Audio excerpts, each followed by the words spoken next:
Lion Walk. Mary Rosenblum. One of the most popular and prolific of the new writers of the 1990s, Mary Rosenblum made her first sale to Asimov's science fiction in 1990 and has since become a mainstay of that magazine and one of its most frequent contributors, with almost 30 sales there to her credit. She has also sold to the Magazine of Fantasy and Science Fiction, Science Fiction Age, Pulp House, New Legends, and elsewhere. Her linked series of Drylands stories have proved to be one of Asimov's most popular series, but she has also published memorable stories such as The Stone Garden, Synthesis, Flight, California Dreamer, Casting at Pegasus, Entrada, Rat, The Centaur Garden, Skin Deep, Songs the Sirens Sing, and many, many others. Her novella, Gasfish, won the Asimov's Readers' Award poll in 1996 and was a finalist for that year's Nebula Award. Her first novel, The Drylands, appeared in 1993 to wide critical acclaim, winning the prestigious Compton Crook Award for Best First Novel of the Year. It was followed in short order by her second novel, Chimera, and her third, The Stone Garden. Her first short story collection, Synthesis and Other Stories, was widely hailed by critics as one of the best collections of 1996. She has also written a trilogy of mystery novels, written under the name Mary Freeman. Her most recent books include a major new science fiction novel, Horizons, and a reissued and expanded version of The Drylands. A graduate of Clarion West, Mary Rosenblum lives in Portland, Oregon. Here, she takes us to a nature reserve, where scientists are recreating creatures from the Pleistocene by selective breeding, for a hard-hitting story that manages to work both as genuine SF and as a genuine mystery. Tahiragani stared down at all that was left of the trespasser. The stunner pointed down at the summer yellow grass. The big California condor she had interrupted spread its huge stretch of wings and gave a reproachful squawk, scattering the smaller turkey vultures. A hot breeze washed their carrion scent over her, but she barely noticed. The pride probably hadn't left much, and the coy dogs, well on their way to emulating the Pleistocene wild dogs, had cleaned up whatever the lions hadn't eaten before the vultures even had a chance. She squatted beside the mess, smelling a trace of blood, spilled gut, lion, and the musky tang of violet death on the hot wind. A torn, blood-stained piece of black fabric fluttered in the breeze, snagged on a hawthorn. Flies swarmed over the few vertebrae and the piece of a rib that remained. The rags of flesh dark red-brown now, the color of old blood. A strand of auburn hair caught her eye, tangled among grass stems. Long. A woman? Like the other one. Caucasian this time. She read the diary of last night, in the scuffed ground where the lions had killed, the tracks leading to it, faint on the dry grass, human prints overlaid with lion. She squatted, the stunner in one hand, her dun suncloth coverall hot against her thighs, laid her fingertips lightly on the double imprint. Woman, lion. Brought her hand to her mouth and touched her tongue to her fingertips, tasting dust, dead leaves, and lion. Running. No shoes. Tahira stood, wiped her fingers on her coverall, and circled the dusty patch of ground that gave up this information, shaded her eyes to stare at the single print, the faint ovals of toes, ball of foot. No blood, so she hadn't been barefoot long. Frowning, she searched the prairie, bisected by the willow-clad banks of the river. Maybe the intruder had thought the river could save her. Barefoot? In the distance, beyond the summer yellow grass and white fluff of the seeding thistles, the stark peaks of the Rockies jutted against the cloudless sky, Once they had had snow on them, even in the summer. Not in her lifetime. Her frown deepened as she studied the marks where the lions had lain to eat. Coy dog tracks pocked the dust and flattened grass, along with the prints of the turkey vultures. The condor had chased them away, and now they circled patiently overhead, waiting for her to leave. By tomorrow, you'd find no traces to prove that someone had died, and the lions had eaten here. Tidhar's frown deepened as she used her link to video the site. She dug into her day pack for a plastic bag, waved the blowflies from the vertebrae and carefully bagged them. Plenty of flesh for a DNA identification. If this trespasser had wanted to be eaten, she could not have done a better job of placing herself in the old lioness's path. Just like the other one. Tidhar collected the fabric and hair, added them to the bag, then trudged back to her skimmer, stowed the stunner in the scabbard beneath the saddle, and climbed aboard. The vultures were already descending, dodging the condor's half-hearted feints, squabbling as they searched for overlooked scraps, their huge black wings raising dust from the scuffed ground. She pulled out her link and texted a report of the intruder's death to her boss. Then she frowned at the screen and turned it off. He'll scream about the PR aspects. Not now.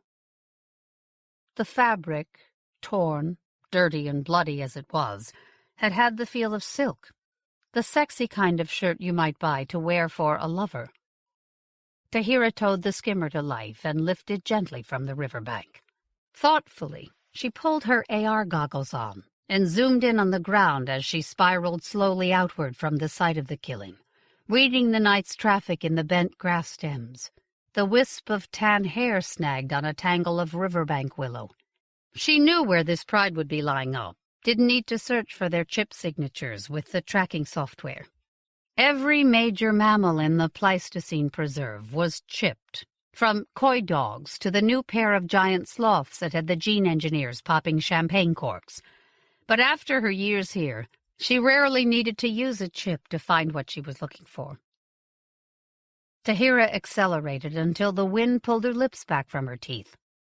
Not one perimeter alarm had gone off last night. Same with the last one. Tidhar spied a patch of tawny hide in the shade beneath a clump of hawthorn, a split second before the goggles ringed it with red and flashed an ID number above it. She braked hard, spiraled back and down.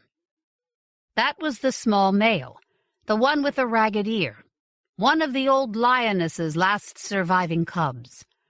He was a classic African type, with a full tawny mane, and only a hint of the Pleistocene striping and narrower head, which meant he was on the cull list, like the old lioness.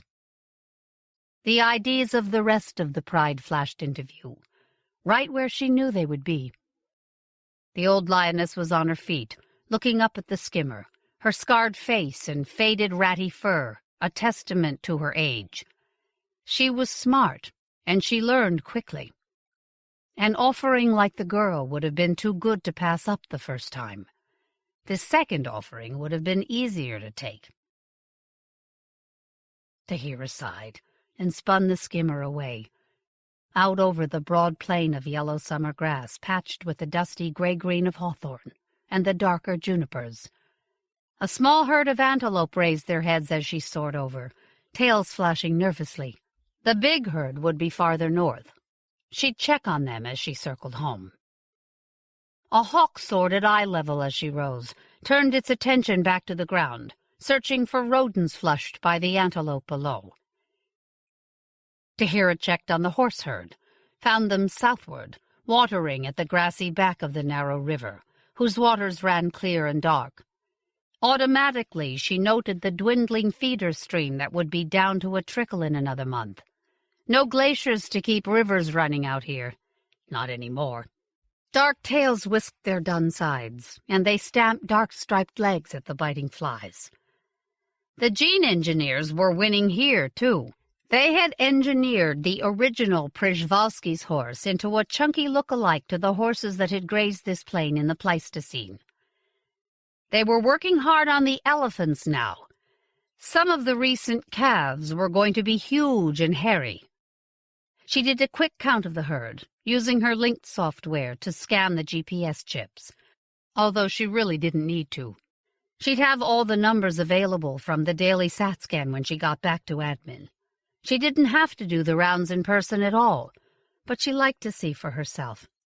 And the last body hadn't showed up on the security report at admin. She suspected this one wouldn't either. The lead mare raised her head as she circled. The lame filly was gone, probably brought down by the same lion pride that had taken the trespasser. They would have gotten the filly long ago, except that the old lead mare was her dam, and had protected her foal fiercely, with the whole herd to back her up. Luck must have aided the pride. The old lioness was showing her age, and avoided the hard kills now. So she had taken the meal that had walked up and asked to be eaten. How in the name of all that was unholy had the trespasser gotten past the perimeter? Tidhar kicked the skimmer to high speed, circled south to where the bison herd grazed the lowlands, their huge erect horns another testament to the geneticist's wizardry. The Eastern Elephant Troop was hanging around there right now, close enough to the monorail to give the tourists a good show. Sure enough, a train had stopped, and even at her heightened speed she could make out the passengers hanging out the windows, pointing their links. Their tour goggles would pick out the hairy mastodon-type calves for them, and explain in a pleasant voice how the engineers were tweaking the genome. The old cow raised her trunk to blow at Tidhar as she skimmed by, then went back to scooping dust from the wallow they'd created, tossing it in ochre showers over her back. Tidhar didn't see any of the camels, but they were probably all back in trees, out of the sun. They, too, were changing. The old lioness was the only remaining lion that carried wholly African genes, had been wild-caught as a cub. Tidhar liked her for that. With a sigh, Tidhar grounded the skimmer to text a quick report on her find to her boss. Then she shut off the link before he could reply, and swung the skimmer northward to find the big antelope herd. The sun was dipping toward the horizon by the time she returned to admin. Only the solar farm beyond the low ochre buildings, row upon row of collectors following the sun, spelled tech. The earth brick buildings might have been built by some primitive peoples, blending gently into the summer prairie. Tech was pretty much invisible now, except in the dry lands where the rank mirrors of the solar farms and the wind towers had supplanted juniper and sage. But nobody went out there. Her village would have suited this landscape, she thought.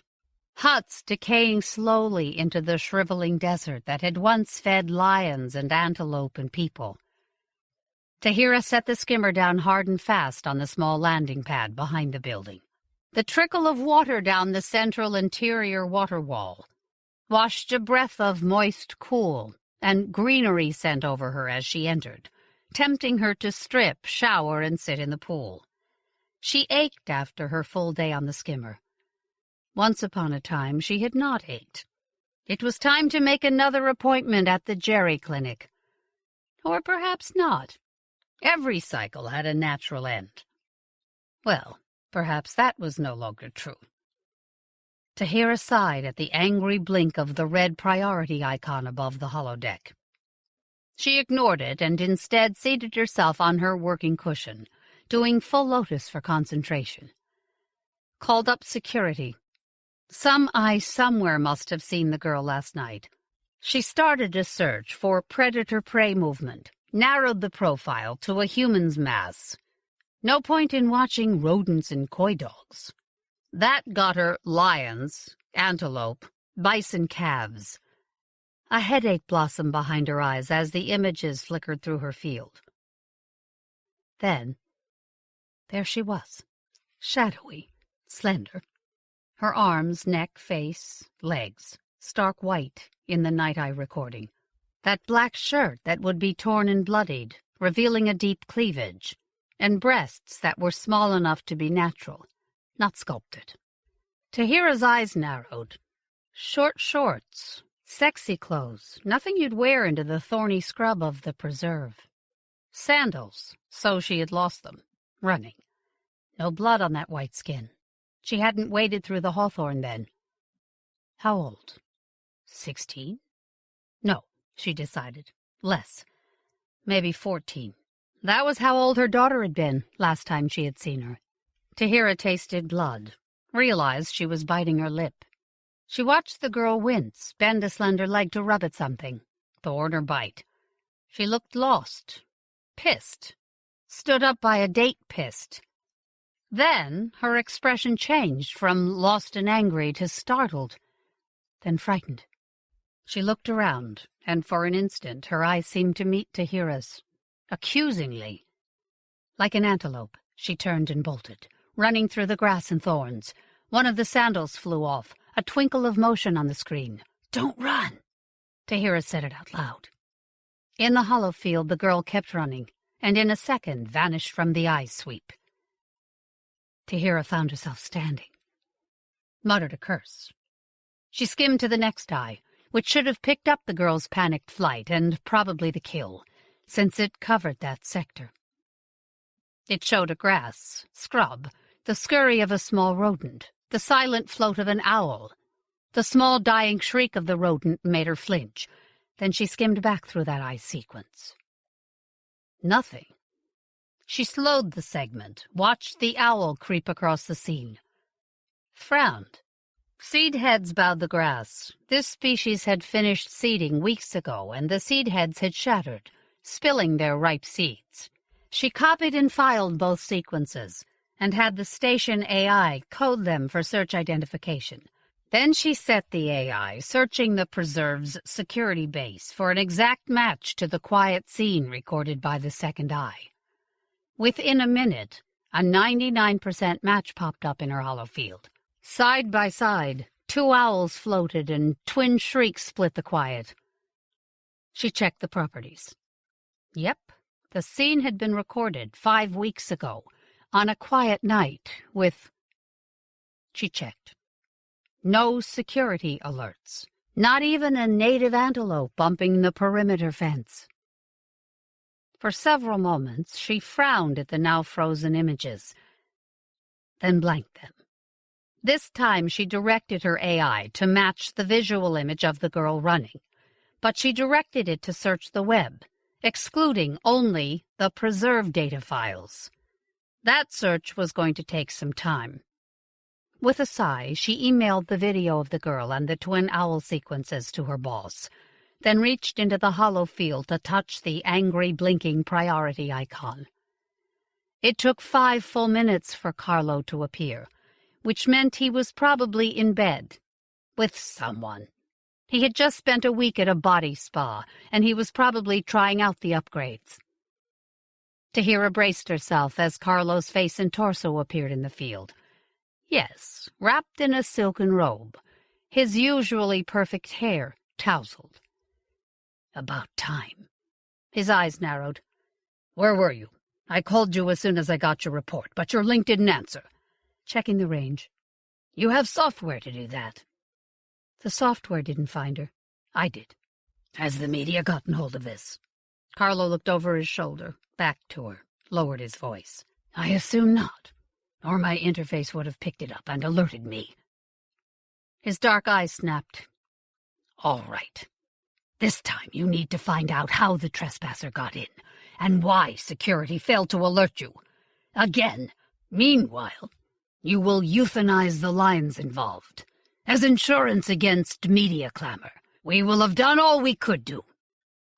"It's not the lions' fault." Tahira shook her head. "The girl was meant to run into them. She was dropped right in front of them." "What do you mean she was dropped?" He ran a hand through his head. "Make sense, Tahira, will you?" "She was dropped."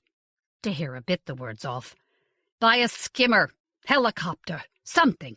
She was in sandals, bedroom type. I just emailed you the security clip that did pick her up, and the clip that was used to replace most of the visuals." He stared at her. "That's unbelievable." He chopped her words aside with the flat of his hand. "Do you know how much it would cost to do that kind of hack job? Worry about the perimeter security. Something is down. The lion euthanasia shows the public that we're doing a good job of dealing with this. The U.S. media will howl if they get hold of this. You know how they feel about the preserve." Yes, she knew. "I can sacrifice you, or I can sacrifice a lion or two. You decide, Tidhar." Carlo's eyes narrowed.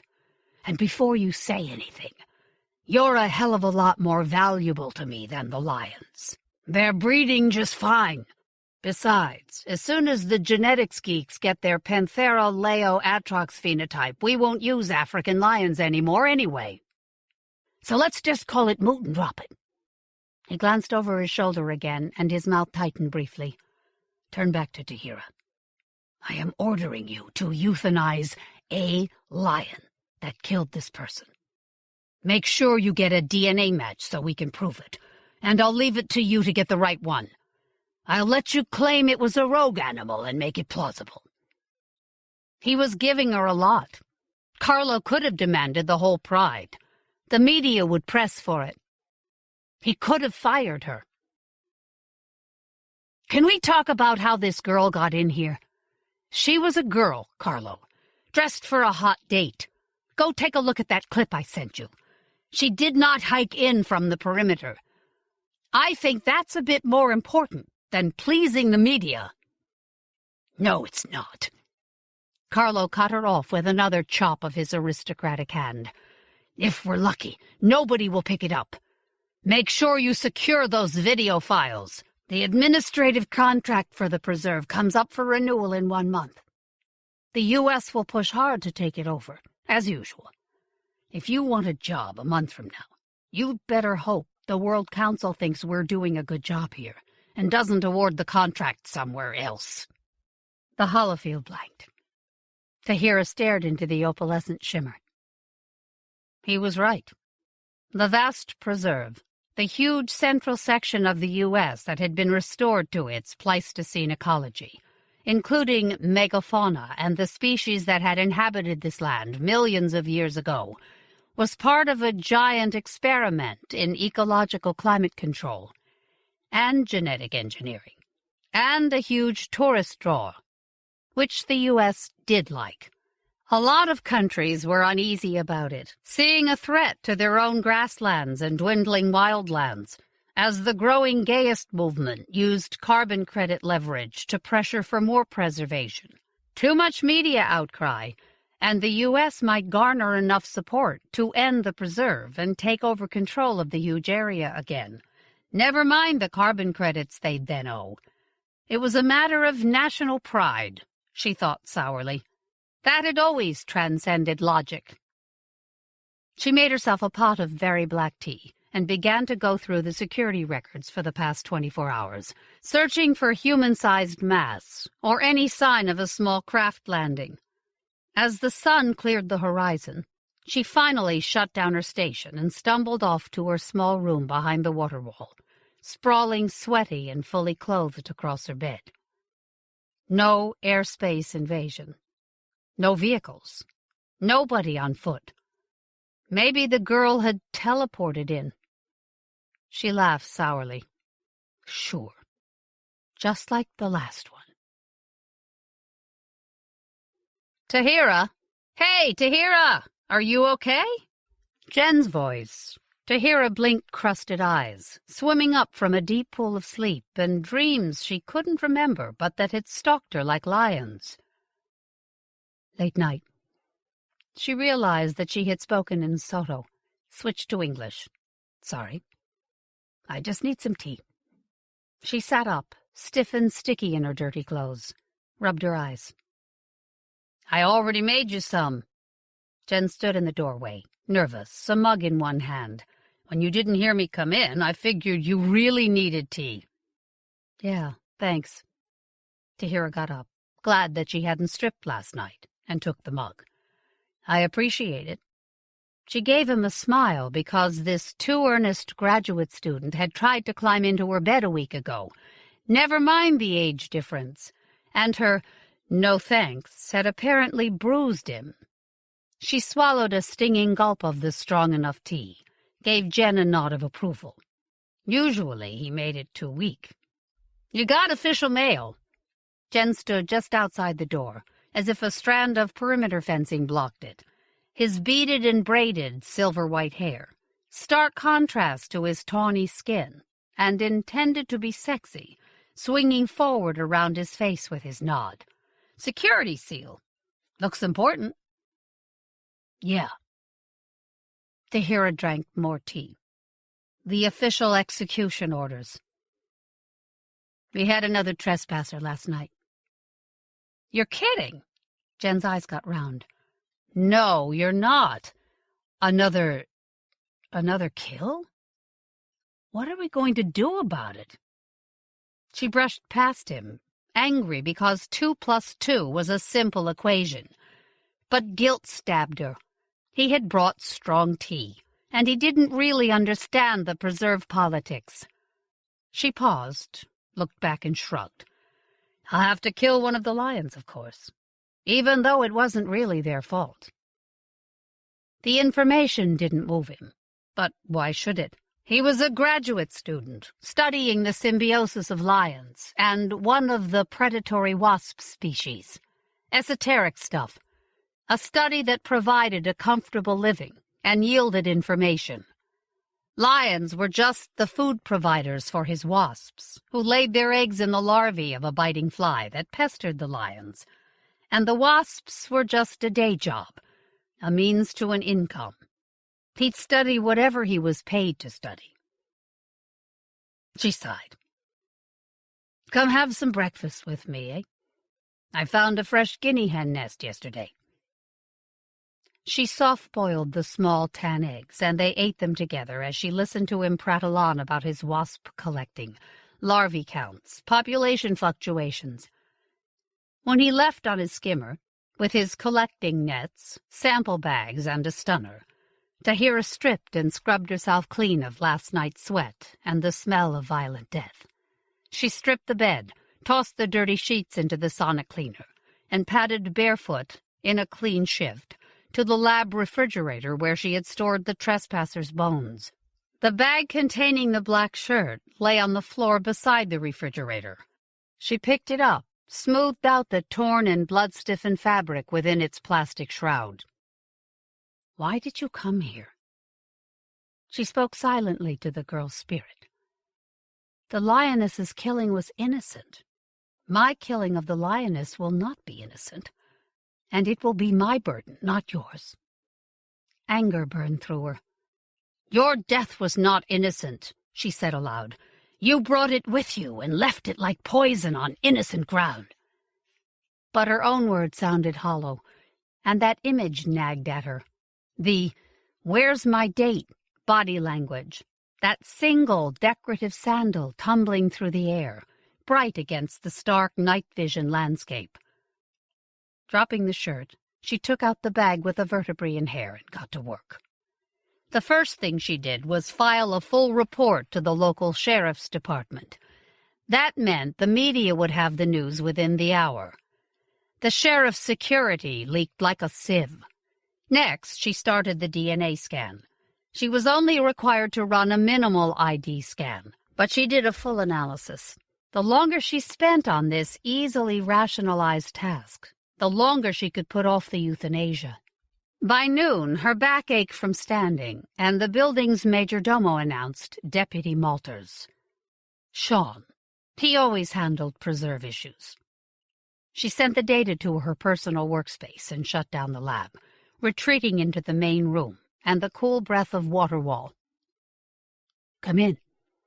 She admitted him, and he sighed in the cool air, removing his hat, half-moons of sweat darkening the tan suncloth of his uniform. "Tidhar." He nodded, his weathered face closed and cautious. "You had an intruder, huh?" "Another one," his eyes accused. "Supposedly your fence is tight. Do I have to worry about lions in the hotel lobbies?" You know you don't, Sean. Tidhar studied the tight lines around his eyes. The perimeter isn't porous. 2 animals. Who chewed on you? My boss. The sheriff. The governor chewed on him. He sighed and tossed his hat onto the corner of the table. He's getting more pressure from the Take Back America people. They got the news, even before the media could post it on the net. Can I have a glass of water? He gave her a plaintive look. I know you run a tight ship, Tidhar, but geez, 2 deaths in 2 months? This is too good for the media to pass up. You should see the hit rates. Sit down. I'm sorry. She headed for the kitchen. I didn't get much sleep. Did you get the DNA scan I sent your office? She carried 2 full glasses and a pitcher of water back, set the tray on the low table near her work field. Yeah? No match.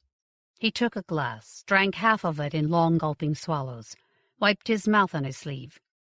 She's not a missing person.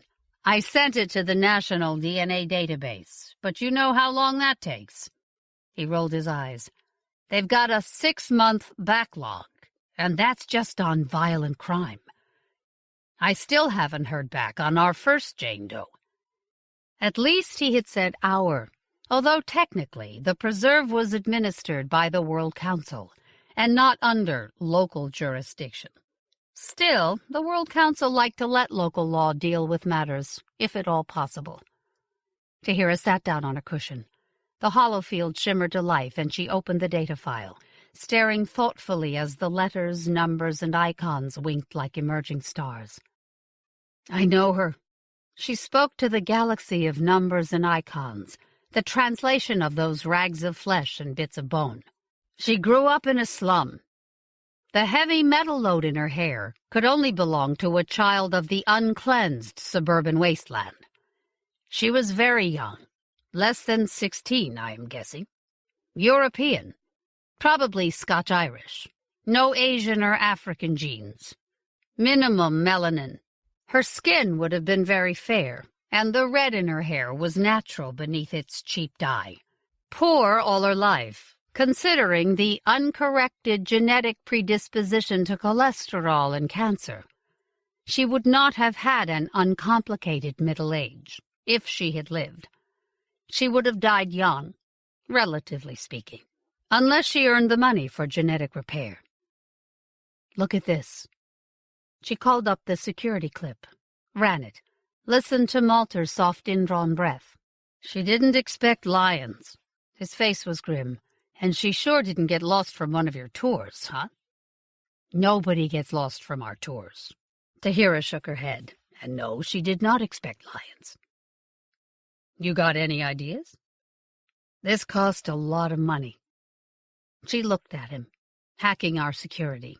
It would be expensive. We do not use cheap security. He was looking at her quizzically, his thick brows drawn down over those so very blue eyes. Some things, she said slowly, remembering. Don't change. Like what? Her link chimed. I have a tour scheduled. She stood, feeling age in her bones, even though they worked perfectly, levering her young muscled body erect, as if invisible telomeres were shortening, ticking like a clock. I have to go. If I find anything out, I will email you. He headed for the door, paused to look back. Stop by the office. Those so blue eyes fixed on her face. I'll buy you a beer. The door closed behind him, breathing hot dust into the room. The tour was an expensive one, which was why she had to lead it. It would be a package with a hotel, maybe a body spa, the preserve and a tour conducted personally by the manager. That was her. Her contract specified how many of these she had to do each month. Originally, Carlo had suggested she wear native dress. When she had told him that would be a ragged T-shirt with the name of a football team on it, he had shut up and not mentioned it again. The tourists were waiting beside their air-conditioned tour bus, looking around at the dusty little compound, pointing their links at the buildings, the guinea hen scratching in the shade. The link videoed the image and instantly searched the web for a match, downloading informational links. The life cycle of the guinea hen, the history of the preserve, the blueprints for the buildings, if you wanted to look at them. Their tour guide spotted her and said something. Instantly they all, nearly in unison, pointed their links at her. A part of her wanted to duck, as if they were pointing weapons. The gesture was, her hindbrain told her, the same. Was it, she wondered briefly, that this pointing of links to acquire information was a hostile act? Or was it that the men who had fired on the refugees when she was a child hadn't been hostile, had treated the dealing of death as casually as these tourists treated the gathering of information? She didn't know, hid her flinch, and smiled for them as the guide did the introduction that they weren't listening to. Their eyes were on their links as she downloaded onto their screens. Life and death, love and loss, success and failure, rendered in text and images. She climbed onto the bus after them, took the plush seat up front, facing them. The guide sat beside her in the other rear-facing seat. Some of the tourists were from off-planet, perhaps one of the orbital platforms, or perhaps even Mars. They had brown skin, lighter than her Lesotho skin, but their bodies seemed frail, out of proportion. They looked at her, eyes bright. They did not look quite human. "Go straight out of the compound and take the first right," she told the driver, who was a regular. "We'll take the road down along the river." "We're here to see the mastodon calves," one of the off-planet tourists looked up from her link. "The park map IDs them to the west, over in the hills. The old cow always brings them down to their favorite place on the river at dusk, to drink." Tidhar spoke patiently. "You'll have time to stretch your legs and have some dinner before they show up." "Why don't we just go where they are?" Someone else spoke up. "Our rhythms are more flexible than those of the animals." She kept her voice patient. "They know we will be there at the river. We are usually there. That does not bother them. It is familiar. If we arrive unexpectedly in an unusual place, they will be bothered. And that is unhealthy." That didn't satisfy all of them, but she didn't expect it to. "Hey!" A woman with a very young face, golden skin, and hair as silvery white as Jen looked up from her screen. "I just got a news feed. A tourist got killed by a lion last night. This is the second lion kill." Murmurs swept the bus, and all eyes focused on the link screens. It wasn't a tourist. Her words fell like stones into the murmur, and eyes pried themselves from link screens. A young woman was dropped from a hovercraft for the lions to find. She spoke into silence now. All eyes were on her, and somehow this felt no different than the pointed links. She was intended to die. Someone videoed her death. That person will sell the video for a lot of money. Violent death is very valuable. It is an ugly trade.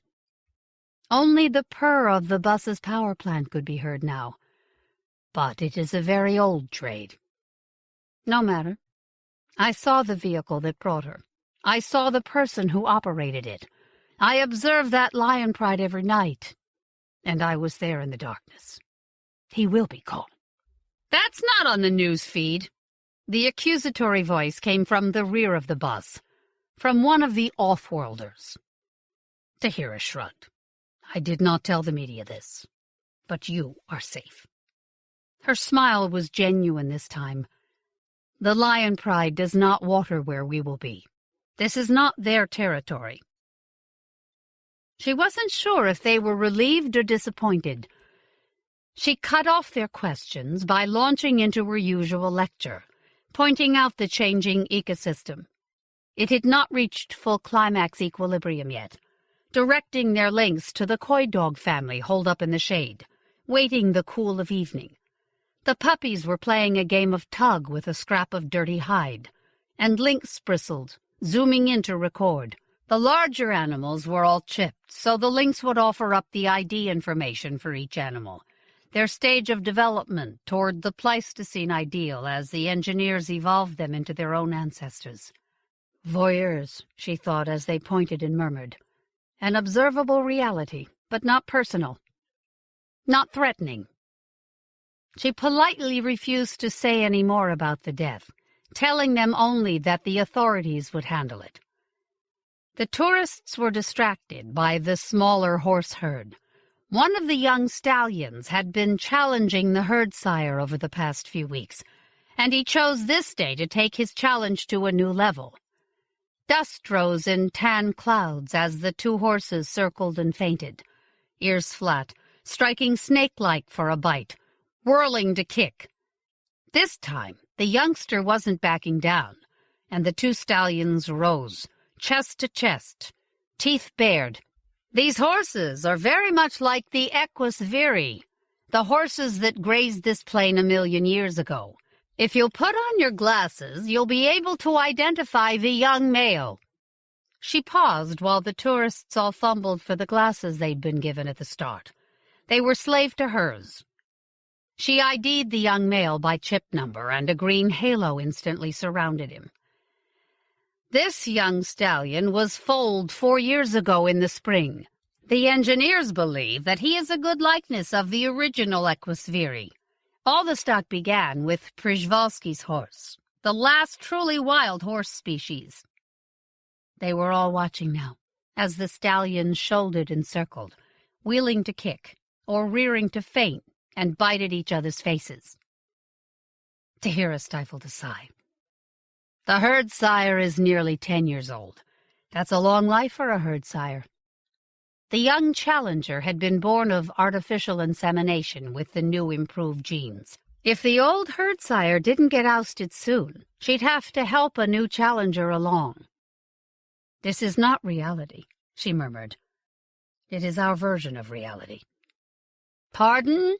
One of the off-worlders had moved to the front of the bus for a better look, was pointing his link at the fight, recording. Nothing. She shook her head. I was just talking to myself. It's so uncontrolled. He had friendly dark eyes and a wide smile that made his too fragile body seem less different. Hard to imagine living in a world this chaotic. It's not chaotic, she said softly. Only humans are chaotic. The horses saved her from the question surfacing in his eyes. The young stallion whirled as the herd sire struck, and his heels caught the herd sire full in the face. They heard the thud of hoof on bone, even at this distance, and the sire went down in a cloud of dust. He struggled instantly to his feet, but his jaw looked twisted, and blood darkened the dun hide. A low murmur of horror washed through the bus. "What now?" The white-haired woman's voice rose over the babble. "What will happen now?" This was an accident. Fights like this rarely result in serious injury. Tidhar blocked the tourist glasses, but had her own zoom in on the injured stallion. No point in showing them the bloody details up close. The youngster had run him a few meters from the mares, and now trotted back and forth, tossing his head, tail erect as the ousted sire stood with head drooping. She winced at the white gleam of either bone or teeth visible in the bloody mess of his face. Violence seemed to be gathering over the preserve like a dark cloud. His jaw is broken. She didn't need the text diagnosis scrolling across the visual field. He won't be able to eat. The lions will probably kill him, or even the wild dogs. This coy dog is heavier than the old North American coyotes, and they hunt in small packs. They occasionally kill large prey species, mostly when the animal is weak or crippled. "Why don't you do something about it?"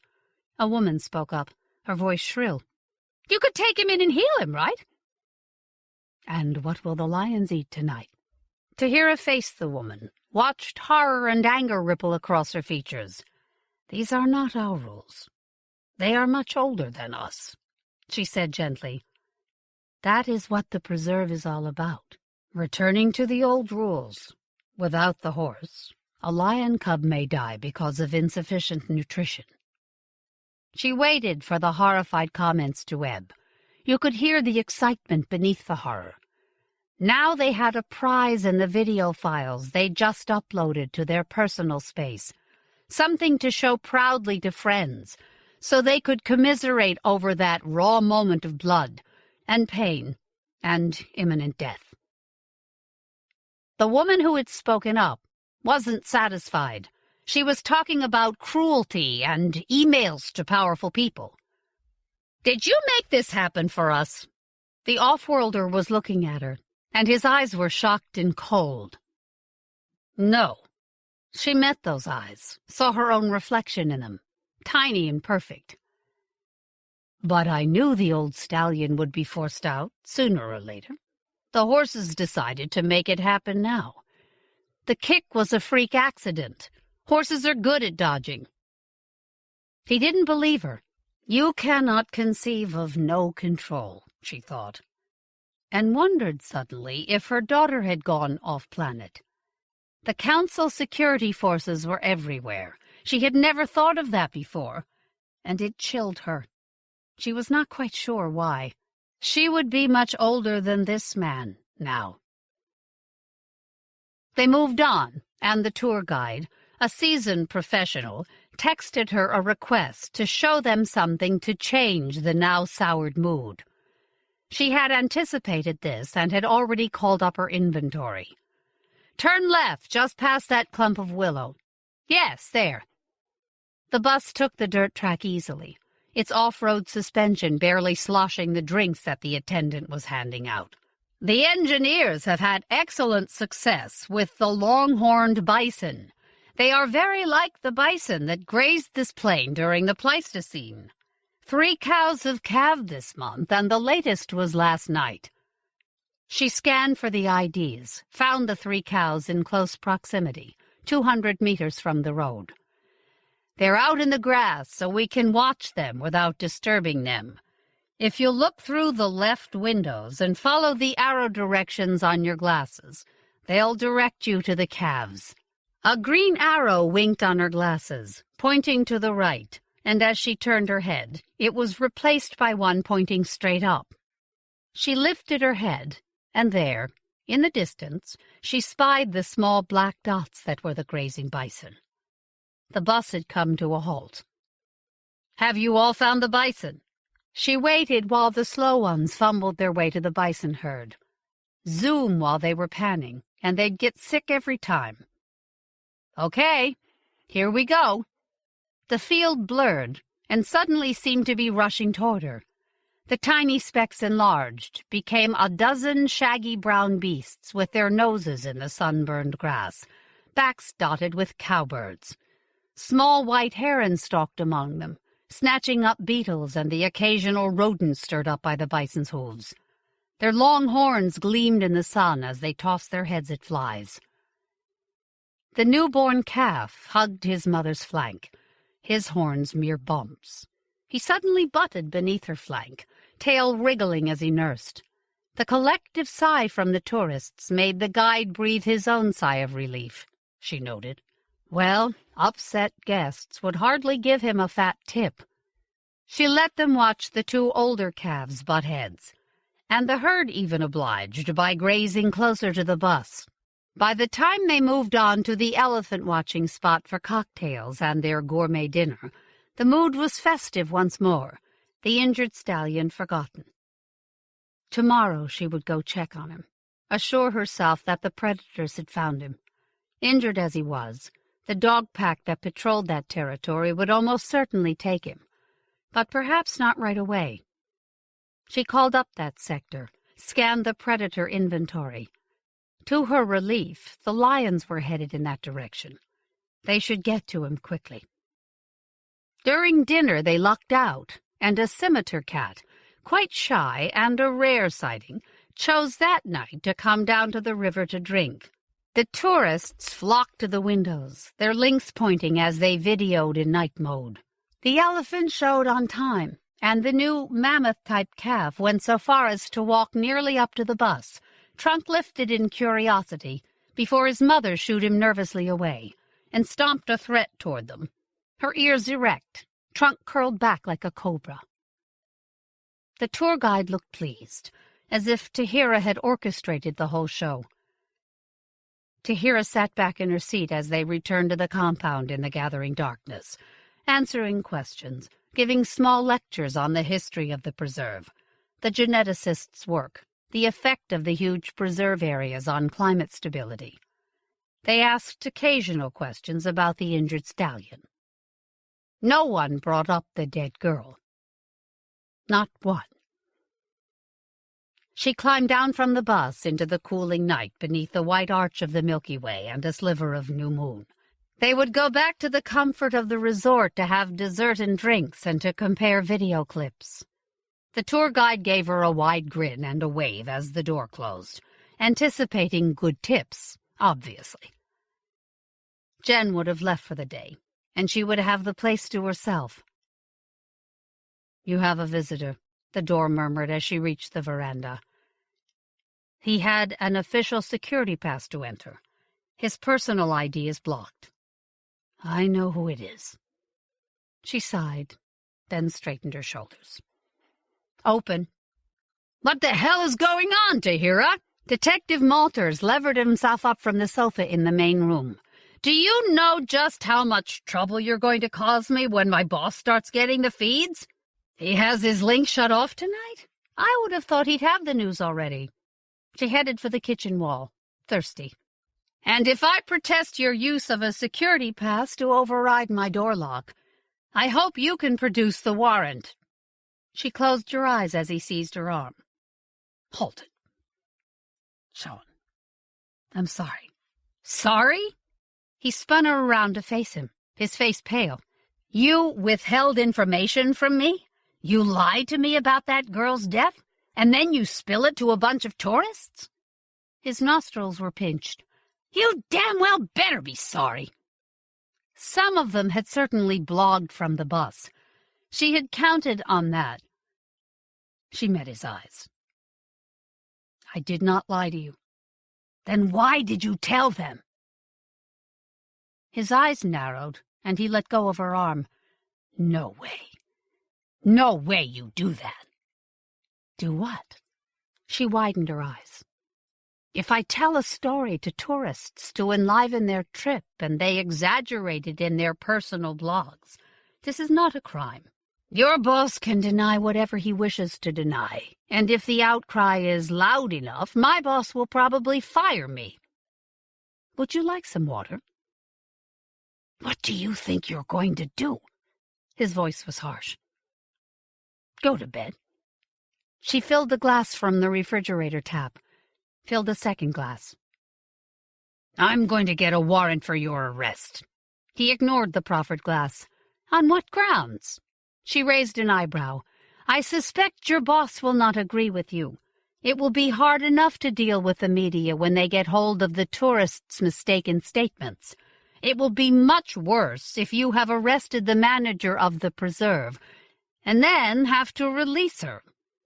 Your boss is very conscious of his media image." "I'm staying here tonight." He glared at her. "Be my guest." She shrugged. "I told you. I'm going to bed." "Good." He stretched out on the sofa, his jaw set. She turned her back on him and activated her holofield. Checked the preserve first. Minor perimeter alerts only. A couple of licensed backcountry backpackers who had retreated when they triggered the broadcast security announcement. A small herd of pronghorn that moved off when the repulsion field activated, broadcasting an unpleasant sonic pulse that discouraged most wildlife and the occasional lost livestock. Nothing else. Red icons signaled stationary chips, indicating that a bearer hadn't moved for 12 hours. That usually represented death or serious injury. She checked the IDs. All prey species, except for one elephant from the northernmost herd. An old female, but not so old that she should be dying yet. The elephants and the larger predators had been implanted with biometric chips. Tidhar checked it, found signs of physical distress, but no clear diagnosis. She'd transferred the ID to her link. She'd fly over in the morning and check on it, on her rounds to chip new births, see what had happened.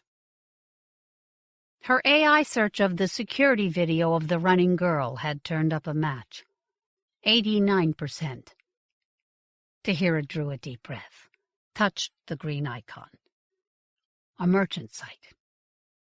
Models?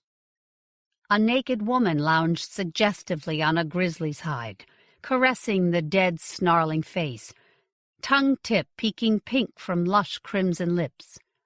The secure interface requested a user ID and password. And a credit card. The entry fee made her purse her lips. She flagged the link, emailed it. Malters was peering at his link, his feet propped on the arm of the sofa. He looked up as she shut down her field. What if the person who dropped her was a woman? His eyes were hard. She shrugged. You were too tall for that sofa. Would you like me to inflate the guest bed? No, thank you. He went back to his link. I don't plan on sleeping. While you are up, then, maybe you can see what's for sale on the video sex markets. I just sent you a link that you might find interesting. I don't have the budget to access it. She turned and went into her room. When she woke briefly in the middle of the night, the light in the main room was still on, and he was sitting on the sofa, hunched over his link. She slept without dreaming after that, and when she woke, he was gone. The door seal sighed as it released, and Jen strode in, bringing a smell of hot noontime dust and heat, a hint of lion and sex. Hey, how was your tour last night? Did they do a fancy spread? He came up behind her, dropped his collecting bag onto the tiles with a small thump. What's with the reporters outside? The news feeds were full of the killing this morning. You were a witness? To the girl's death? His sandy brows arched over his pale eyes. You didn't tell me that. I know I didn't. Tidhar waved her hand through the field, and the numbers and icons, the map of this girl's history written in molecules, winked out. Let's not talk about it, okay? You haven't opened your secure email from the boss yet. I know what it says. She sighed. Tidhar. His hands came to rest lightly on her shoulders. I work with the lions, too. I can do this euthanasia for you. You don't have to. Just give me the chip ID. His hands offered comfort, not sex. She let her shoulders relax a bit beneath the warmth, and acknowledged the small heat of desire between her legs. He was very pretty. He would try hard to please her in bed. Her shiver of anticipation made her sad. She was old enough to be his grandmother. The flesh had its own morality. She sighed, and his hand slid from her shoulders as she rose. I appreciate your offer. She smiled for him. But it is my duty. It is my failing that the girl was able to be here. That's not true. He shook his head, frowning. She bought hackware good enough to get through the perimeter sensors. It's happened before. Remember those rich kids that came in here with a rifle right after I started working here? The ones who thought they were going to kill an elephant? That's not your responsibility. That's the responsibility of the company that contracts security to the preserve. That's not what happened. Tidhar blanked the icons with a wave of her hand. This is not like those teenage poachers with their utterly inadequate rifles. I knew they were there. So her hackware was better, that's all. Jen shrugged. Come on, Tidhar. Nobody is blaming you. Except you. I doubt that is true. She turned to meet his pale eyes. Her mother? A lover? Who is mourning her? She was a girl, Jen, even if nobody claimed her as missing. The poor don't bother. You know that no one will really look. You know where they have gone." She turned away from the blue incomprehension of his eyes. "But they are blaming me. Besides, she was not rich enough to afford that level of hackware." He shook his head and heaved a sigh for her to hear. She ignored it as she ran through the surveillance program, suppressing a twinge of guilt because she hadn't yet checked on the stationary elephant cow. Everything was fine, although the main horse herd was pushing into the grazing territory of the old mare's small splinter herd. This was a dry year, and the grass was poor. She'd have to let them get pushed off their riverside pasture. That would weaken this year's crop of still-nursing foals and increase the kill rate by the northern pride. If another dry spring followed, she thought, the small herd would probably end up being absorbed back into the larger group. The old mare wouldn't survive that merger. The guide reports were routine. No problems, no accidents on any of the daily motorized tours currently winding through the preserve, and only a sprained ankle from one of the self-guided backpacking treks that were in progress. The hiker had been handled by a contracted first aid skimmer and planned to continue the trek in an augmented cast, having signed a health waiver. Tidhar checked the location of the various lion prides and elephant groups to make sure that the guides would provide visual contact for the guests. 4 were lion treks and 1 was an elephant trek. But all their guides were experienced, and they could find the chip signatures with their own software. They were all on target to give the paying hikers the thrill of a live sighting. Routine day. She retinaed the report, packed a few necessary items into her field bag, then left Jen to his microscope, and took the skimmer out into the preserve. Sean had not gotten his warrant, but then she had known he would fail. She swung north to check up on the stationary elephant before she started her chip work. It was a long flight, clear to the northwestern boundary of the preserve, within sight of the monorail.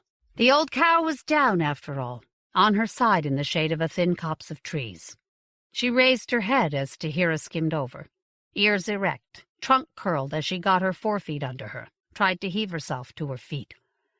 2 aunties had stayed with her, and as she collapsed into the dust once more, they hurried up, stroking her with their trunks, watching Tidhar warily as she landed the skimmer and approached cautiously. The dust beneath the old cow's hindquarters had turned to mud from her urine. No sign of defecation. A blockage. Perhaps she had eaten something that damaged her gastrointestinal system. Her temperature was slightly elevated, and when Tidhar zoomed in with her glasses, sure enough, the cow's membranes looked pale. No sign of any external trauma. Natural causes. She selected the diagnosis, uploaded visuals to the cow's file, and set it to alert her when vitals fell to imminent death levels. She would return to make a more complete diagnosis then. For the record. She caught a glimpse of movement from the corner of her eye as she removed her glasses. Bear? Sure enough, when she slipped them back on, a green ring haloed the bushes where she had seen the movement, and the ID appeared. One of the short-faced bears, another of the engineer's triumphant recreations. They were drawn by death. One of the aunties blew noisily and rushed the bushes, trunk high. The bear retreated, growling, circled around to windward. Tidhar retreated to her skimmer, although the bear was focused on the dying cow. Unlikely that the aunties would allow it to hasten the old cow's end. Natural causes, she thought as she lifted to swing eastward again. You could label the girl's death as natural causes. To the lions it had been a natural end. The monorail was curving along the white arch of track on its first run of the morning. In a few moments, the tourists would surely spot the cow, and the questions would start pouring into admin from the passengers. All the tourist monorails carried a direct link to preserve administration. Tidhar set the skimmer on auto, homing on the ID of the bison herd she needed to chip, and quickly edited out an image of the cow and her aunties from the old cow's ID file. She selected one of her taken in the past, with her last calf, set her link to record, and smiled for the tourists. Quickly, in a warm and positive tone, she explained the situation, that the cow was dying of natural causes, the aunties were attending her, and that this, insert mother and calf image here, was part of the natural cycle of life and death, that the old cow's flesh would nourish wild dog cubs. She called up a file, inserted a recent shot of 3 pups playing, and the scavenger population. She uploaded the video file to administration and texted Amy Shen, the head of PR, to expect questions about the dying cow and offer this special message from the manager. Amy would run the file through her editing software to smooth out any rough edges, and in a few minutes, when the worried texts came in, the tourists would have her reassuring explanation. Maybe she should have made one for the dead girl. Tidhar kicked the skimmer to full speed, ducked down behind the windscreen as they streaked across the foothills of the mountains. It took her the rest of the day to chip the bison calves and stalk a litter of wild dog pups old enough for chips. Half grown, they were skittish, full of hormones, and already squabbling with the ranking alphas. But she finally got good shots and planted a chip in a solid muscle mass. The new ID files opened, and she recorded the pertinent data. Now the pups and the calves were part of the database. Their deaths would have meaning, value, would contribute to the slowly growing mass of information about this stable environment. What had the girl's death contributed? A meal for the lions, she thought. At a price. It was getting dark. She texted Jen that she was going to stay out and check on the lion pride before she came in. Told him to go home, activate security when he left. She'd see him tomorrow. She knew where the pride would be. Didn't need to check her link. It was too early yet for them to head down to the river. She grounded the skimmer, ate an energy bar from her bag, drank some water, and used her link to access the preserved database and check on the animals. Nothing out of the ordinary. No security alerts. Nothing but the normal rhythms of day ending and night beginning. Shift change, she thought as she stuffed the wrapper into her pocket and capped her water bottle. Time. It was fully dark now. The Milky Way, a white shimmer across the star-spangled sky.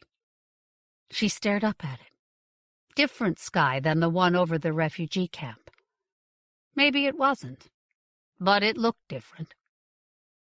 She frowned, bothered suddenly that she didn't know if the constellations had been the same in that girlhood sky, or if memory had warped the images in her mind.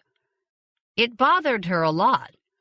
Frowning, she lifted the skimmer, donned her glasses set to night vision, and went looking for the lion pride. She flew low, skimming above the brush, weaving around the trees. Someone watching for her might think she was checking on the wildlife, scanning chips. She dipped south so that she'd meet the pride on their way down to the river. Red blossomed at the top of her glasses' heads-up visual field. Perimeter violation? Tidhar's stomach clenched. Why an alert this time? She crouched behind the windscreen as she dropped lower, weaving through the tops of the trees. A map flashed into existence now, red dots marking the path of the intruder as he activated the sensors scattered across the preserve. Tidhar watched another red icon blossom on the screen map. He was heading for the place where the girl had died, and the steady progress suggested that he wasn't trying very hard to hide, and certainly wasn't using hackware. No, this was just some fool who chose tonight to violate the perimeter. An idiot, a thrill-seeker. Furious, she circled south to come in straight behind the intruder, slowed the skimmer to its limit, weaving through the brush now, twigs whispering against the skimmer's flanks, clawing at her legs. She was briefly thankful for her tough suncloth pants that resisted the thorns. She followed the trespasser's path on her map. He should be about 100 yards ahead, almost at the site where the girl had died. Something slammed into her, an invisible fist that loosened her grasp on the skimmer's nav bar and tossed her sideways out of the seat. The skimmer compensated as soon as her hand left the bar, shying sideways to stay underneath her, slowing and settling automatically. She clutched at the bar to take control again, but her right arm didn't work, and before she could process that, shift to her left hand, the skimmer grounded gently. For a moment, Tidhar stared at the bar, then realized that her sleeve was wet. Warm liquid was dripping steadily onto her pants and the dusty ground beside the skimmer. Dark. Blood. Her head spun briefly, and she swallowed dry nausea. "What do you think you're going to do?" She heard Sean's furious voice in her head. "Not much." She climbed off the skimmer, her knees suddenly shaky. "I don't want to kill you." The hard, cold voice came from the tall hawthorn scrub that edged the grassy area where the skimmer had come down. "But you're not going to get in my way. You can yell for help as soon as I'm done here." "Did you bring another one to die?" Tidhar faced the voice. She was still wearing her glasses, but they didn't register an ID. No surprise. Anyone doing this would have had his ID chip removed long ago, would use temporary fake chips. "How much do you get for these?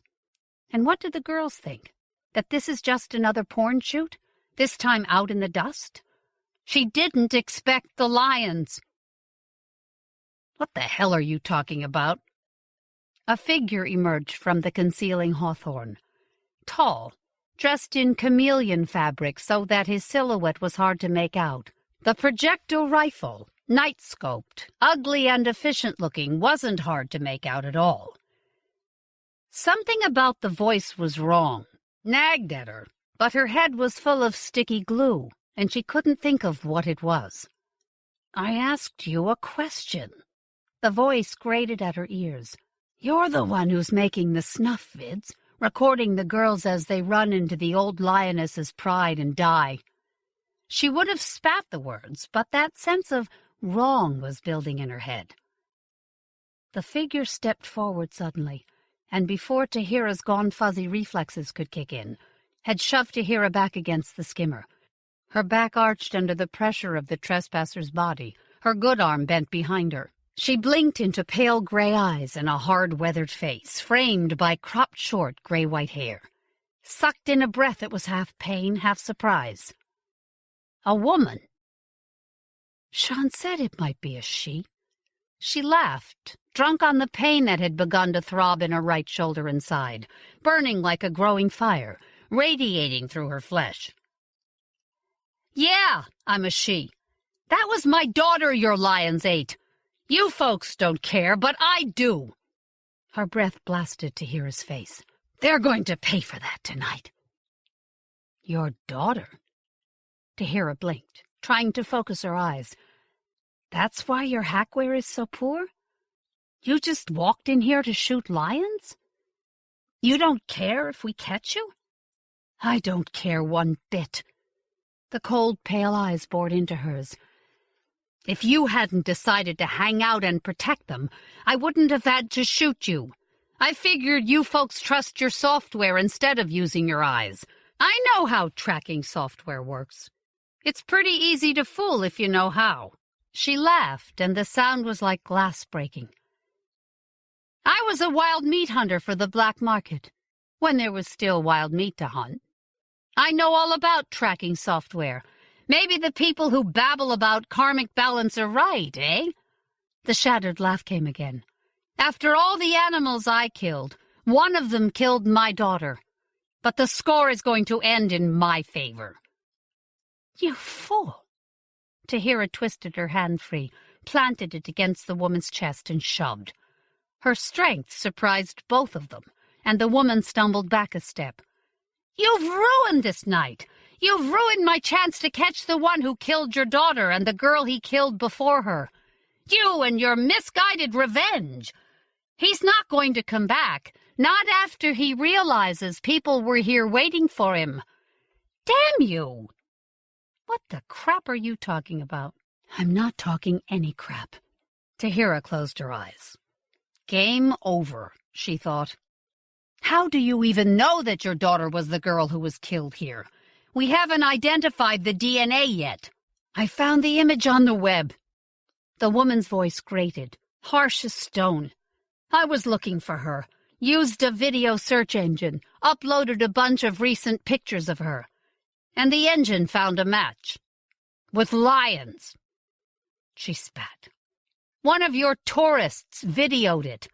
Her running, the lions after her. She spat again. And you people just stood around. No one stood around. I saw that video.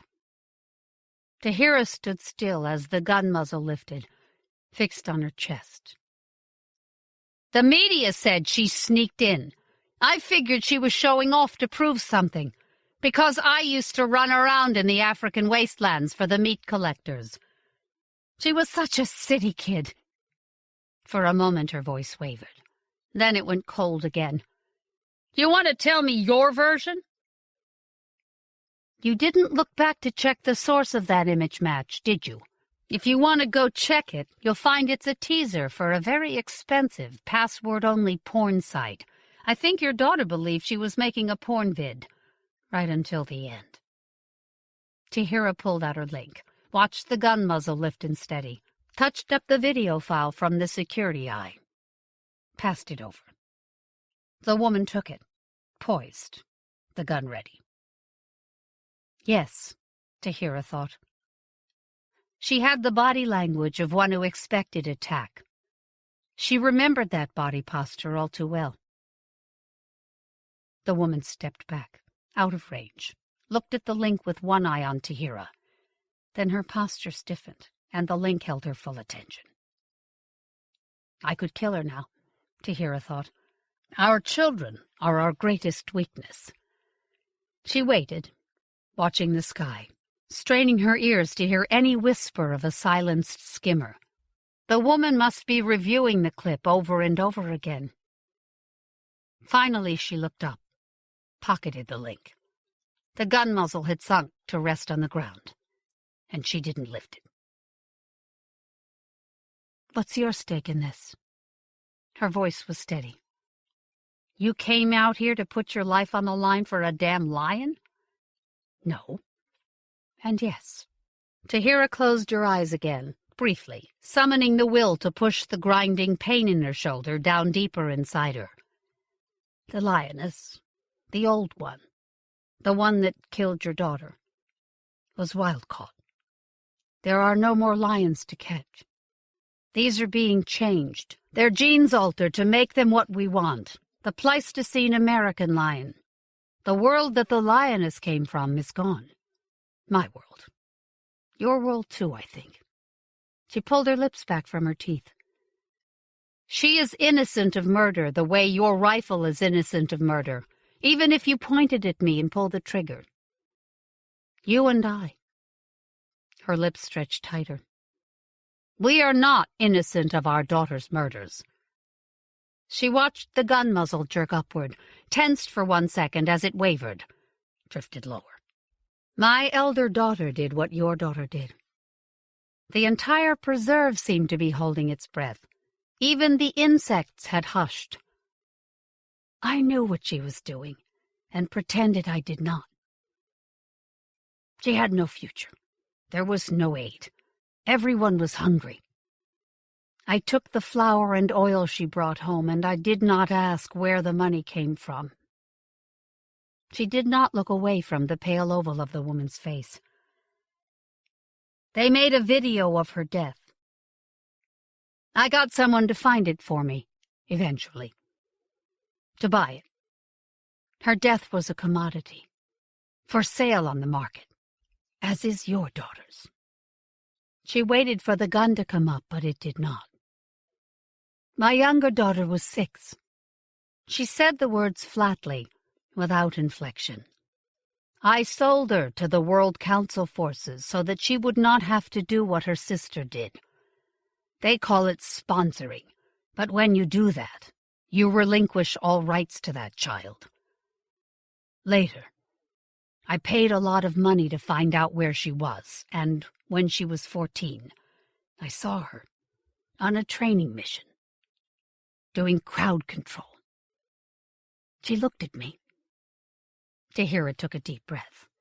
She did not know me. By then, I had been lucky, had found a job with the North American Pleistocene Preserve, and my superiors found that I was talented. That was many years ago. My daughter is past middle age now. She glanced up as a tiny chime sounded from the skimmer. That is our lioness and her pride. She took a deep breath. This is a delicately balanced trap. What do you want me to do? I think it's too late. She sighed. He will certainly be scanning the ground for any human-sized life signatures, in case this is the trap he expects, and I have brought the police. He won't see me. The woman laughed her broken glass laugh. Illegal technology is always a step ahead of legal. Your motion detectors saw me, but you wouldn't have picked me up on your scan. He has inside help, and so he might have access to our entire security network. She shrugged. I do not think that is likely, since only I have complete access to it. But it is possible. In that case, we're screwed. The woman shrugged, her expression unreadable in the dark. What do I do? I want him on the ground. Tidhar closed her eyes as the world wavered. He thinks I'm a witness, and he needs to make sure I'm dead. I have a first aid kit behind the seat. Cold sweat bathed her face, prickling under her arms. It has a touch menu. Select stimulant, human, emergency, and get 2 patches. She struggled to hang on to consciousness, eyes closed, nausea wringing her stomach. The woman brushed against her, fumbling behind the seat. A moment later, cool fingers seized her wrist, pushed her sleeve up, and Tidhar felt the sting of the stim patch on the inside of her elbow. That's going to make you bleed more. I know. Tidhar straightened as energy washed through her, banishing the nausea, brightening the shadows. Can't be helped. She touched the first aid menu, selected 1 small and 1 medium blood stop patch. Help me with a shirt. She winced as the woman opened the front, pulled the fabric down over her shoulder and arm. Cover the entire wound. Use the small one on the entry. I know how to use a patch. Tidhar sighed as the woman smoothed the patches over the ruin of the entry and exit wounds. The fast-acting local quickly numbed the grinding pain, reduced it to a low-level throb that she could shut out for now. You guys carry a hospital on these things. We permit a few extreme hikers. Tidhar drew a slow breath, let it out, judging the strength of the remaining pain. We are preoccupied with death. She bared her teeth at the woman. You sold vids of your kills along with your illegal meat, didn't you? The woman didn't answer, but of course she did. Tidhar straightened. That was the lure of what would otherwise be no different from a farm or vat-raised steak. If you couldn't pull the trigger yourself, you could still watch it die. You hide, she said. I'm going to move the skimmer ahead of the Pride. Ground it again. He's going to come down and look for me. He's going to drop a grenade on you and leave. The woman sounded contemptuous. Oh, no. Tidhar grinned. Like you, I'm wearing a chameleon field, and I also have a small device that a clever grad student hacked up. It generates the thermal effect of a 150-pound antelope. He was studying night hunting, trying to determine the importance of scent, thermal detection, sound and sight in predator species. Our killer should think it's me. She shrugged. He has been very careful not to leave any traces. I suspect that if I did not patrol as regularly as I do, we would never have known that anyone was killed here. Another few hours, and only the scrap of fabric would have marked that kill site. One of us needs to kill him. She lifted her hand. "I would prefer that the lions do it."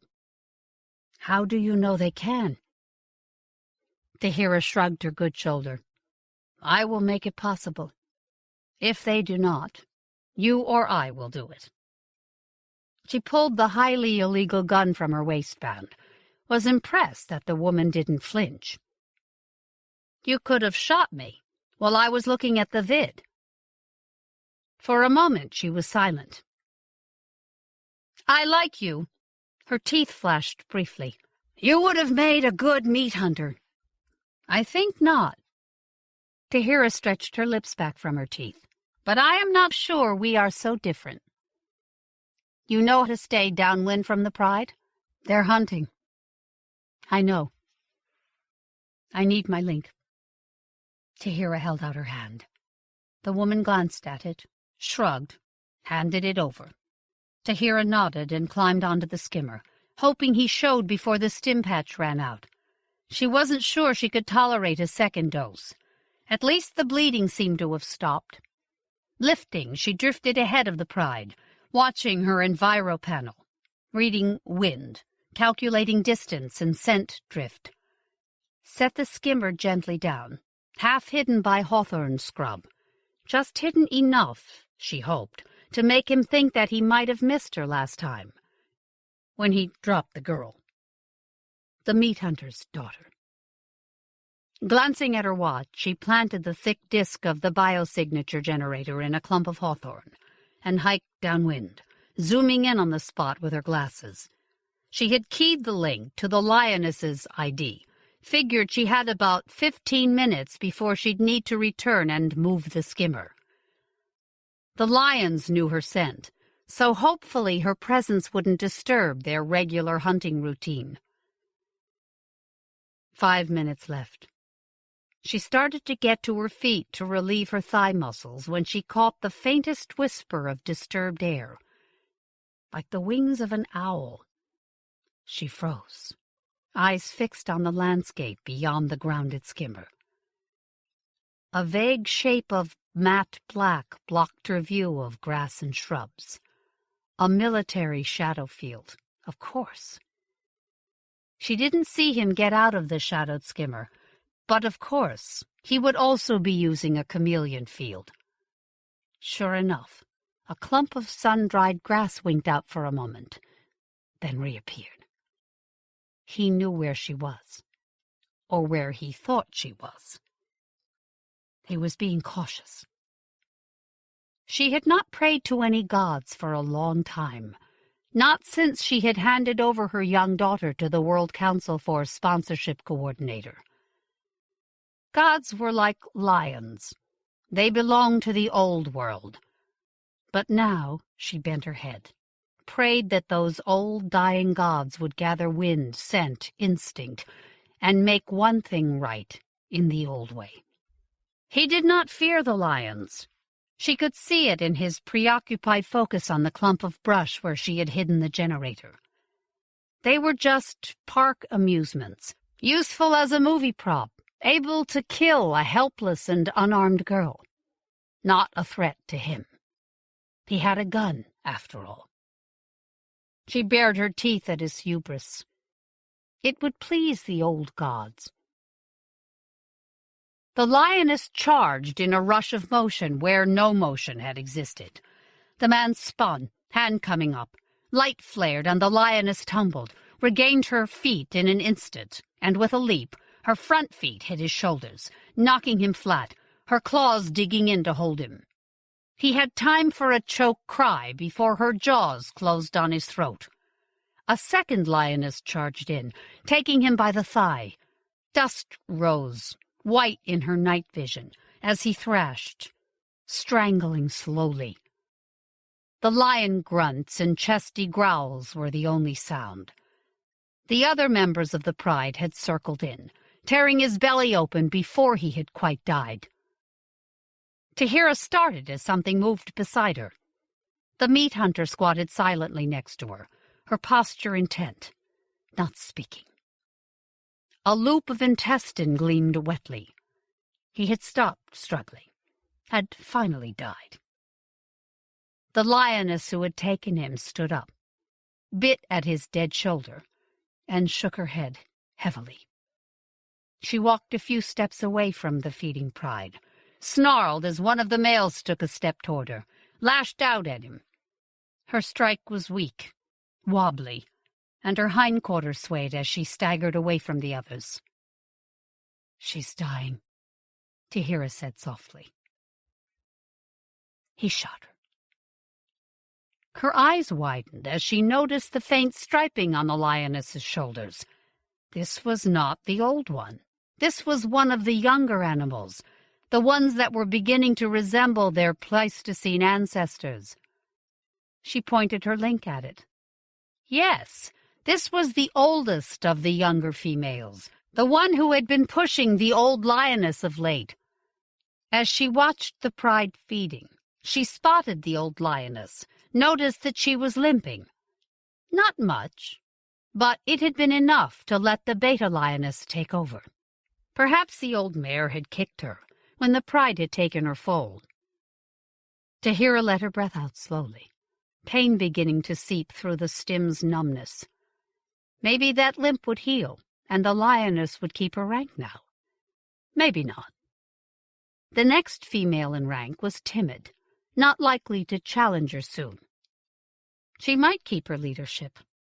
For a time. Tidhar got to her feet, feeling shaky to her bones. "You should leave now. Take his skimmer. It got him through the boundary. It will take you out. Sell it quickly, just in case. I will erase your entry from security." The meat hunter faced her, her expression enigmatic, the years, the past, graven into her weathered face. "What about you?" "I have some things to fix yet." She met the woman's eyes. They reminded her of African sky, blue, dry, and empty. "Your part is over." For a moment the woman didn't move. Then she lifted a finger to her forehead in a salute, turned and strode through the brush to the man's skimmer. A moment later it lifted and vanished. The pride had settled down to serious feeding now, and already the scavengers had begun to gather. One of the wild dogs darted in to snatch a scrap, then fled, butt tucked as a young male charged. She could come back in a couple of days, pick up any last evidence, record the young lioness's death as an official euthanasia.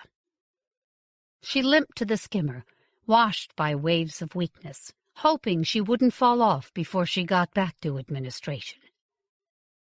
A red icon winked on the control panel, a security alert, muttering a curse because she would have thought the meat hunter was more careful than that. Tidhar touched it.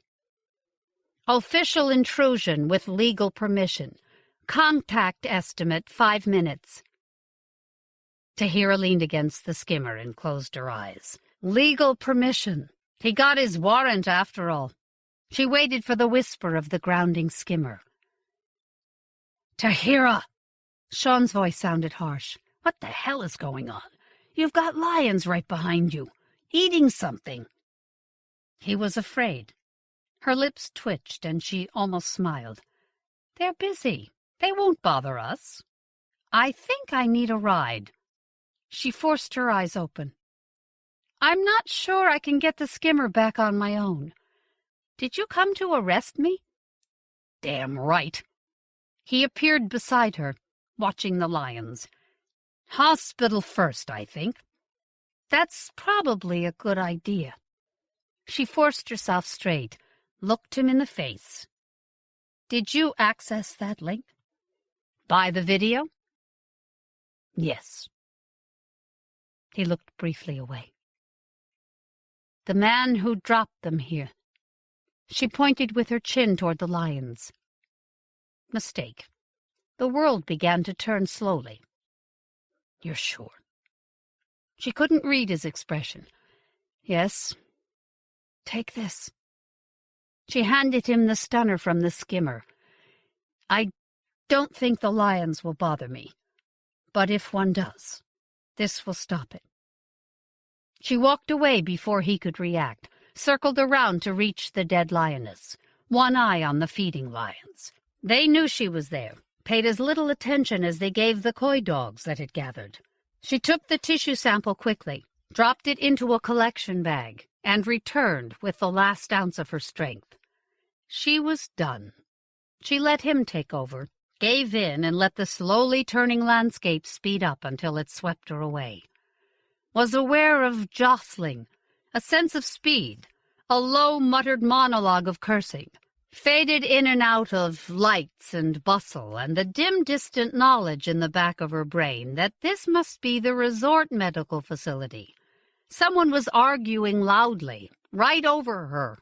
It hurt her head, and she retreated into darkness. When she opened her eyes, it was light, daylight bright, and her mouth felt like preserved riverbed in a drought. "They want you to drink this." Sean leaned into view, holding a plastic squeeze bag of yellow-green liquid with a drinking tube. She sucked at the liquid, winced, and swallowed. There was no way to make electrolytes taste good. "The bullet did a lot of soft tissue damage, but missed anything important," he said mildly. "Made a big hole, though. They left some drains in." She peered at the bandages swathing her left arm. It didn't hurt, but that would probably change when the meds wore off. "Can I leave?" "I think they'll let you go if you sign all kinds of waivers absolving them from blame." "And do we go to jail from here?" His eyes narrowed slightly. "That depends. We can talk about it." He was right about waivers. She signed and retinaed a half-dozen absolutions of all liability, but finally they carted her to the entry in a motorized chair and let her escape. Sean offered her his arm, and she leaned on it, harder than she thought she would need to. He was driving a small, rather scuffed-up electric. His private car? "You're not on duty?" She realized he was wearing a casual sunshirt and khakis. "Your day off?" "My day off." He slid into the driver's seat, touched on the air conditioning, and sat there as the hot interior air cooled. "Want to tell me?" "And if I don't?" He shrugged, turned those dry blue eyes on her. "I guess I could still arrest you on suspicion of being an accessory to a murder." "I am that." And she told him, leaning back against the still-warm plastic of the seat as the car hummed to life and Sean drove her back to the preserve. She told him the whole story, from her comments on the tour bus to her ambush by the meat hunter and the arrival of the vidmaker. He didn't say a word. She finished as they entered the ornate gates of the preserve, and she closed her eyes, exhausted by the telling, her shoulders starting to hurt now with a muffled throb that promised worse to come. A meat hunter. Sean parked in the afternoon shade cast by the building's solar panels. "I'm surprised you don't want me to go after her." "Why?" Tidhar opened one eye. "Her world is as dead as mine is. There is no wild meat to hunt anymore. Not the kind that made her a living." "She could come back to poach." "She won't." "You are so sure?" "I am." Sean sighed. "So you've achieved your justice. The lions killed the man the same way they killed the girl. And now you want me to just walk away and call it over. Do you think that ends it, Tidhar?" The bitterness in his voice surprised her. "Of course that doesn't end it."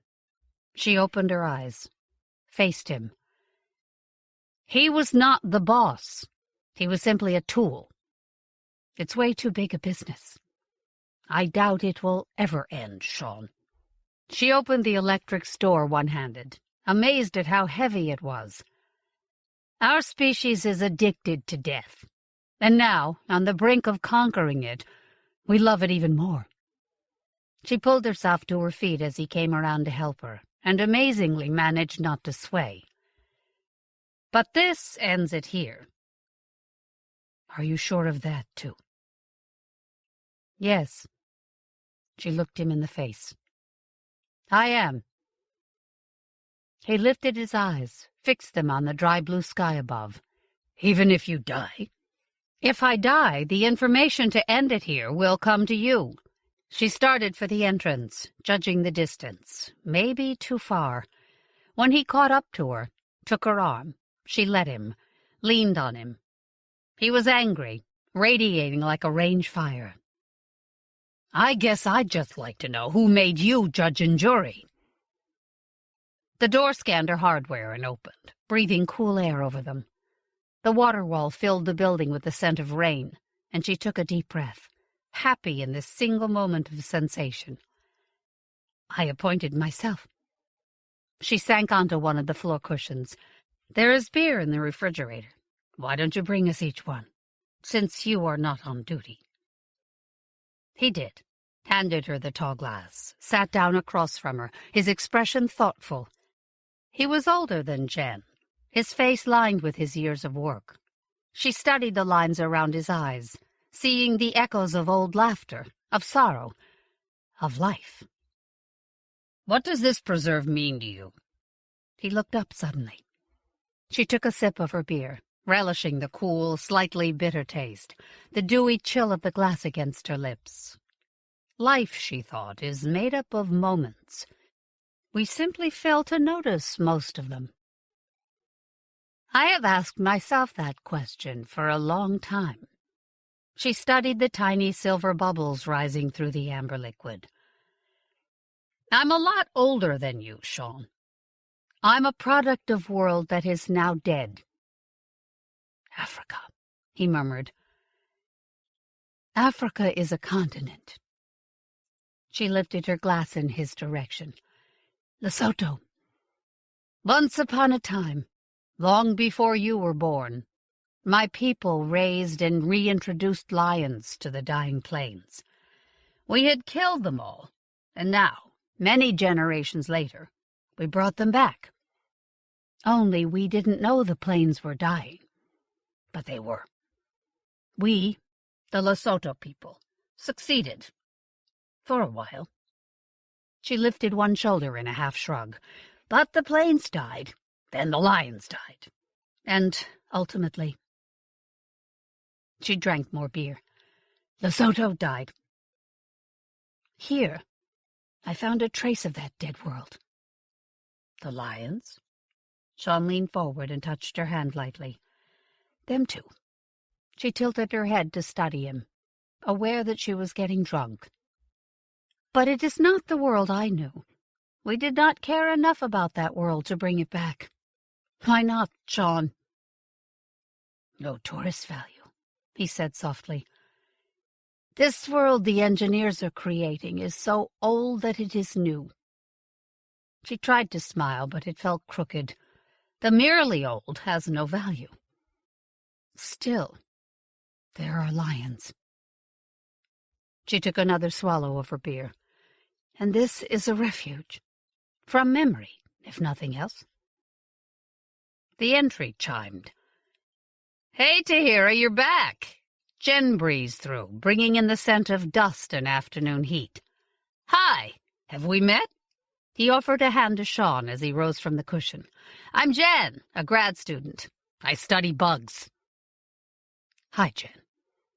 I was just leaving." Sean got to his feet, hesitated, then leaned down. "To memories." He touched his glass to hers. She hesitated for a moment, met his eyes, found compassion there. Jen looked from one to the other, puzzled, as they emptied their glasses. Sean took them to the kitchen wall, lifted a hand to her, then left, the door whispering shut behind him. "What was that all about?" He set his field pack against the wall. "He was deciding whether or not to arrest me." Tidhar watched Jen fill a glass of water. "I'd like some water too, please." "What's with the arrest thing?" He turned, smiling, a full glass in each hand. "And what happened to your arm? Did you have an accident with the skimmer?" "Yes, I did." She took the glass. "Sit down, Jen."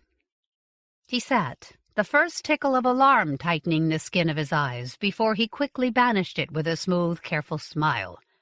"I have done a number of things in my long life." Tidhar sipped her water. "One was computer security. I was very good.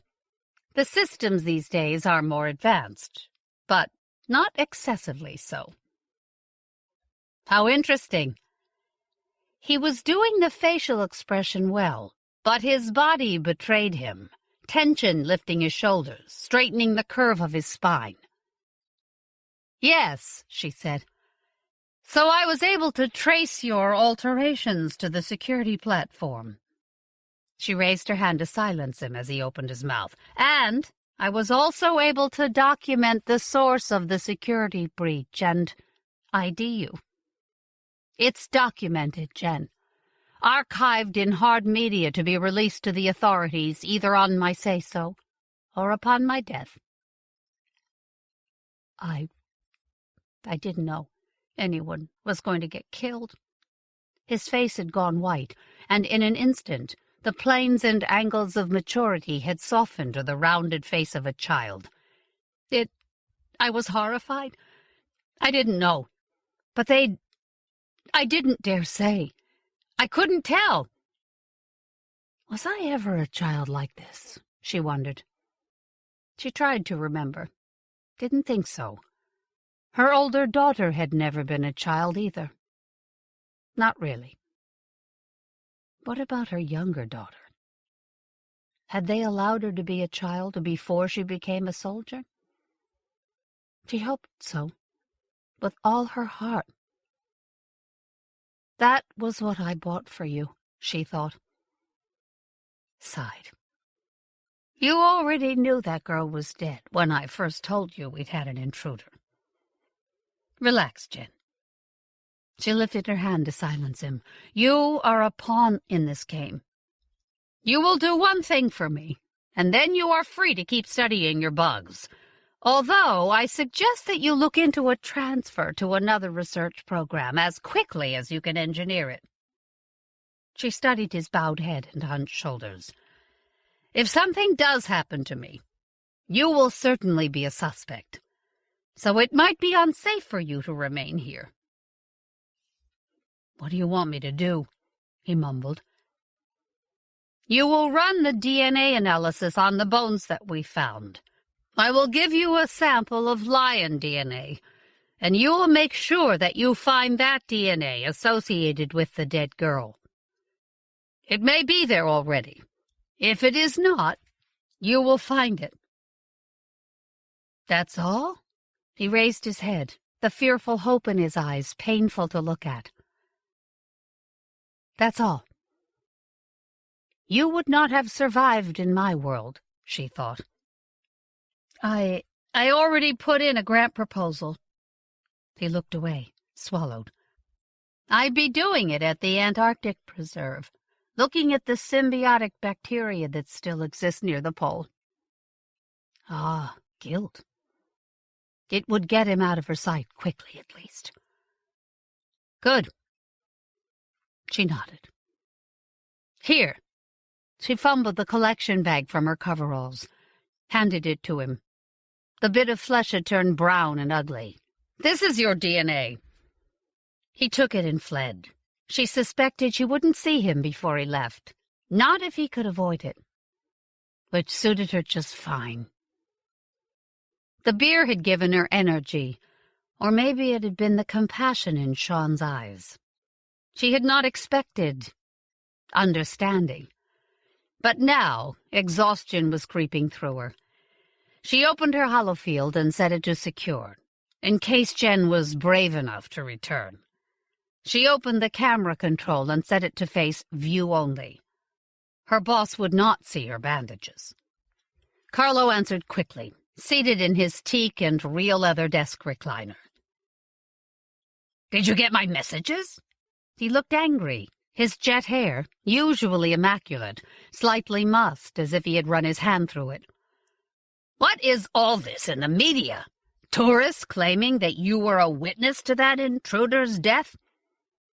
I have already informed the authorities that it was a mistake. She gave him a smooth smile. "The small brush fire of blogging will fade quickly. This is the last thing we need, Tidhar." He scowled at her. "Such carelessness is unlike you. You know better than to do anything that will incite negative public attention. What were you thinking?" "I needed to make myself bait," she said simply. "That was the surest and fastest method." He was far more mature than Jen, and his face betrayed nothing. Not even the tick of an eyelid gave him away. Almost, she could believe. "Our security is very, very cutting edge. I sent you the inserted visuals that replace the images of the girls dying." Perhaps Jen was in a hurry. She shrugged. But he had neither the access nor the expertise to allow an intruder to come and go through the security shield without triggering any alarm or record. The intruder had a password. How could someone have that? Almost she had believed that she had made a mistake, but his tone betrayed him. He was asking a rhetorical question. "Only 2 people have a password, Karl. You and I. There is no real anonymity in the net. Not for a long time now." She smiled at him, pleasantly. "I do not believe you are one of the major players here. If I did," she bared her teeth at him, "I would not be talking to you. I think you merely got a percentage. Rental, and perhaps a copy of the video? Does that excite you? A real and violent death with real fear and real blood?" He flinched then, and her stomach twisted. "That was how they came to ask you, wasn't it? You are a customer." She kept the disgust out of her voice, because it was not yet time to end this conversation. "I have archived a file of all my suspicions and all the evidence I have uncovered to support them. It is not sufficient to convict you, but it is sufficient to let those with greater investigative skills than I have find out the truth. Then they will convict you. On the day of my death, the archive goes to the appropriate World Council Committee members." "Blackmail?" His lip curled. "Is that so much better than what I did?" "It's not blackmail." She shrugged. "It is simply an insurance policy, to make sure that this does not happen again, here." He didn't believe her. "I am finishing up the DNA scan of the dead girl. I have already euthanized the lioness that attacked her. You may release that information to the media and the public. You may make whatever statement about blogger inaccuracies you choose, and that will, as I said, fade away. If anything," her lip curled, "it will increase traffic to the preserve. As you know, violent death is a potent pheromone." His reaction was more visible this time. She ended the link, rudely. She was entitled to be rude. "He is too well protected." She was speaking to Sean's absence, heard her own defensive tone. "He is insulated by too much money and too many connections. He would emerge from the ashes of an investigation, and nothing would change."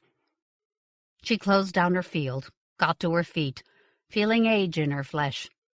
How much longer did she have? "Perhaps I am too much a product of my old world. To me, justice is direct, an eye for an eye, the justice of the old gods, of the lions." She had bought the old lioness a second chance. It might not buy her much time at all, or she might get another season before she was ousted by one of the younger, striped new females that made the gene engineers so happy. She had a tour scheduled tomorrow. The note on the green calendar field on the wall was flashing its reminder. She stretched her shoulder, testing the limits of the pain. If she slept well, she could do it. perhaps with less energy. There would be questions. She would have to decide on the answers before then. Would this time do Sean the courtesy of telling him what her answers would be?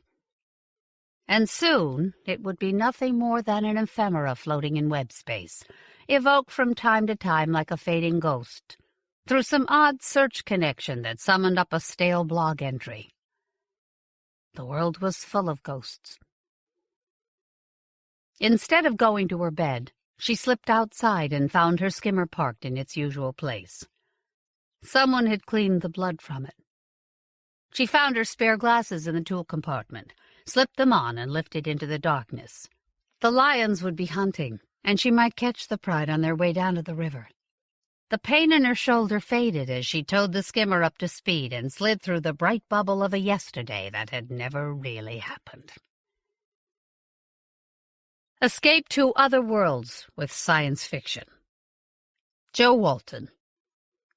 British-turned-Canadian SF and fantasy writer Joe Walton won the John W. Campbell Award for Best New Writer in 2002, and has subsequently won the World Fantasy Award for her novel, Tooth and Claw.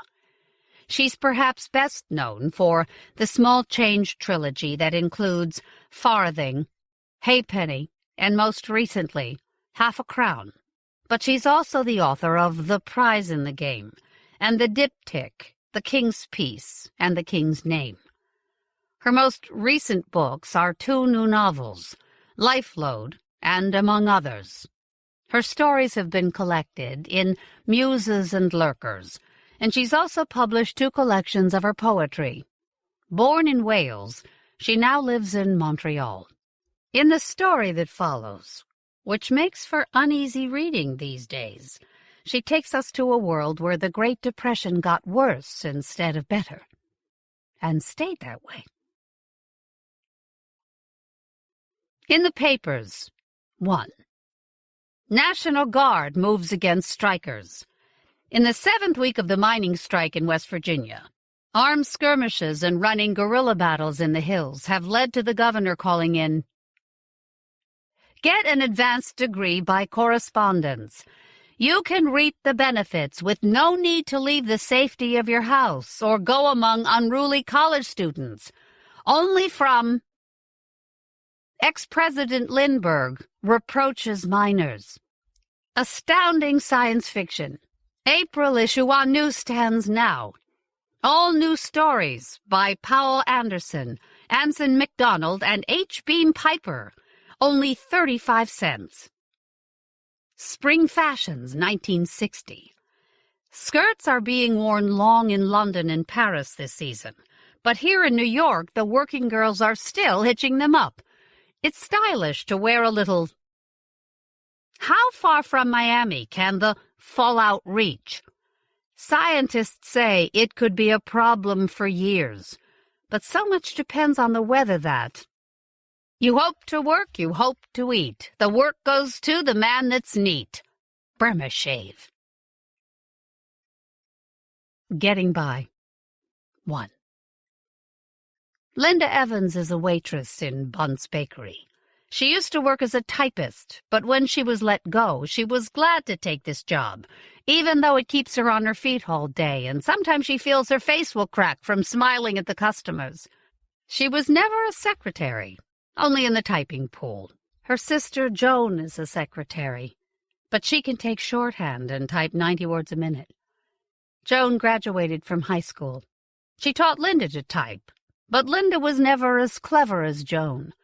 Not even when they were little girls in the time she can just remember, when their father had a job at the plant, and they lived in a neat little house at the end of the bus line. Their father hasn't worked for a long time now. He drinks up any money he can bully out of the girls. Linda stands up to him better than Joan does. "They'd have forgiven the New Deal if only it had worked," a man says to another, as Linda puts down his coffee and sandwich in front of him. "Worked?" asks his companion scornfully. "It was working. It would have worked and got us out of this if only people had kept faith in it." They were threadbare old men, in mended coats. They ordered grilled cheese sandwiches, the cheapest item on the menu. One of them smiles at Linda, and she smiles back, automatically, then moves on and forgets them. She's on her feet all day. Joan teases her about flirting with the customers and falling in love, but it never seems to happen. She used to tease Joan about falling in love with her boss, until she did. It would all have been dandy, except that he was a married man. Now Joan spends anguished hours with him, and anguished days without him. He makes her useless presents of French perfume and lace underwear. When Linda wants to sell them, Joan just cries. Both of them live in fear that she'll get pregnant, and then where will they be? Linda wipes the tables and tries not to listen to the men with their endless ifs. She has enough ifs of her own. If Mother hadn't died, if she'd kept her job in the pool, if John hadn't died in the war with England, and Pete in the war with Japan. "Miss?" one of them asks. She swings around, thinking they want more coffee. 1 refill only is the rule. "Can you settle a question?" he asks. "Did Roosevelt want to get us to join in the European War in 1940? "How should I know? It has nothing to do with me. I was 5 years old in 1940. They should get over it and leave history to bury its own dead, she thinks, and goes back to wiping the tables. In the papers, 2. With Miracle Grow, you can regain your lost follicles. In today's world, it can be hard to find work, even with qualifications. We at Cyrus Markham's agency have extensive experience at matching candidates to positions, which makes us the unrivaled. New torpedoes that work even better. Radar, sonar, and even television too. At last, you can afford the house of your dreams. Let science fiction take you to new worlds. New books by Isaac Asimov and Robert A. Heinlein for only another bank founders in Pennsylvania. We have not used the word secede, says Texas Governor. Why do Canadians act so high and mighty? It's because they know. In the line, 1. When Tommy came out of the Navy, he thought he'd walk into a job just like that. He had his veteran's discharge, which entitled him to medical treatment for his whole life. And he was a hero. He'd been on the carrier Constitution, which had won the Battle of the Atlantic, practically single-handed, and had sent plenty of those Royal Navy bastards to the bottom of the sea where they belonged. He had experience in maintenance as well as gunnery. Besides, he was a proud, hard-working American. He never thought he'd be lining up at a soup kitchen. In the papers, 3. Time for a new tune. Why are the bands still playing Cole Porter? Secretary of State Linebarger says the Brits want peace. Atomic secrets. Do the Japanese have the bomb? Sources close to the Emperor say yes, but the Nazis deny that they have given out any plans. Our top scientists are still working to nylons, nylons, nylons. Dianetics, a new science of the mind. Getting by, 2. Linda always works overtime when she's asked. She appreciates the money, and she's always afraid she'll be let go if she isn't obliging. There are plenty of girls who'd like her job. They come to ask every day if there's any work. She isn't afraid the Bunts will give her job away for no reason. She's worked here for 4 years now, since just after the Japanese War. You're like family, Mrs. Bunt always says. They let Olive go, the other waitress, but that was because there wasn't enough work for 2. Linda works overtime and closes up the cafe when they want her to. You're a good girl, Mrs. Bunt says. But the Bunts have a daughter, Cindy. Cindy's a pretty 12-year-old, not even in high school. She comes into the cafe and drinks a milkshake sometimes with her girlfriends, all of them giggling. Linda hates her. She doesn't know what they have to giggle about. Linda is afraid that when Cindy is old enough, she'll be given Linda's job. Linda might be like family, but Cindy really is family. The bakery does all right. People have to eat. But business isn't what it was. Linda knows. She's late going home. Joan's dressing up to go out with her married boss. She washes in the sink in the room they share. The shower is down the corridor, shared with the whole floor. It gets cleaned only on Fridays, or when Joan or Linda do it. Men are such pigs, Linda thinks, lying on her bed, her weight off her feet at last. Joan is 3 years older than Linda, but she looks younger. It's the makeup, Linda thinks. Or maybe it's having somebody to love. If only she could have fallen in love with a boss who'd have married her and taken her off to a nice little suburb. But perhaps it's just as well. Linda couldn't afford the room alone, and she'd have had to find a stranger to share with. At least Joan was her sister, and they were used to each other. "I saw Dad today," Joan says, squinting in the mirror and drawing on her mouth carefully. "Tell me you didn't give him money." "Just $2, Joan admits. Linda groans. Joan is a soft touch. She makes more than Linda, but she never has any left at the end of the week. She spends more, or gives it away. There's no use complaining, as Linda knows. "Where's he taking you?" she asks wearily. "To a rally," Joan says. "Cheap entertainment. Rallies and torchlit parades and lynchings, beating up the blacks as scapegoats for everything. It didn't help at all. It just made people feel better about things to have someone to blame." "It's not how we were brought up," Linda says. Their mother's father had been a minister and had believed in the brotherhood of man. Linda loved going to her grandparents' house when she was a child. Her grandmother would bake cookies and the whole house would smell of them. There was a swing on the old apple tree in the garden. Her father had been a union man, once, when unions had still been respectable. "What do I care about all that?" Joan says, viciously. "It's where he's taking me, and that's all. He'll buy me dinner and we'll sing some patriotic songs. I'm not going to lynch anybody." She dabs on her French perfume, fiercely. Linda lies back. She isn't hungry. She's never hungry. She always eats at the bakery. The Bunts don't mind. Any order that was wrong, or any bread that would have been left over. Sometimes they even gave her cakes of bread to bring home. She rubs her feet. She's very lucky, really. But as Joan goes out the door, she feels like crying. Even if she did meet somebody, how could they ever afford to marry? How could they hope for a house of their own? In the papers. 4. Sea monkeys will astound your friends. President says we must all pull together. In Seattle today in a meeting with take a luxury airship to the holy city. Can the economy ever recover?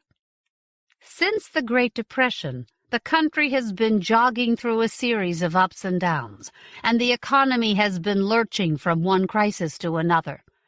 Administrations have tried remedies from Roosevelt's New Deal to Lindbergh's belt-tightening, but nothing has turned things around for long. Economists say that this was only to be expected, and that this general trend of downturn was a natural and inevitable new Hollywood blockbuster Reichsmarschall, starring Marlon Brando. In the Line, 2. When Sue was 17, she'd had enough of school. She had a boyfriend who promised to find her a job as a dancer. She went off with him to Cleveland. She danced for a while in a topless club, and then in a strip joint. The money was never quite enough, not even after she started turning tricks. She's only 34, but she knows she looks rattled. She's sick. Nobody wants her anymore. She's waiting in the line because there's nowhere else to go. They feed you and take you off in trucks to make a new start. That's what she's heard. She can see the truck. She wonders where they go. In the papers, 5. Are new home permanents as good as they say? Experts say yes.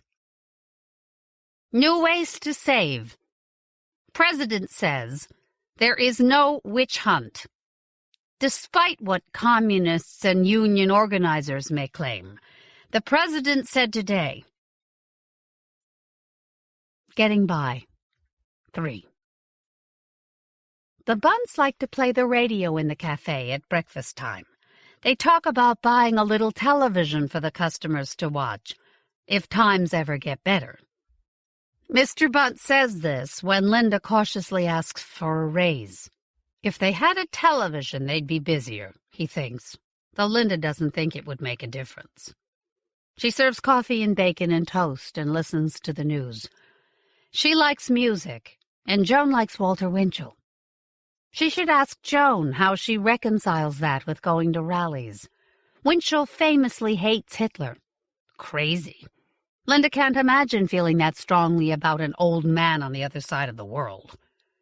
Later, when Cindy and her friends are giggling over milkshakes, and Linda feels as if her feet are falling off, a man comes in and takes the corner table. He orders sandwiches and coffee, and later he orders a cake and more coffee. He's an odd little man. He seems to be paying attention to everything. He's dressed quite well. His hair is slicked back, and his clothes are clean. She wonders if he's a detective, because he keeps looking out of the window. But if so, he seems to pay just as much attention to the inside, and to Linda herself. She remembers what Joan said, and wants to laugh, but can't. He's a strange man, and she can't figure him out. She doesn't have to stay late and close up, and the man follows her out when she leaves. There's something about him that makes her think of the law, way before romance. "You're Linda," he says, outside. She's scared, because he could be anybody. But they are in the street under a streetlight. There are people passing, and the occasional car. "Yes," she admits, her heart hammering. "What do you want?" "You're not a Bunt?" "No, they're my employers, that's all," she says, disassociating herself from them as fast as she can, though they have been good to her. Immediately, she has visions of them being arrested. Where would she find another job? "Do you know where the Bunts come from?" "Germany," she says, confidently. "Bunts German Bakery," it says, right above their heads. "When?" "Before I was born. Why aren't you asking them these questions?" "It was 1933. "Before I was born," Linda says, feeling more confident and taking a step away. "Have you seen any evidence that they are Jews?" She stops, confused. "Jews?" "They're German. Germans hate Jews. Many Jews left Germany in 1933 when Hitler came to power," the man says, though he can't be much older than Linda. "If the Bunts were Jews and hiding their identity, then, if you denounced them—" He stops, but Linda has caught up with him now. If she denounced them, she would be given their property, the business, the apartment above it, their savings. "But they're not. I've never—" "They serve bacon," she blurts. "You've never seen any evidence?" he asks, sadly. "A pity. It could be a nice business for you." "You're not Jewish?" "Welsh," she says. "My grandfather was a minister." "I thought not, with that lovely blonde hair."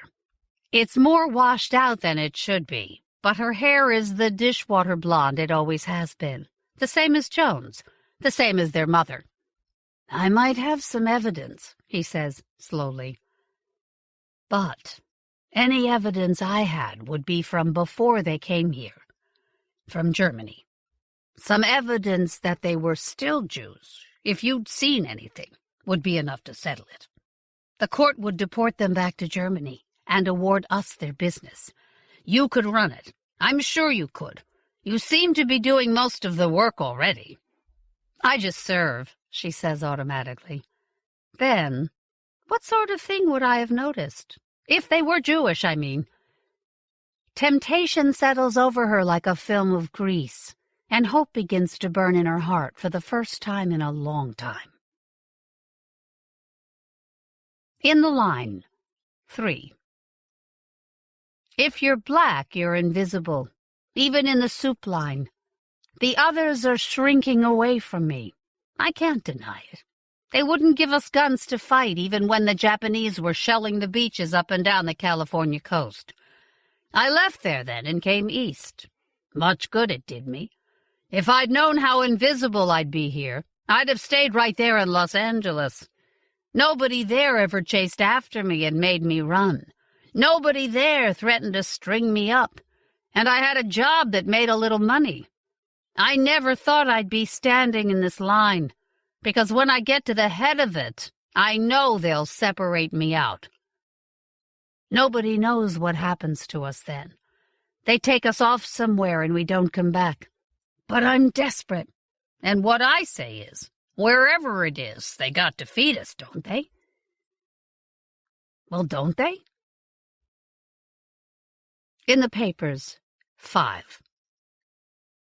Another factory closing. Peace talks in London as Japan and the Reich divide up Russia. Will there be a buffer state of Scythia to divide the two great powers? Battle in the Appalachians. National Guard reinforcements sent in. President says it is necessary to keep the country together. Owners gun down strikers in Alabama. 60 people were hospitalized in Birmingham today after Escape to Other Worlds with Science Fiction. New titles by Frederick Pohl and Alice Davey. 3 Leaves of Aloe. Rand B. Lee. Rand B. Lee has become a regular at the Magazine of Fantasy and Science Fiction, with a number of sales there in recent years, and has also sold stories to Asimov Science Fiction, Amazing, and elsewhere. His father was Manfred B. Lee, the co-creator of The Detective, Ellery Queen, and author of many of the novels about him. Lee himself is the author of the gardening book, Pleasures of the Cottage Garden, and is at work on a novel. He lives in northern New Mexico. In the quiet but powerful story that follows, he shows us a mother in a near-future world, faced with a choice that I fear all too many of us may actually find ourselves faced with one of these days, uncomfortably soon. Amrit Chaudhary, kindly report to the supervisor's office. Amrit Chaudhary. Amrit looked up from her workstation and sighed in frustration. Around her rose the chatter of 100 women's voices, the ring of telephones, the clatter of fax lines. She was a small young woman with a heart-shaped face and large, intelligent black eyes, perpetually clouded with worry.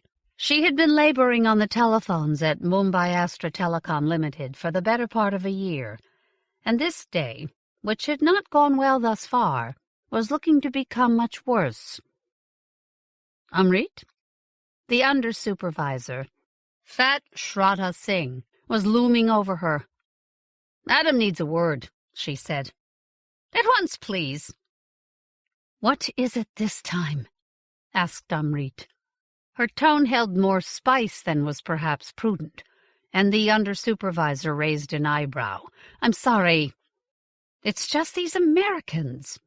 She pulled off her headset and let it fall with a clatter on her desktop. They're so suspicious, and they hate parting with their money so. I can be as sweet and as polite as one can wish, but it avails nothing. 3/4 of the time they hang up before I finished saying, "Hello, Mr. Wayne, my name is Maggie Jones." She punched log off to indicate an excused break, and pushed back her chair. At least, she thought, they have proper chairs here. The last place she had worked, there had been only inverted oil cans to sit upon. Maggie Jones! Singh grunted in amusement. The women's eyes met, and both fell simultaneously into a fit of giggles. "Maggie Jones!" cried Amrit helplessly. "Bobby Grant!" chortled the under-supervisor, similarly irrigated. "Jane West!"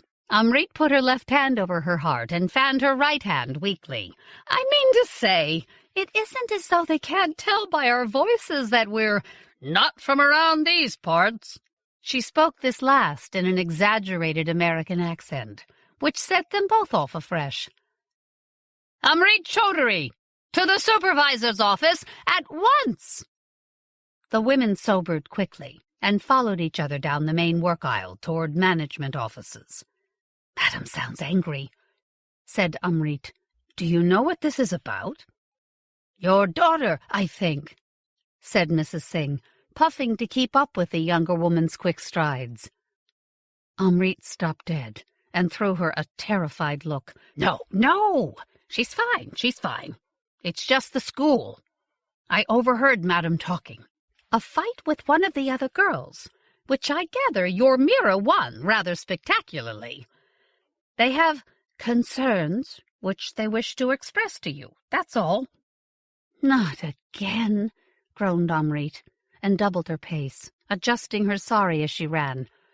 When she reached the door of the supervisor's office, she knocked timidly, then opened the door a crack and stuck in her head. "It's Amrit, madam. You called for me?" "It's about time. Come in. Don't hang about in the hall." Amrit entered quickly, shutting the door behind her, and stood with her back to it. Whenever she was called into Madam's office, she felt as though she were 9 years old and back in school, facing the headmistress. Madame Cottongull had steel-gray hair, a prominent caste mark, and deceptively grandmotherly features. Today she was wearing a Western business suit, and when Amrit entered, she was just slamming down the phone. "You took long enough, girl. This is Mr. Mehta, whom I believe—" This last heavily weighted with sarcasm. "You know." "Well, Mrs. Chaudhry, we meet again." Vice Principal Mehta's lean frame rose from its chair near Madam's desk, and, smiling broadly, extended a hand. Amrit shook it gingerly. "I am so terribly sorry to trouble you at your place of work, but I thought it expeditious to come here directly, rather than summon you to the school. Is there a spot where we might chat in private?" This last he addressed to the supervisor. Amrit said hurriedly, "How is my daughter, Vice Principal?" Aside from the lavatory, they were standing in the only private room available, in the large barn-like structure that made up the main headquarters of Mumbai Astra Limited. And Amrit had no desire to be alone with Mehta. She had several times been forced to endure his caresses in return for his leniency with her daughter Mira, and she had vowed to immolate herself rather than endure them again. Madam gazed upon the thin man expectantly. He shrugged. "Very well. Mira quarreled with one of the upper form girls this morning. The other girl started it, I believe. Some altercation over a cell phone of which your daughter was in possession. The quarrel escalated into fisticuffs. Your daughter possesses an admirable right hook, Mrs. Chaudhry. Perhaps the school ought to consider instituting a girls' boxing team so as to make better use of her talents." "I'm so sorry, Vice Principal Mehta," said Amrit. "I've told Mira that fighting is not acceptable behavior. I can't think what's come over her." She added, "Will the other girl be all right?" "Oh, right as rain," said Mehta cheerfully, "save for a loose tooth." Amrit groaned. "The cell phone, however, is unsalvageable." He drew it from the pocket of his suit jacket and handed it over to her. Amrit groaned again. It was her Mumbai Astrophone. All the employees were issued one so that they could be on call at a moment's notice to fill in gaps in the phone banks as they arose. And it had been missing for 3 days. "Is it your habit to permit your daughter the use of your company phone, Amrit?" Madam asked with asperity. "No, madam. A replacement will be issued immediately. Its cost will of course be deducted from your wages." "Naturally, madam. And I'm sorry. It won't happen again, I promise." "That's as may be." As if they were linked telepathically, at that moment, Under-Supervisor Singh knocked on the door, opened it, and looked at Madam inquiringly. "Ah, there you are, Singh. Issue Mrs. Cowdrey a new phone, charged against her weekly." With a sympathetic glance at Amrit, the fat woman nodded and withdrew. "Will there be anything else, Mr. Mehta? Amrit must return to her post." "I'm afraid so, Madam Cottingle." "You see," said the vice principal, "at the Gupta Academy we have a policy, borrowed from the Americans, of 3 strikes and you are out. This is the 4th occasion upon which your daughter Mira has demonstrated an inability to coexist on cordial terms with her fellow students. Our normal course of action, and one which we are, for many reasons, loath to pursue except in times of dire necessity, would be to expel Mira forthwith. For mastering one's temper is a skill crucial to the workings of a civilized society, as I am sure you will agree." "Expel her?" gasped Amrit. "Oh, no, Vice Principal." She had worked so hard to get her into the school, despite opposition from Mira's paternal grandmother, who felt that too much education was bad for a girl, leading to late-night parties, pierced eyelids, heroin addiction, and prostitution. "Is there nothing that can be done?" She opened her eyes as wide as she could, and gave him a look so beseeching it might have melted the heart of a stone Buddha. "Well, perhaps," said Mehta, eyeing her back, stroking his bearded chin. "Perhaps we can discuss terms. But until such time as we come to some further understanding, the Academy will consider keeping Mira on, only if you consent to have her outfitted with a nanny chip." "A nanny chip?" Madame Cottingle had been sitting silent during this exchange, impatient to have them out of her office so she might return to her appallingly busy schedule. But this last had startled her to fresh attention. "Is Mira Cowdrey such a menace to your scholastic society, then, Vice Principal? I was under the impression that nanny chips were most commonly used among potentially violent prison populations." "You surprise me, Madam Cottingle," Mehta replied jovially. "I had assumed, considering your place of employ, that you would be more conversant in what the Americans are so fond of describing as the cutting-edge technologies. There are many types of nanny chip nowadays. We are speaking here not of electronic lobotomization, but of the temporary outfitting of the girl with an aggression-inhibiting nanny chip to ensure her cooperativeness over a predetermined and limited period, as a method of bringing home to her the importance of learning proper skills of social interaction. We've done it before with problem students, and the experiment has been met with much success, particularly in Germany." He winked at the appalled women then. "A much more humane method, you will agree, than caning, to which we were forced to resort in former days.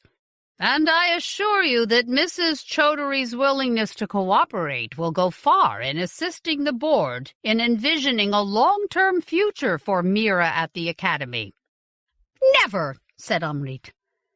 She walked up to the vice principal and stood so close to him that he was forced to take a step backward. "I will never consent to such a procedure. It is monstrous. It is inhumane. Why, you admitted yourself it was the other girl's fault." "4 times now it has been the fault of the other girl," said Meta placidly. 4 times, Mrs. Cowdrey. If your Mira does not learn to master her temper, her prospects for success in this altercation-ridden world look bleak indeed. What of the other girl? What of her prospects for success? Will she too be outfitted with a nanny chip to curb her excesses of aggression? Amrit heard her voice rise. She knew her face was red and her fists were balled, and that everyone in the outer office could hear her, but she did not care. "That is a matter for the board to decide," said Vice Principal Meta. "I see that you are upset. Take time to think over the matter before you make a final decision we might all regret. Now, if you will excuse me, I have another appointment. I came here only as a courtesy." He attempted to step around Amrit, but she blocked his way. "Where is she? Where is my daughter now?" "Mrs. Cowdrey, calm yourself." The supervisor had risen. Her quiet voice cut through Amrit's mind whirl. Tossing her head, she stepped aside to let the vice principal pass. Meta bowed to Mrs. Singh and paused, his hand on the office doorknob. "I apologize again for having interrupted you ladies' workday. Mrs. Cowdrey's daughter should by now have arrived at their place of residence. I instructed the assistant vice principal to shepherd her safely home, and I am afraid that is where she must stay until such time as other arrangements can be agreed upon." He smiled again at Amrit. "If you change your mind about the chip, do ring me up, Mrs. Cowdrey. That ought not to be difficult for you to do, now that you have your cell phone back." And with that he closed the door behind him. When Amrit got home that night to the apartment she shared with the elder Mrs. Cowdrey, her late husband's mother, Amrit's paternal uncle Savit, his far too young of a wife, Gloria, their 6-year-old son Dakota, Dakota's pregnant and gender-inappropriately named rat shrew, Ganesha, and Amrit's criminal progeny Mira. Amrit was in no mood for compromise. She marched right past her mother-in-law's squawking complaints, through Uncle Savit's cloud of, in the process of being hurriedly extinguished, cigar smoke. Gloria was still cross-town, at the Internet Cafe where she worked long hours. Pushed open without knocking, the door to Mira's little room. Not much more than a converted closet, really. Tore the earphones off the head of the closed-eyed, finger-tapping, unread schoolbook open before her 14-year-old, and said, "Mira, put on your coat. We're going out." "Ma!" "Now!" And then reversed the process, this time with Mira in tow, earphoneless, eyes now fully open, shrugging into her Adidas knockoff, still wearing her school uniform underneath. Past Ganesha, who waffled her nose at them as they went by. Past Dakota, who was plugged into his M-box and wouldn't have noticed an atomic bomb if it had exploded under his nose. Past Uncle Savit, who had once been a professional boxer, but now was huffing. "What is the fire alarm now, Amrit?"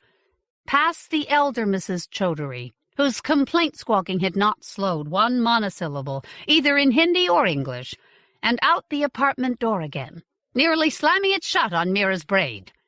"Ma! Where are we going?" "You'll see." And then down the 6 flights to the busy Mumbai street, where Amrit stopped to get her bearings.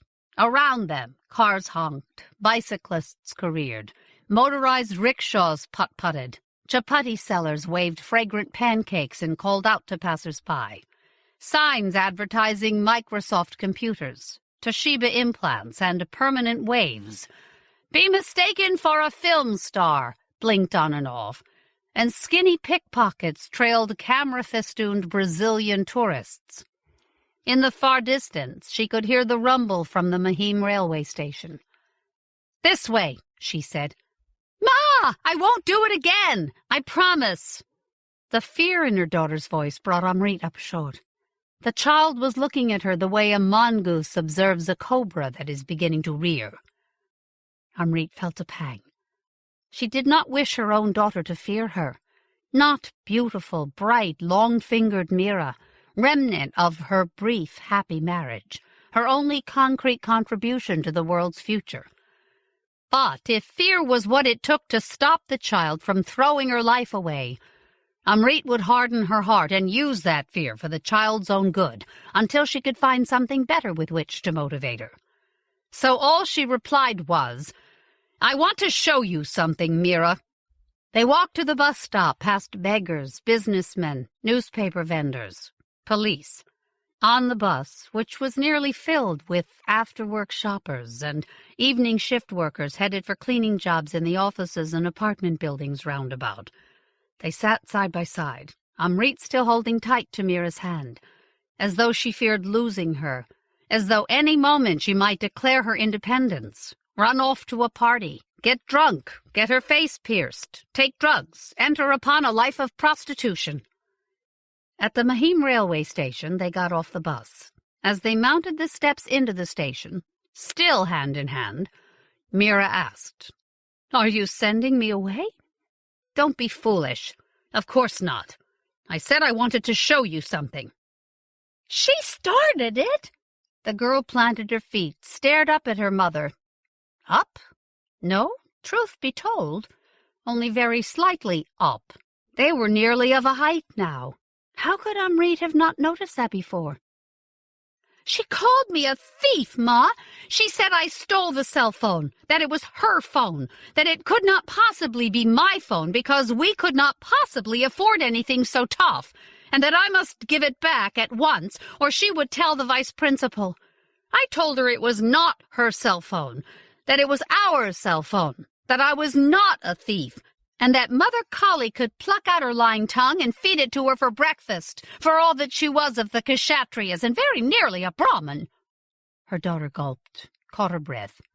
"And then she slapped me, so I struck her the way Uncle Savit showed me. Are you finished?" Mira nodded. There were tears in the corners of her big eyes, and her cheeks were flushed with passion, but there was no remorse at the corners of her mouth at all. "Then come," said Amrit. "It's only a little farther, this thing that I wish to show you." There were high brick walls between the back of the railway station and the thing Amrit wished to show her daughter.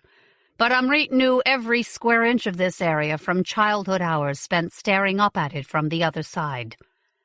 They threaded their way unnoticed through the knots of waiting commuters, sellers and alms-seekers, past a group of saffron-clad Buddhist monks wearing sunglasses. At 7 o'clock at night? Past a magazine rack sporting lurid film star magazines, and finally to the spot she had remembered. A narrow doorway with a chain across it saying, "Absolutely no entry," in 7 languages. "We are going up there?" inquired her daughter querulously, peering up into the dimness. "We are," said her mother firmly, and lifted the chain. "For what I have to show you may only be viewed conveniently from the top of this stair." "But," said Mira, and that is all she said, for Amrit was half pulling, half pushing her onto the staircase with her. The stairs were made of wood, and smelled of old urine, chapati grease, stale cigarettes, and ancient durian. A faint light filtered down the stairwell from someplace high above, but it was very dark, and the stairs were littered with trash left by squatters down through the years. Twice Mira stumbled. The first time her mother was able to arrest her fall, but the second Mira ended up on one knee on the stair, narrowly escaping being stuck with a discarded hypodermic needle. In later years, she would recall this upward passage as the most horrific experience of her young life. Yet in the end, they attained the top of the stair, and emerged onto an open causeway under a Mumbai night sky that had somehow become overcast during their million years in the dark. The women paused to catch their breaths. Mira was surprised to realize how far they had climbed. Behind and below them, through pollution haze, stretched the Mumbai they had just left. The railway station, apartment buildings, office blocks, tooting thoroughfares. Mira could see the tracks for the Western Railway stretching away into the distance, where they crossed the Mahim-Sion Link Road. Beyond that, she could see the filthy black waters of Mahim Bay. "Turn around," said her mother. Her voice sounded distant, like a goddess's. Mira turned and found herself looking down onto a vast, confusing jungle of silent, swampy slum. "Do you know what this is?" her mother asked, sweeping her arm outward to encompass the world before them. "Of course, Ma. Lavie." She could not keep the contempt from her voice. "And what is it, this Lavie? What do you know of it?" "It is where the poor people dwell." The wind picked up, bringing with it from Lavie the scent of sewage. "What sorts of poor people? Specify." "Well, potters," she said. "Furniture makers, people from the provinces who can't afford to live anywhere else. Tailors. People like that." Mira found the contrast between the hooting hum of the Mumbai behind them and the deep quiet of the slum before them deeply unsettling, and she looked uncomfortably around her. They were alone on the causeway. "They all look dead from up here," she said. "They are not dead, child. They are resting. Those who are not sewing garments all night for less income than the beggar outside our sweet shop makes in 3 hours. 1.5 million persons living in a reclaimed mangrove swamp. No sewage treatment facilities. Uncertain electricity. Water of such poor quality that one considers oneself fortunate merely to contract dysentery from it." Amrit looked thoughtfully out over the maze of little lanes and thoroughfares. "But see the temple there? And the mosque? And those buildings? That school there? Muslims, Hindus, Christians, Jains, recycling everything, because one cannot afford to buy anything new. Your father was born there." She stabbed the dark with her chin. "Off 90 Feet Road, not far from Kumbarwada." "My father? Born in Lavie?" She could not believe what she was hearing. Mira did not remember her father. She knew him only from the hollows on her mother's old E-album. A small man, small like her mother, with ropey-muscled arms, large knuckles, and intense dark features. "You said he was from Rajasthan." Mira's tone was accusatory. "I never did. I said his people were from Rajasthan. They were weavers and textile painters. His parents came to Mumbai after the great famines and settled in the Potters district. When I met your father, he was living with 10 other young men in a garage, refitting automobiles for resale. She had literally run into him, having ducked into the garage in an attempt to evade an irate fruit vendor from whom she had swiped 3 small green mangoes and a bar of chocolate. She had been 11, a little girl. He, 15, nearly a man. Out of pity, he and the boys had hidden her, and afterward he had walked her home. When next she had encountered him, at a Kumbarwada street festival, nearly 3 years had passed, and neither he nor she had thought of her as a little girl any longer. He had known her at once. "Why, it's the little thief!" he had cried upon seeing her again. She had laughed in his face, giddy with the news she had just received in the post, that she, youngest daughter of a factory worker and a dockhand, had been the first female student to be accepted as a trainee computer specialist at the newly revamped and expanded Bandra Kurla complex. He had bought her sugared wafers, under the watchful eye of her 3 older sisters, and that summer, at the height of the worst dysentery outbreak Lavie had endured in several years. They had kissed for the first time in the pouring rain. Standing with her daughter on the border between light and darkness, Amrit turned to Mira and said, "Listen to me, girl. No, listen. The Kshatriya girl? The one who called you a thief? She was speaking the truth." "No, Ma. The cell phone was not yours to borrow, nor was it mine alone, though had it been, I would have loaned it to you for the asking. It belonged to the company for which I work. Today, I had to purchase another cell phone to replace the one that was broken in the altercation between you and the Kshatriya. The cost of that phone will be deducted from my wages." "I'm sorry." "It is too late for sorrow." "Harden your heart," she reminded herself. "The vice principal from your school came to see me at work today. I suppose you know this?" The girl nodded miserably. "Do you know what he said to me?" Mira shook her head. "He told me that in light of the 4 violent quarrels in which you have been engaged this term, unless I agree to have you outfitted with a nanny chip to curb your aggressive response tendencies, he will see that you are expelled from the academy." Having hurled her bomb, Amrit watched it hit home and burst behind the girl's eyes. She had not let go of her daughter's hand the entire time they had been in the street, and it was well that she had not, for the moment comprehension dawned in Mira's young face, the child turned and lunged for the nearest guardrail. Amrit yanked her, pulled her back. "What are you doing?" she cried. "What are you doing?" "Let me go! A nanny chip? I would die, rather!" Her mouth was an open wound. Howling, Mira reversed direction and barreled into her mother, sending her staggering backward. "I hate you!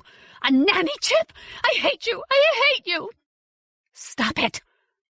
I did not say that I had agreed!" Amrit slapped the girl's face. Mira cried out once, then stood stock still, hands over her eyes, thin shoulders shuddering in a thin jacket of pirated ripstop nylon, sobbing raggedly. "What is going on up here?" Amrit turned, clutching Mira to her protectively. A man had come up the stair and was shining a flashlight in their faces. "You are not permitted on this causeway. Did you not observe the sign below? What is going on here?" "We were just," said Amrit, and for some reason she was having a hard time summoning enough breath to form the words, so that they came out in puffs, like Uncle Savit's cigar smoke. "We were just seeking the view." And then she was pushing past the man, half carrying her daughter, half dragging her, tumbling down the stair as fast as she could, while the man shouted, "You are not permitted! You are not permitted!" over and over again. When they returned to their flat, they found that Dakota had been pried from his electronics and sent to bed, and that Gloria had returned and was huddled in fierce consultation with Uncle Savit and the elder Mrs. Cowdrey. These 3 looked up as Amrit and Mira came in. To their questions, Amrit replied not a word, but marched Mira past them and into her little room. Less than a minute later, Amrit emerged from the room, sans her progeny, shutting the door firmly behind her. Then she went into the tiny kitchen to fix a pot of tea. Gloria followed her into the kitchen and stood silently, waiting, her arms crossed over her chest, while Amrit filled the tea kettle and lit the pilot light on the ancient propane stove. Gloria was nearly half Uncle Savit's age, and would have been a beauty, thought Amrit, had it not been for her absurd adoption of the latest youth styles from China. LEDs embedded in her forehead and chin, and chop marks tattooed on her neck. Gloria, Mumbai-born and bred, had been working as a waitress in one of the new hollow discos when she had met Savit. And Amrit was not blind to the effect Gloria's excruciatingly modern presence in the house was having upon impressionable young Mira. Young, Amrit thought, waiting for the water to boil. In the old days, at 15, Mira would already have been married a year, with a child on the way. She herself had married Mira's father at 17, and now here she was, a widow at 32, with a dead-end job and no romantic prospects, certainly. "Stop feeling sorry for yourself," she chided. "You speak of the old days? In the old days, you would have been expected to have flung yourself upon your husband's funeral pyre. At least you have a job." The kettle sang. Amrit had ready the tea leaves in the next best steeping pot. She poured the boiling water over them until the steeping pot was filled, then replaced the kettle on the stove and put the lid on the pot. Only then did she turn round and smile at the waiting Gloria. "Would you like some tea, Auntie?" Amrit asked. It was an old joke between them. When first Uncle Savit had brought his fiancée home, Amrit had judged her an opportunist fishing the river of senility, and had said as much to Savit in so many words. But over the weeks and months, and after the wedding, when a pregnant Gloria had moved in with them, Amrit had come to appreciate her probity, practicality, and intelligence, and she was certainly a hard worker, contributing to the communal treasury through long hours at the E-Café, a substantial portion of the revenues that Savit's ailing limousine service failed to provide. So Gloria and Amrit had taken to calling one another niece and auntie, and usually it eased the tensions that occasionally cropped up between them. But this time Gloria did not smile. She said, "Savit and Parvati just told me what has happened." For reasons unclear to Amrit, Gloria was the only one in the household suffered to address Amrit's mother-in-law by her given name. And how would Savit and Mrs. Cowdrey know? The assistant vice principal told them when he brought Mira home this afternoon. Ah, of course. No tea? Gloria shook her head. In the dim kitchen, her LEDs were pinpricks of light. Then you all know that Mira faces suspension for quarreling. Yes. It is so unjust. The words came out slowly, almost thoughtfully. It was the other girl's fault. Savit says that the assistant vice principal admitted as much. Nonetheless, Mira knew the rules. This was her fourth offense. She must take her share of the responsibility. Amrit turned away, took down a teacup, saucer, and tea strainer from the shelf, and removed a teaspoon from the kitchen drawer. She noticed that her hands were trembling. She set the tea things on the little kitchen table to await the completion of the tea leaves steeping. Without looking round again, Amrit said, "Did the assistant vice principal also inform you under what circumstances Mira would be permitted to remain at school?" "It happened to me." Shocked, Amrit turned. Though her expression was calm, tears were running down Gloria's beautiful brown cheeks. "Sit," Amrit ordered. The girl sat down at the table. Amrit sat down on the chair next to her. "What do you mean, it happened to you?" "What happened to you?" "The nanny chip. Savit knows about it. But there are other things he doesn't know about, and would not understand if he did." Gloria glanced toward the parlor. "Promise me you will not tell him what I am about to tell you." "I promise." Amrit pulled a handkerchief from a sleeve and handed it to her. Gloria took it and dabbed at her eyes. When she spoke, it was precisely, and with an odd detachment, as though she were reading from a teleprompter. "It was when I was at Girls' Reformatory. They were just experimenting with them then, the chips. I was 13 and a half. I had been sent to Reformatory for selling pirated Mufti HDs at school." "Mufti?" said Amrit. "The singing group?" She had heard of it, vaguely. A neo-Raj rock band that had enjoyed a brief and shocking vogue in the 60s. The girl nodded. "My older brother had me sent there. It was a Christian school, very strict. He said I needed a lesson, that I had gone wild since our parents had died, that he couldn't cope. The sisters were demons. Nothing one did was right. I fought back, so I was targeted for extra remedial discipline. She looked up at Amrit, black eyes glittering. They brought in the CHIPS program. They had been tested in the prisons and were just then being reconfigured for less violent offenders. It was a government-sponsored project. My brother signed the permission papers. Sister Kamala showed them to me. Then they made us go through with the operation. Oh, Gloria. Amrit took the girl's hand. What was it? How did... The hand beneath Amrit's balled suddenly into a small hard fist. There were 6 of us.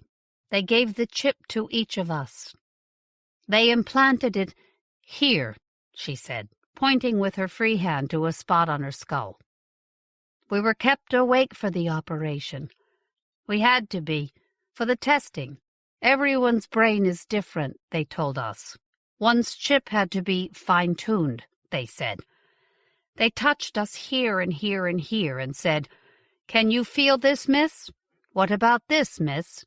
And what do you see now? What do you smell now?" For the chips, they sometimes cause hallucinations. Yes, said Amrit faintly. Yes, I read that. Auditory and olfactory hallucinations. Visual ones as well, if the chips are not adjusted correctly. Gloria's fist did not unclench. Do not misunderstand me, she said. The operation did not hurt. The doctors were not unkind. We were treated with great politeness. And of course we were not the only ones. I read that also, said Amrit. The second-generation chips were tried in over 60 reform schools throughout India. Mostly state-run schools, but some religious institutions as well. There was no official pronouncement made. Rumors on the internet, that is all. Not until the change in governments, when the scandal broke. She kissed the girl's fist. Oh, Gloria, I had no idea. I am so terribly sorry. But wait, said the girl. I have not told you the best part of the story. She did not seem young now. Her voice, though still pitched low, had both cooled into ice and sharpened into steel, and her gaze was so intense that it was all that Amrit could do, not to look away. At first, the first week after they implanted the chips, none of us felt much different. I felt rather good, actually. Calmer, insulated, as though I were wrapped in cotton wool. The others, they felt the same. We would meet in the lavatory and talk about it. When someone, one of the unchipped girls, would make a nasty remark, instead of flying into a rage, I would simply laugh and walk away. It was as though nothing could trouble me. Not even Sister Kamala. Her lips quirked into a small smile. That was the best part of it, actually. Feeling as though nothing that demon bitch might do could reach me. It drove her and the other sisters insane. You would have thought they'd have been pleased that their little hellions had been becalmed, but it seemed to disappoint them instead. I think they thought we were play-acting. So they used extra humiliations in an attempt to make us angry, so they would have an excuse to punish us again. But it didn't work. We simply didn't react, beyond, yes, sister, no, sister, at once, sister. The other girls and I, we said to one another, this isn't half bad, really.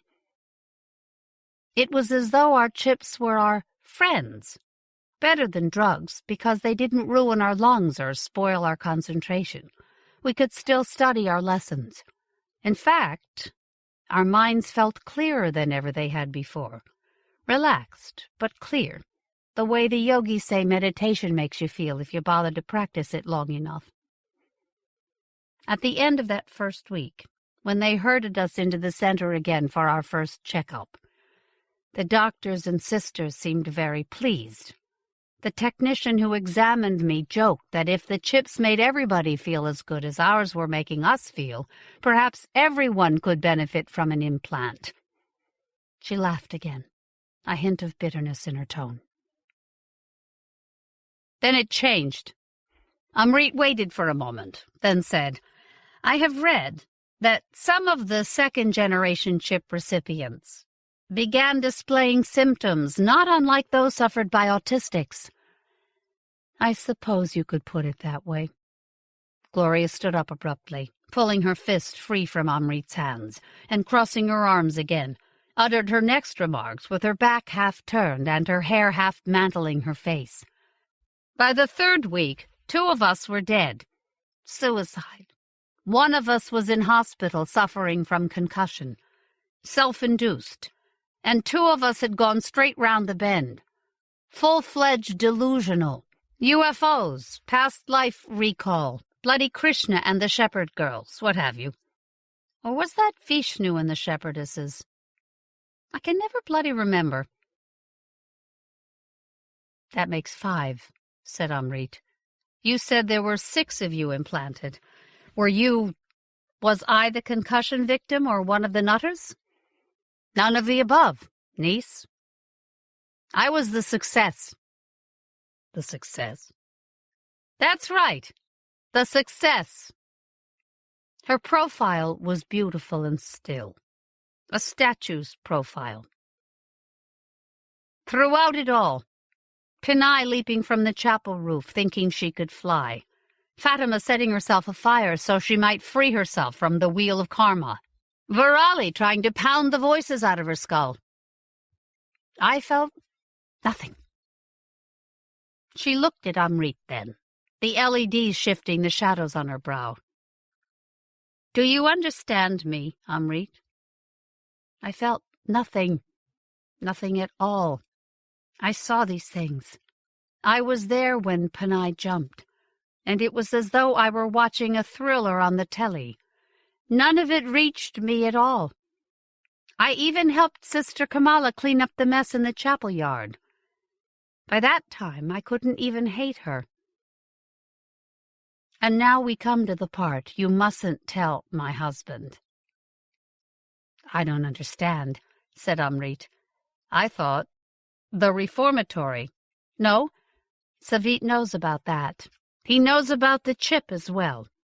I told him the night before the wedding. I thought it was only fair, considering his kindness to me. But I was afraid to tell him everything." "No, Gloria, wait." Amrit found herself upon her feet. Suddenly she felt terribly afraid. Perhaps it would be best not to tell me." The girl's face was implacable. "But I must. Because if I do not, your decision concerning Mira will not be a fully informed one. And I care about Mira, in my way. She reminds me so of myself at that age. Well, of myself as I would have been had I reached that age intact. What I need to tell you, Amrit, so that you know precisely and without a shadow of doubt the possible repercussions of chipping your daughter, is that the detachment the chip gave me, it never went away." After a moment, Amrit said, "I do not understand. They took the chip out, didn't they? I mean to say that I have seen you. Angry, sad, happy. I have seen you with Savit. You seem happy with him. They did remove the chip." "Yes, they removed it," said Gloria. "They removed it. And yes, I could feel things again. The entire range of human emotion was available to me once more. But I found that I no longer cared. My body cared. It experienced revulsion, and lust, and terror, and comforts. But I did not. I feel all those things. I watch my body experience all those emotions. But at the core of me, there is nothing." "It's all right," she added, smiling at Amrit. I'm used to it now. I do care for Savit, as much as I can care for anybody. He has been very good to me. And for Dakota, of course, and for all of you. I am very grateful to be a part of the family. And somehow the way she said it made Amrit wish that the girl would shout and curse, anything other than what she was doing, which was simply standing there, speaking of those closest to her as though they were very distant relatives she had read about in a history book. And that is why I spend so much time working at the cafe, I suppose. I do it, not only because by doing so I am contributing materially to the family's welfare, but because there I do not have to pretend to have a self. I can lose myself, in the net, in the graphics programs, whatever it may be. I become information, if you will.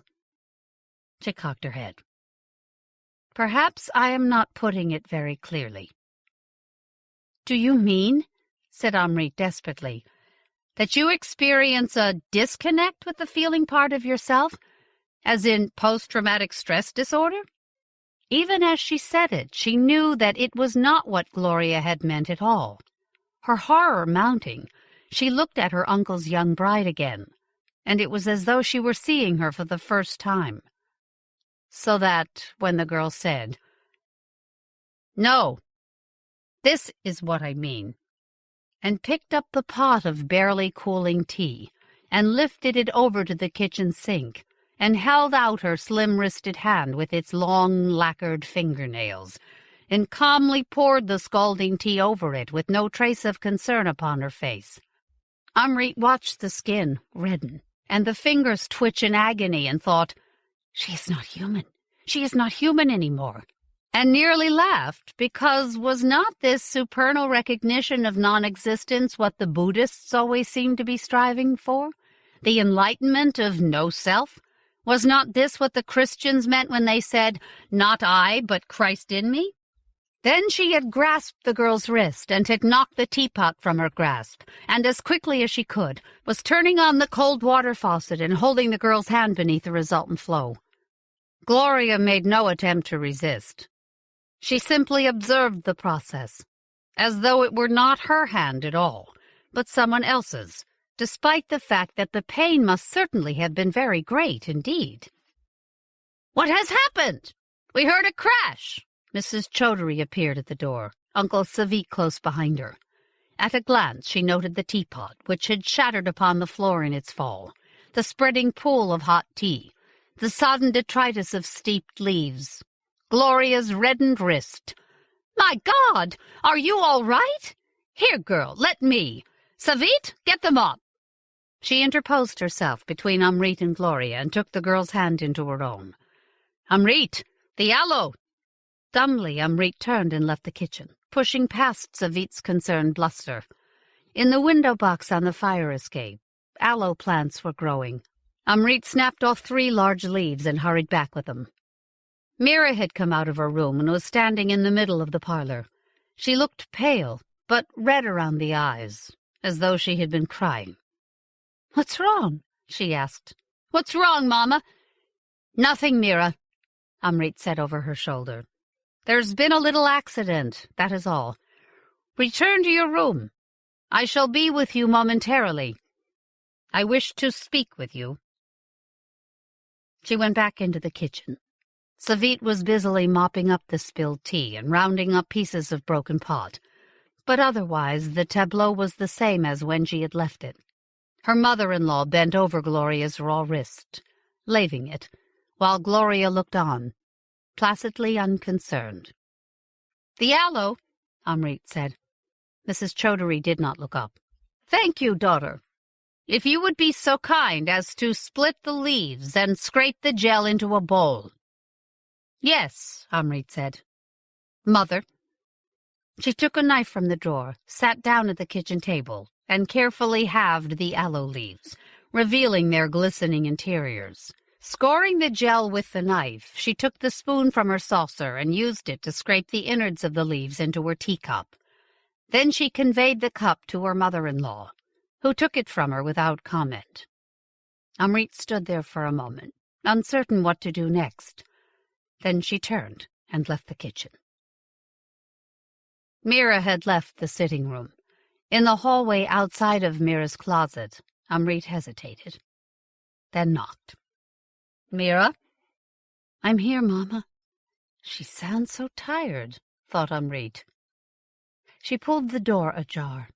Mira was sitting cross-legged on her carpet. A schoolbook lay opened upon her lap. She looked up, saw her mother standing there, and burst into tears. Amrit went over to her and sat down on the carpet beside her. "I'm sorry, Mama," Mira said. "I'm sorry. I'm sorry. Don't let them chip me. Please, Mama, don't let them. Please don't let them. I'll be good. I'll do anything. Only don't let them chip me. Please, please." "Hush now, hush." Amrit took her daughter into her arms and pressed her head against her chest. "Hush now. Nobody's going to let anybody chip anybody." "But Assistant Vice Principal said—" "The Assistant Vice Principal can go suck a mango," said Amrit. "And for that matter, so can Vice Principal Mehta. No one is going to nanny chip my daughter. And that is the end of it." "But he said they will expel me, and you work so hard." Yes, your Mama worked so very hard in her foolish pride to give her daughter the opportunity she was too timid to seek for herself. There are other schools, perhaps not as famous nor as fine. What of it? "But, Mama—" "That is the end of it, Mira. There will be no nanny chipping, and that is that." She kissed her daughter upon the top of her sweet head. Then she placed her lips close to Mira's beautiful ear. "Do not stop feeling, Mira," she whispered fiercely. "It is good to feel, however inconvenient those feelings may happen to be. For if you cease to feel, you are as good as dead. Bugger the bloody Buddha. Do not forget, Mira. Promise me." "I won't forget, Mama. I promise," said her daughter, who, though perhaps not quite understanding, showed no signs of inclination to break the embrace they shared. So Amrit continued to hold her, for the longest time, thinking in her own mind how many forces in her own life had conspired to deaden her own passions. Then she had another thought, which made her pull herself from Mira's grasp and hold her at elbow's length. "However," Amrit added, in a fierce voice, "if you are going to quarrel with every bully who accosts you, you had best become more proficient at fisticuffs. While we are seeking another school in which to place you, you'll resume your boxing lessons with your Uncle Savit. Am I understood?" "Yes, Mama," cried her fierce young troublemaker. "Yes!"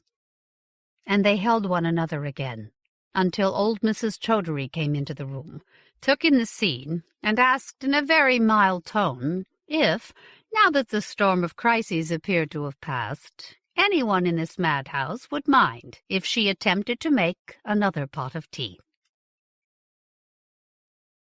Mongoose, Elizabeth Bear and Sarah Monette. Elizabeth Bear was born in Connecticut, where she's now returned to live after several years in the Mojave Desert near Las Vegas. She won the John W. Campbell Award for Best New Writer in 2005, and in 2008 took home a Hugo Award for her short story Tideline, which also won her the Theodore Sturgeon Memorial Award, shared with David Moles. In 2009, she won another Hugo Award for her novelette, Shoggoths in Bloom. Her short work has appeared in Asimov's Subterranean, Sci Fiction, Interzone, The Third Alternative, Strange Horizons, On Spec, and elsewhere, and has been collected in The Chains That You Refuse and New Amsterdam. She is the author of 3 highly acclaimed SF novels, Hammered, Scardown, and World Wired, and of the alternate history, Promethean Age, fantasy series, which includes the novels Blood and Iron, Whiskey and Water, Ink and Steel, and Hell and Earth. Her other books include the novels Carnival, Undertow, Chill, Dust, and All the Wind-Racked Stars. Her most recent works are a new novel, By the Mountain Bound, and a chapbook novella, Bone and Jewel Creatures. Her website is elizabethbear.com. Sarah Monette was born and raised in Oak Ridge, Tennessee, one of the secret cities of the Manhattan Project, having completed her Ph.D. in Renaissance English drama. She now lives and writes in a 99-year-old house in the upper Midwest. Her Doctrine of Labyrinths series consists of the novels Melusine, The Virtue, and The Mirador. Her short fiction has appeared in many places, including Strange Horizons, Eon, Alchemy, and Lady Churchill's Rosebud Wristlet, and has been collected in The Bone Key. Upcoming is a new novel in the Doctrine of Labyrinth sequence, Carambus. Her website is sarahmonette.com. Bear and Monette have collaborated before on the stories The Eel of Dogs and The Boojum, and on the novel A Companion to Wolves. Here they join forces again with a chilling story about an interdimensional pest control officer and his very unusual helper. Israel Irizarry stepped through a bright-scarred airlock onto Kadath Station, lurching a little as he adjusted to station gravity. On his shoulder, Mongoose extended her neck, her barbels flaring, flicked her tongue out to taste the air, and colored a question. Another few steps, and he smelled what Mongoose smelled, the sharp stink of toves, ammoniac, and bitter. He touched the tentacle coiled around his throat with a quick double tap that meant soon. Mongoose colored displeasure, and Irizarry stroked the slick velvet wedge of her head in consolation and restraint. Her 4 compound and 12 simple eyes glittered, and her color softened, but did not change, as she leaned into the caress. She was eager to hunt, and he didn't blame her. The Boojum, Manfred von Richthofen, took care of its own vermin.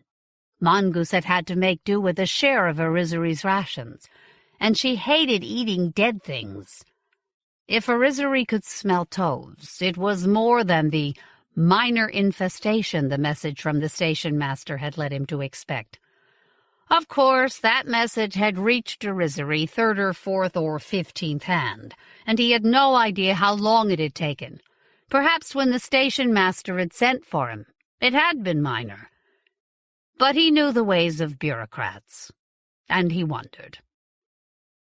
People did double-takes as he passed. Even the heavily modded Christian cultists with their telescoping limbs and bile-in eyes. You found them on every station, and steel ships too, though mostly they wouldn't work the Boojums. Nobody liked Christians much, but they could work in situations that would kill an unmodded human, or even a ghillie. So captains and station masters tolerated them. There were a lot of ghillies in Kadath's hallways, and they all stopped to blink at Mongoose. One, an indenturee, stopped and made an elaborate hand-flapping bow. Irizarry felt one of Mongoose's tendrils work itself through 2 of his earrings. Although she didn't understand staring exactly, her compound eyes made the idea alien to her. She felt the attention and was made shy by it. Unlike the Boojum ships they serviced, the stations, Providence, Kadath, Lang, Dunwich, and the others, were man-made. Their radial symmetry was predictable, and to find the station master, Irizarry only had to work his way inward from the Manfred von Richthofen's dock to the hub. There he found one of the inevitable safety maps. You are here. In case of decompression, proceed in an orderly manner to the life vaults located here, here, or here, and lean close to squint at the tiny lettering. Mongoose copied him, tilting her head first one way, then another. though flat representations meant nothing to her. He made out station master's office finally, on an oval bubble, the door of which was actually in sight. "Here we go, girl," he said to Mongoose, who, stone-deaf though she was, pressed against him in response to the vibration of his voice. He hated this part of the job, hated dealing with apparatchiks and functionaries. And, of course, the station master's office was full of them.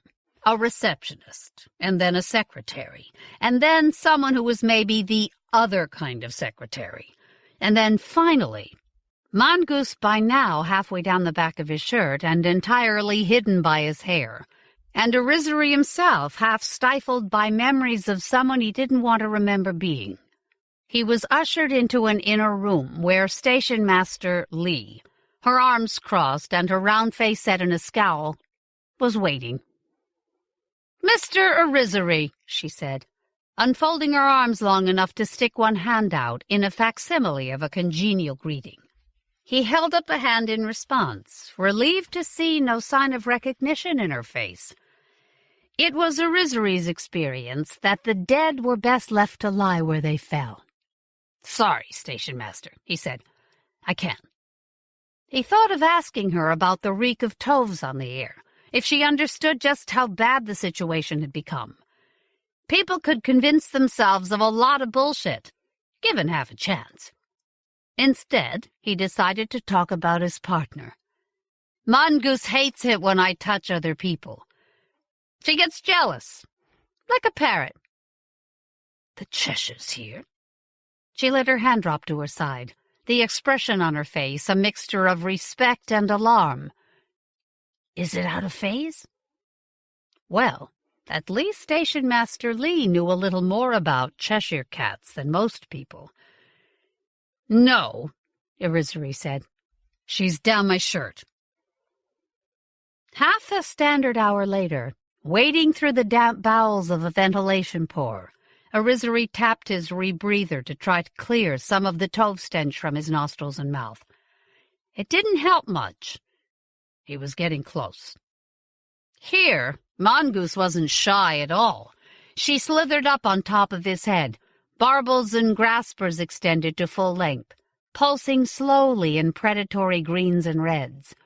Her tendrils slithered through his hair and coiled about his throat, fading in and out of phase. He placed his fingertips on her slick, resilient hide to restrain her. The last thing he needed was for Mongoose to go spectral and charge off down the corridor after the Tove colony.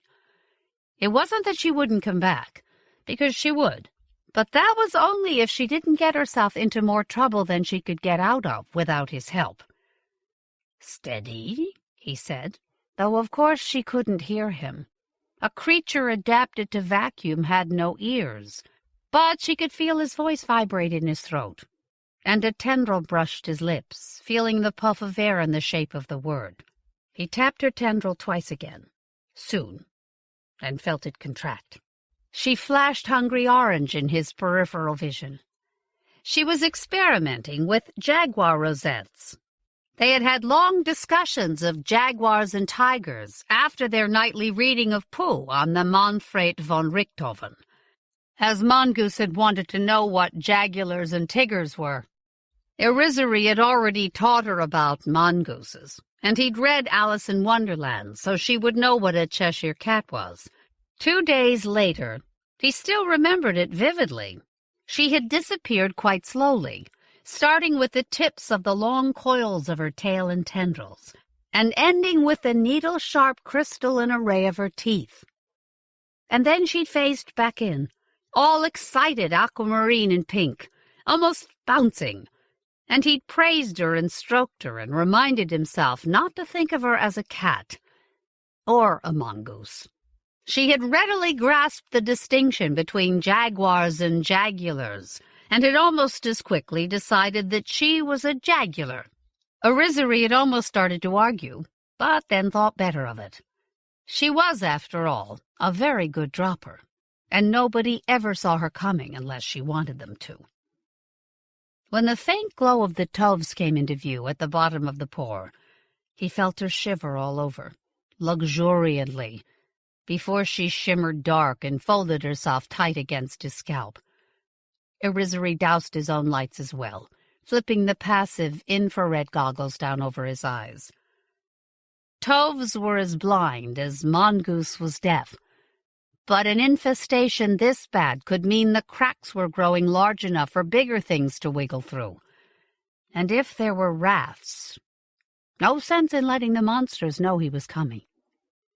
He tapped the tendril curled around his throat 3 times and whispered, "Go." She didn't need him to tell her twice. Really, he thought wryly, she didn't need him to tell her at all. He barely felt her featherweight disengage before she was gone down the corridor as silently as a hunting owl. She was invisible to his goggles, her body at ambient temperature, but he knew from experience that her barbels and veins would be spread wide, and he'd hear the shrieks when she came in among the toves. The toves covered the corridor ceiling, arm-long carapaces adhered by a foul-smelling secretion that oozed from between the sections of their exoskeletons. The upper third of each tove's body bent down like a dangling bow, bringing the glowing, sticky lure and flesh-ripping pincers into play. Irrisory had no idea what they fed on in their own phase, or dimension, or whatever. Here, though, he knew what they ate. Anything they could get. He kept his shock probe ready, splashing after, to assist her if necessary. That was sure a lot of toves, and even a Cheshire cat could get in trouble if she was outnumbered. Ahead of him, a tove warbled and went suddenly dark. Mongoose had made her first kill. Within moments, the tove colony was in full warble, the harmonics making Irrisory's head ache. He moved forward carefully, alert now for signs of wraths. The largest tove colony he'd ever seen was on the derelict steel ship Jenny Lind, which he and Mongoose had explored when they were working salvage on the Boojum Harriet Tubman. The hulk had been covered, inside and out, with toves. The colony was so vast that, having eaten everything else, it had started cannibalizing itself, toves eating their neighbors and being eaten in turn. Mongoose had glutted herself before the Harriet Tubman ate the wreckage, and in the refuse she left behind, Irrisory had found the strange star-like bones of an adult wrath, consumed by its own prey. The Bandersnatch that had killed the humans on the Jenny Lind had died with her reactor core and her captain. A handful of passengers and crew had escaped to tell the tale. He refocused. This colony wasn't as large as those heaving masses on the Jenny Lind, but it was the largest he'd ever encountered not in a quarantine situation. And if there weren't wraths somewhere on Kadath Station, he'd eat his infrared goggles. A dead tove landed at his feet, its eyeless head neatly separated from its segmented body. And a heartbeat later, Mongoose phased in on his shoulder and made her deep clicking noise that meant, "Irrisory, pay attention!" He held his hand out, raised to shoulder level, and Mongoose flowed between the two, keeping her bulk on his shoulder, with tendrils resting against his lips and larynx, but her tentacles wrapping around his hand to communicate. He pushed his goggles up with his free hand and switched on his belt light so he could read her colors. She was anxious, strobing yellow and green. Many, she shaped against his palm, and then emphatically, R. R was bad. It meant wrath, but it was better than B. If a Bandersnatch had come through, all of them were walking dead, and Kadath Station was already as doomed as the Jenny Lind. "Do you smell it?" he asked under the warbling of the toves. "Taste," said Mongoose, and because Irrisory had been her partner for almost 5 solar, he understood. The toves tasted of wrath, meaning that they had recently been feeding on wrath guano, and given the swiftness of toves' digestive systems, that meant a wrath was patrolling territory on the station. Mongoose's grip tightened on his shoulder. "R," she said again. "R, R, R." Irrisory's heart lurched and sank. More than one wrath. The cracks were widening. A Bandersnatch was only a matter of time. Station Master Lee didn't want to hear it. It was all there in the way she stood, the way she pretended distraction to avoid eye contact. He knew the rules of this game, probably better than she did. He stepped into her personal space. Mongoose shivered against the nape of his neck, her tendrils threading his hair. Even without being able to see her, he knew she was a deep, anxious emerald. "A wrath?" said Station Master Lee, with a toss of her head that might have looked flirtatious on a younger or less hostile woman, and moved away again. "Don't be ridiculous. There hasn't been a wrath on Kadath Station since my grandfather's time." "Doesn't mean there isn't an infestation now," Arizari said quietly. If she was going to be dramatic, that was his cue to stay still and calm. "And I said wraths. Plural. That's even more ridiculous. Mr. Arizari, if this is some ill-conceived attempt to drive up your price—" "It isn't." He was careful to say it flatly, not indignantly. "Station Master, I understand that this isn't what you want to hear, but you have to quarantine Kadath." "Can't be done," she said, her tone brisk and flat, as if he'd asked her to pilot Kadath through the rings of Saturn. "Of course it can," Arizari said, and she finally turned to look at him, outraged that he dared to contradict her. Against his neck, Mongoose flexed one set of claws. She didn't like it when he was angry. Mostly that wasn't a problem. Mostly, Arizari knew anger was a waste of time and energy. It didn't solve anything. It didn't fix anything. It couldn't bring back anything that was lost. People, lives, the sorts of things that got washed away in the tides of time, or were purged, whether you wanted them gone or not. But this was... You do know what a colony of adult wraths can do, don't you? With a contained population of prey? Tell me, Station Master, have you started noticing fewer indigents in the shelters?" She turned away again, dismissing his existence from her cosmology. "The matter is not open for discussion, Mr. Arizari. I hired you to deal with an alleged infestation. I expect you to do so. If you feel you can't, you are, of course, welcome to leave the station with whatever ship takes your fancy. I believe the Arthur Gordon Pym is headed in system. Or perhaps you'd prefer the Jupiter run?" He didn't have to win this fight, he reminded himself. He could walk away, try to warn somebody else. Get himself and Mongoose the hell off Kadath Station. "All right, Station Master. But remember that I warned you. When your secretaries start disappearing." He was at the door when she cried, "Arizari!" He stopped, but didn't turn. "I can't," she said, low and rushed, as if she was afraid of being overheard. "I can't quarantine the station. Our numbers are already in the red this quarter, and the new political officer. It's my head on the block, don't you understand?" He didn't understand. Didn't want to.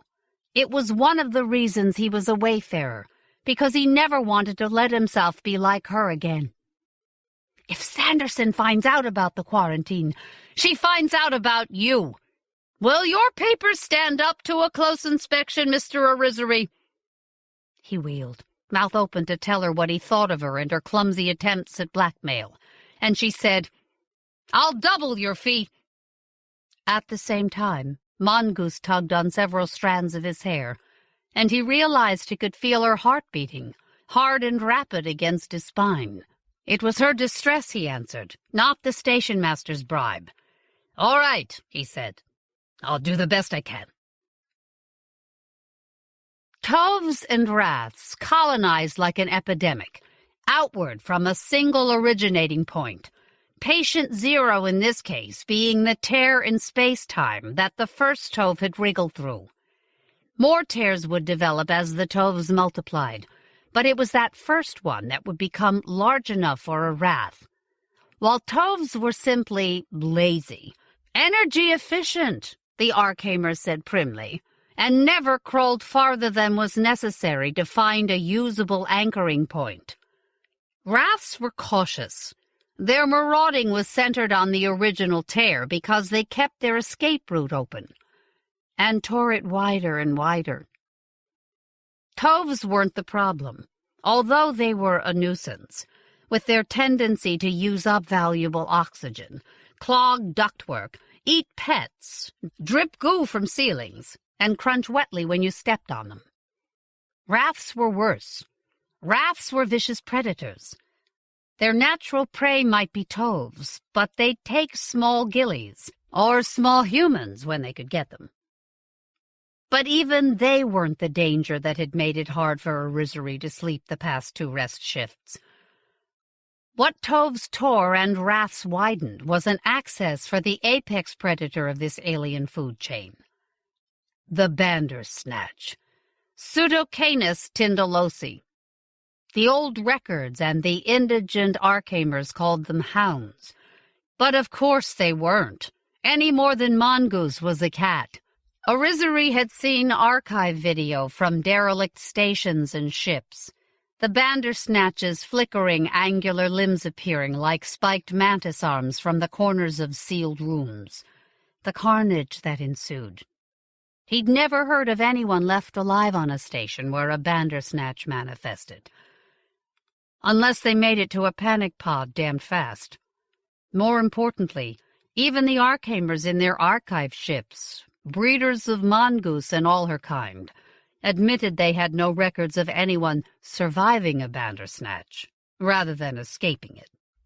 And what he had to do, loosely put, was find the core of the infestation before the Bandersnatches did, so that he could eradicate the Toves and Raths and the stress they were putting on this little corner of the universe.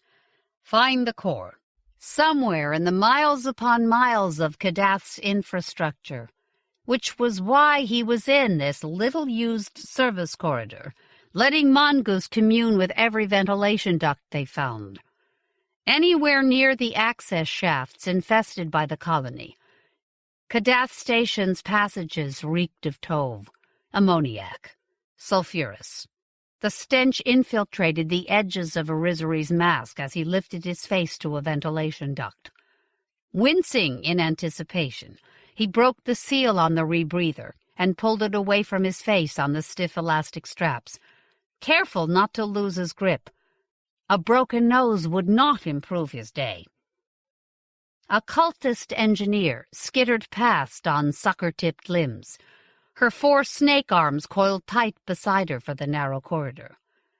She had a pretty smile, for a Christian.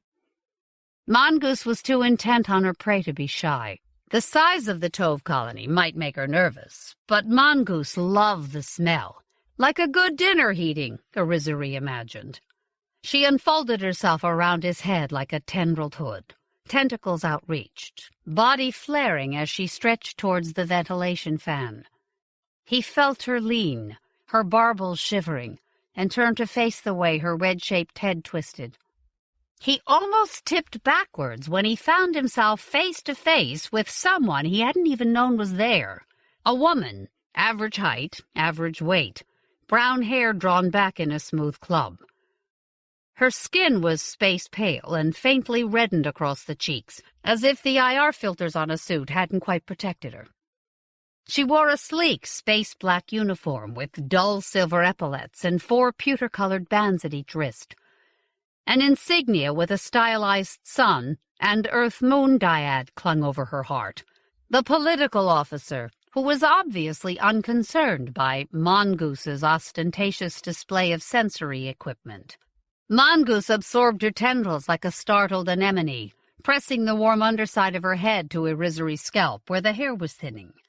He was surprised she didn't vanish down his shirt, because he felt her trembling against his neck.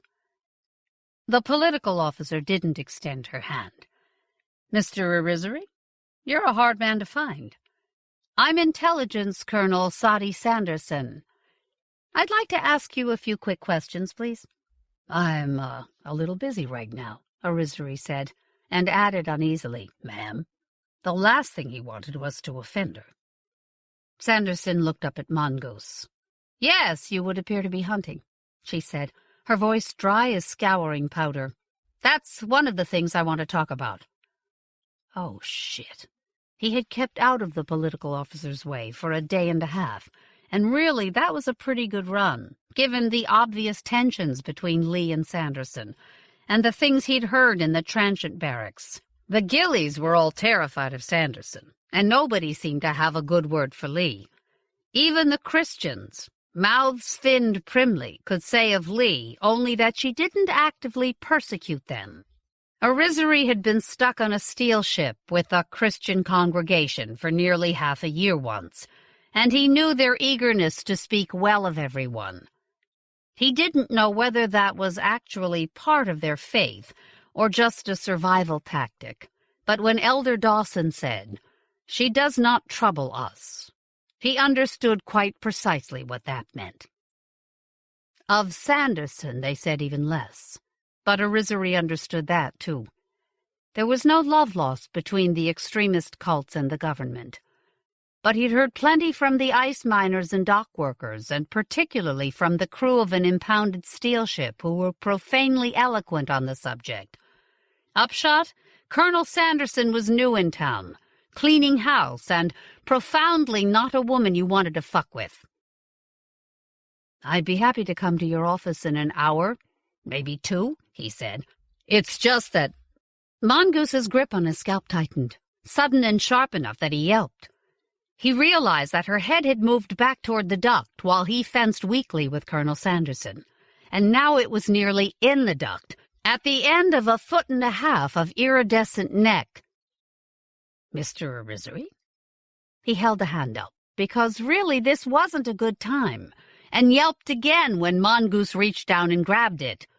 He knew better than to forget how fluid her body was, that it was really no more than a compromise with the dimension he could sense her in. But sometimes it surprised him anyway. And then Mongoose said, "Najina." And if Colonel Sanderson hadn't been standing right there, her eyebrows indicating that he was already at the very end of the slack she was willing to cut, he would have cursed aloud. Short of a Bandersnatch.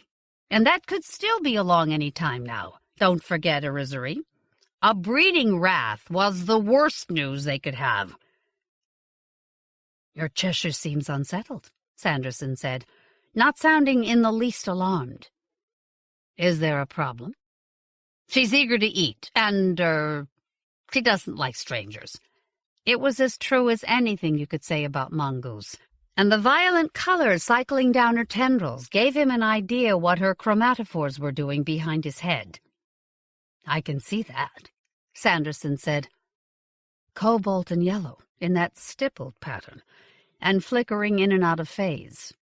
She's acting aggressive, but that's fear, isn't it?" Whatever Irrisory had been about to say, her observation stopped him short. He blinked at her. Like a ghillie, he thought uncharitably, and only realized he'd taken yet another step back when the warmth of the bulkhead pressed his coveralls to his spine. "You know," Sanderson said mock confidentially, "this entire corridor reeks of toves. So let me guess. It's not just toves anymore." Irrisory was still stuck at her being able to read Mongoose's colors. "What do you know about Cheshires?" he said. She smiled at him as if at a slow student.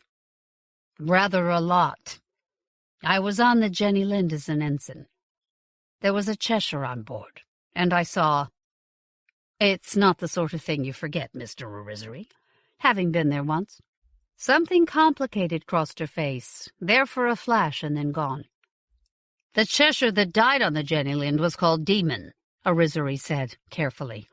"Her partner was Long Mike Spider." "You knew them?" "Spider John," Sanderson said, looking down at the backs of her hands. She picked a cuticle with the opposite thumbnail. "He went by Spider John." "You have the Cheshire's name right, though." When she looked back up, the arch of her carefully shaped brow told him he hadn't been fooling anyone. "Right," Irrisory said. "Spider John. They were friends of mine." She shook her head. "I was just a pup. First billet.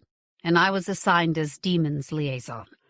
Spider John liked to say he and I had the same job, but I couldn't make the captain believe him when he tried to tell her how bad it was. "How'd you make it off after the Bandersnatch got through?" Orizery asked. He wasn't foolish enough to think that her confidences were anything other than a means of demonstrating to him why he could trust her, but the frustration and tired sadness sounded sincere. It went for Spider John first. It must have known he was a threat. And Demon. She threw herself at it. Never mind it was 5 times her size. She bought us time to get to the panic pod, and Captain Golovnina time to get to the core overrides. She paused. I saw it, you know. Just a glimpse. Wriggling through this rip in the air, like a big gaunt hound ripping through a hole in a blanket with knotty paws. I spent years wondering if it got my scent. Once they scent prey, you know, they never stop. She trailed off, raising her gaze to meet his. He couldn't decide if the furrow between her eyes was embarrassment at having revealed so much, or the calculated cataloging of his response. So you recognize the smell, is what you say. She had a way of answering questions with other questions. Am I right about the rats? He nodded. A breeder. She winced. He took a deep breath and stepped away from the bulkhead. Colonel Sanderson, I have to get it now if I'm going to get it at all. She touched the microwave pulse pistol at her hip. Want some company? He didn't. Really, truly didn't.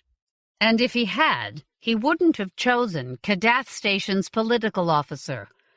But he couldn't afford to offend her. And he wasn't licensed to carry a weapon. All right, he said, and hoped he didn't sound as grudging as he felt. But don't get in Mongoose's way. Colonel Sanderson offered him a tight, feral smile. Wouldn't dream of it. The only thing that stank more than a pile of live toves was a bunch of half-eaten ones. Going to have to vacuum scrub the whole sector, Sanderson said, her breath hissing through her filters. If we live long enough to need to, Orizery thought, but had the sense to keep his mouth shut. You didn't talk to feet around a politico. And if you were unfortunate enough to come to the attention of one, you certainly didn't let her see you thinking it. Mongoose forged on ahead, but Orizery noticed she was careful to stay within the range of his lights, and at least one of her tendrils stayed focused back on him and Sanderson at all times. If this were a normal infestation, Mongoose would be scampering along the corridor ceilings, leaving scattered bits of half-consumed toves and streaks of bioluminescent ichor in her wake. But this time, she edged along, testing each surface before her with quivering barbels, so that Orizery was reminded of a tentative spider or an exploratory octopus. He edged along behind her, watching her colors go dim and cautious. She paused at each intersection, testing the air in every direction, and waited for her escort to catch up. The service tubes of Kadath Station were mostly large enough for Orizery and Sanderson to walk through single file, though sometimes they were obliged to crouch, and once or twice Orizery found himself slithering on his stomach through tacky, half-dried tove slime. He hoped it was imagining, that he could sense the thinning and stretch of reality all around them, see it in the warp of the tunnels and the bend of deck plates. He imagined that he glimpsed faint shapes from the corners of his eyes, caught a whisper of sound, a hint of scent, as of something almost there. Hypochondria, he told himself firmly, aware that that was the wrong word, and not really caring. But as he dropped down onto his belly again, to squeeze through a tiny access point, this one clogged with the fresh corpses of newly slaughtered toves, he needed all the comfort he could invent. He almost ran into Mongoose when he'd cleared the hole. She scuttled back to him and huddled under his chest, tendrils writhing, so close to out of phase that she was barely a warm shadow.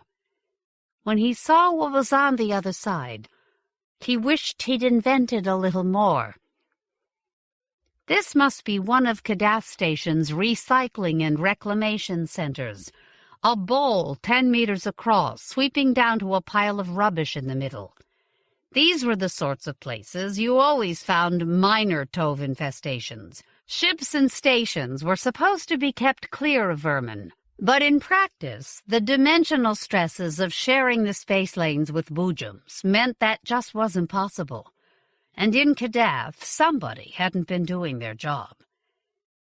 Sanderson touched his ankle, and Arizari hastily drew himself aside so she could come through after. He was suddenly grateful for her company. He really didn't want to be here alone. Arizari had never seen a tove infestation like this, not even on the Jenny Lind. The entire roof of the chamber was thick with their slug-like bodies, long lure tongues dangling as much as 1/2 meter down, small flitting things, young wraths, near transparent in their phase shift, filled the space before him. As Arizari watched, one blundered into the lure of a tove, and the tove contracted with sudden convulsive force. The wrath never stood a chance. "Najina," Mongoose said. "Najina, Najina, Najina."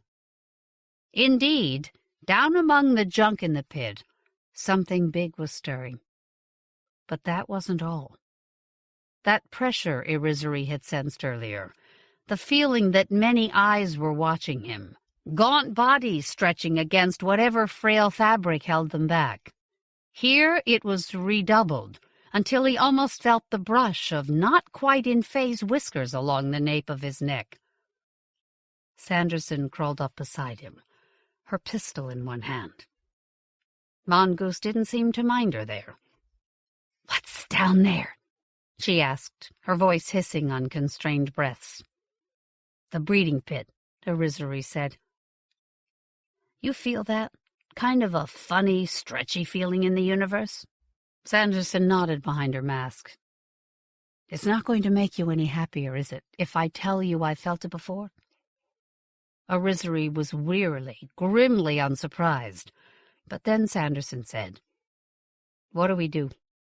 He was taken aback, and it must have shown, even behind the rebreather, because she said sharply, "You're the expert," which I assume is why you're on Kadath Station to begin with, and why Station Master Lee has been so anxious that I not know it. Though with an infestation of this size, I don't know how she thought she was going to hide it much longer anyway. "Call it sabotage," Arizari said absently. "Blame the Christians, or the Gillies, or disgruntled spacers like the crew off the Caruso. It happens a lot, Colonel. Somebody like me and Mongoose comes in and cleans up the toves.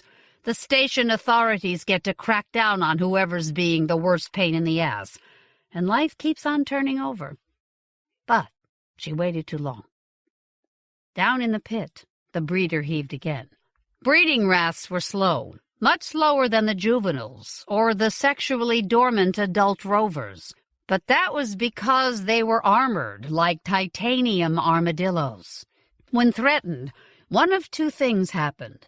Babies flocked to Mama. Mama rolled herself in a ball, and it would take a tactical nuke to kill them. Or Mama went on the warpath. Arizari had seen a pissed-off breeder take out a bulkhead on a steel ship once. It was pure dumb luck that it hadn't breached the hull. And, of course, once they started spawning, as this one had, they could produce between 10 and 20 babies a day for anywhere from a week to a month, depending on the food supply. And the more babies they produced, the weaker the walls of the world got, and the closer the Bandersnatches would come. "The first thing we have to do," he said to Colonel Sanderson, as in, right now, "is kill the breeder.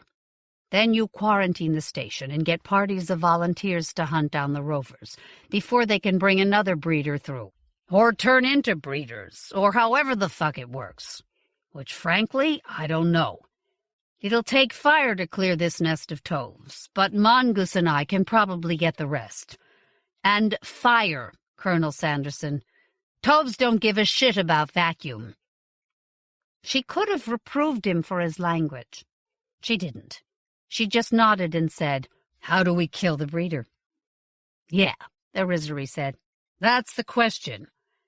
Mongoose clicked sharply, her Irrisory noise. "No," Irrisory said. "Mongoose, don't." But she wasn't paying attention. She had only a limited amount of patience for his weird interactions with other members of his species and his insistence on waiting, and he'd clearly used it all up. She was Rikki-Tikki-Tavi, and the breeder was Nagina, and Mongoose knew what had to happen. She launched off Irrisory's shoulders, shifting phase as she went, and without contact between them, there was nothing he could do to call her back. In less than a second, he didn't even know where she was.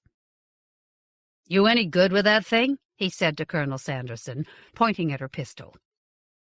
"Yes," she said, but her eyebrows were going up again. "But forgive me, isn't this what Cheshires are for? Against rovers, sure. But, Colonel, have you ever seen a breeder?" Across the bowl, a tove warbled, the chorus immediately taken up by its neighbors. Mongoose had started.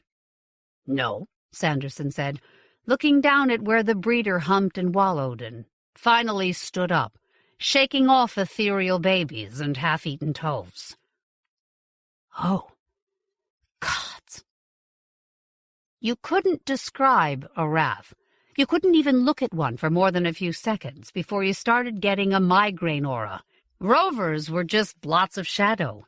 The breeder was massive, armored, and had no recognizable features, save for its hideous, drooling, ragged-edged maw.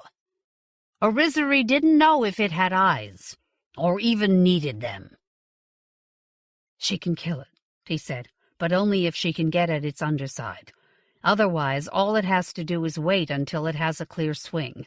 And she's—" He shuddered. "I'll be lucky to find enough of her for a funeral. So, what we have to do now, Colonel, is piss it off enough to give her a chance.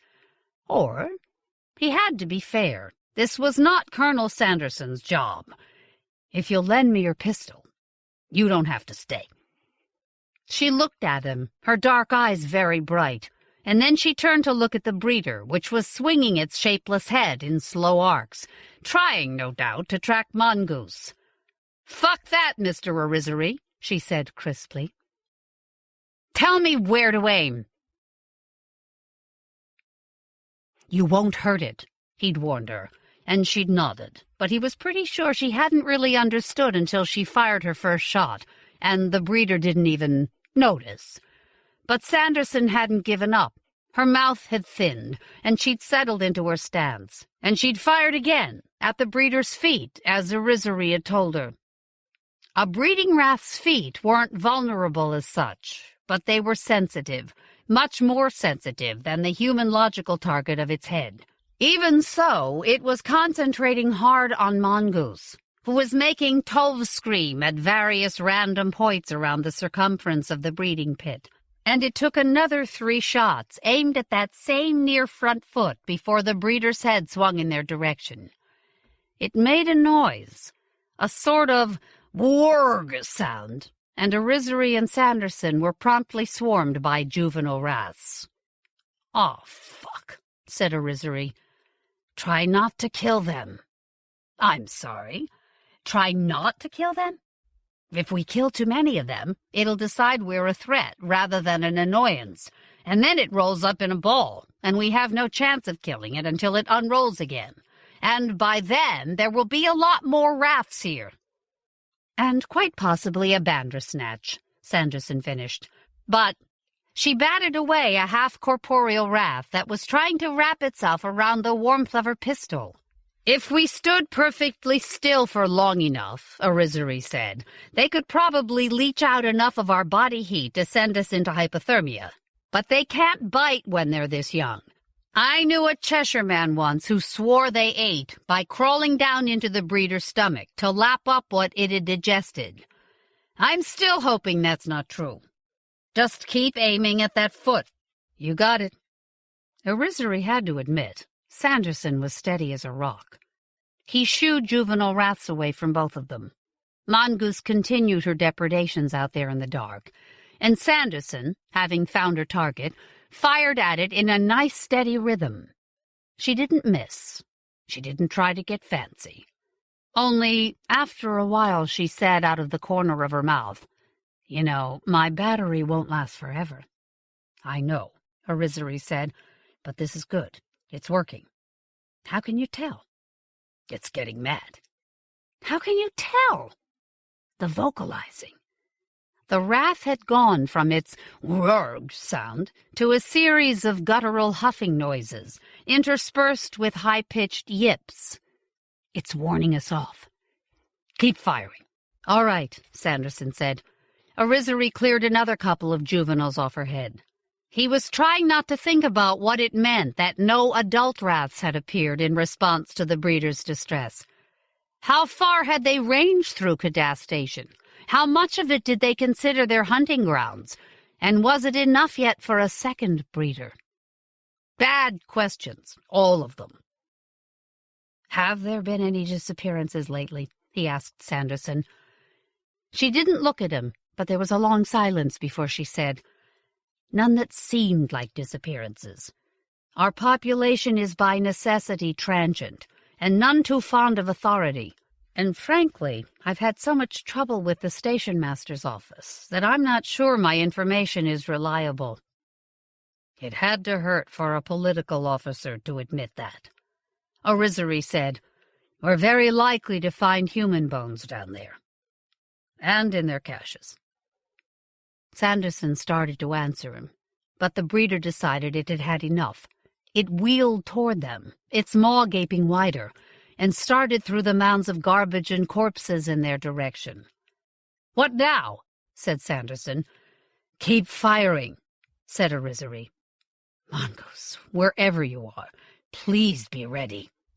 He'd been about 75% sure that the wrath would stand up on its hind legs when it reached them. Wraths weren't sapient, not like Cheshires, but they were smart. They knew that the quickest way to kill a human was to take its head off, and the second quickest was to disembowel it, neither of which they could do on all fours. And humans weren't any threat to a breeder's vulnerable abdomen. Sanderson's pistol might give the breeder a hot foot, but there was no way it could penetrate the breeder's skin. It was a terrible plan.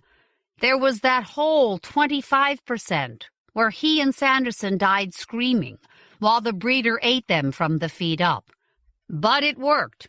The breeder heaved itself upright, massive, indistinct paw going back for a blow that would shear Sanderson's head off her neck and probably bounce it off the nearest bulkhead.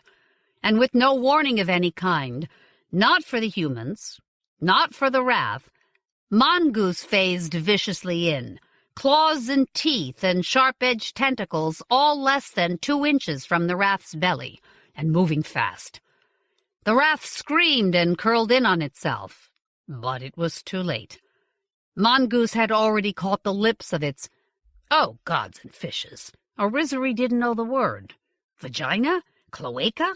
Ovipositor? The place where little baby wraths came into the world. The only vulnerability a breeder had. Into which Mongoose shoved the narrow wedge of her head and her clawed front feet, and began to rip. Before the wrath could even reach for her, her malleable body was already entirely inside it, and it, screaming, scrabbling, was doomed. Arizari caught Sanderson's elbow and said, "Now would be a good time, very slowly, to back away. Let the lady do her job." Arizari almost made it off of Kadath clean. He'd had no difficulty in getting a berth for himself and Mongoose, after a party or two of volunteers had seen her in action, after the story started spreading about the breeder. He'd nearly come to the point of beating off the steel ship captains with a stick, and in the end he'd chosen the offer of the captain of the Eric Zahn, a Boojum. Captain Alvarez had a long-term salvage contract in the Kuiper Belt. Cleaning up after the ice miners, she'd said with a wry smile, and Irrisory felt like salvage was maybe where he wanted to be for a while. There'd be plenty for mongoose to hunt, and nobody's life in danger. Even a bandersnatch wasn't much more than a case of indigestion for a boojum. He'd got his money out of the station master's office, hadn't even had to talk to Station Master Lee, who, maybe, from the things he was hearing, wasn't going to be station master much longer. You could either be ineffectual, or you could piss off your political officer. Not both at once. And her secretary so very obviously didn't want to bother her that it was easy to say, "We had a contract," and to plant his feet and smile. It wasn't the doubled fee she'd promised him, but he didn't even want that, just the money he was owed. So his business was taken care of. He'd brought Mongoose out to the Eric Zahn, and insofar as he and Captain Alvarez could tell, the Boojum and the Cheshire liked each other. He'd bought himself new underwear and let Mongoose pick out a new pair of earrings for him, and he'd gone ahead and splurged, since he was, after all, on Kadath Station, and might as well make the most of it, and bought a selection of books for his reader, including The Wind in the Willows. He was looking forward, in an odd, quiet way, to the long nights out beyond Neptune, reading to Mongoose, finding out what she thought about rat and mole and toad and badger. Peace, or as close to it as Israel Irrisory was ever likely to get. He'd cleaned out his cubby in the transient barracks, slung his bag over one shoulder with Mongoose riding on the other, and was actually in sight of the Eric Zahn's dock when a voice behind him called his name. Colonel Sanderson. He froze in the middle of a stride, torn between turning around to greet her and bolting like a rabbit, and then she'd caught up to him. "Mr. Irrisory," she said, "I hoped I could buy you a drink before you go." He couldn't help the deeply suspicious look he gave her. She spread her hands, showing them empty. Truly, no threats, no tricks, just a drink. To say thank you. Her smile was lopsided. She knew how unlikely those words sounded in the mouth of a political officer. And any other political officer, Irrisory wouldn't have believed them. But he'd seen her stand her ground in front of a breeder rat, and he'd seen her turn and puke her guts out when she got a good look at what Mongoose did to it. If she wanted to thank him, he owed it to her to sit still for it. "All right," he said, and added awkwardly, "Thank you." They went to one of Kadath's tourist bars, bright and quaint and cheerful and completely unlike the spacer bars Irrisory was used to. On the other hand, he could see why Sanderson picked this one. No one here, except maybe the bartender, had the least idea who she was, and the bartender's wide-eyed double-take meant that they got excellent service, prompt and very quiet. Irrisory ordered a pink lady. He liked them, and Mongoose, in delight, turned the same color pink, with rosettes matched to the maraschino cherry. Sanderson ordered whiskey, neat, which had very little resemblance to the whiskey Irrisory remembered from Planetside. She took a long swallow of it, then set the glass down and said, "I never got a chance to ask Spider John this. How did you get your Cheshire?" It was clever of her to invoke Spider John and Demon like that, but Irrisory still wasn't sure she'd earned the story. After the silence had gone on a little too long, Sanderson picked her glass up, took another swallow, and said, "I know who you are." "I'm nobody," Irrisory said. He didn't let himself tense up, because Mongoose wouldn't miss that cue, and she was touchy enough, what with all the steelship captains, that he wasn't sure what she might think the proper response was. And he wasn't sure, if she decided the proper response was to rip Sanderson's face off, that he would be able to make himself disagree with her in time. "I promised," Sanderson said. "No threats. I'm not trying to trace you. I'm not asking any questions about the lady you used to work for. And truly, I'm only asking how you met this lady. You don't have to tell me." "No," Orizery said mildly. "I don't." But Mongoose, still pink, was coiling down his arm to investigate the glass. Not its contents, since the interest of the egg whites would be more than outweighed by the sharp sting to her nose of the alcohol, but the upside-down cone on a stem of a martini glass. She liked geometry, and this wasn't a story that could hurt anyone. He said, "I was working my way across Jupiter's moons. 5 years ago now. Ironically enough, I got trapped in a quarantine, not for vermin, but for the black rot. It was a long time, and things got ugly." He glanced at her and saw he didn't need to elaborate. "There were Arkhamers trapped there, too, in their huge old scow of a ship, and when the water rationing got tight, there were people that said the Arkhamers shouldn't have any, said that if it was the other way round, they wouldn't give us any. And so when the Arkhamers sent one of their daughters for their share—" He still remembered her scream, a grown woman's terror in a child's voice. "And so he shrugged and said, 'I did the only thing I could.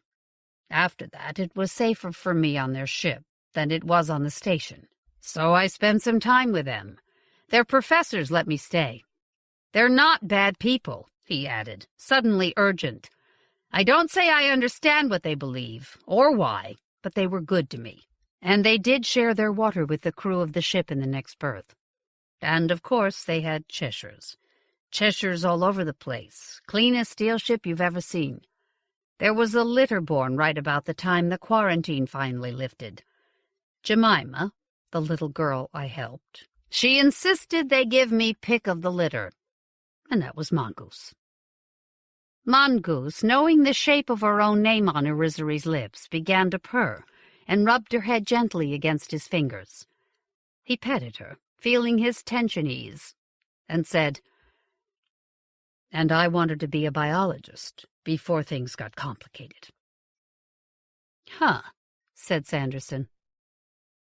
"Do you know what they are?" "Sorry."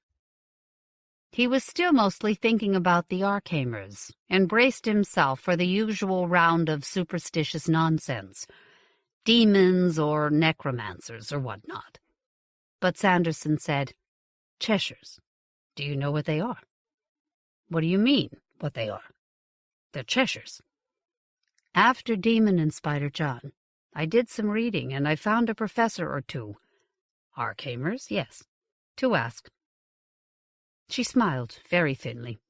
"I've found, in this job, that people are often remarkably willing to answer my questions. And I found out. They're Bandersnatches." "Colonel Sanderson, not to be disrespectful." "Subadult Bandersnatches," Sanderson said. "Trained and bred and intentionally stunted so that they never mature fully." Mongoose, he realized, had been watching, because she caught his hand and said emphatically, "Not." "Mongoose disagrees with you," he said, and found himself smiling. "And really, I think she would know." Sanderson's eyebrows went up. "And what does Mongoose think she is?" He asked, and Mongoose answered promptly, pink dissolving into champagne and gold. "Jagular." But there was a thrill of uncertainty behind it, as if she wasn't quite sure of what she stated so emphatically. And then, with a sharp toss of her head at Colonel Sanderson, like any teenage girl, "Mongoose."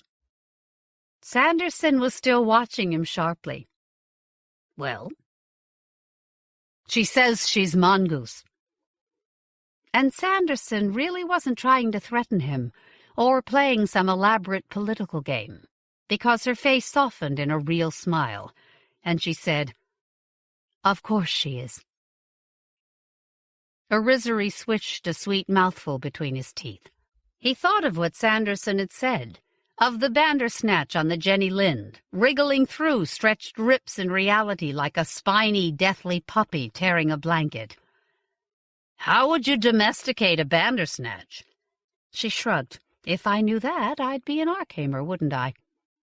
gently she extended the back of her hand for Mongoose to sniff.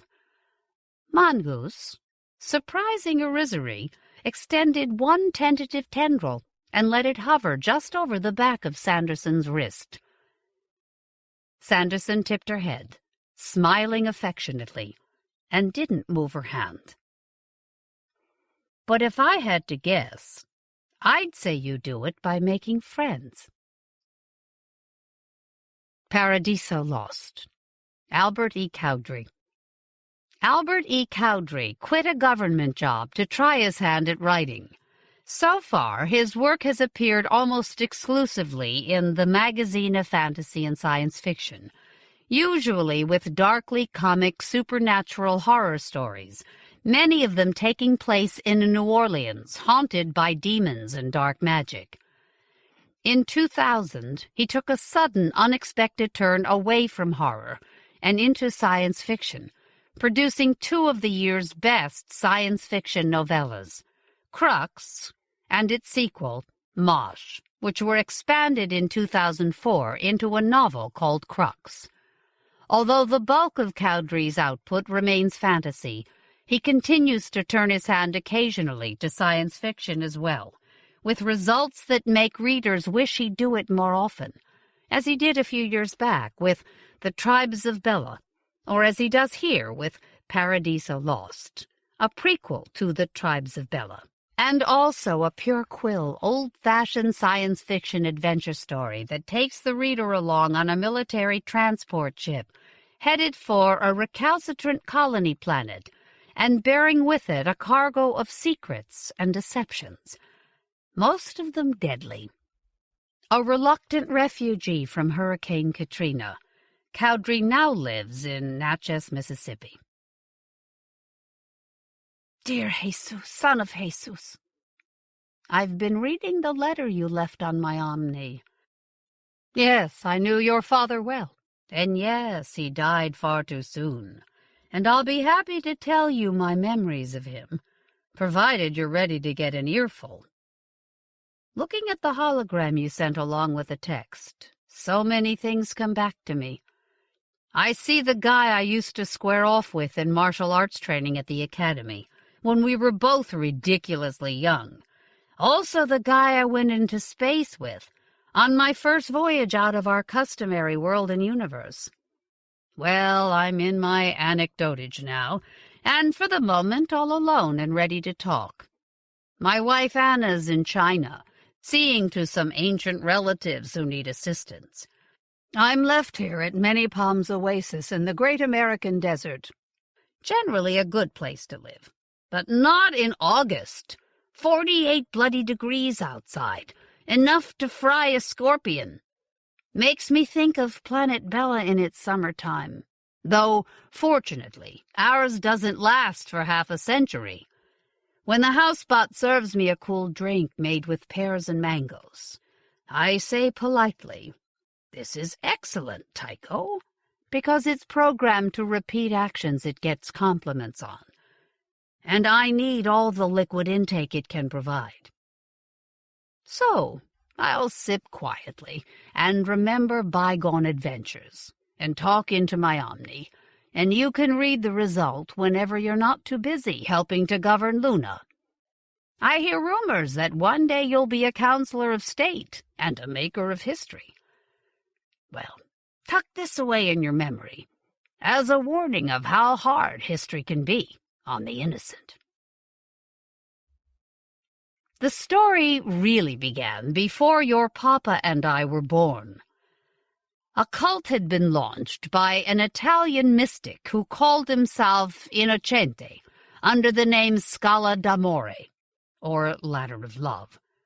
Innocente taught that love can rise from the gross and carnal to the sublime and universal. That made his doctrine a good vehicle for everything from orgies to sainthood, and brought in a nice wide spectrum of believers. For a little while the cult flourished like mushrooms after rain. Its symbol was the DNA molecule, which does look a bit like a ladder, or maybe a double spiral staircase, inside a crystal sphere. All parts of the icon had prodigious meanings, if you chose to see them. The sphere meant unity, the crystal meant clarity, the molecule was the ladder of life, and consequently of love. For a while, women wore them on charm bracelets, and men hung them around their necks on chains. Temples sprouted in every city, with the icon on top, lighted up at night. Like God, it was ubiquitous. Or else omnipresent. I forget which. Its popularity made it a lightning rod for controversy, and even violence. Established religions did not fail to notice that it was taking believers away from them, and persecution followed in various parts of the world. The government, as its habit is, decided to blame the victims, and show trials followed, with some cult members accused of outlandish sexual practices and plotting sedition. Pontius Pilate would have grasped the situation in a flash. That was when Innocente announced that he and a select group of followers called the 700 were leaving Earth to prepare a refuge for all true believers in the depths of space. Like other mystics, he claimed paranormal powers, prevision and clairvoyance, and he foresaw wonderful things for his colony. Skeptics said he was taking his followers someplace where he could control them better. Not an unknown ploy for cult leaders, by the way. Well, at that time, the Council of State was promoting emigration for a number of reasons, one of which was to rid the Earth of potential troublemakers, including religious fanatics. The kings of England had the same idea when they invited the Puritans to go the hell to America and stay there. Innocente and his 700 disciples, actually 642, some had second thoughts and dropped out, were quickly granted visas and transported to a system identified as H2223 box in the new catalog. They were deposited on the third, or Gamma planet, which Innocente hopefully renamed Paradiso, there to live or die by their own resources, and a pile of supplies that were dumped with them. The planet was not prime real estate. Prime real estate was reserved for mining and military colonies. Paradiso had no moon, and the system was meager. Closer to the sun were two cinders called Alpha and Beta, and farther away 2 remote gas balls named Delta and Epsilon, plus the usual ash and trash, some interesting comets that visited at intervals of centuries, and leftovers of unconsolidated or destroyed planets that gave periodic meteor showers of uncommon brilliance. The planet had almost the mass of Neptune, though as a solid body it was much smaller. The high gravity must have required some serious adaptations by local life forms, and cartoonists had a field day showing colonists shaped like bow-legged gnomes, trying unsuccessfully to climb the ladder of love. While the believers were settling down, Innocente died of coronary artery disease, maybe related to the increase in gravity, and was succeeded by his son, who also claimed to possess paranormal powers. Then Earth lost contact, as a series of skirmishes began in the same general neighborhood, with unknown but well-equipped assailants. Dignified by the title of the First Alien War, the fighting went on and off, mostly off, for 44 standard years. You may recall from history classes that we didn't do too well, although we did manage to smash one of their ships with a faster-than-light missile, or FTLM. A boarding party spent enough time poking through the wreckage to bring back tissue samples, which showed that the aliens weren't one species. They were at least 5, and, unlike the so-called cousins of planet Bella, not even closely related. Maybe they were all living in symbiotic harmony, the nice theory. Or maybe 4 of them had been enslaved by the 5th, the nasty theory. Anyway, for lack of any idea what they might call themselves, hostile journalists called them collectively the Zoo, and cartoonists showed them as a cage full of bizarre monsters. That capture was our sole achievement. In return, we lost some very expensive ships and several hundred highly trained members of the Space Service. More cautious councils of state then adopted a policy of retrenchment, pulling back colonists from the dangerous region in order to strengthen closer and more defensible worlds. This time it was the Emperor Hadrian who would have nodded his wise old head and muttered, "Sic transit," or something. Ill feeling toward the Ladder of Love had declined because, in the absence of its leader, the cult itself had withered on both Terra and Luna, and was no longer seen as a threat.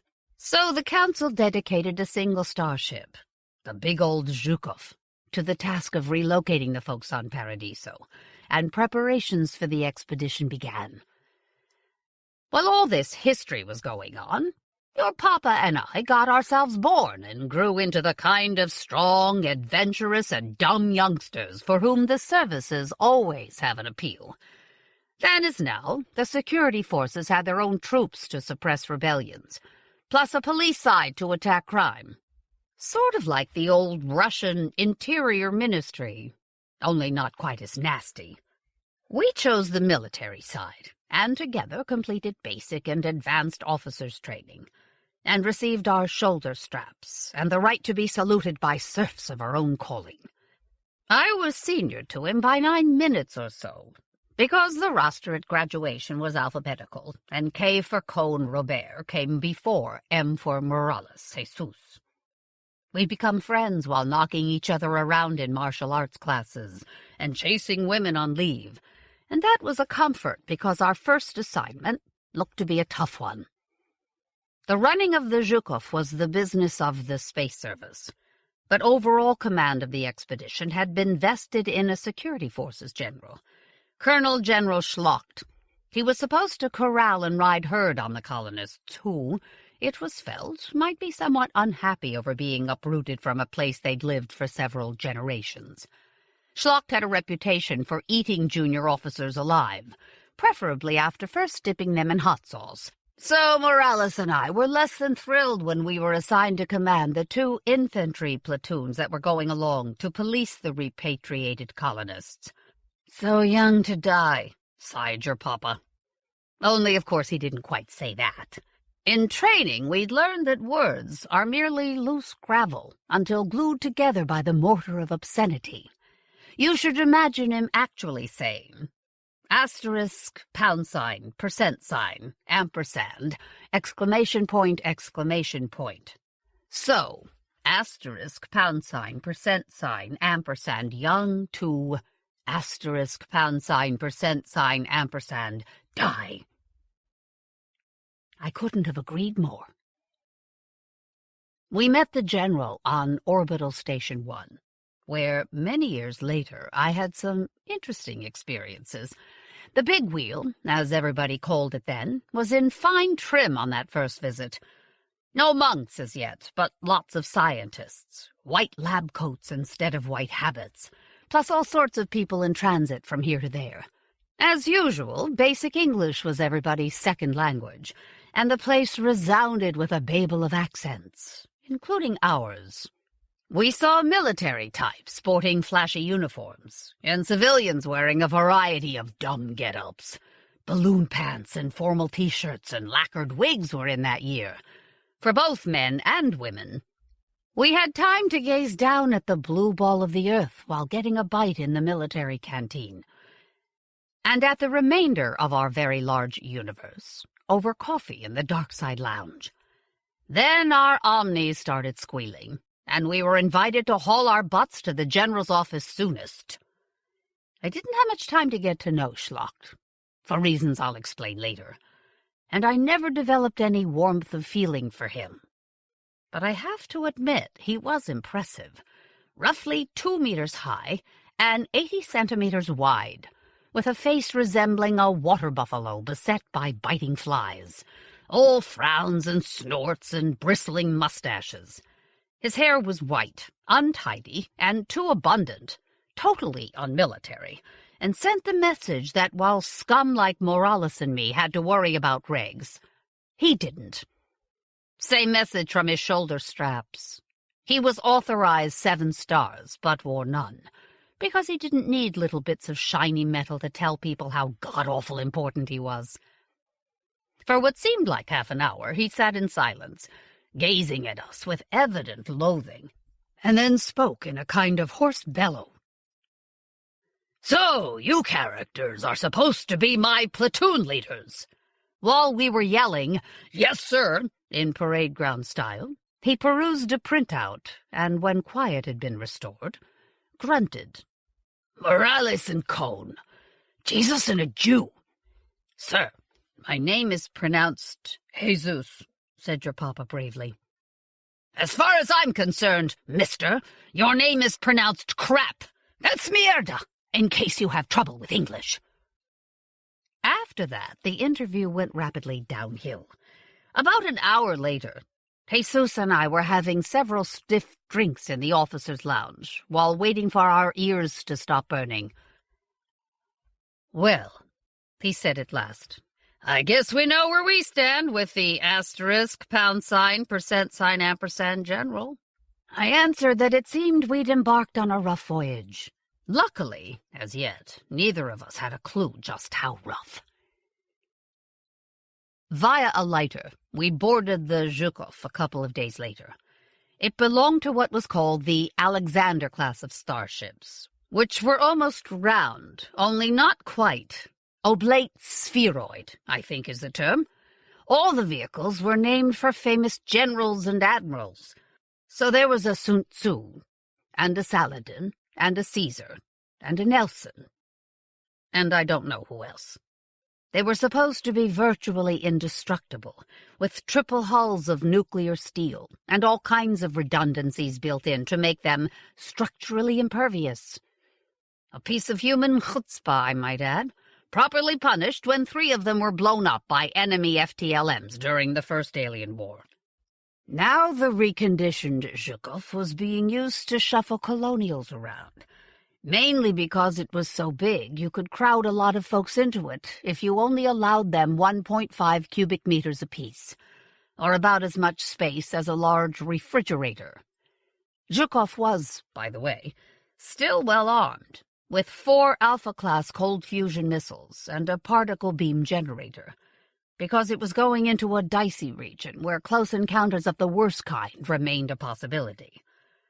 Schlacht granted Morales and me about 20 minutes to get settled in the cupboard, euphemistically called our stateroom, and then ordered us to get to work and start harassing our underlings.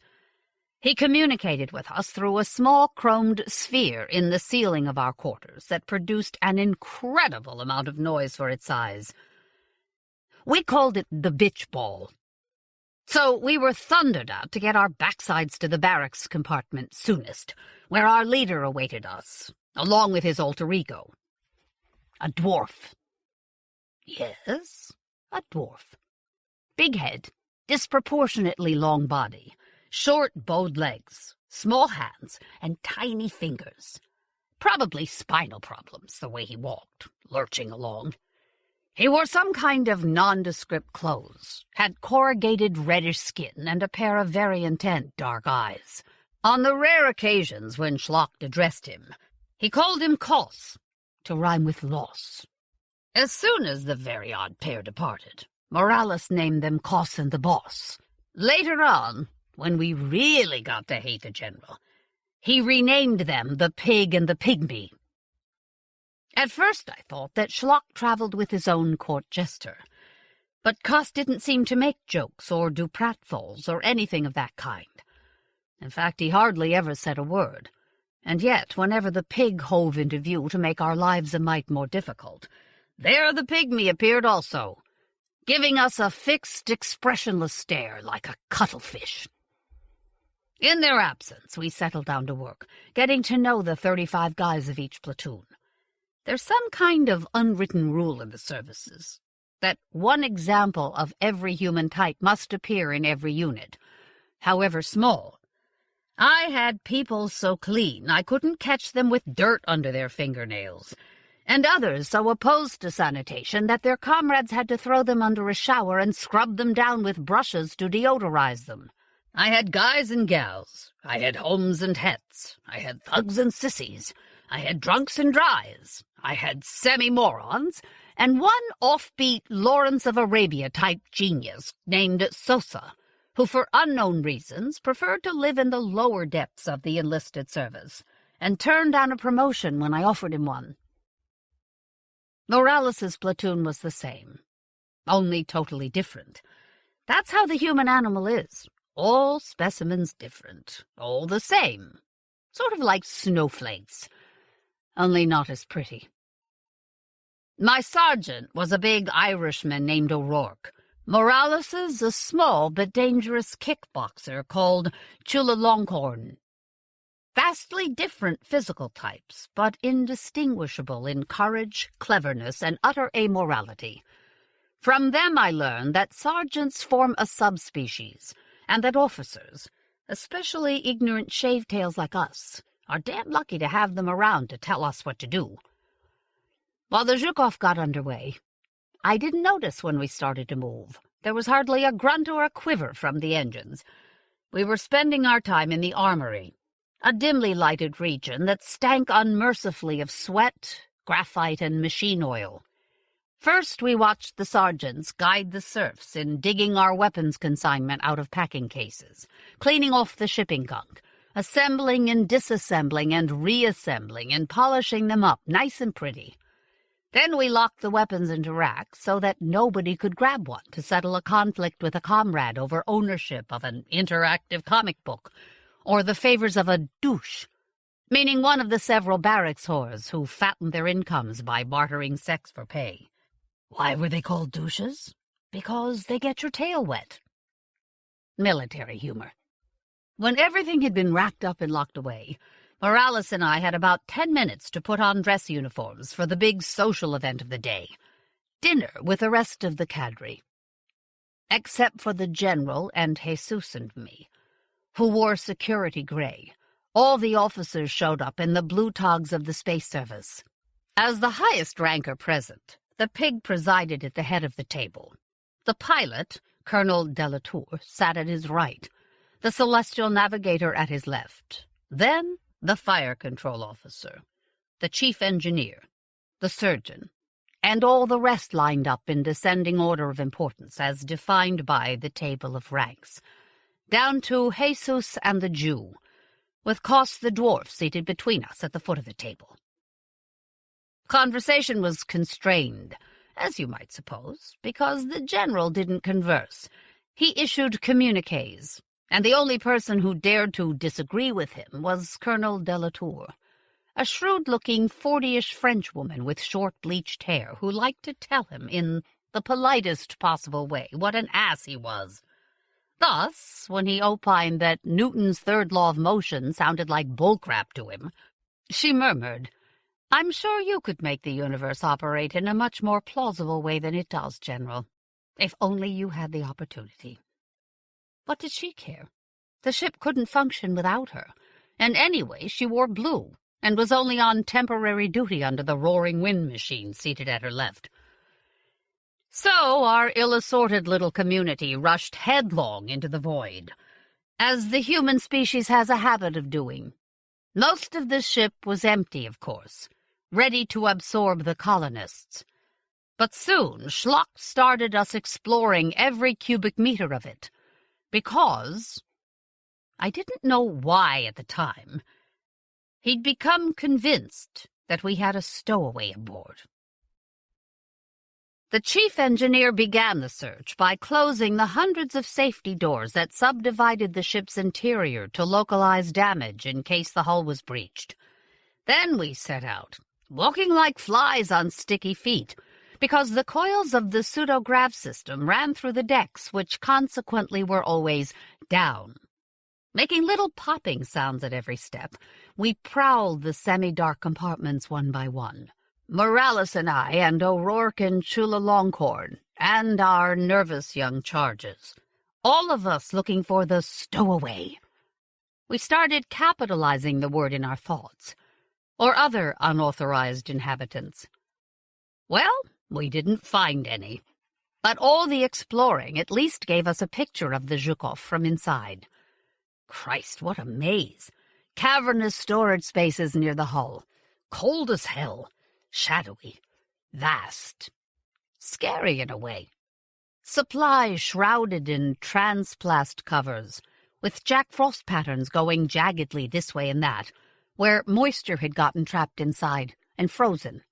Then half-moon-shaped areas, barracks when the ship carried a full expeditionary force, with racks for bedding stacked 4 high and folded back against the bulkheads and locked in place.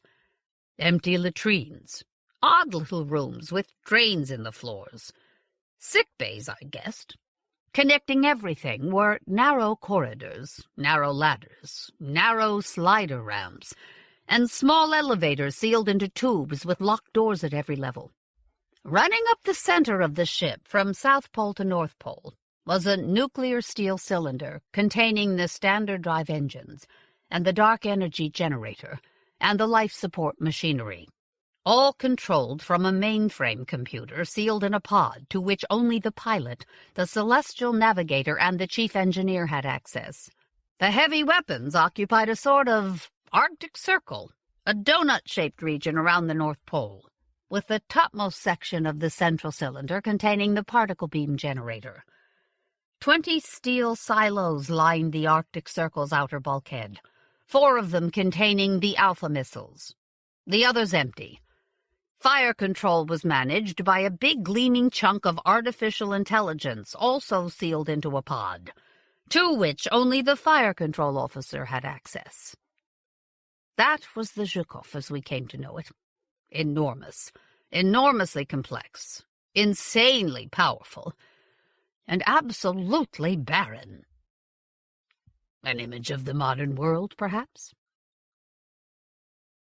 At first I thought Schlacht would gradually calm down and start acting human. But in that I was wrong, as day after day went by. I mean, of course, the alternations of lights on and lights out, without anybody discovering our stowaway. He got madder and roared louder and louder. The result was that Morales and I stopped being afraid of him. When a volcano erupts once, it's hard not to be impressed. But the 300th or 400th time, you figure, what, again? Once or twice he threatened us with his fists, and I quietly resolved that if he hit me, I'd deck him and screw the consequences. Your papa wasn't nearly as big as me, but he had his black belt too, and he told me he'd already picked Schlacht's Adam's apple as his first target. I asked why. Even if I don't kill him, he'll have to shut up when I smash his *, %, vocal cords, Jesus explained. The blow-up we were all waiting for came one day when the general was observing a personal weapons training session. One of my guys was field-stripping a shoulder-fired missile launcher when he developed butterfingers and dropped the pieces. They scattered all over the deck, clanging and tinkling, and the general stepped forward and slapped him so hard it made echoes. Well, nobody was going to attack my people, especially not some son of a whore who knew they couldn't hit back. I stepped between them, right fist closed, murder in my heart, and he swung back the same hand to use it on me. And then didn't. We stood there, glaring and growling. And then, to my surprise, he lowered his hand, turned on his heel, and stomped away, followed by his shadow, Koss. With that, some of the tension went out of the ship. Morales gave me a big abrazo. My platoon practically kissed my feet because I'd stood up for them and faced down the general doing it. Even Schlacht seemed to have learned something. That evening at dinner, he treated me with minimal courtesy, and afterward he stayed more in his stateroom and yelled less when he was outside it. You never know how things will work out, do you? A night or so later, we got the inside story of the episode. I was in the canteen having a beer with Morales, when in lurched Koss. He looked especially small and lonely and rather lost. After all, he was odd man out on the ship, a civilian among all the uniforms, a little guy among all the big ones. Nobody really knew him except the general, so he had nobody to drink with, because Schlock drank alone. I invited Koss to join us, not just to be nice, but because I was curious about what he was doing here. I waited until he'd poured a couple of half-liters of Pilsner into his inadequate body, then started asking him casually about himself. Turned out that, like most isolated people, he was bursting to talk.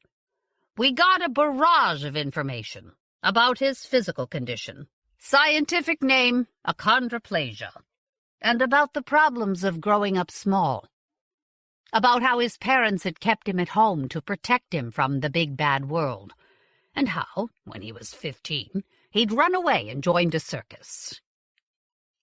"A circus," I said in a neutral voice. "There wasn't a freak show." "That's not what I was thinking," I protested. "That's exactly what you were thinking. But it's not true. I had my own act. Mind reading. My ESP rating is off the charts." I asked him if that meant he heard everything everybody was thinking all the time. He said, of course not. It's spotty, just like any other sensory system. You make judgments unconsciously, filter out things that don't seem important. And you get distracted, and you get weary, and you get confused. Still, all in all, I'm good at what I do. The general saw my act in New Vegas and hired me to sit in the next room while he was playing 9-card stud and tell him what the other players were seeing in their hands through a mic the size of a peppercorn he'd had installed in his inner ear. He won a lot of money, so he got me a clearance and put me on full retainer to do the same thing during staff meetings at Security HQ. Wow, did I get an earful. You'd be amazed. All those high-rankers, how much time they spend plotting against one another. I was really shocked. Why were you shocked? Asked Morales. Everybody knows they're like that. You got to remember, Jesus. His parents protected him from the world, I put in. Oh, yeah, I guess that would make anybody kind of naive. So what do you do for our maximum leader here on the Zhukov? Same thing. He's gotten in the habit of listening in on other people's thoughts. A few days ago, I warned him to back off that confrontation with you, he said, nodding to me. I told him you were ready to kill him. He's not a coward, but he's not a fool either. You're as big as he is, and you've got 40 years on him. So he backed off. And of course, he added casually, I've been telling him about the stowaway. The one we can't find. That really browns him off. There's somebody aboard this ship who shouldn't be here, and they're hostile to him. Really hostile. They meaning more than one? They meaning either he or she. I don't know which. It's all this nuclear steel, he complained. It's baffling. Even ordinary metal's bad enough. It tends to short out whatever kind of frequency ESP exploits, assuming it's electromagnetic at all. The experts differ about that, but super-dense metals are even worse. Well, he said, knocking back the last of his third beer and sliding off his bar stool. See you guys later. Laughable as it sounds, I need my beauty sleep. When he'd gone, Morales and I just sat there, looking at each other, both of us thinking, what have I gotten myself into? A telepathic dwarf, he said, starting to count our ship's oddities. A demented general officer. A hostile and apparently invisible stowaway. 70 enlisted people who include thugs, jack-offs, cretins, geniuses, sergeants, and whores. Armament enough to obliterate 2 or 3 civilizations. Have I missed anything? Us, I said. Oh, yeah, he said. And us. Well, Jesus, when 2 guys live as close as your papa and I did, they start acting like a married couple. It's called bonding. You get to know what your roommate's going to say before he says it. You hate the way he snorts and grunts in his sleep.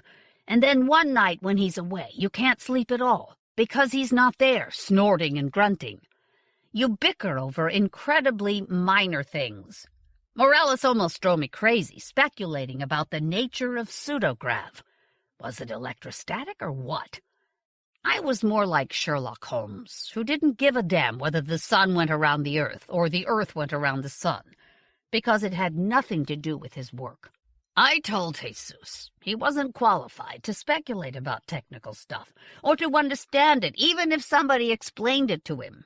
He told me I was lucky to be free of intellectual curiosity. Some of nature's most successful creatures totally lack it, he pointed out.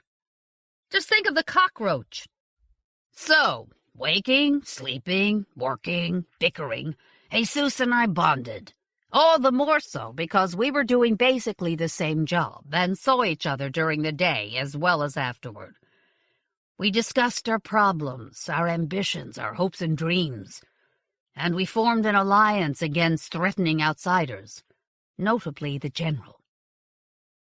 Quite soon after boarding the Zhukov, we began to discuss ways of killing him.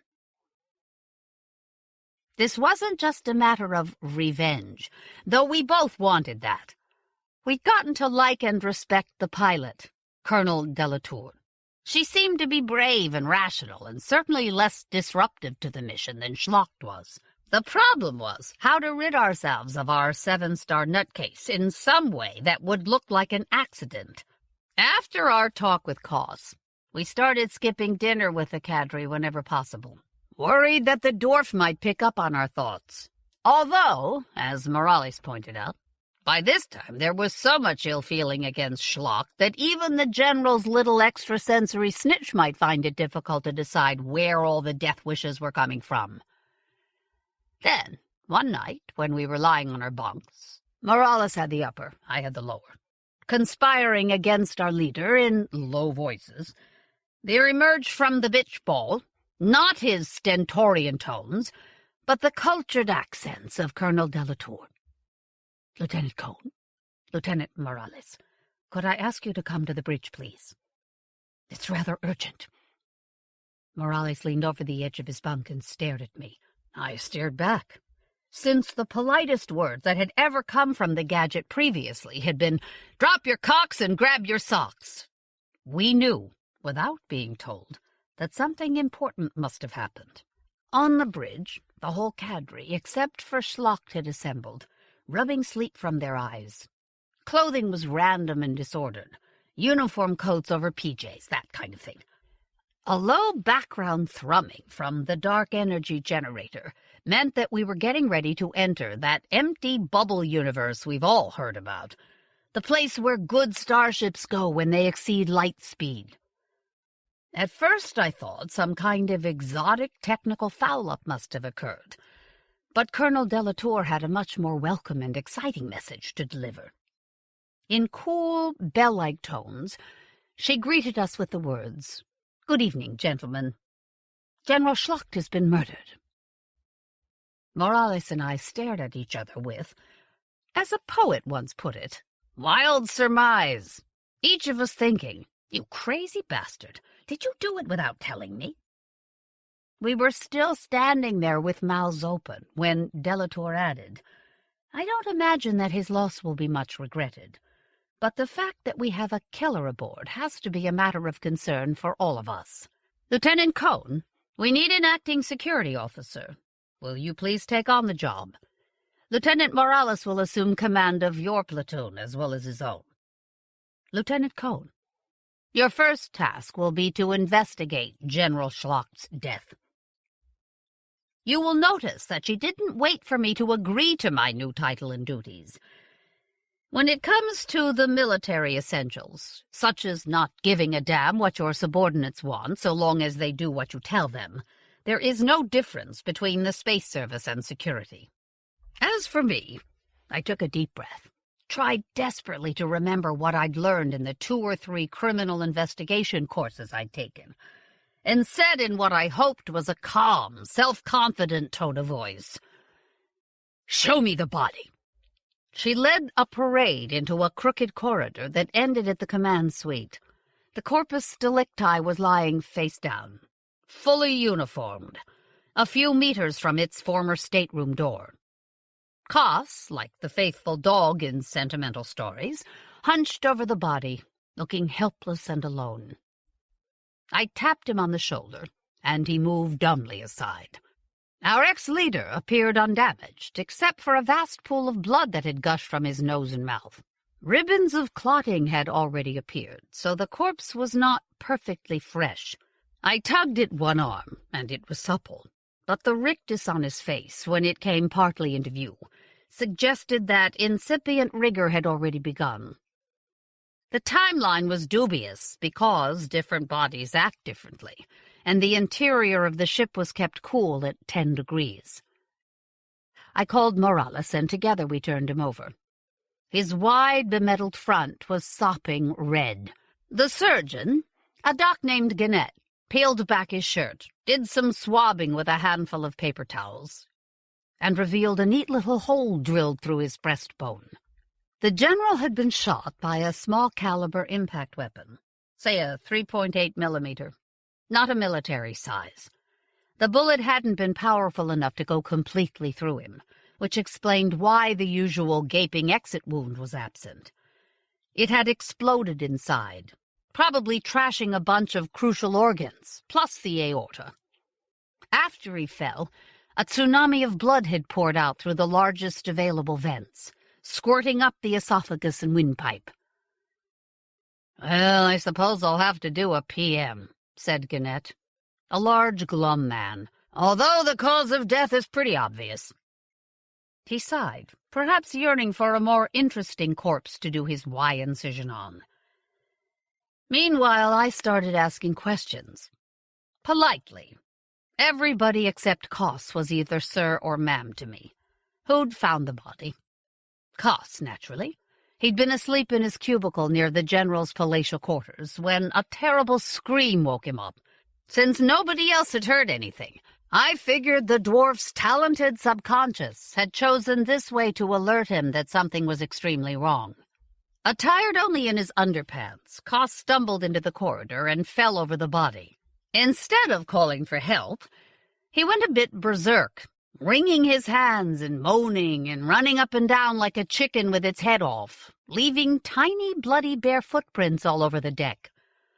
After a while he came back, hoping for some signs of life, but the general was still dead.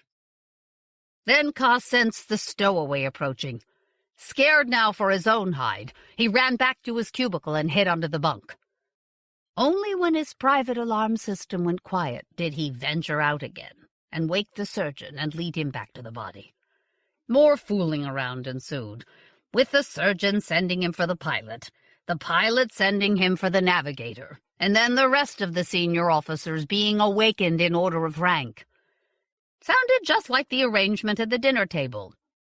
Of course, Morales and I had been the last to know.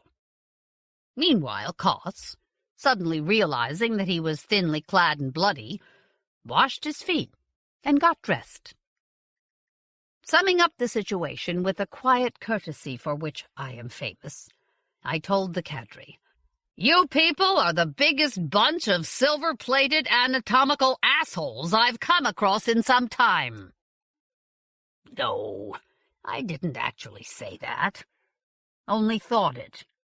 Instead, I expressed regret that things had been so inefficiently handled, and asked the surgeon to take charge of the body and do any forensic tests that might still be possible, given the lapse of time and the corruption of the crime scene by all the people who ought to have known better than to tromp around in it. I sent Morales to bring O'Rourke, our oldest and nastiest sergeant, and have him and 6 armed guards of his choosing secure the area and start searching for the weapon. Not that I expected to find it. By this time, everybody was looking relieved. They were rid of Schlacht. Delatour was in command, and the Space Service was where it belonged, running the expedition. As for us 2 grayback shavetails, we were now doing the only thing the security service was good for, investigating a crime. So they all felt better, erroneously believing that somebody trained for the job, me, had taken charge of the dirty work. Besides, The Zhukov was going into the bubble within 12 hours, and they had work to do. Everybody dispersed, some to bed and some to the bridge. Meantime, I took Koss into the command suite, sat him down in one of the general's comfortable chairs, and asked him quietly to tell me who'd done the killing. I mean, you got a telepath around. Why not use him? The guy was emotionally almost terminal. So before I could learn anything, I had to find Schlock's supply of brandy.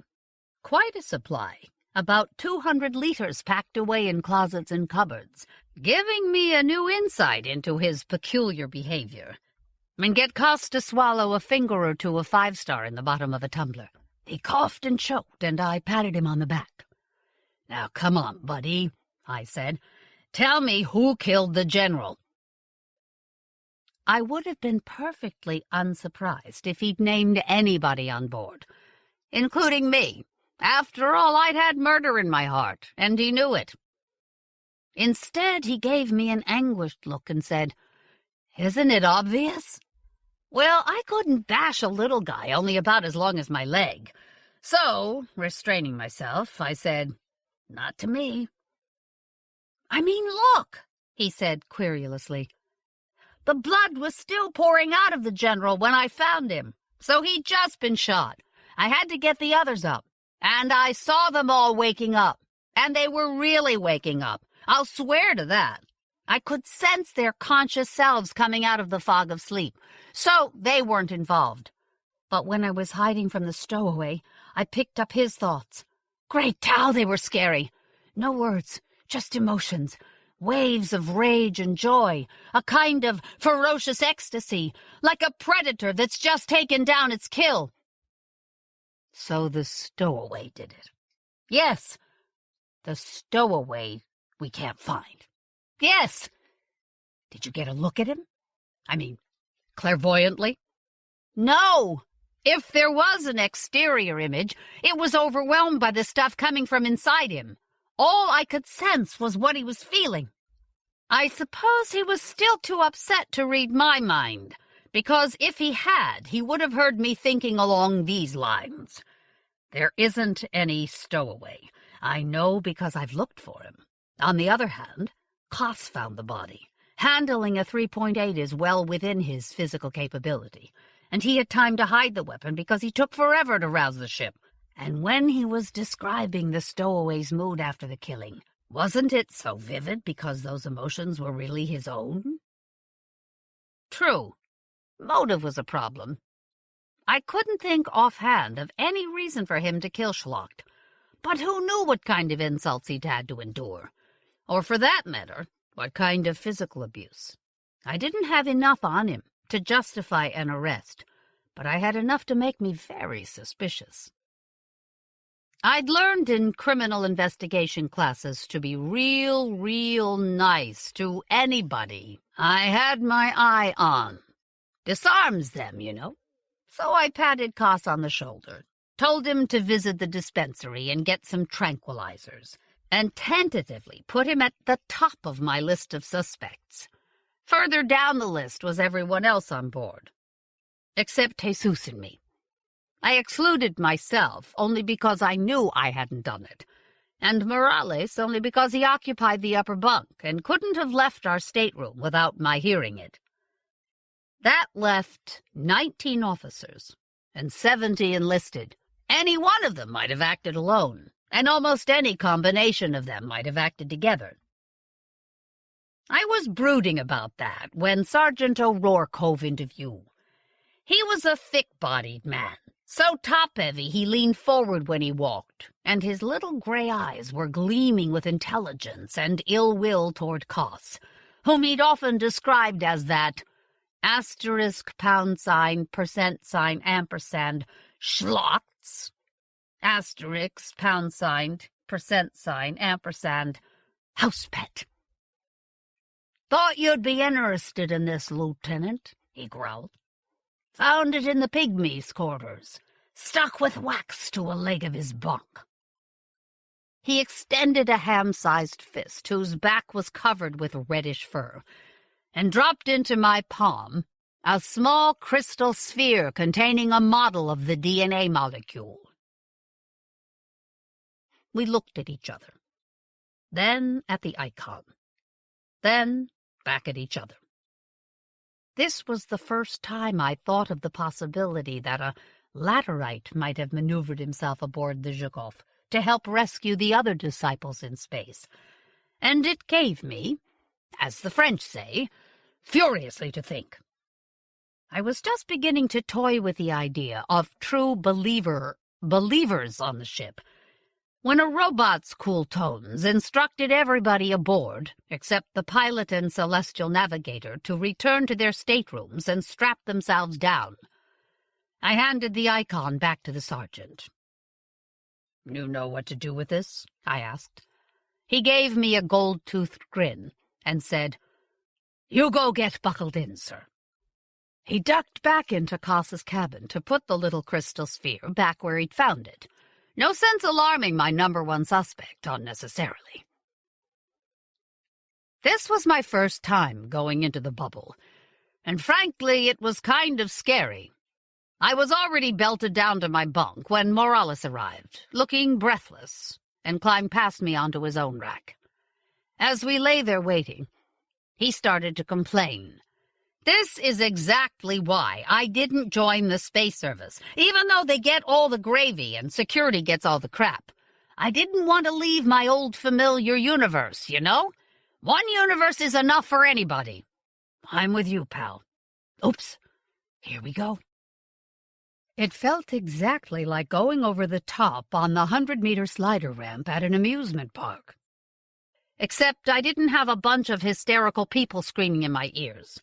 There was the same feeling that my internal organs had been left behind and might never catch up with the rest of me, and that the air formerly in my lungs had chased off somewhere in pursuit of my most recent meal. The light from the ceiling fixture fractured as if a prism had passed in front of it. I had the bizarre sensation of seeing my surroundings somehow simultaneously red, green, blue, yellow, and a variety of colors I'd never seen before. Greens that were also red, purples that were also black. Then everything steadied. My gut slid back into my abdominal cavity, air re-entered my lungs, and colors returned to more or less normal wavelengths. At the same time, everything stopped dead. Absolute, total silence. The engines had shut off. The dark energy generator, which had given us that extra push, was silent. We'd literally gone ballistic, moving on pure inertia. Not a vibration anywhere in that whole huge ship. We were traveling at some fantastic velocity, relative to our own universe, through a kind of space where velocity doesn't exist, because you can only move relative to something else. And in the bubble, there is nothing else. To sum up, we were standing still, while moving at maybe 1,000 times the speed of light. You go figure. I can't. My only injury from the experience was a nosebleed. Blood ran down both sides of my face, responding to the ship's pseudograv. But the grav must have shut off for a second, because some drops that had drifted away as perfect crimson spherules suddenly got distorted and spattered down on the deck. I heard Jesus groan and sit up. I made him aware of my injury, and he got me some ice and packed it in a towel that I held to my nose. While waiting for the bleeding to stop, I started reviewing evidence in my mind, and at some point quacked, "You know, Jesus, I've been thinking." That is unusual. So? I waited a bit longer, then put aside the bloody towel and said, "About the stowaway. There are only 2 places on the Geoff we haven't searched." He meditated for a bit and said, "The general's quarters, and what? See, great minds do think alike. What better place for Big S to hide away than the general's quarters? Now vacant. He could easily have slipped in while Koss was hiding in his own closet. Let's start there. If we don't find anything, we'll try the other place." just in case the stowaway might be under the old bastard's bed. 3.8 millimeter in hand. Morales called in Chulalongkorn, known to both of us by this time as Chew. A short, bow-legged guy with obsidian eyes, and death in both feet and karate-hardened hands. We selected sidearms from the armory and began going through the general's quarters, cubic centimeter by cubic centimeter. We learned a lot about our former boss, certainly more than I'd ever wanted to know. Besides the brandy, of which we all partook quite abundantly, we found a collection of memory cubes. Most were official stuff stored dustily away in boxes. But one was dustless and inserted in the general's big cabinet omni. It was labeled military exercises, and for no special reason I turned it on. Well, I wouldn't call it porn. Not good old porn. Friend of the friendless, comforter of the aged, delight of the afflicted. Calling the general's pleasures porn was like calling a night with the Inquisition due process. This stuff was something I'd heard about but never seen. Scenes of actual torture, real rape, including the rape of children. All, of course, in living color and 4 glorious dimensions, including time. And this had been Schlacht's relaxation. We stared at it goggle-eyed for maybe 10 minutes, until one particularly unpleasant sequence involving a girl of maybe 13 seemed to be heading for a climactic snuff scene. Then we shut it off by unanimous consent. Chu said, "I always knew he was a shit, but—" He took the cube into the bath and flushed it down the vacuum toilet. Continuing to search, we made another totally unexpected find. An antique printed book tucked under the general's pillow, and showing signs of heavy use, contained the poems of a Christian mystic called John of the Cross. In one poem, marked with a star, the stigmatized saint yearned for union with Christ and lamented his own inability to die. "I'm dying that I cannot die." I remember those words. Well, it was hard to miss the implications. The most improbable person aboard had yearned to escape his own vileness by climbing the ladder of love, without, in my opinion, ever reaching the first rung. No wonder he lived in a drunken rage. He was his own prison and couldn't get out. That made 2 disciples that we knew about. How many more did we have on the Zhukov? I was brooding over this unanswerable query when Morales pointed out that we'd completed the search. "No stowaway here," Jesus said. "Where's the second place we haven't looked?" I said, "We'll have to get what's-his-name, the fire control officer, up again. If we can't sleep, neither can he. We'll ask him politely to bring his keys, including the ones that unlock the elevator to the Arctic Circle. Then—" "You do occasionally have a useful idea, Cone," Morales admitted. "I see your point. We never checked inside those empty missile silos, did we?" The fire control officer was a wrinkled gray man named Major Ionesco. The J in his name, unlike the one in yours and your papa's, was pronounced like Y. We found him wearing baggy gray pajamas, and most unhappy to be awakened, just as he'd gotten back to sleep after the double upheaval caused by the murder and going into the bubble. He grumbled his way back into his clothes while we waited. "Who says there's a goddamn stowaway?" Schlacht made a big issue of it. "Schlacht's dead." That, I pointed out, may be one good reason for thinking he was right. "It was the dwarf," Ionesco said. "Had to be. He's the only one who wasn't asleep. Why the hell don't you arrest him instead of waking me up?" "Sir, I'm prepared to arrest Koss 5 minutes after we satisfy ourselves that there's no stowaway aboard." He combed his sparse hair with maddening deliberation, gargled mouthwash, and finally led us, still grumbling, down the corridor to one of the locked tubes containing an elevator. He shoved 2 fingers into the recognition port, and a flicker of intense light read the pattern of capillaries in his fingertips.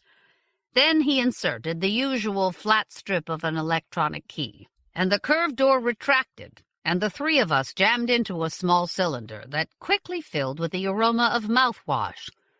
Dim lights flicked on in the Arctic Circle as we stepped out. Arctic was a good name. The temp was, I would guess, about 20 degrees of frost. Our breath turned to cirrus clouds and then to tiny ice crystals that settled to the deck as we went to work. Except for one service door, the particle beam generator was solidly enclosed in its own cylindrical steel housing, and Ionesco unlocked the door for me. It was even colder inside, but I made a quick circuit of the weapon, which looked like the projector in a planetarium. Nobody hiding there. Then the missile silos. You may recall there were 20, but only 4 in use. They were big nuke steel cylinders, more than 2 meters in diameter. We started to walk, clumping around the Arctic Circle on feet that were turning, or had already turned, to lumps of ice. Like the generator, each silo had a service port, and Ionesco, who'd stopped cursing because, I suppose, even the warmest language froze in that icebox, opened them one by one. All but number 20. One of the empties. Of course, the suspicious silo couldn't have been number 1, could it? Some moisture must have gotten in and sealed the gaskets, Ionesco muttered. That was the common sense view. But common sense had never worked yet aboard the Zhukov. So I told Morales, lock and load. When we had 2 impact weapons trained on the service port, I whispered, 1, 2, 3. And together we roared, "Open up! Open up!"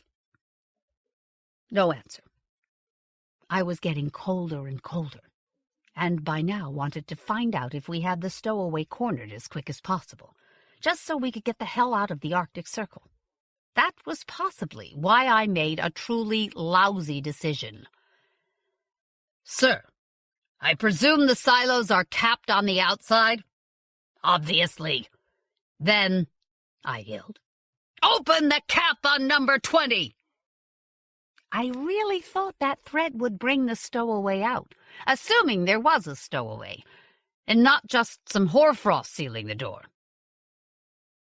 But nothing happened. The silence was total. Ionesco clumped to the command console and said the scientific age equivalent of "Open Sesame."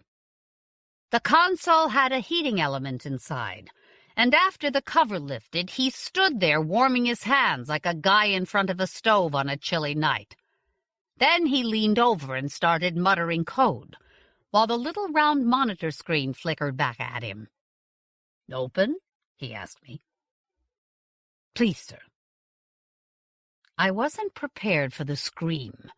In fact, I'd about decided Ionesco had been right, that the silo was empty, that the stowaway was a figment dreamed up by Kos to give him a scapegoat for whenever he decided to kill Schlocht. And then, from inside the silo came suddenly this unearthly howl that went tailing off into a thin, attenuated shriek, and then to nothing. We all looked at each other. For a moment, no smoke came out of our mouths, so I assumed we'd all stopped breathing. In the silence, the realization dawned that I'd just cracked my first case, at the price of killing the one and only person who could have told us why the murder happened. The stowaway himself. "Well," I muttered, as we jammed ourselves back into the elevator, "I guess I won't arrest Kos after all." After that, we all went back to bed. Ridiculous end to the most exciting night of my life up to that time. But I was tired. Jesus was tired. Ionesco was tired. Schlocht was silent, permanently, and the stowaway would be taking no more pot shots with his little gun. So what else was there to do? I think we all slept a long, long time. I know I did. Late next morning, I reported to Colonel Delatour regarding the events of the night, then joined the remaining cadre at brunch. The enlisted people had already eaten, so we gave them the rest of the day off, since there really wasn't a damn thing for them to do anyway, and soon dice were rattling merrily on the deck of their quarters. About the 5th cup of coffee, my brain finally began to function, and I asked Colonel Delatour, "Ma'am, how cold is it outside? I mean, is the bubble's absolute zero absoluter than ours?" She said no. Some things appear to be common to both our universe and this one. Newton's third law, for one thing, much abused by the general. The absoluteness of 0 Kelvin, for another. Only, she added, it's easier to reach in the bubble because you don't have subatomic particles obstinately maintaining their harmonic oscillations, no matter how chilly they get. The exterior hull of the ship is considerably warmer, of course. Maybe 20 Kelvin. Why? With your permission, I have a great urge to get a look at whatever's left of the stowaway. Why? I wasn't sure. I doubted whether the corpse could tell me anything. Forensic studies would obviously be impossible. And yet, I just had to see. You know curiosity killed the cat, and in this case it came quite close to killing the lieutenant as well. Colonel Delatour eyed me with what might have been concern, or maybe even compassion.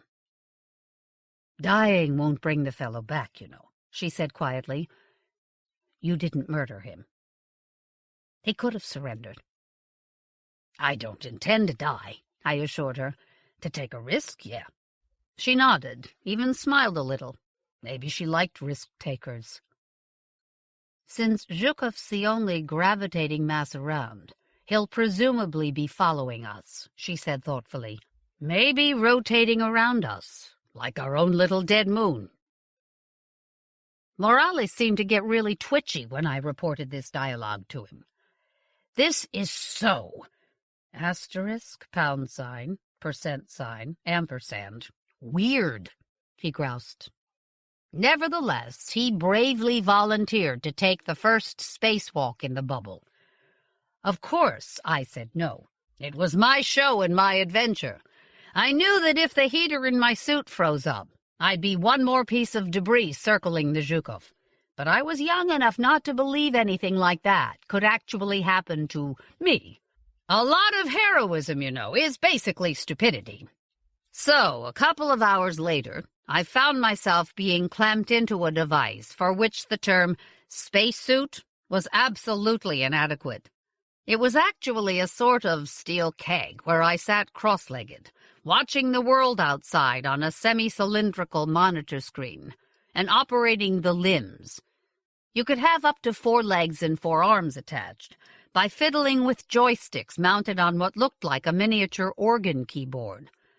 I spent 3, maybe 4 days practicing with the thing, up in the Arctic Circle, banging off walls and the particle gun housing, and turning myself every way but loose. Then it was time to walk. They put me out through the airlock, and I have to say that when push came to shove, I wasn't scared. I was terrified. Once when I was a kid, vacationing with my family on the southern rim of the Great American Desert, we took a side trip down into an immense cave. The place was a tourist attraction, had been for centuries, and it was all nicely lighted, and the chambers equipped with phony names like Aladdin's Castle and the Seas of Europa, and so on. Then, when we were really deep inside, the guide turned out the lights. That was the first time I'd ever experienced the totality of total darkness. And my throat got dry, and my hands got clammy, and I thought, is this what death is like? All that came back to me in the moment when my 4 mechanical feet clamped onto the hull, and the airlock's outer door closed behind me. This was it. Would I drift away from the ship? Was there such a thing as magnetism out here? Did gravitation exist out here? Did anything exist out here? Well, I stayed attached to the ship, and after a few seconds the bad feelings lessened, if only because it was obviously too late for second thoughts. Then a row of external lights, floating lights, I suppose, went on, and I remembered to switch on a spotlight I carried on one of my many limbs. At first I thought it wasn't working because there was no ray, no beam. But then I saw the circle of light where the photons bounced off the ship. And off something else, too. A cylinder about twice the size of one of the internal missile silos. I couldn't think of anything it might be, except an FTLM that had its own exterior housing, because it was too big to go inside the ship. Like some ungainly mechanical spider, I crawled along Zhukov's curving frigid hull. Though my heater was whirring faster and faster, the air inside kept getting colder and colder. I picked up the percussion of my steel feet, uneasily aware that this was the only sound, and the only heat, and the only motion. I was moving relative to the ship. Indeed, the only anything in an entire goddamn vacant universe. And then something else moved. It was rising beyond the curved horizon of the hull with an infinitely slow, yet observable movement, like the minute hand of an antique clock, rising until it reflected a ghostly patch of light, just like the moon that Colonel Delator had talked about. Only instead of a moon, it was a shapeless, rigid bundle. It made me think of the fragile ash left by burned hard copy that stays intact, even to the letters black against the brown pages. It turns to powder at the first puff of wind. After maybe half a minute, I realized that the bundle consisted of all the coats and blankets and whatnot the stowaway had wrapped up in to survive the cold of the Arctic Circle. I turned my spot on it and saw, set into the bundle, looking small and white, a rigid porcelain face. For a little while I forgot the insidious cold creeping through my defenses of armor and artificial heat. Then made some kind of strangled sound, because the stowaway had been a girl with a face that was thin and elegant. She'd frozen so deep so fast that her tissues had had no time to explode in the catastrophic loss of pressure that accompanied her ejection into the void. And I recognized her face. I stretched out one of my mechanical arms and touched her, and her face turned to a fine crystalline dust. Then the whole bundle of what had been body and wrappings fell apart too, and the trail of debris very slowly passed like a thin comet of ice and ash out of my light and into the perfect darkness beyond. Back inside the Zhukov, it took 3 people to extract me from the suit. I couldn't move my legs, and I spent a week in the dispensary being treated for pale, waxy spots, denoting frostbite had developed on my fingers and toes and thighs and buttocks during my spacewalk. That was lucky in a way, because I really needed the downtime. Not only to heal some frozen appendages, but to put my nerves back together. Every once in a while, would-be heroes overestimate their own toughness. I'd badly overestimated mine. Colonel Delator took to visiting me. She avoided the usual dumb, how-are-you-feeling, soldier chat, favored by superior officers for injured subordinates. We talked about a lot of things. At first I was inclined to look on her as a kind of female Methuselah because she was over 40. But exactly for that reason, I could talk to her about matters I probably wouldn't have discussed with a woman my own age, especially my feelings of guilt about the death of the stowaway. That porcelain face haunted my dreams. "So you'd actually seen her before," she marveled. "Quel miracle." Yeah, on a memory cube in the general's quarters. And then I saw her again. Out there in the middle of nothing. A few years older, but perfectly recognizable. And I touched her, and she turned to dust and ice crystals and drifted away. What's left is still out there, orbiting around us, She shook her head and kind of absent-mindedly took my left hand, I suppose because it was shaking, and held it with both of hers. "You know," she said, speaking very quietly, "the Space Service keeps a lot of old naval traditions alive. What's the English for faire des sottises? We go through a lot of foolishness about dress uniforms and being piped aboard and whatnot. I'm surprised we aren't issued cutlasses, just in case of pirates. We keep some of the old naval superstitions, too. For example, about lucky and unlucky ships. I'm beginning to think Zhukov's unlucky, the things that have happened. I was lying on a bunk at the time, wearing one of those dumb paper outfits they put on you, plus slip-on elastoplast tubes over my frostbitten digits. At some point, I don't remember exactly when, we'd agreed to be Robert and Marie to each other, at least when we were alone. Marie was sitting on a chair next to the bunk, close enough so I could detect a faint, indefinable fragrance that I was pretty sure was not standard for Space Service officers. She was the first woman I'd been this close to in quite a while, except for my enlisted women, whom I was very properly forbidden to touch. Considering the automatic reactions taking place lower down my anatomy, I was glad a sheet covered me to the waist. But I wasn't ready just yet to try my luck with a superior officer. I really had to ask a question that had been waking me up at 02:30 every morning, when, in the dim nightlight, my sterilized surroundings looked especially blank and uncommunicative. I asked Marie if she could explain why the stowaway hadn't answered when we were beating on her door, especially when she knew the silo was about to be opened and she was about to be blown into the void. "Well, I can tell you what I think." "S'il vous plaît," I said, using one of the 3 French phrases I knew.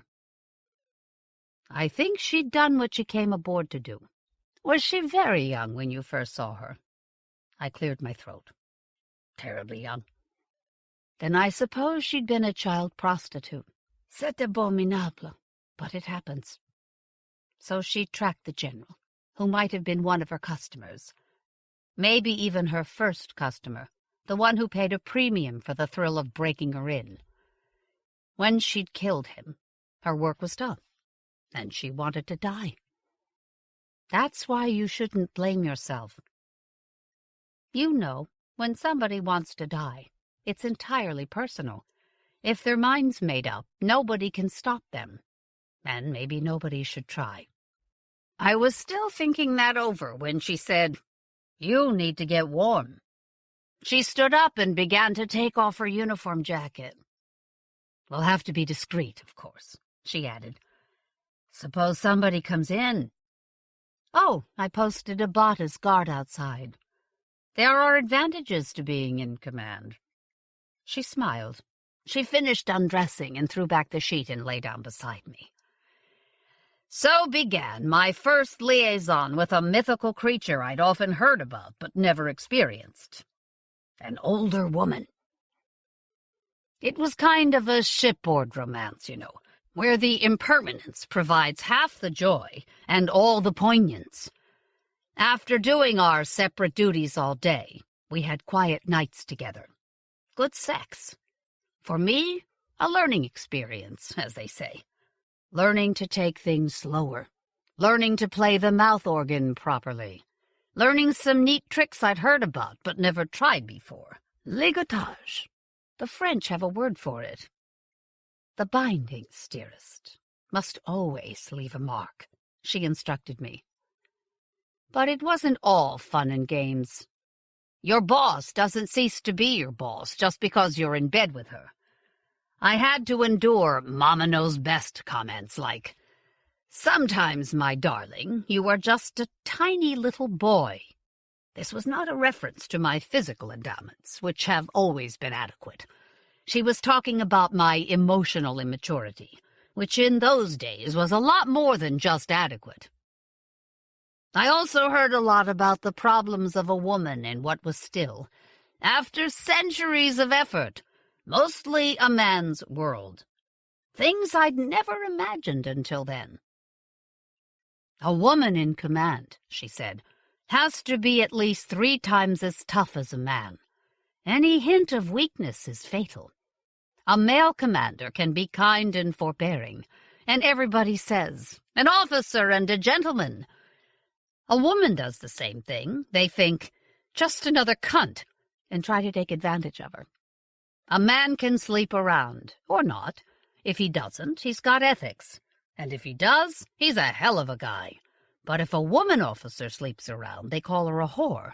And if she doesn't, they call her a lesbian. She taught me some useful things about courage. I remember one horrible little pustule I knew in officer training. He used to say, I'll hold a pot for the commander to piss in, but the instant his foot slips, I'll empty it over his head. Well, that awful little man lasted until the first real emergency. And then he was out. A bit of conniving is essential in our line of work, but it's no substitute for courage. After all, when you put on a uniform, you're proposing to live with danger. And then you need courage. And logic. In times of danger, only courage is logical.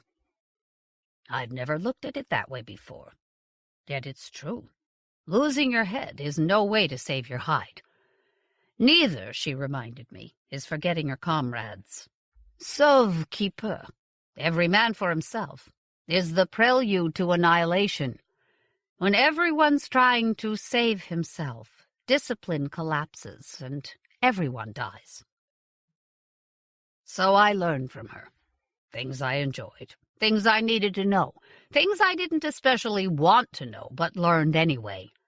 There were also things I wanted to find out, but didn't. Once I mentioned seeing the FTLM housing on the hull, and asked why we were carrying such a stupendous weapon on such a banal mission. She just said there were things she couldn't discuss, period. And that was that. When she and I were a couple of months into our relationship, and the command suite had become as familiar to me as my cubicle had been, I asked her a question I'd been hesitating to voice ever since the night of our first coupling. It was a quiet, casual evening, when, as usual in the bubble, nothing was going on. She was lacquering her fingernails at the time. Marie. Yes? Oh, I see. You've something weighty on your mind. I've been wondering, for some time now, how the stowaway got herself into the Zhukov, into the Arctic Circle, how she managed to move around the ship at night with all the locked doors. Well, said Marie, I assume she must have had an ally in the Cowdrey. I waited. Her hands didn't shake, didn't even quiver. Since she obviously wasn't going to elaborate, I had to stumble on. I'd like to know who her accomplice, her ally, was. Perhaps you don't want to know, she said. The lacquer went on with perfect smoothness. The color was no color, standard issue transparent. I don't? No, she said. Being young, I was about to say something else when she raised her eyes from the job she was doing and stabbed me with a look that resembled a long, chilly steel dagger. You're right, I said hastily. I don't. Despite our efforts to be discreet, Jesus was not fooled about what was going on. Neither, it turned out, was anybody else. I'm pretty sure the romance between Marie and me was known to every human being on board within, say, 8 hours of our first lovemaking. Once I asked Jesus what people were saying. The enlisted guys think it's great, he said. They figure you've got an inside track with the commander, and what benefits you benefits them all. The blue-suiters aren't worried about you jumping over their heads for promotion or anything because you're not space service. You're on a different totem pole. I'm delighted to have our stateroom all to myself, much as I used to enjoy listening to you snore and fart. So everybody's happy, including, I hope, you. He grinned and punched me lightly on the shoulder. "Everybody likes you, Cone, and they like her, and they like having the two of you to gossip about. Life in the bubble is pretty dull, you know."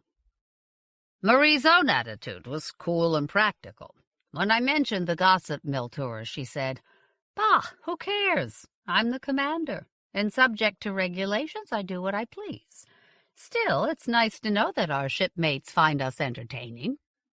She was right, of course. Life in the bubble, your papa's phrase, did tend toward tedium. There we were, 89 sailors marooned together on, or rather in, a middle island surrounded by absolutely nothing. For recreation, the enlisted guys had gambling, sex, liquor, and a few legal drugs, like kith. For self-improvement, they had classes on knowing your weapons, security forces, front and center, and other such rubbish. For training, they practiced marksmanship in a simulator. Beep, zap, beep, zap, bing. All of us took karate lessons from Chu to keep in practice. Thump, thump. Kick him, kick him. Officers and enlisted. We relaxed at meditation sessions with bowed heads, everybody breathing like tortoises. There were also formal religious services. I didn't attend, but in the corridors I'd see people fingering rosaries. Though whether Christian, Muslim, or Buddhist, I didn't know. In the evening, before lights out, I'd check the barracks the last time and find the guy sitting in darkness and watching feelies. The laser projectors humming, the virtual actors making love and war in 4 dimensions, and looking a lot realer than the rest of us. Darling, I shall always remember you, even on the far side of the stars. Music. The end. Tough guys wiping away tears. The artless seduced by the illusion of art. Since we were out of murder mysteries, I resumed command of my platoon, just to have something to fill the days. I joined them in the mornings for PT, glad of a chance to use my muscles and keep fat at bay. In the shadowy and frigid storage spaces, we practiced small unit tactics, at which they were already fairly proficient. I never got chummy with them. That's not my style.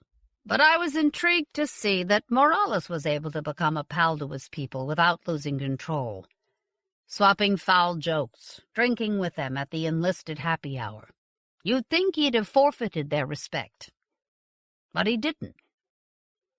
When I asked him about it, he told me, "My guys who speak Spanish call me Tio, Uncle.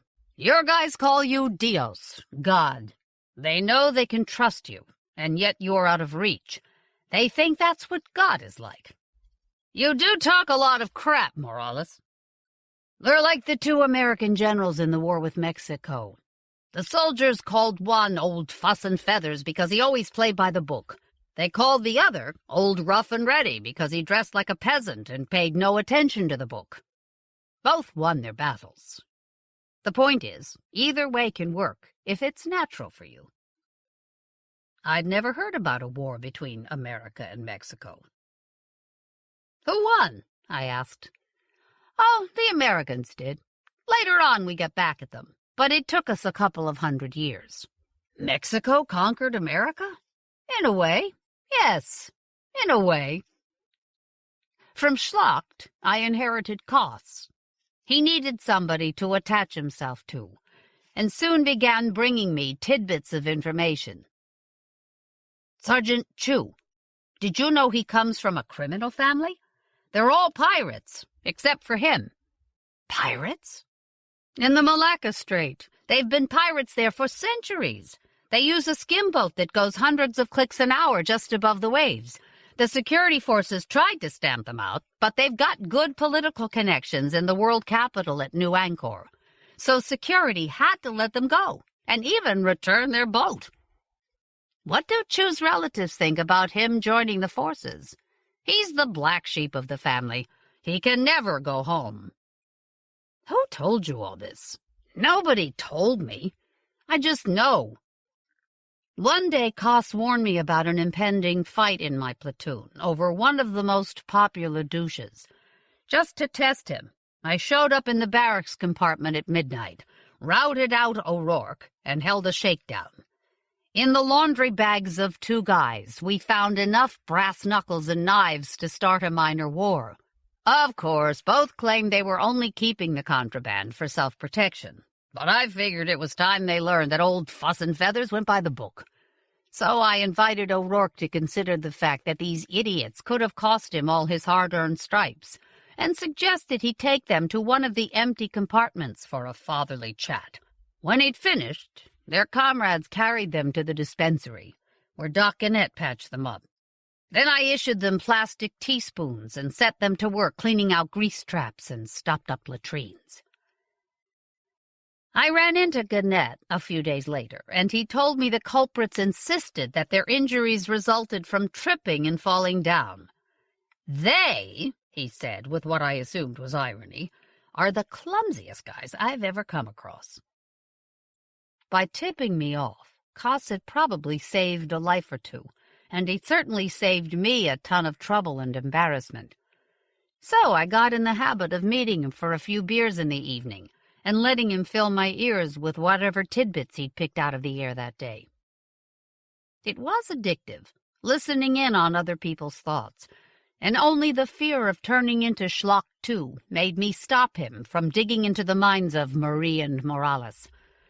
In fact, I flatly forbade him to repeat anything he learned from either one, to me or anybody else. I wouldn't spy on the inner life of a lover or a friend, but aside from that, I listened greedily to everything the little snitch had to offer. After we left the bubble, I was glad I did.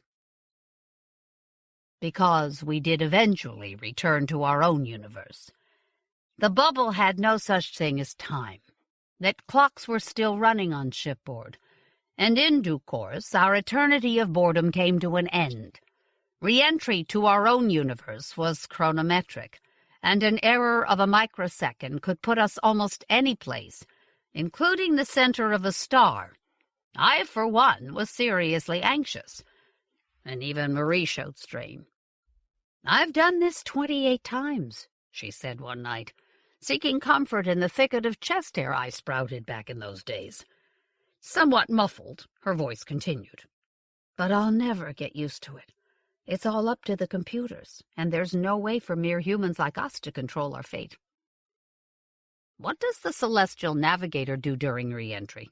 "Usually gets drunk. It's all he can do." Actually, when it happened, I found it less distressing than the last time. Similar phenomena occurred, but I was expecting them. The process went fast, and within seconds it was clear that we weren't in the core, convective zone, or corona of anything hot. After a while, Marie's quiet tones informed the whole ship that we were just about where we were supposed to be. Indeed, re-entry had been a smashing success. System H2223 box was already visible, its sun appearing to be about the size of Jupiter as seen from Terra, only colored like Mars. It was wonderful how people brightened at the news. In the upbeat mood of the moment, I took the dumb duo off their shit details and instructed O'Rourke that punishment was now over. Everybody was happy, including me. During a session of afternoon love, Marie tied me up and gave me a present so long, slow, and marvelous that I remember it today. Remember it as well as you can remember something transcendent. I was still wearing a silly grin that evening when Koss joined me in the officers' canteen for our usual session. His face was my first indication that the happy times were over. "What's the matter with you?" "Nothing." "Something wrong with the others, then?" "No, I've never felt such good vibes on the Zhukov. Everybody's happy." For some reason, that seemed to depress him more than anything else. "Come on, little buddy, spit it out." "I saw that star we're headed for on a monitor." "So?" "I've been getting I guess I'd say, some tremors. From Paradiso. From humans. They're eerie, coming out of the void like that. Thousands of people must all be feeling basically the same thing. That's why it reaches so far. That and the fact that telepathy doesn't seem to be subject to the inverse square law. Anyway, something terrible's happening in that system. Or maybe is just about to happen. I'm not sure which.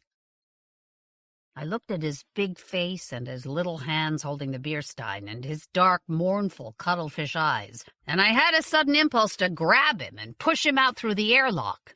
Logic or no logic, we all want to kill the messenger of bad news, especially when he lays it on us just when we're feeling great. Instead, after taking a deep breath, I thanked him. He was doing his job, after all. Later on, I told Marie about Kos's singular talent, about the evidence I'd seen that his gift was real, and about his warning. She didn't take it any better than I had.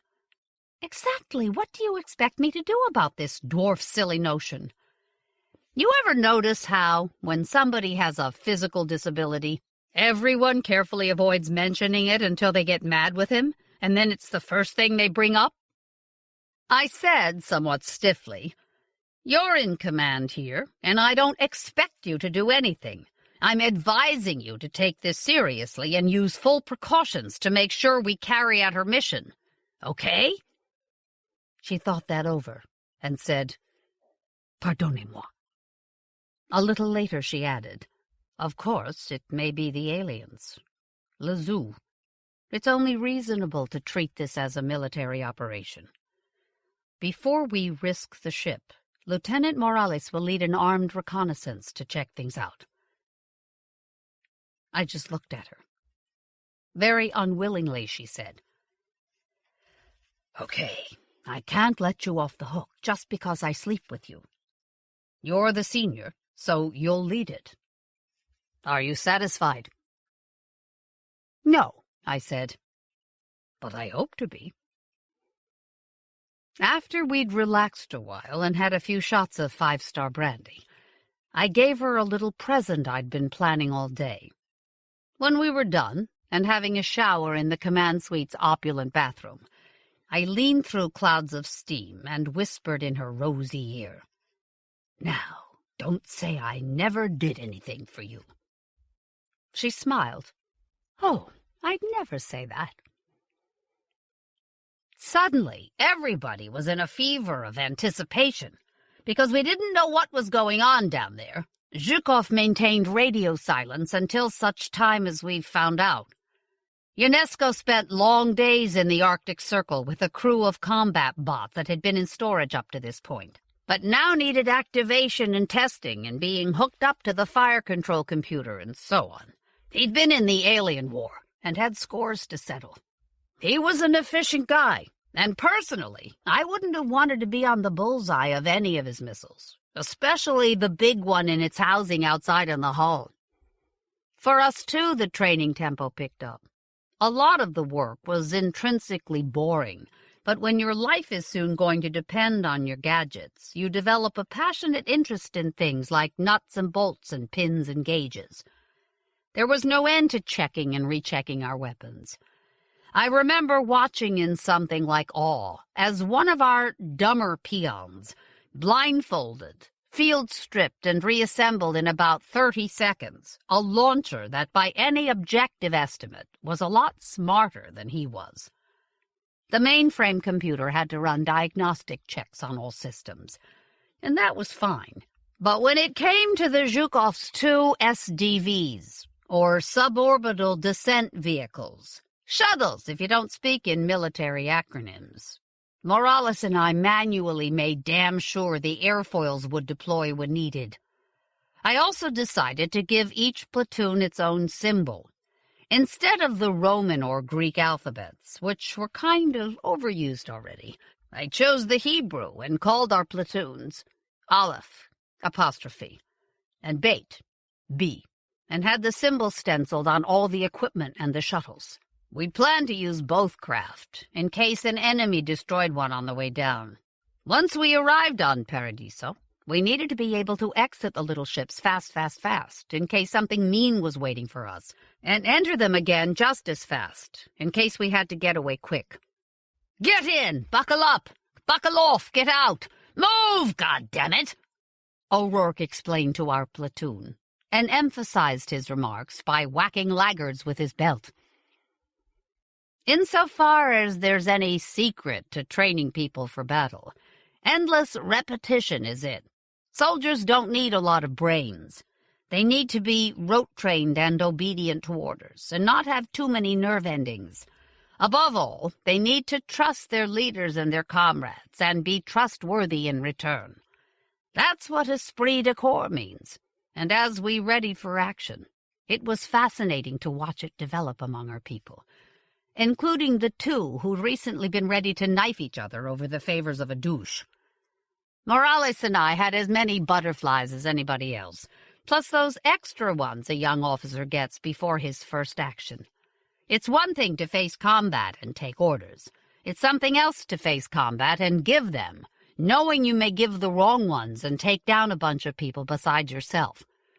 More than ever, we depended on our sergeants, and they understood and called us sir, while quietly telling us what to do next. Evenings I sat in the canteen and listened to Koss, and the closer we got to our objective, the more depressing he became. The local sun had attained about the size of Luna, a dull red Luna newly risen through haze. Across the disk moved a tiny dark object. Paradiso.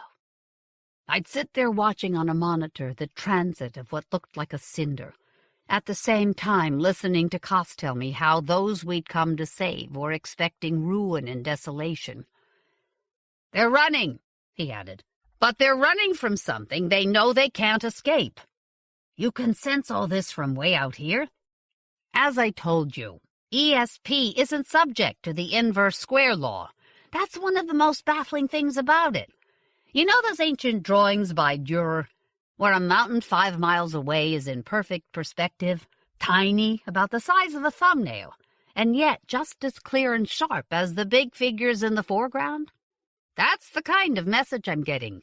It's small, it's distant, but it's perfectly clear. There's no loss of definition, no fuzzing out. I'm not making this up."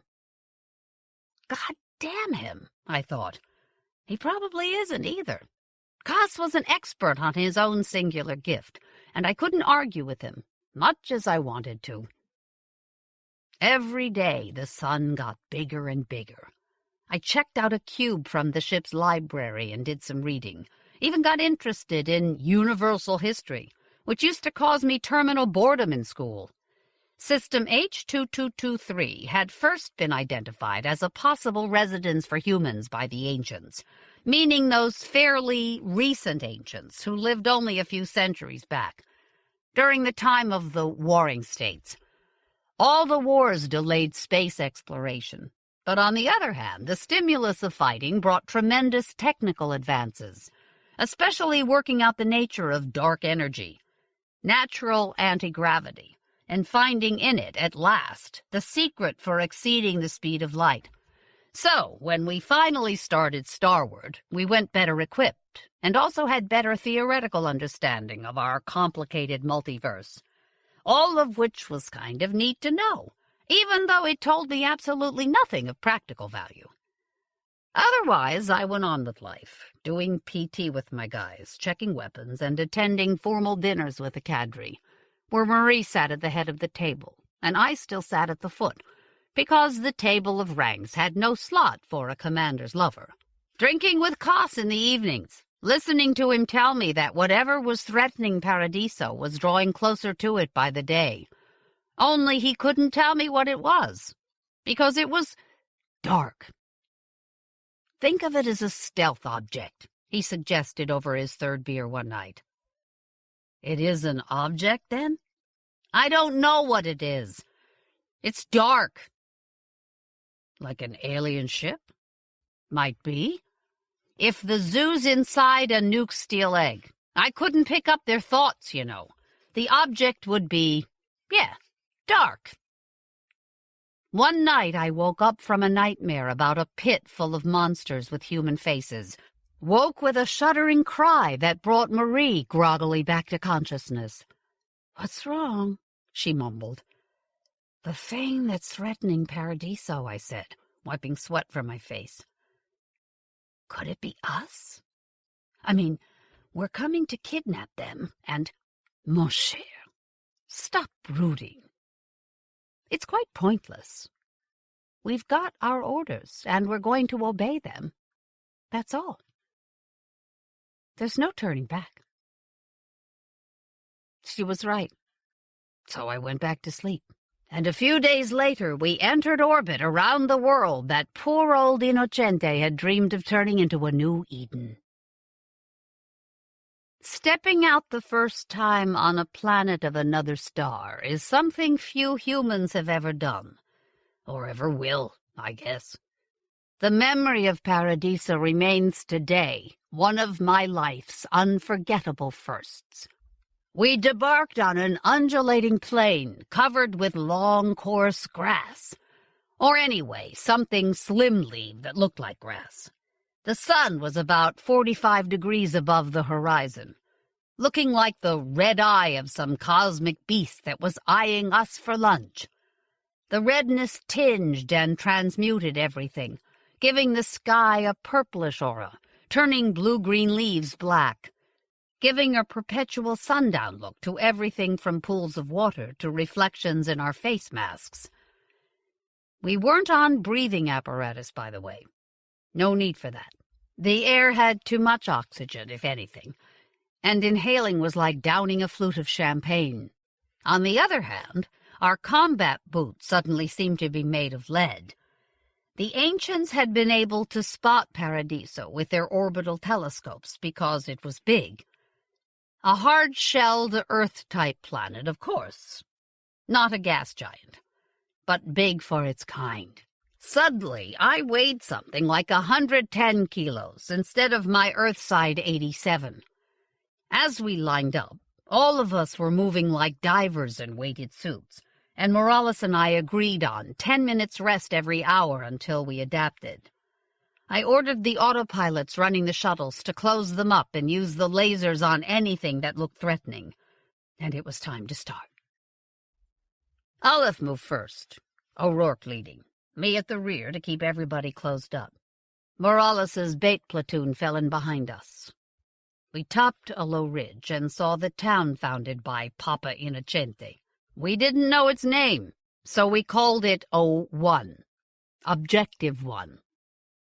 It was a pretty place, the small mass of houses square-built of white stone with red or brown tile roofs, facing a little bay backed by low ridges that gradually grew higher until they turned into distant violet mountains.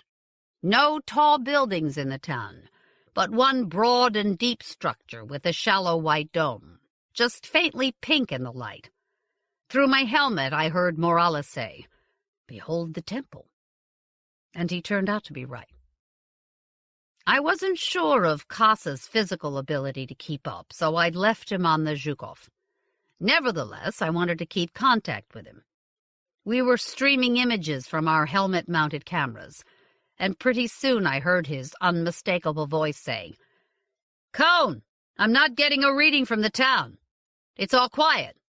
I don't sense the colonists at all, either there or anywhere else."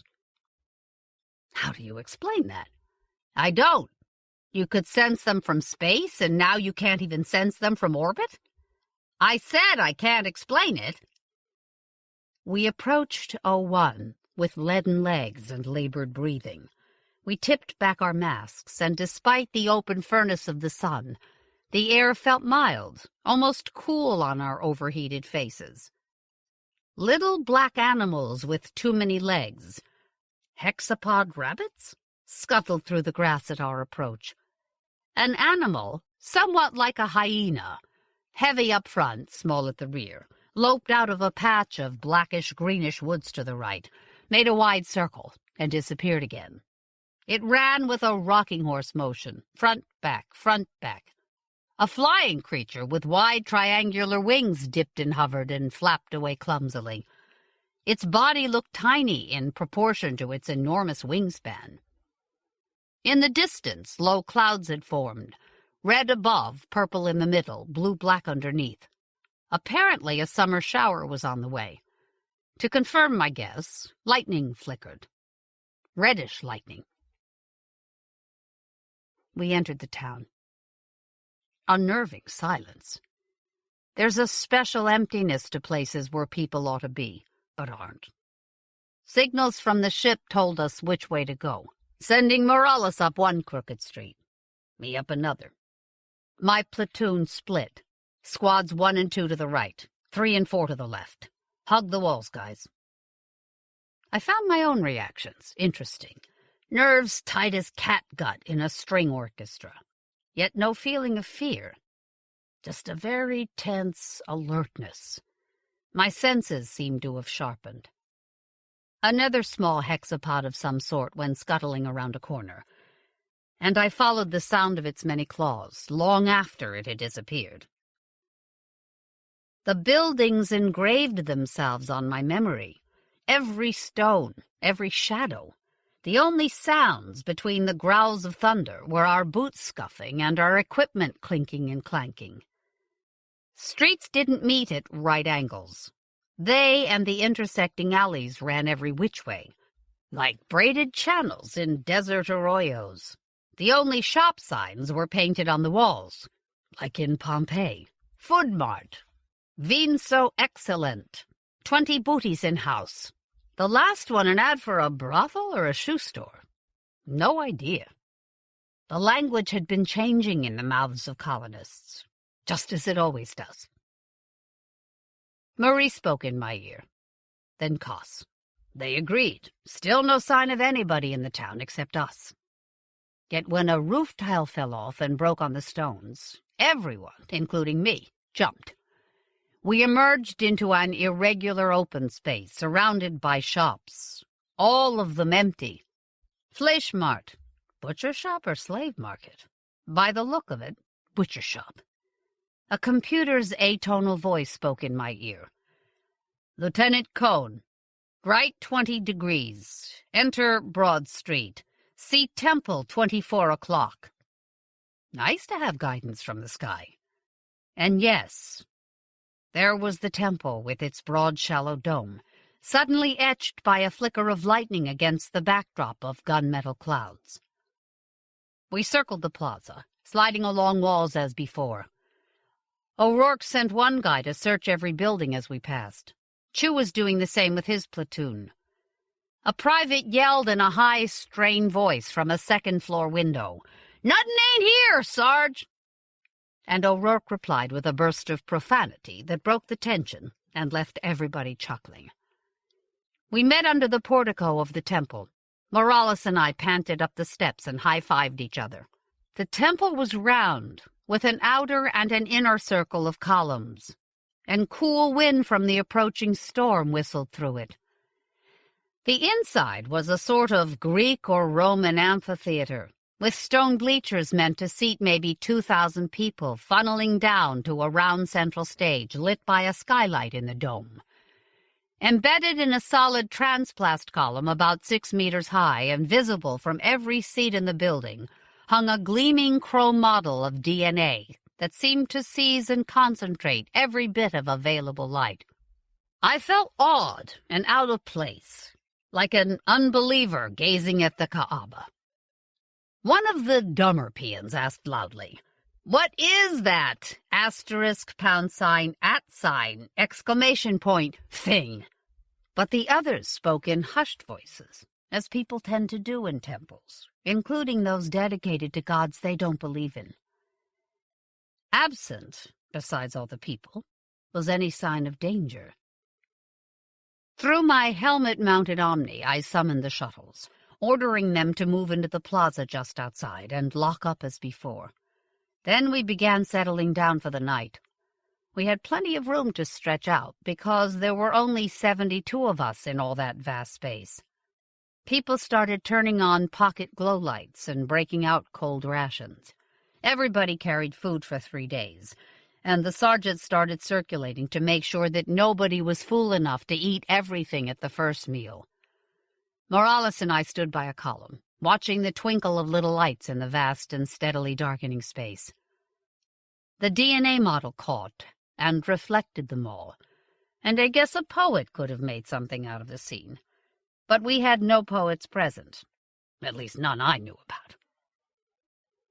Before we start noshing, Jesus said quietly, there's something I want to show you. We spotted it crossing the plaza. It's not far. The shuttles were arriving as we set out. They settled down on the stones with all the usual racket and neatly parked themselves with airfoils almost touching. A little light rain began to patter and strengthened as we made our way to a low, windowless building with an industrial look to it. Next door stood another windowless building with the words, "Here lie greatly loved dead," chiseled on the lintel over the door. "We can skip the first one," said Morales. "It's just a crematorium. We'll need our lights in the mausoleum. There's artificial lighting inside, but nothing's turned on." We took out our pocket torches and gave them a twist and stepped inside. Our little cold puddles of light showed walls honeycombed with small square niches. Piled neatly on the floor were ceramic tiles that once had sealed the openings, and every one had the familiar laterite logo baked into it, plus a name in the colonists' odd, awkward spelling system. "God," I whispered, "they even took away their dead. Were they that afraid of us?" "I don't see how they could have known we were coming." "Oh, wait. They're seer. They've got their own cause, so they could have known." There was something wrong with that explanation, but offhand I couldn't think what it was. We walked on, raising hollow echoes. Corridors branched off to either side, and all the walls, without exception, were empty honeycombs. Then thunder boomed and echoed down the aisles, and Morales and I turned and headed for the entrance. Outside, the rain was heavier and the wind colder and the darkness darker. We broke into a trot and came up under the roof of the temple, gasping for air. Just in time, too. The rain had started coming down in 3-meter cubes. We settled on the second tier, smelling like wet dogs, and started eating concentrated whatnot from our meal packs. A private from Bait Platoon came by, carrying 6 or 7 canteens, and asked if we'd like to have ours filled, too. "There's lots of water," he pointed out needlessly. We handed over our canteens, and when the guy returned, swallowed gulps of cold, stony-tasting water to wash down our rations. A simple meal, yeah, but it tasted like a feast. "Pity the poor laterites," said Morales.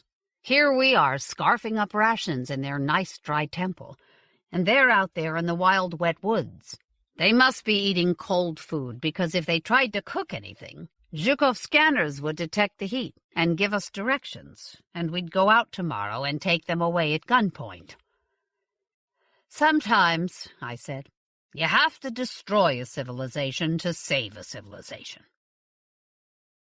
After that bit of rather commonplace sarcasm, we posted guards and appointed Chu the charge of quarters for the night.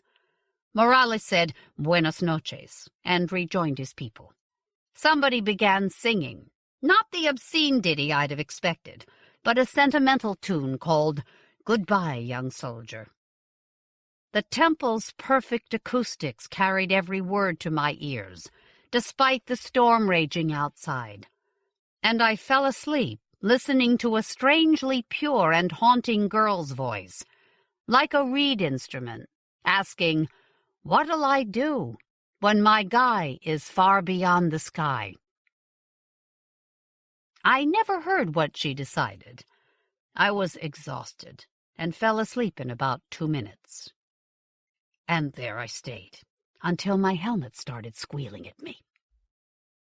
I vaguely remember rolling over, uttering an incoherent curse or two, found my helmet, pulled it closer, and muttered the magic word. "Say." "Robert," said Marie's voice, though we'd agreed always to speak formally any place we might be overheard. That and her tone alerted me that something was very, very wrong, and the sleep emptied out of my head with magical speed. "Yes, ma'am. You have 16 minutes to clear your command from that town and get as far away as you can. We're being attacked." You're about to be hit by a chunk of flying rubbish, roughly twice the size of Mount Vesuvius. It must have entered Paradiso's atmosphere on the far side of the planet, and it's headed for an impact zone just offshore. Ionesco tried to get it with a missile as it crossed the Terminator, but missed. He hit it with a particle beam, but there wasn't enough energy to deflect it. So, move! Now! I let out a roar, and the echoes went careening around the temple. Even if I did sound like schlocked, there's a time for a leader to be a loudmouth, and this was it. We had to abandon a lot of gear, but in 12 minutes, all of us were jammed into the 2 shuttles and strapped down, and they were moving. As we lifted off, I thanked whatever gods may be for the sang-froid of machinery, which is impossible to frighten. For an instant I was certain that our nose was going to impact the dome, but it didn't, and below us, the pale temple and the dark town flowed back and away. For the first time I checked my watch. It said 0404. The storm was mostly over, and the clouds had scattered in time for a coldly brilliant moon to break through. Only it wasn't a moon. It was the mother of all asteroids, and it flashed to the east, lighting up the little houses of the town. Below I could see neat patchwork fields and dark woods and the face of a ridge of high land, topped with a brushy growth of ebony forest. The impact was going to be tremendous, so I ordered both Olive and Bait platoons to shelter behind the ridge. We descended and hovered close to the ground, turning on landing lights whose cold glare etched oddball trees without leaves, but with spiral fronds coiling upward around the trunks.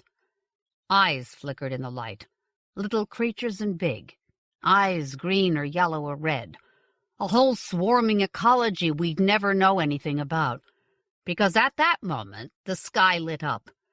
The shockwave hit, first as a wall of compressed air, and then as a tremor that shook the hills. The ground surged. I'd never seen anything like it, though I'd heard of Earth imitating water during earthquakes. By now, a gale like 7 cyclones was howling, and a lot of the town was flying over, fragments of houses and trees and everything else. Even in the lee of the ridge, waves of turbulence scoured the valley and made the flyers bounce around like sticks in a torrent. At that time, I'd had no training in flying at all, so I had to trust the autopilot, which fortunately didn't need any human coaching to retract the airfoils to minimum extension and rev up the engine to max power. We seemed to have lived through the worst, and I was almost ready to breathe again, when a freakish blast of wind came howling down the valley and swept both shuttles up into the fury above.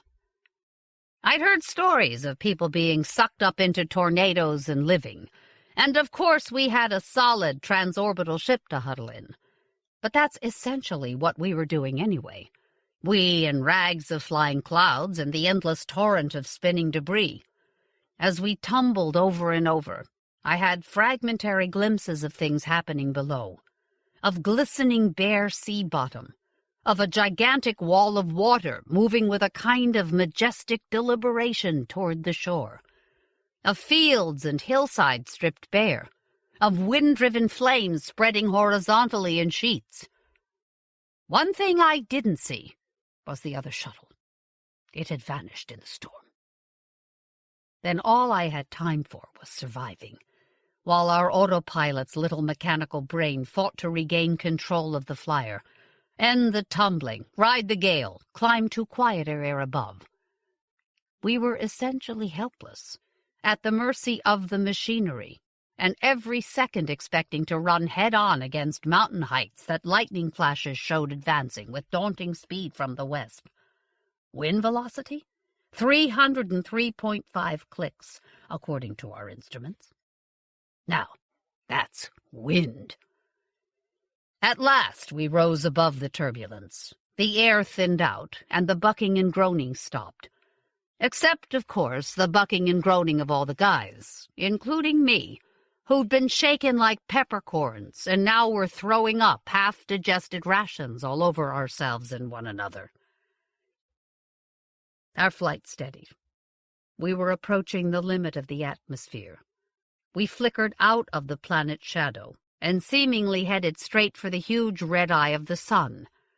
Then I noticed that something else had taken control, that we were beginning to turn, that a small but bright star in the distance was no star at all.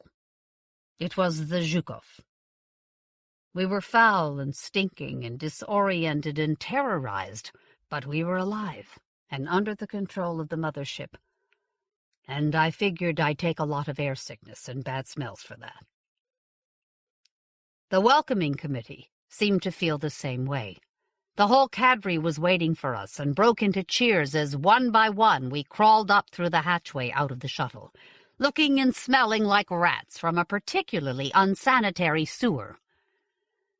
Marie hugged me without regard to smell or protocol, then clasped the hand of each and every member of Platoon Olive as they filed past, from O'Rourke down to the Yardbirds, with a special warm word for every one of them. Thank God you're safe. Welcome home. You're a true hero. And so forth. Then they were off to scrub down, and, where necessary, get patched up by Doc Gannett. No one turned out to have any injury more serious than abrasions and contusions and an occasional egg-sized lump on the noggin, which was either the most improbable good luck or else direct intervention by the god of fools and spacemen. Heading for the command suite to do my own more luxurious cleaning up, I asked Marie quietly if she had any news about Morales and his people. She shook her head. We can't find them, she admitted. Fires are spreading everywhere, so you can't see anything. Close to the surface, the ionization is impenetrable, so the scanners are useless, unless Morales can rise above the turbulence as you did. That was very brave and very intelligent of you, she added, and I accepted manfully the praise that rightfully belonged to nothing but a smart autopilot and plain dumb luck. Near the entry to the bridge, Koss intercepted us and said, I'm sorry, Cone. I knew something bad was coming, but I didn't know what it was. The object was dark. Yes, it was dark. About the other platoon, he was at least moderately encouraging. I think your friend is still alive. When somebody I know dies, it's like being jabbed with a needle. I haven't felt that yet. So it wasn't us the colonists were afraid of. He seemed perplexed. Us? No, they were never afraid of us. What gave you that idea? Somehow they knew this thing was coming. Maybe their prophet is clairvoyant after all. And he must be better than I am. They didn't think they could escape it, and yet, somehow, they seemed to have done just that. Then it was shower time, followed by some unpleasant patchwork from Gannett, including sewing back a partially detached left ear. I hadn't even noticed the injury. It had bled all over me, but in the general mess, who could tell? Until hot soapy water hit it in the shower, when I almost went through the nearest bulkhead. After Gannett left me with 6 stitches and a shot of painkiller, I and my bandaged ear went to bed, to be wrapped up in clean sheets and comforted by Marie. I suppose you think we made love. Actually, I was asleep in about 20 seconds, and thoughts of romance had to wait for tomorrow. The next few days would have been wonderful, except for our anxiety over Morales and his people in Platoon Bait. Views of the planet were grim. The whole thing was now submerged in clouds that whirled this way and that, random streams of energy colliding with each other and forming cyclones or anticyclones, depending on latitude. After the initial inferno of forest and grass fires, there was evidence of a steadily dropping surface temperature because the red sunlight had been almost totally blocked out. "Conditions," said a computer voice, summing up the situation for several of us on the bridge, "have become severe and inimical to life." "Thank you so much," I muttered, but Marie said, "My dear, it's only a machine. Of course it's banal. It's supposed to be banal." Koss kept insisting that our people were probably alive, or at any rate that he hadn't received any definite notice of their death.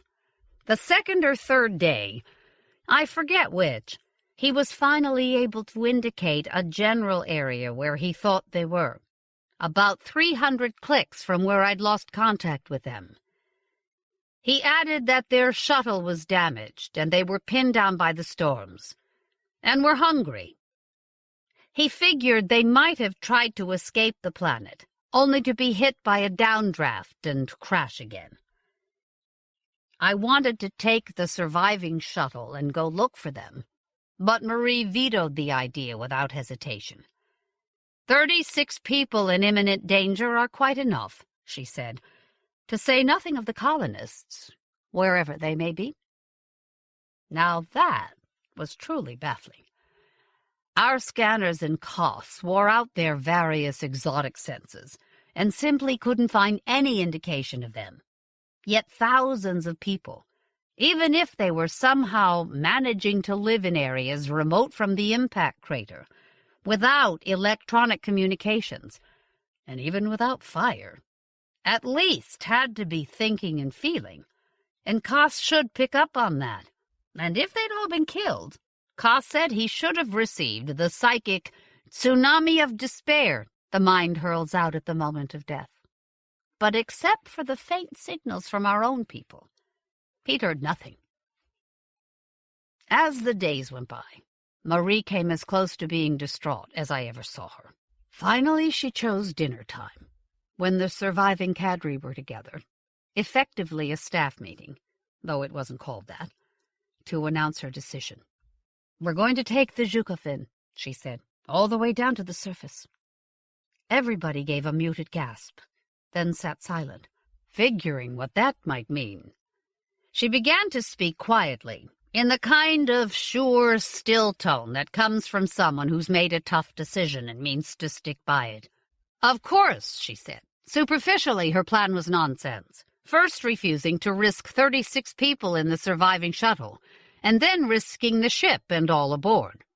But the Zhukov wasn't just a big transorbital.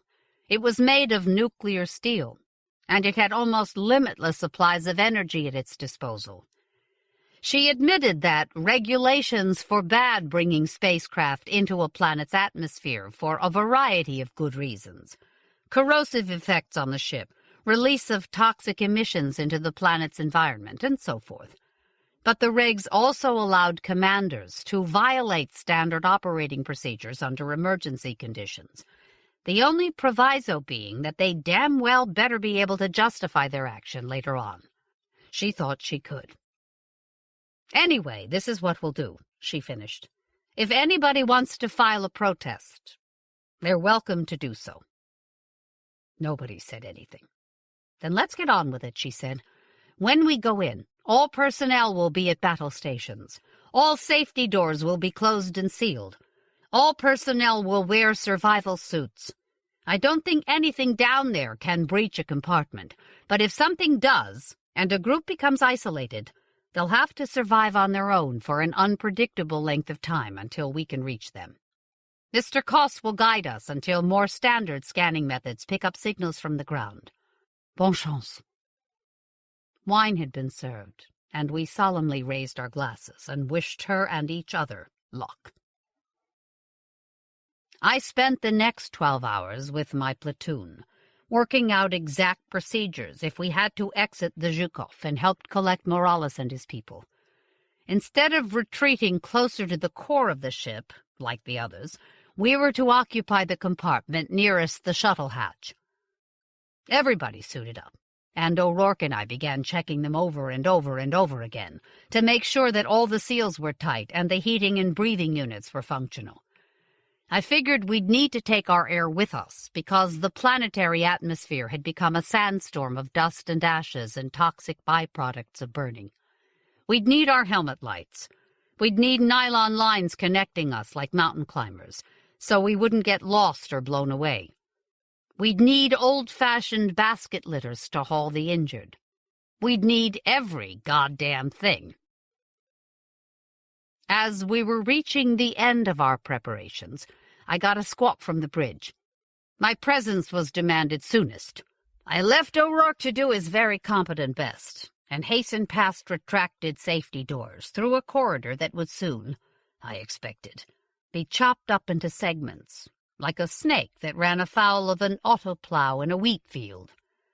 As I trotted along, the doors began to be tested, sliding closed with a sigh and whisper, and a terminal clank, then opening again. I popped out onto the bridge to find Marie looking stormy, Koss looking obstinate, and the celestial navigator. What was the guy's name? Sinovich? I can't remember. Looking at the planet in the big monitor that hung over the bridge, and whistling softly and tunelessly to himself.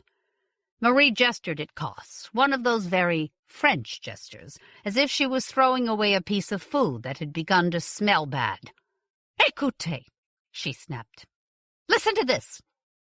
Koss, still looking mulish, said, "Well, what do you want me to say?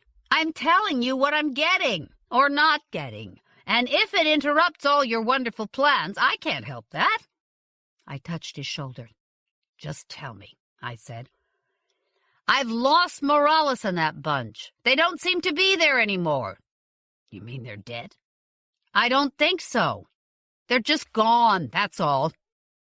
Another goddamn mystery disappearance. When I relayed to O'Rourke the news that all our preparations had been wasted, he looked as rebellious as I ever saw him.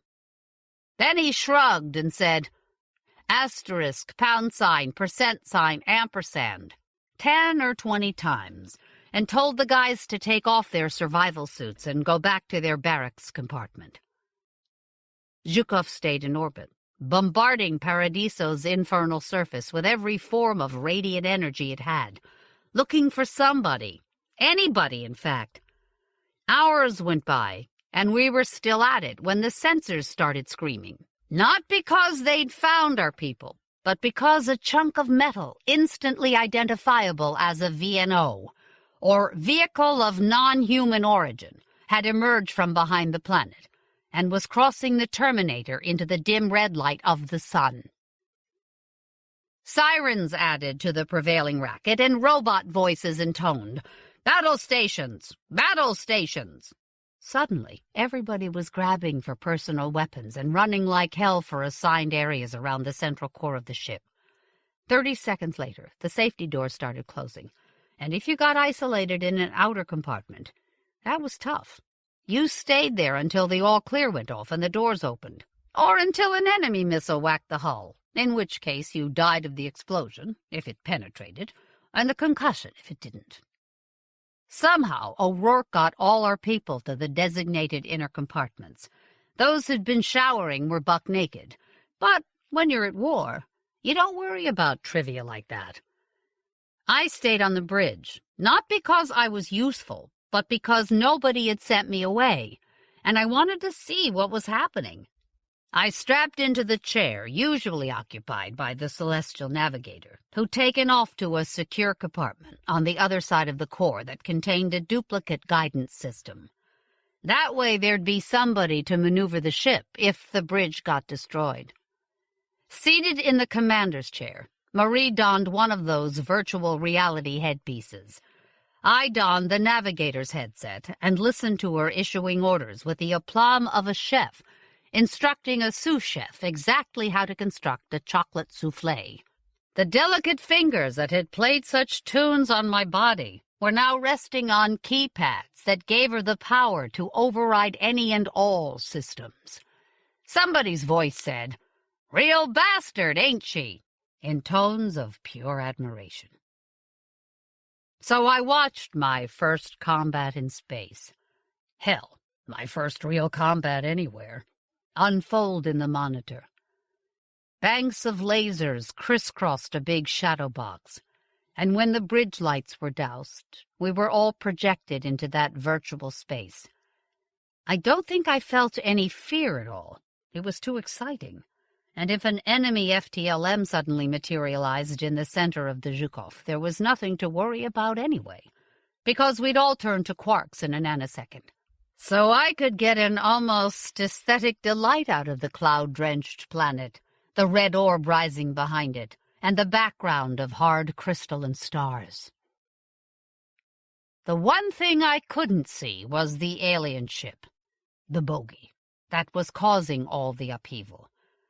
Then a blue circle appeared in the monitor, locating it for me.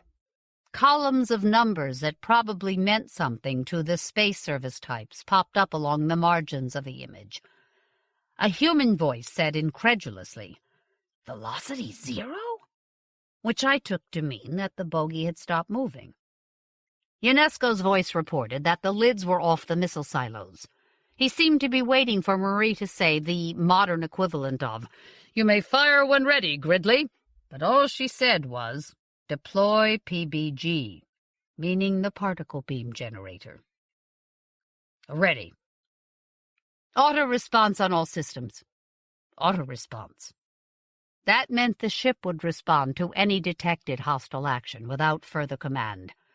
At the same time, I heard the main drive engines and even the dark energy generator revving up.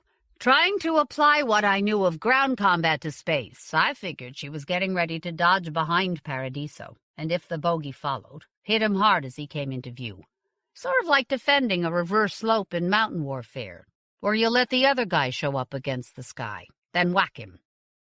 These were the thoughts going through my head at the exact moment when the image of Jesus Morales, big and holographically precise, appeared between the laser banks, blocking out the planet and the sun and everything else, except the spatter of stars above him. "Colonel," he said, his voice somewhat gruff but perfectly audible, "we're aboard an alien ship. Those guys from the zoo came in and saved us. All of us, including the colonists. Do you copy?"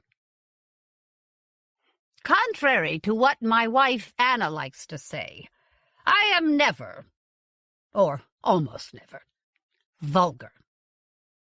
But I do believe there were a lot of spotty underpants on the bridge of the Zhukov at that instant. There was also a stunned silence, in the middle of which I heard my own voice.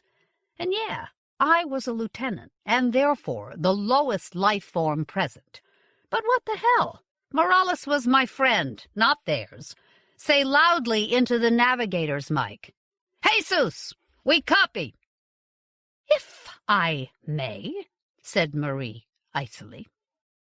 And I immediately stopped my runaway tongue by clamping it between my teeth. "What do they propose to do with you?" she demanded. "Send us to the Zhukov by shuttle. I think it's meant to be a diplomatic gesture. Now that the war's over and we're withdrawing from this sector of space, they're thinking of peaceful trade and things like that in the future." "Are all of you there?" 17 of us from Bait Platoon. My other people died. We have 6 injured. We'll be ready for you. What about the colonists? The colonists have voted to join the zoo, become another associated species, and not return to Terra. They seem to have a kind of natural belief in symbiosis, see it as an aspect of love. Also, they don't trust their fellow humans. "I wonder why," I said. No, I didn't, because I was still biting my tongue. Anyway, sarcasm wouldn't have been welcomed, not even by me. I was too excited to see Morales alive, and I didn't really give a rat's ass what the Laterites chose to do or not do. But Marie wasn't happy. "We have orders to return those people to a region under human control." "The aliens aren't subject to our orders," Morales pointed out. "Quite so. Am I permitted to speak to their prophet?" "He was an old man. He died during their flight from the impact area. For the first time, they don't have anybody with good, strong ESP to lead them, and they're probably making bad, or at any rate uninformed decisions. Well, that's their problem. Convey my agreement to the Z, to whoever's in command there. We won't fire on the shuttle, and Gannett will be waiting for the injured." She then issued 3 orders. First, she told Gannett and me to meet the shuttle and remove our people. Second, she told UNESCO to maintain the auto-response order, but instruct the heavy weapons control computer not to fire on the shuttle. Third, she told all other personnel to remain at their battle stations. UNESCO was angry with her. His voice came down hoarse and tough from the Arctic Circle. "Commander, it's a trick! Even that fool Schlacht would have known it's a trick!" "Of course it's a trick," she snapped. "But what trick? Will the shuttle blow up the instant it gets alongside the Zhukov? Have our people been infected with some lethal disease or parasite? Or is this essentially a diplomatic ploy, as Lieutenant Morales thinks?" There was an impromptu staff meeting going on when I left the bridge. For the moment, I was under Gannett's command, and I'd hardly reached the airlock when he had me encased in an elastoplast suit like one he was wearing, just in case the ploy was to get some deadly bug past the Zhukov's defenses. We'd meet our guys in these rigs, breathing through electrostatic filters with little fans roaring in our ears. He'd also brought along 6 medbots that looked like enormous crabs, scuttling around on jointed legs and waving exaggeratedly long arms. While we waited, they brought in and stacked the basket litters I'd been planning to take on our aborted return to Paradiso. The alien shuttle approached. The docking procedure was interesting. I hadn't been able to figure how they could get a tight air seal when Zhukov's airlock wasn't configured to receive them. But the problem turned out to be no problem for our late enemies. While we watched through a port in the inner doors of the lock, they extruded a flexible tube. An umbilical, the doc called it, which expanded like the business end of a trumpet. We opened the outer airlock doors, and the trumpet entered and sealed itself to the bulkheads. Then we opened our inner doors. They opened theirs at far end of the tube. Air howled into the umbilical. Higher pressure on our side. And a few minutes later, here came Jesus Morales himself, staggering through the tube against the gale and looking thin and battered, but totally alive. The medbots had him suited up before I could touch him, but then we swapped a real abrazo through the plastic, and he joined in helping the walking injured aboard and laying the badly busted guys in the litters. In a few minutes, everybody was wrapped up like party gifts and sprayed down with some kind of antiseptic gunk. Gannett told me to close the inner airlock doors. As I turned to obey the order, I caught just a glimpse of the only zoo denizens I ever saw. Something with a head vaguely like a seahorse, rather stiff, bluish, with mild bulging eyes and some sort of breathing apparatus on the end of its long snout, stared back at me, while something else with many arms moved around in the background. I had just stretched out my hand toward the button to close the doors when something ran under my arm and leaped into the umbilical. From inside the tube, Koss turned and looked back at me with those large dark eyes, raised one small hand and waved, and shouted, "They're my people, Cone! I have to save them!" "Get that man back!" shouted Gannett. Instead, I hit the button, and the doors began to slide shut.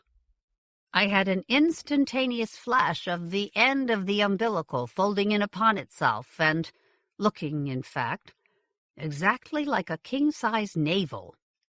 "Sorry, sir," I told the surgeon, "but you didn't countermand your first order." Thought I was smart. Didn't realize I'd just killed Koss. Poor little bastard. Or he'd killed himself, however you chose to look at it. My second unintended homicide of the trip. Through the port, I watched the shuttle seal itself up and drift away, hang a U and head back. It hadn't blown up, and I may as well tell you now that after exhaustive tests, Gannett found that our people hadn't been infected with anything either. If there had been a ploy, we never found out what it was. And personally, I think Jesus probably had it right from the start. Our late enemies had been making a conciliatory gesture. That was all. While Gannett and his bots were bedding everybody down in the now overflowing sickbay, I took off the plastic suit and returned to the bridge to report the successful recovery of our people. But nobody was interested in anything I had to say. They were staring, as if hypnotized, at the monitor, at two converging blue circles, one marking the alien shuttle, the other marking the bogey. Marie sat in her commander's chair like an alabaster statue. The two circles merged, and the slender fingers of her left hand, with the transparent lacquer on the nails, made a tiny movement, tapping the left keypad that gave her command of all our firepower. My mouth, I think, formed the word "don't," but no sound came out, or none that I heard anyway. Suddenly the Zhukov moved, the acceleration slamming me painfully against the deck. We began to slide behind what had become Planet Inferno, but not before the alien ship erupted in a huge fireball, its fragments flying out in that strangely leisured way that things seem to move in space. The bridge came alive then, all the space service types cheering at once, because they just won the last battle of the alien war, which wasn't all that hard, considering the other guys, poor bastards, hadn't known that the war was still going on. When Marie returned to the command suite, I was there waiting for her, somewhat bruised, a hen's egg taking form on the back of my head, but thoroughly conscious, and in a state of cold rage. "I had to do it," she said quickly. "My orders contain a secret protocol obliging me to destroy any alien ship we encounter." I didn't say anything, so she started arguing with what I hadn't said. Suppose I'd accepted their terms, disobeyed my orders, gone back without the colonists. What would my enemies at HQ have said?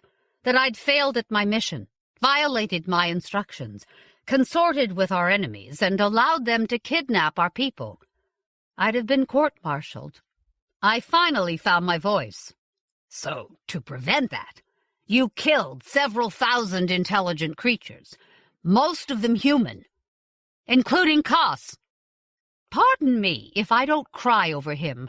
He'd picked up our plans with that damned intuition of his, and he was ready to, how do you say it, jaser, blab, to our enemies." "You're such a child, Robert. You haven't yet learned to accept the difficult things that your choice of a military career entails. You've no idea what it's like to be in command. You'll toughen up in time." "Not to this extent." "Bah, what's the use of arguing? You need to grow up, that's all. You haven't really understood much about the inner history of this voyage, have you?" "Not much at all. It was dismaying to my service when the Council of State insisted on putting a security officer in charge. How could one of those dreary policemen understand our need to defeat the enemy and recover our honor? But of course that was the real point. He was supposed to keep the rest of us under control. Fortunately, Security HQ wanted to get rid of Schlacht, whose sexual peculiarities had become notorious. So they gave the job to him. Our intelligence people had very little trouble locating a young woman who, for excellent reasons, wanted to kill him. They armed her and put her aboard, and I saw to her survival here. That little wretch Koss almost queered the whole thing. I never really forgave him for telling the general we had a stowaway. When I made you security officer, I assumed you'd arrest Koss and get him out of my hair. Well, you didn't do what I expected, but in a way you did better. After our stowaway took her revenge, I was at a loss as to what to do with her, until you quite innocently solved that problem. And then Koss, while trying to save his fellow Laterites, eliminated himself. So you see, everything worked out perfectly. The minute that followed this speech was the longest and chilliest I'd experienced up to that time. Then I said, "If you don't object, ma'am, I think I'll move back into my old quarters. When he gets out of sickbay, Morales can join me." "Suit yourself. I hope you'll be very happy together." I came to attention, saluted, did a right-about face, and walked out. That was how my shipboard romance ended. So, Jesus, son of Jesus, now you know how the zoo, by saving your father's life and returning him to us, made it possible for him to meet and marry your mother a few years later, and for you to be begotten and born. Remember the nameless creatures of that nameless ship with gratitude, for their atoms have long since been dispersed, and they've left no memorial behind, except you. After we returned to Terra, I read Marie's report. It was a fine work of fiction. It told how the aliens had already slaughtered the colonists when we arrived, and in revenge we then engaged and destroyed their ship. The public loved it. The news of our belated victory over an enemy who'd beat us handily in the war sent a thrill all across the far-flung outposts of humanity. The Zhukov Space Service officers loyally supported their commander's version of events and were duly rewarded a few years later when the Council of State made her the first woman commandant of the service. She died quite recently, and her ashes lie entombed in Paris at the Invalides, near the dust of Napoleon. Morales and I turned in reports to Security HQ, giving the facts, which of course were ignored because we were only lieutenants. Though we didn't stay so for long. We were both promoted to captain on the basis of our service in the epic voyage of the Zhukov, as the council called it. A mission to save humanity that became a mission to avenge humanity. That sounds pretty good, doesn't it? Words are so much handier than realities. Meanwhile, all that your papa and I really had done and endured vanished into the category of non-events. There was another and fatal epilogue to this story. Nobody knows for sure the reason for the outbreak of the Second Alien War. But personally, I've always believed the creatures of the zoo were seeking revenge for the treacherous destruction of their ship. By then, the trans-Aran wormhole had been discovered and mapped, and there was that terrible battle near the exit where we lost so many ships and so many thousands of our best people, including your father, who was commanding a landing party aboard the old Sun Tzu when an FTLM vaporized it. That was how I learned that, regardless of our smarts or our rank, we're all the serfs and peons of history. But I also decided that I didn't have to surrender my soul, as Marie had done. I decided to knuckle under when I had to, but keep a lifelong obligation to tell the truth whenever that became possible. It's possible now, and I'm laying it on you, hoping that in the future, when great power comes into your hands, you'll know how not to use it. In my new condition of humility, I also started to look up my old enlisted people, my fellow peons, you might say. I began meeting annually with O'Rourke and Chu, and as many of our people as wanted and were able to come. Like veterans everywhere, we met to lift some brews together and reminisce. And I learned a lot from talking with them. Once, when he was drunk, O'Rourke told me in a friendly way that he'd always regarded me as a asterisk, $, ampersand, fool. But a asterisk, $, ampersand, fool with possibilities. I thought that was a real compliment, coming from such a fathomless well of cynicism. Chu admitted to me that sometimes he wished he'd followed his family tradition and become a pirate instead of a soldier. The danger's the same, he said, but the profits are much greater. Like you, I must have some ethics squirreled away somewhere. He looked embarrassed saying that, and I think he must have been drunk, too, at the time.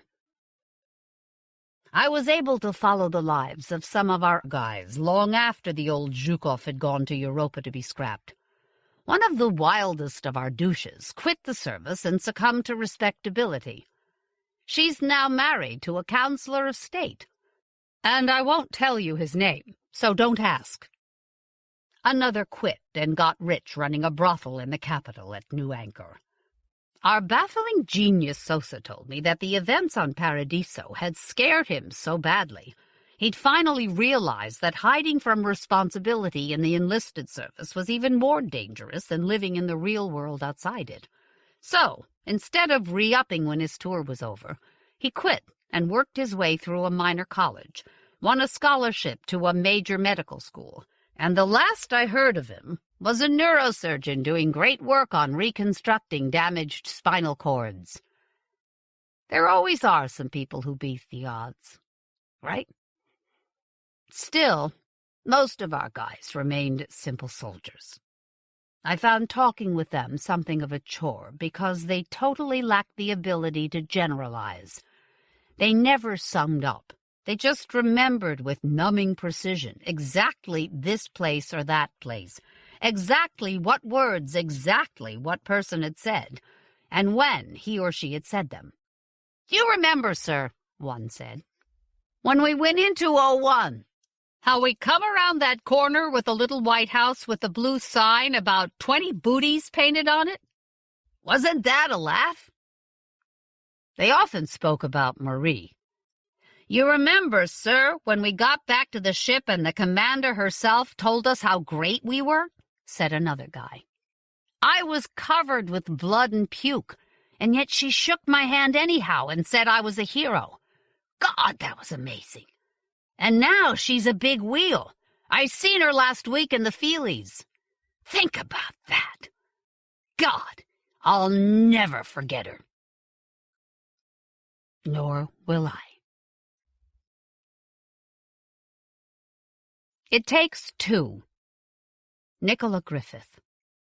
Nicola Griffith has won the Nebula Award, the James Tiptree Jr. Memorial Award, and 5 Lambda Awards. Her SF novels include Ammonite and Slow River, her Nebula Award winner, and she also writes the popular Aud Torvingen series of mystery novels, which includes Stay, Always, and The Blue Place. She's co-editor with Stephen Pagel of Bending the Landscape, Horror, Bending the Landscape, Fantasy, and Bending the Landscape, Science Fiction. Born in Leeds, United Kingdom, she now lives in Seattle. Here she takes us to a strip club for an evening of lap dancing, one in which there's a lot more going on beneath the surface than immediately meets the eye. And not just the surface of the clothes. It began, as these things often do, at a bar. A long, dark piece of mahogany along one wall of Seattle's Queen City Grill, polished by age and more than a few chins. The music was winding down. Richard and Cody, whose real name was Candace, though no one she had met since high school knew it, lived on different coasts, but tonight was the 3rd time this year they had been drinking together. Cody was staring at the shadows gathering in the corners of the bar and trying not to think about her impersonal hotel room. She thought instead about the fact that in the last 6 months she had seen Richard more often than some of her friends in San Francisco, and that she would probably see him yet again in a few weeks when their respective companies bid on the Atlanta contract. She said, "You ever wonder what it would be like to have, a normal-type job where you get up on Monday and drive to work and do the same thing Tuesday and Wednesday and Thursday every week, except when you take a vacation?" "You forgot Friday." "What?" They had started on mojitos, escalated through James Bond's, and were now on a tequila shooter with draft chaser glide path. "I said you forgot Friday. Monday, Tuesday." "Right," Cody said. "Right. Too many fucking details. But did you ever wonder about a normal life? An actual life in one city, with actual friends?" Richard was silent long enough for Cody to lever herself around on the bar stool and look at him. He was playing with his empty glass. "I just took a job," he said. "A no-travel job." "Ah, shit." She remembered how they met, just after the first dot-com crash. At a graduate conference on synergies of biomechanics and expert decision-making software architecture or some such crap, which was wild because he started out in cognitive psychology and she in applied mathematics. But computers were the alien glue that made all kinds of odd limbs stick together and work in ways never intended by nature.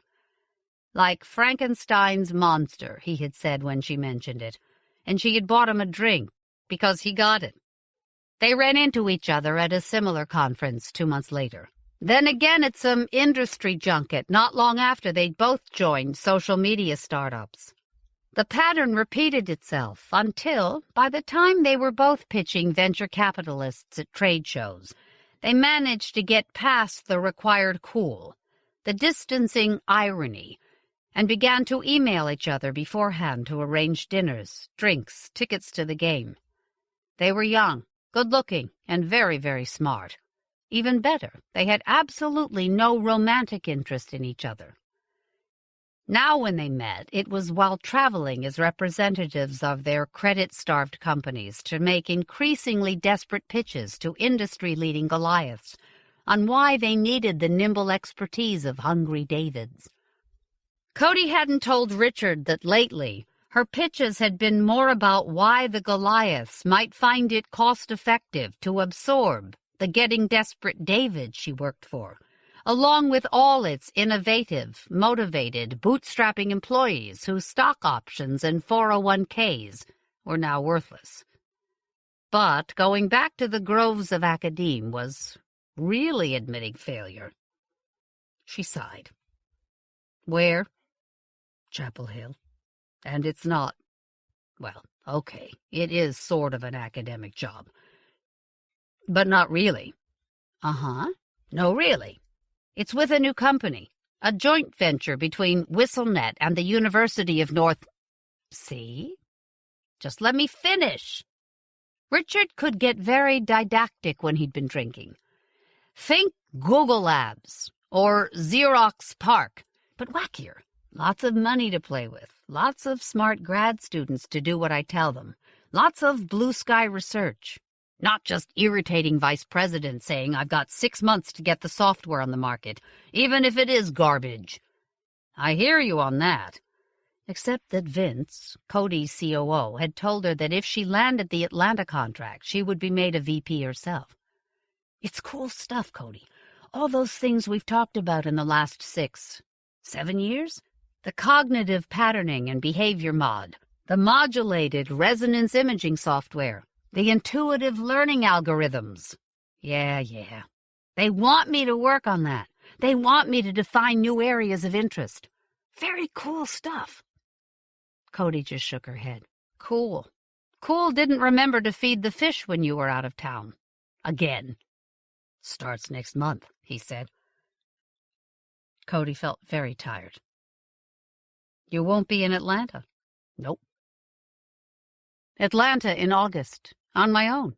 Jesus, on your own? What about all those pretty girls in skimpy summer clothes? The muscles in Cody's eyebrows felt tight. She rubbed them. It's Boone I'm not looking forward to. Boone and his sleazy strip club games. He's the customer. Your sympathy's killing me. He shrugged. I thought that lap-dancing hooker thing was your wet dream. Her head ached. Now he was going to bring up Dallas. That's what you told us, and... Now where the hell was that? Dallas. Might as well get it over with. You were really into it. Are you blushing? No. 3 years ago, she had been 28, with $4 million in stock options, and the belief that coding cowboy colleagues were her friends. Ha! And now, probably half the geeks in the South had heard about her most intimate fantasy, including Boone. She swallowed the last of her tequila. Ugly stuff once it got tepid. She picked up her jacket. I'm out of here, unless you have any handy hints about landing that contract without playing Boone's slimeball games? Didn't think so. She pushed her shot glass away and stood. That Atlanta meeting's when? 8, 9 weeks? About that. She dropped 2 20s on the bar. I maybe could help. With Boone? Right. But Richard's usually cherubic face was quite stern. He fished his phone from his pocket and put it on the bar. He said, "Just trust me for a minute," and tapped the memo icon. The icon winked red. "Whatever happens, I promise no one will ever hear what goes on this recording except you." Cody slung on her jacket. "Cue ominous music.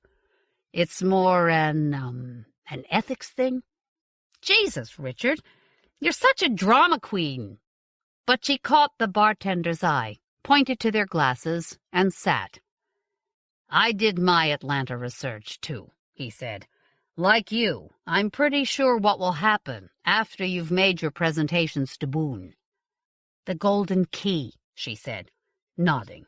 "Everyone said so. The sun rises, the government taxes, Boone listens to bids and takes everyone to the Golden Key. But what I need to know from you is whether or not, to win this contract, you can authorize out-of-pocket expenses in the high 5 figures. She snorted. 5 figures against a possible 8? What do you think? He pointed at the phone. Fine. Yes, I can approve that kind of expense. He smiled, a very un-Richard-like sliding of muscle and bone, like a python disarticulating its jaw to swallow a pig. Cody nearly stood up, but the moment passed. "You'll also have to authorize me to access your medical records," he said. So here they were in Marietta, home of the kind of Georgians who wouldn't fuck a stranger in the woods only because they didn't know who his people were. 7 men and 1 woman, stepping from Boone's white concrete and green glass tower into an August sun hot enough to make the blacktop bubble. Boone's shades flashed as he turned to face the group. "All work and no play makes Jack a dull boy. And Jill," with a nod at Cody, who nodded back and tried not to squint. Squinting made her look like a moron. Not good when all around you were wearing sleek East Coast summer business clothes and gilded with southern tans. At least the guy from Portland had forgotten his shades, too. They moved in a small herd across the soft, sticky parking lot. The guy from Boston would have to throw away his fawn loafers. Boone said to the guy from Austin, "Dave, you take these 3. I know you know where we're going." "Sure do," Dave said. And the 7 boys shared that "we're all men of the world, yes indeedy" laugh. Cody missed Richard, and she was still pissed at the way he dropped the news on her only last week. Why hadn't he told her earlier about not coming to Atlanta? Why hadn't he told her in Seattle?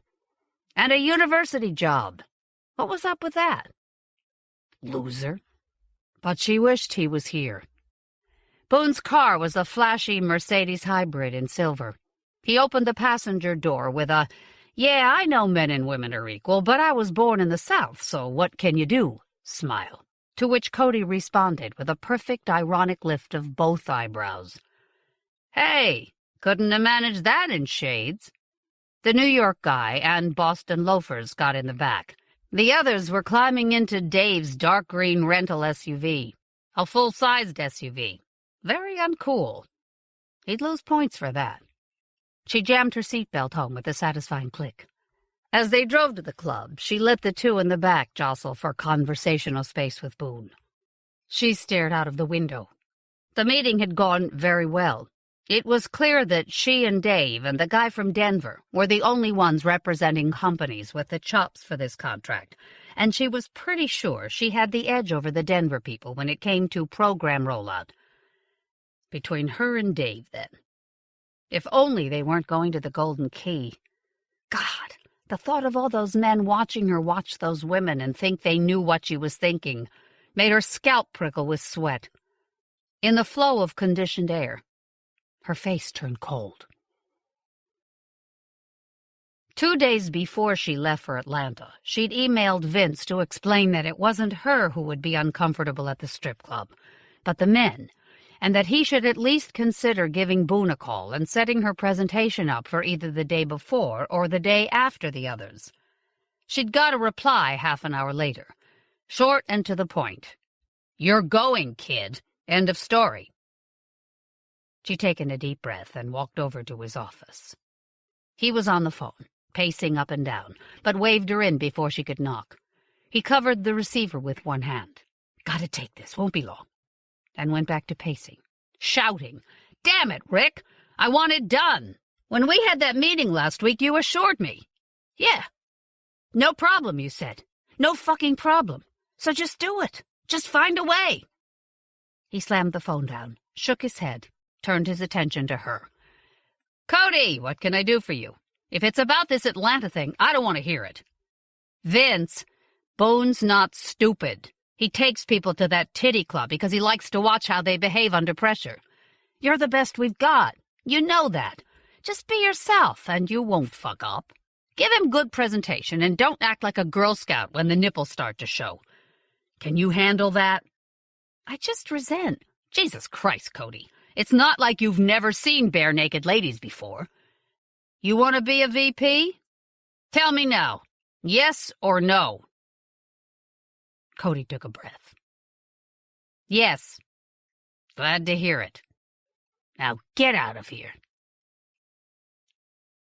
The Golden Key was another world, cool and scented with the fruity overtones of beer, loud, with enough bass to make the walls of her abdomen vibrate, dark at the edges, though lushly lit at the central stage with its 3 chrome poles and laser strobes.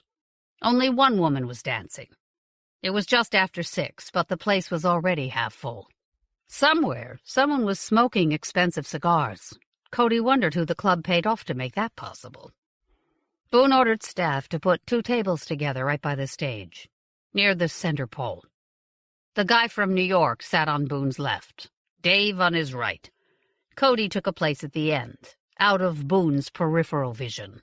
She wouldn't say or do anything that wasn't detached and ironic. She would be seamless. A new dancer, shoulder-length red hair that fell over her face as she writhed around the right-hand pole. She wore a skirt the size of a belt and 6-inch heels of translucent plastic, embedded with suggestive pink flowers. Without the pole, she probably couldn't even stand. Did interesting things to her butt, though, Cody thought, then patted surreptitiously at her upper lip. Dry, thank God. Score 1 for air conditioning. New York poked her arm. He jerked his thumb at Boone, who leaned forward and shouted, "What do you want to drink?" "Does it matter?" He grinned. "No grape juice playing at champagne here. Place takes its liquor seriously." Peachy.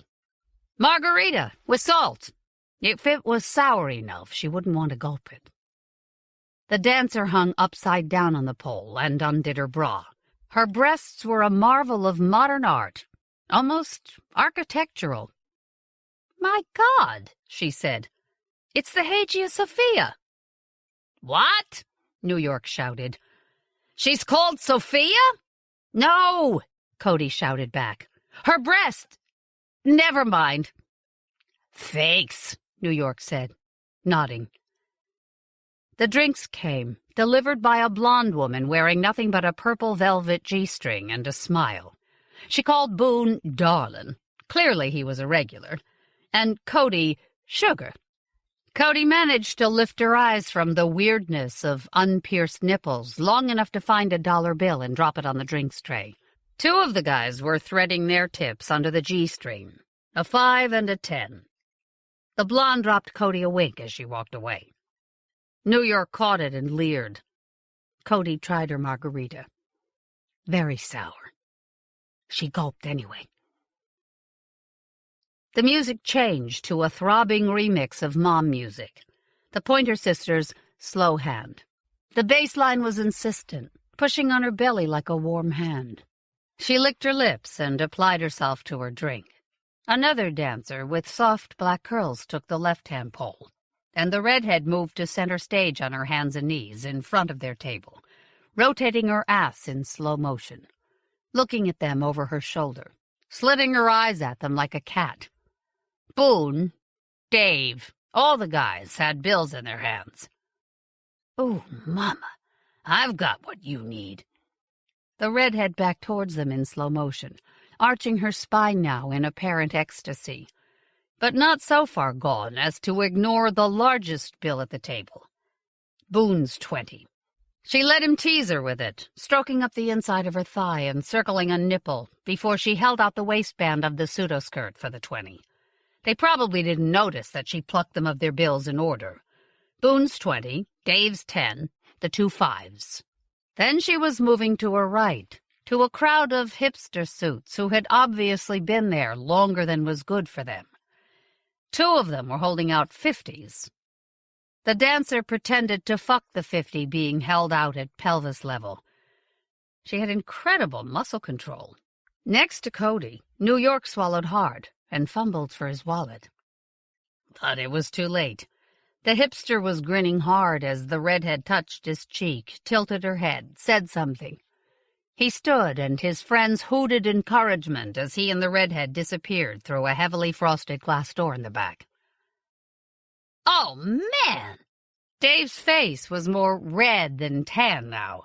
He pulled a 50 from his wallet, snapped it, folded it lengthways, and held it out over the stage to the remaining dancer. Yo, Curlyhead! Come and get some! Yeah, said New York in a high voice. Portland and Boston seemed to be engaged in a drinking game. Boone caught Cody's eye and smiled slightly. She shrugged and spread her hand as if to say, hey, it's their money to waste. And he smiled again, this time with a touch of skepticism. Ah, shit. Sugar? The waitress with the velvet G-string, standing close and bending down so that her nipples brushed Cody's hair, then dabbed her cheek. Cody looked at her faded blue eyes and found a $10 bill. She smiled and slipped it into the G-string at the woman's hip and crooked a finger to make her bend close again. I'd take it as a personal favor if you brought me another of these wonderful margaritas, she said in the woman's ear. Without the tequila. Whatever you say, but I'll still have to charge for the liquor. Of course you do. Just make sure it looks good. Cody jerked her head back at the rest of the table. You let me take care of everything, sugar. I'm going to make you the meanest-looking margarita in Dixie. They'll be amazed, purely amazed at your stamina. It'll be our little secret. She fondled Cody's arm and shoulder, let the back of her hand brush the side of Cody's breast. My name is Mimi, if you need anything. Later. She gave Cody a molten look and headed for the bar. The skin on her rotating cheeks looked unnaturally smooth, like porcelain. Cosmetics, Cody decided. Curlyhead had spotted Dave's 50 and was now on her back in front of their table. Cody imagined her as a glitched wigglebot responding to insane commands. Clench, release, arch, whip back and forth. Whoever had designed her had done a great job on those muscles, each distinct, plump with strength, soft to the touch. Shame they hadn't had much imagination with the facial expressions or managed to put any spark in the eyes. Breasts swaying near her face announced the arrival of her kickless drink. She slipped a 10 from her wallet and reached for Mimi's G-string. Mimi stepped back half a pace, put her tray down, and squeezed her breasts together with her hands. Would you like to put it here instead, sugar? Cody blinked. You could slide it in real slow. Then maybe we could get better acquainted. But like the wigglebot, her eyes stayed blank. You're too hot for me, Mimi. Cody snapped the bill into her G-string and tried not to feel Mimi's flash of hatred. She sipped her drink and took a discreet peek in her wallet. This was costing the company a fortune. Boone watched Dave in New York with a detached expression. Then he turned her way with a speculative look. An invitation to talk? She stood and turned to look at the stage just as a long-haired woman in cowboy boots strode to the center pole. For Cookie, it was all routine so far, ankle holding up better than she thought it might. The boots helped. She couldn't remember when she'd written that note to herself, Cowboys and Indians, but it was going to be inspired. She flexed and bent and pouted and pointed her breasts on automatic pilot. Should she get the ankle x-rayed? Nah, it was only a sprain. 2 ibuprofen and some ice would fix it. Decent crowd for a Tuesday night. Some high spenders behind the pillar there, but Ginger had taken them for 4 lap dances already. Well, hey, there were always more men with more money than sense. She glanced into the wings. Danny had her hat. He nodded. She moved automatically, counted under her breath. And just as the first haunting whistle of Morricone's The Good, the Bad, and the Ugly soundtrack echoed from the speakers, she held out her hand, caught the hat, and swept it onto her head. Oh, baby. Perfect today. Perfect. She smiled and strutted downstage. A woman at the front table was standing. Cookie saw the flash of a very expensive watch, and for no particular reason was flooded with conviction that tonight was going to go very well indeed. Cookie, baby, she told herself, tonight you're going to get rich. And with that catch of the hat, that strut, just like that, Cody forgot about Boone and his contract, forgot about being seamless, forgot everything. The dancer was fine, lean and soft, strong as a deer. The name Cookie was picked out in rhinestones on her hat, and she wore a tiny fringed buckskin halter and something that looked like a breechclout, flaps of suede that hung from the waist to cover front and back, but not the sides, and wicked spurs on the boots. She looked right at Cody and smiled, and her eyes were not blank. Part of Cody knew that Boone had seen her stand, and was now watching her watch this dancer, and that she should stop, or sit, or keep walking to Boone's end of the table.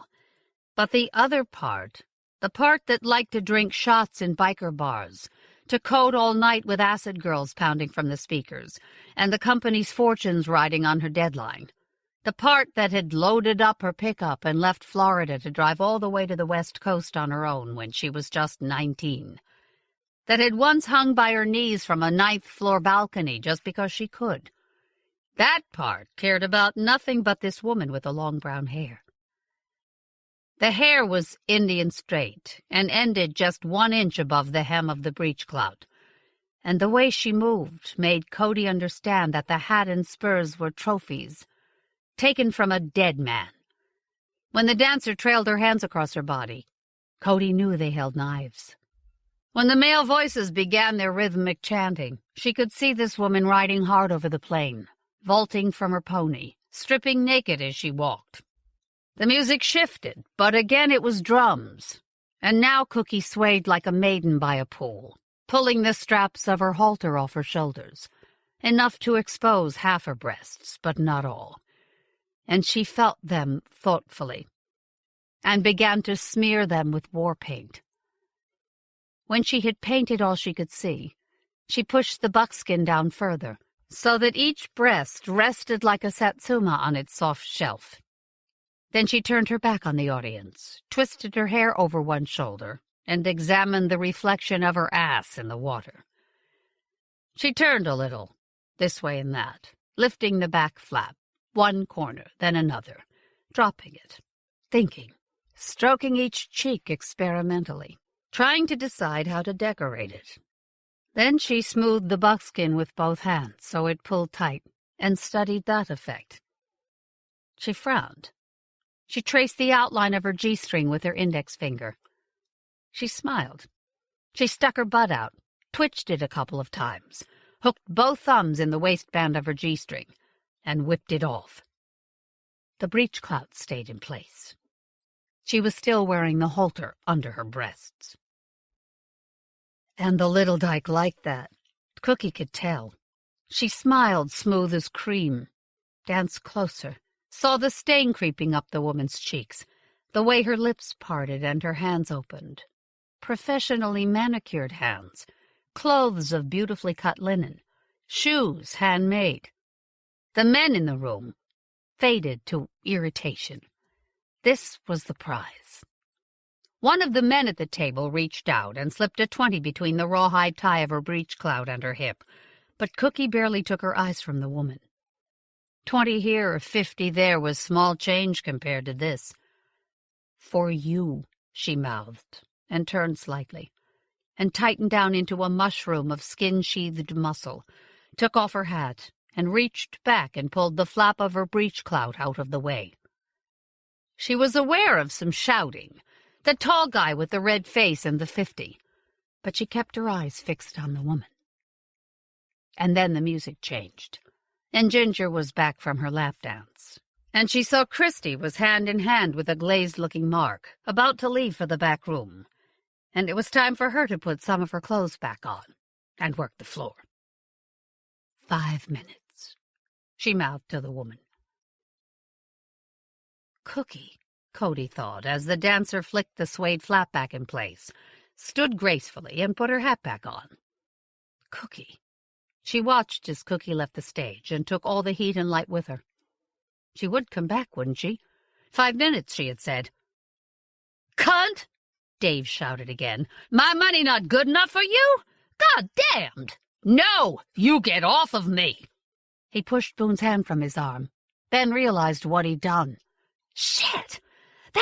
It's just, you know how it is, man. But $50? Hell, Dave, maybe she knew it was counterfeit, Boone said jovially. Dave forced a laugh, thrust the bill in his pocket. Yeah, or maybe she just doesn't understand. Size matters.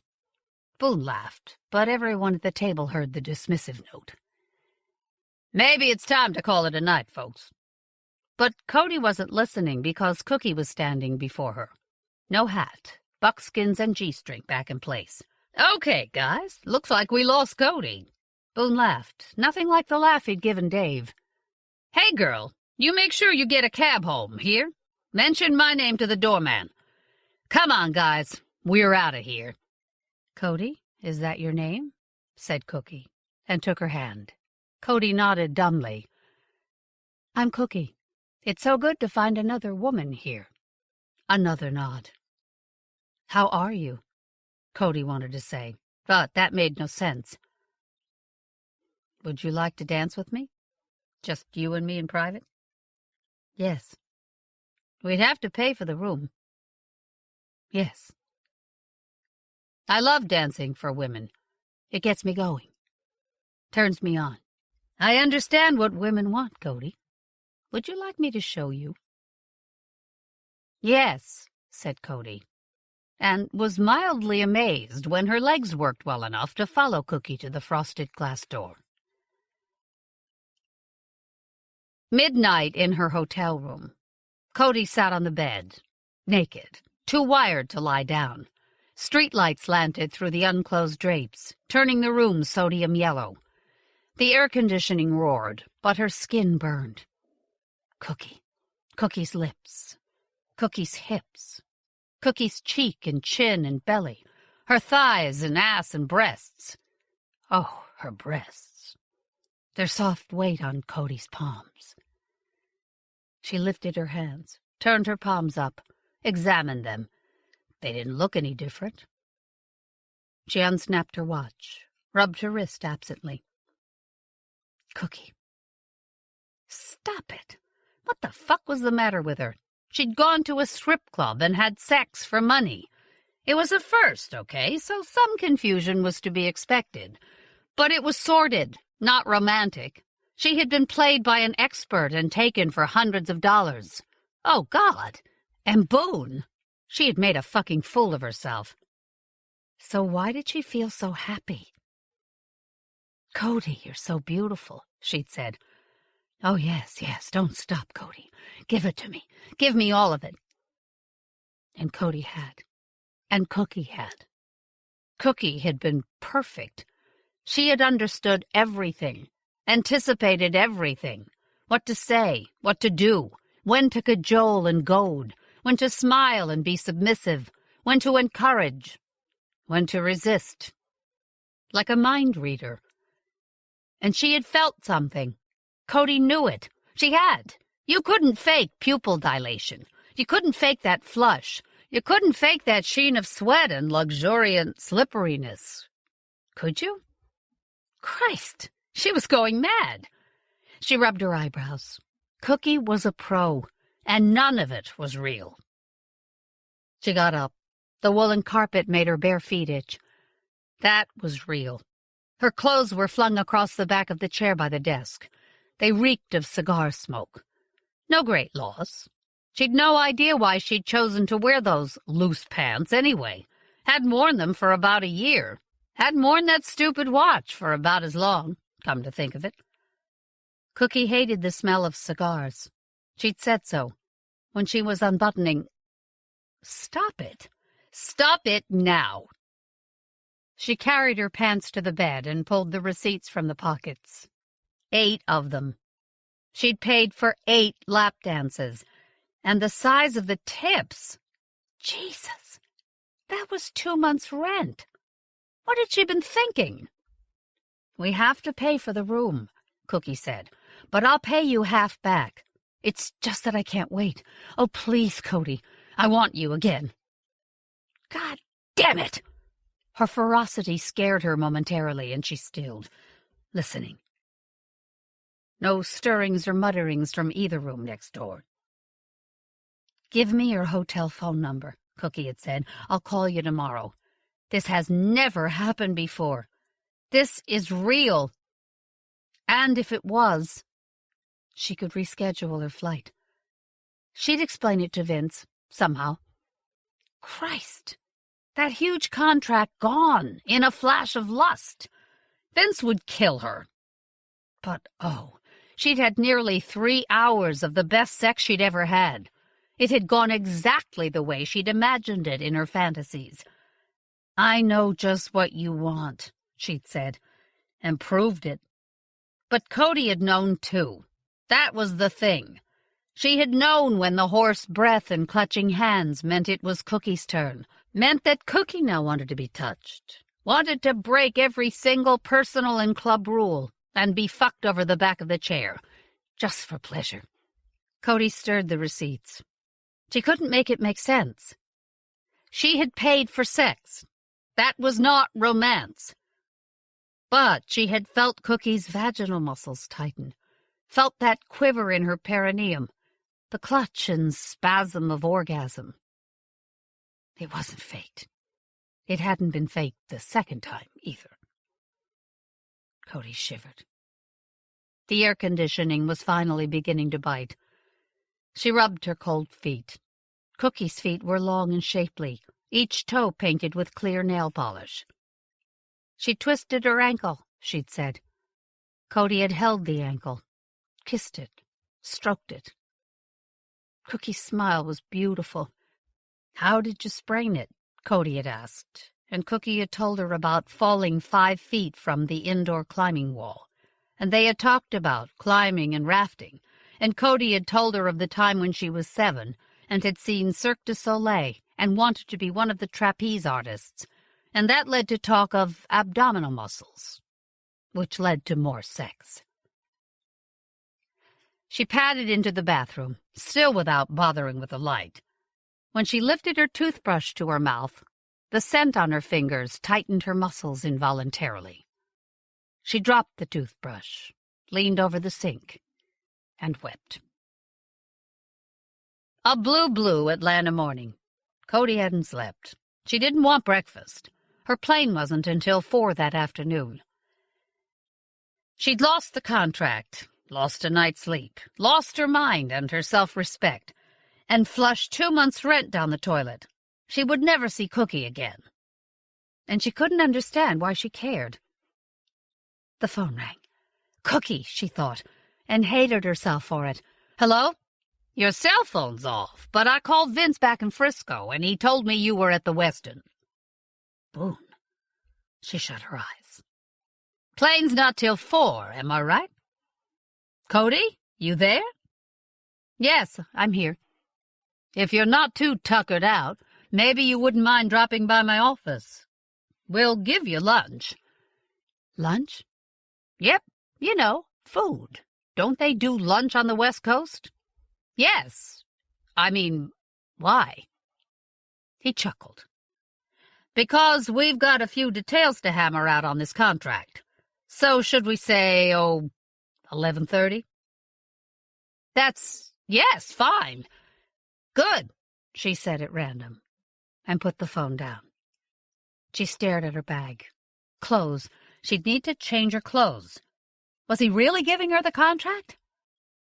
The phone rang again. "Hello?" she said doubtfully, expecting anyone from God to the devil to reply. "Hey, Cody. It's me."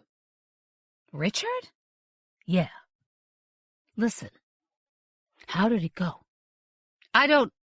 Things are—" She took a deep breath. "I got the contract." "Hey, that's great. But how did last night go?" "Christ, Richard. I can't gossip now. I don't have the time. I'm on my way to Boone's. Iron out a few details."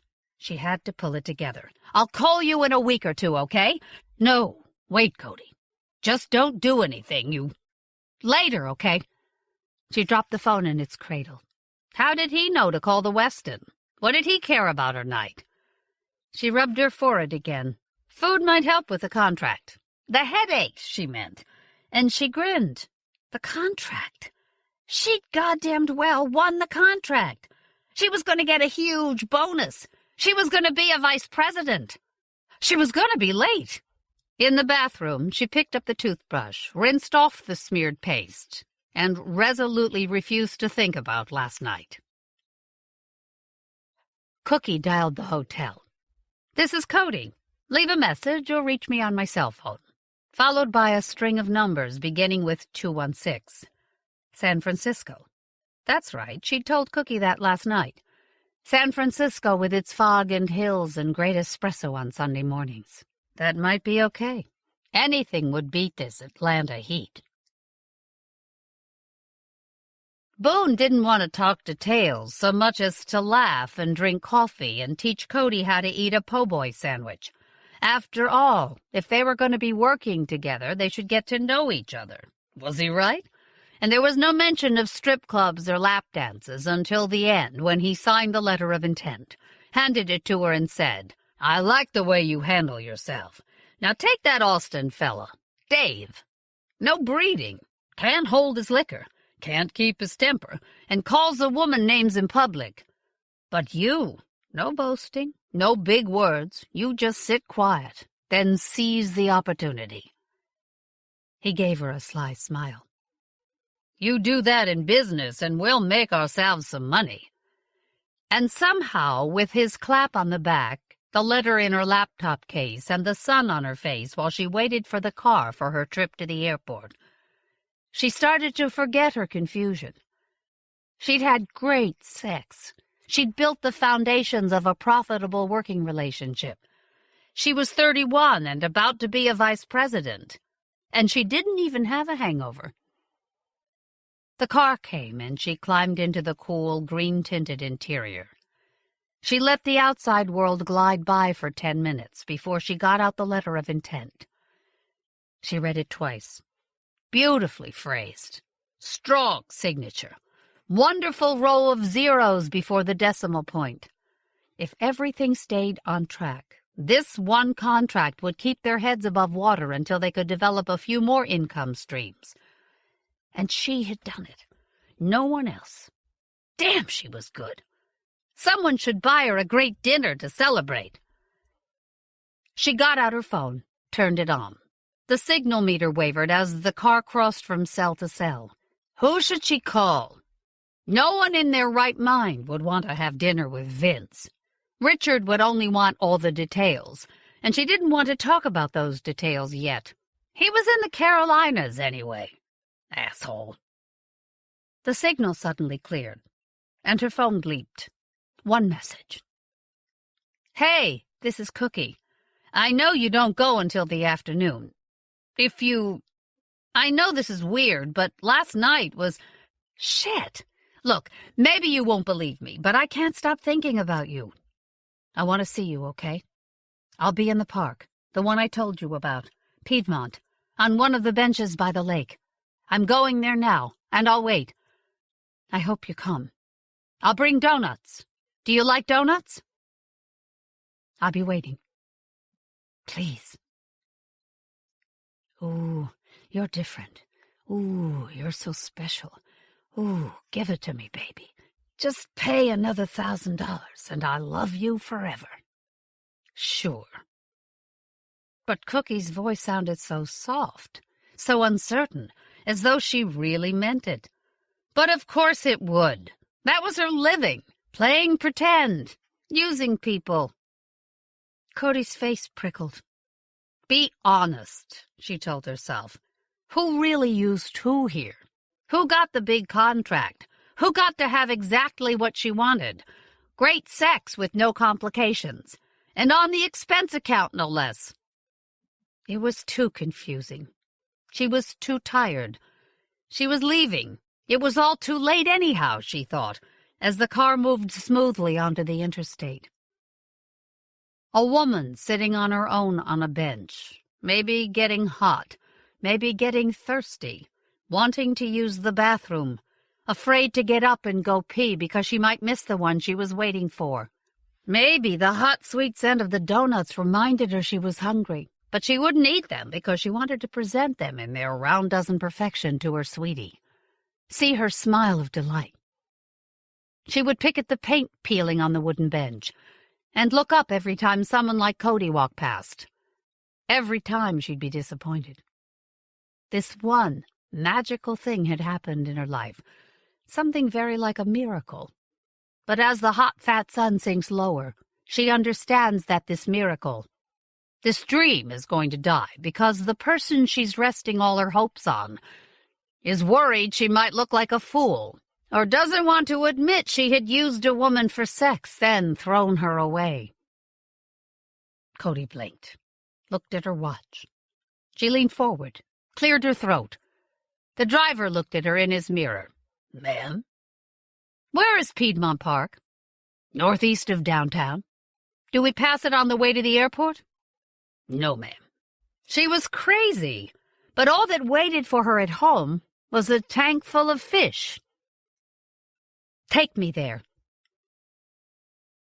Without the hat and boots, wearing jeans and sandals and the kind of tank top Cody herself might have picked, Cookie looked young. So did her body language. Her hair was in a braid. She was flipping it from shoulder to shoulder, twisting on the bench to look to one side, behind her, the other side. When she saw Cody, her face opened in a big smile that was naked and utterly vulnerable. How old are you? Cody blurted. The face closed. 26. How old are you? 31. Cody didn't sit down. They stared at each other. Dirt on my face? No, sorry. You look different. You expect me to dress like that on my day off, too? No. But part of her had. So, you get a lot of days off? A short laugh. Can't afford it. No expense accounts for me. No insurance, no 401k, no paid vacation. Cody flushed. Earning $2,000 a night isn't exactly a hard luck story. Was I worth it? Her smell filled Cody's mouth. Yes, she wanted to shout. Yes, 100 times over.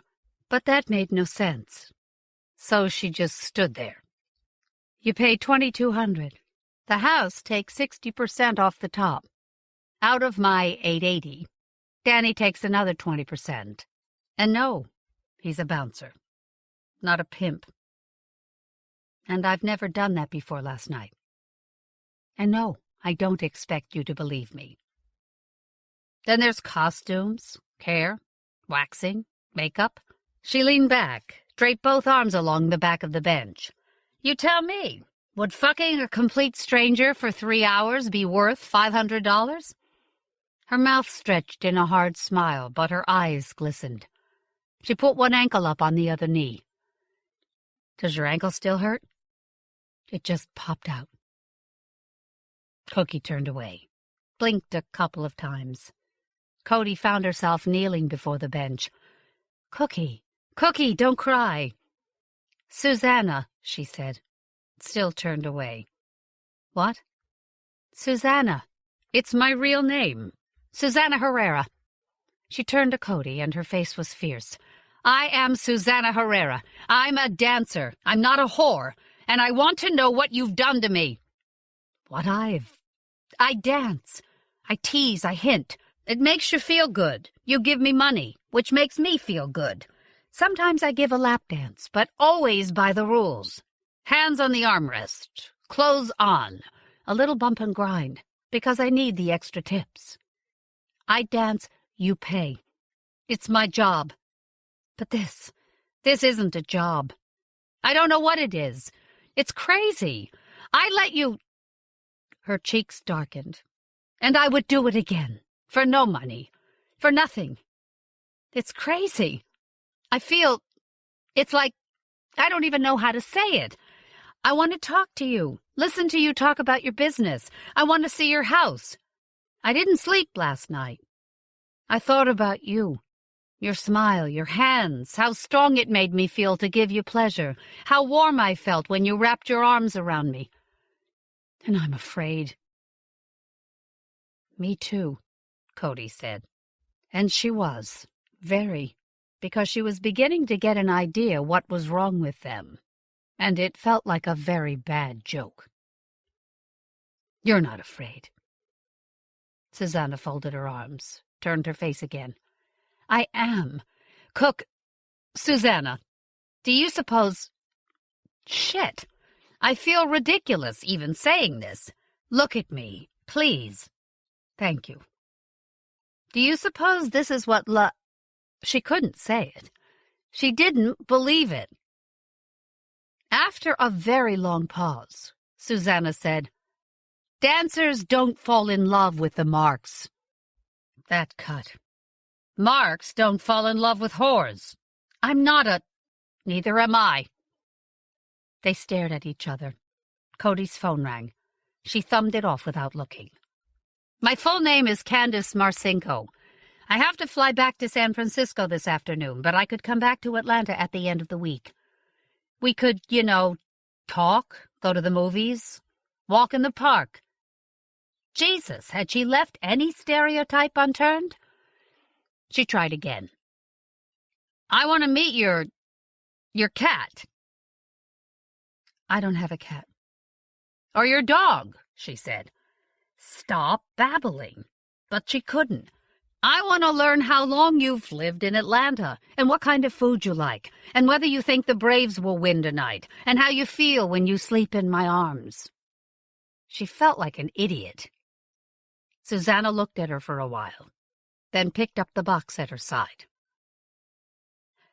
Do you like Krispy Kreme? When Cody turned her phone on again at the airport, there was a message from Richard. Call me, it's important. But she had to run for her plane. In the air, she leaned her head against the window and listened to the drone of the engines. Susanna, sitting on the bench while the sun went down, thinking, love. Love is for rich people. A cream Labrador runs by, head turned to watch its owner, running alongside. Its tongue lolls, happy and pink. Dogs love. Dogs are owned. She tears the last 3 donuts to pieces and throws them to the ducks. On Thursday, Vince and the executive team toasted her with champagne. She took the opportunity to ask for Friday and 2 days next week off. Vince couldn't say no without looking chintzy, so he told her VPs didn't have to ask permission. VP. She grinned hard, and for a minute she felt almost normal. VP. Top dog. Friday morning, she had just got out of the shower when the doorbell rang. She was so surprised she barely remembered to pull on a robe before she opened the door. Well, that's a sight for sore eyes. Richard! Not that I don't appreciate the gesture, but could you please tighten that belt? At least until we've had coffee. Here you go. Quad Grande. 2%. She went to get dressed. When she emerged, drying her hair with a towel, he was sitting comfortably on the couch, ankle crossed at the knee, just like Susanna in the park. I envy you that dyke rub-and-go convenience. She draped the towel around her neck, sat and sipped the latte. To paraphrase you, it's not that I don't appreciate the coffee, but why the fuck are you here? He put his phone on the table next to her latte. Remember this? It's your phone? He took a thumb drive from his laptop case and gave it, then her, a significant look. Richard, I've had a real weird few days, and I'm on a plane in 4 hours. Maybe she was crazy. Maybe she should cancel. Anyhow, could you please just get to the point? Drink your coffee. You're going to need it. And tell me what happened on Tuesday night. He held up his hand. Just tell me. Because my guess is you had a hell of a night with a lovely young thing called Cookie. She didn't say anything for a long, long time. Susanna, she said finally. Ah, you got that far. Susanna Herrera, age 24. 26. 24. Trust me. Mother, Antonia Herrera. Father, unknown. Dunwoody Community College. Degree in Business Administration. Oh, the look on your face. And one previous arrest for possession of a controlled substance. Healthy as an ox, not currently taking any medication except contraceptive pills. The pill? What's the matter? Nothing. Go on.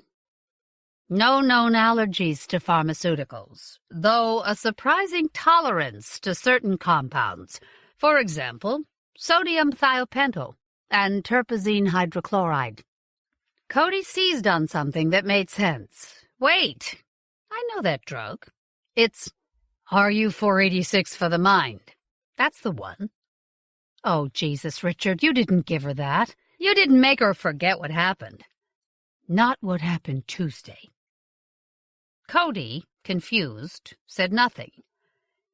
He plugged the thumb drive into his laptop and turned the screen so she could see the sound file icons. It will all make sense when you've listened to these. But I don't have time. I have a plane.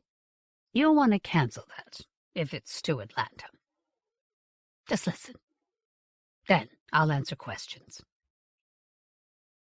He tapped play. Ever happens, I promise no one will ever hear what goes on this tape except you. Cue ominous music. She jumped at the sound of her own voice. What? Shh. More an ethics thing. Jesus, Richard, you're such a drama queen. Pause. Clink. I've done my research, too. Like you, I'm pretty sure what will happen after you've made your presentations to Boone. The golden key. But what I need to know from you is whether or not you can authorize out-of-pocket expenses in the high 5 figures to win this contract. He touched pause. Ring any bells? No. Cody's esophagus had clamped shut. She could hardly swallow her own spit. Never mind the latte. But the cardboard was warm and smooth in her hand. Comforting. And behind Richard, her fish swam serenely back and forth. Terpazine is a good drug. We managed to calculate your dosage beautifully. Susanna's was a bit more of a challenge. Incredible metabolism. You said you didn't give her, not in the last couple of weeks. But you've had it 6 times, and she 7. Now keep listening. 6 times? The exploration of memory and its retrieval. So exciting. A perfect dovetail with the work I've been doing on how people form attachments. It's all about familiarity. You let someone in deep enough, or enough times, then your brain actually rewires to recognize that person as friend or family. Pause. There are ways to make it easier for someone to let you in. Clink of bottle on glass. I've told you about the studies that show it's as simple as having person A anticipate person B's needs and fulfill them. So don't tell me again. She sounded so sure of herself. Bored even. A woman who had never thought to use the word love. Jumpstart the familiarization process. For example, Person A works in a bookshop and is lonely, and when she's lonely, chocolate makes her feel better. And one day Person B arrives mid-afternoon with some chocolate, says, "Hey, you look sort of miserable. When I'm miserable, chocolate makes me feel better. Would you like one?" And A eats a chocolate and thinks, "Wow, this B person is very thoughtful and empathic. It must be just like me," and therefore gets slotted immediately into the almost friend category. It's easy to set something like that up. You just have to know enough about Person A. Know enough.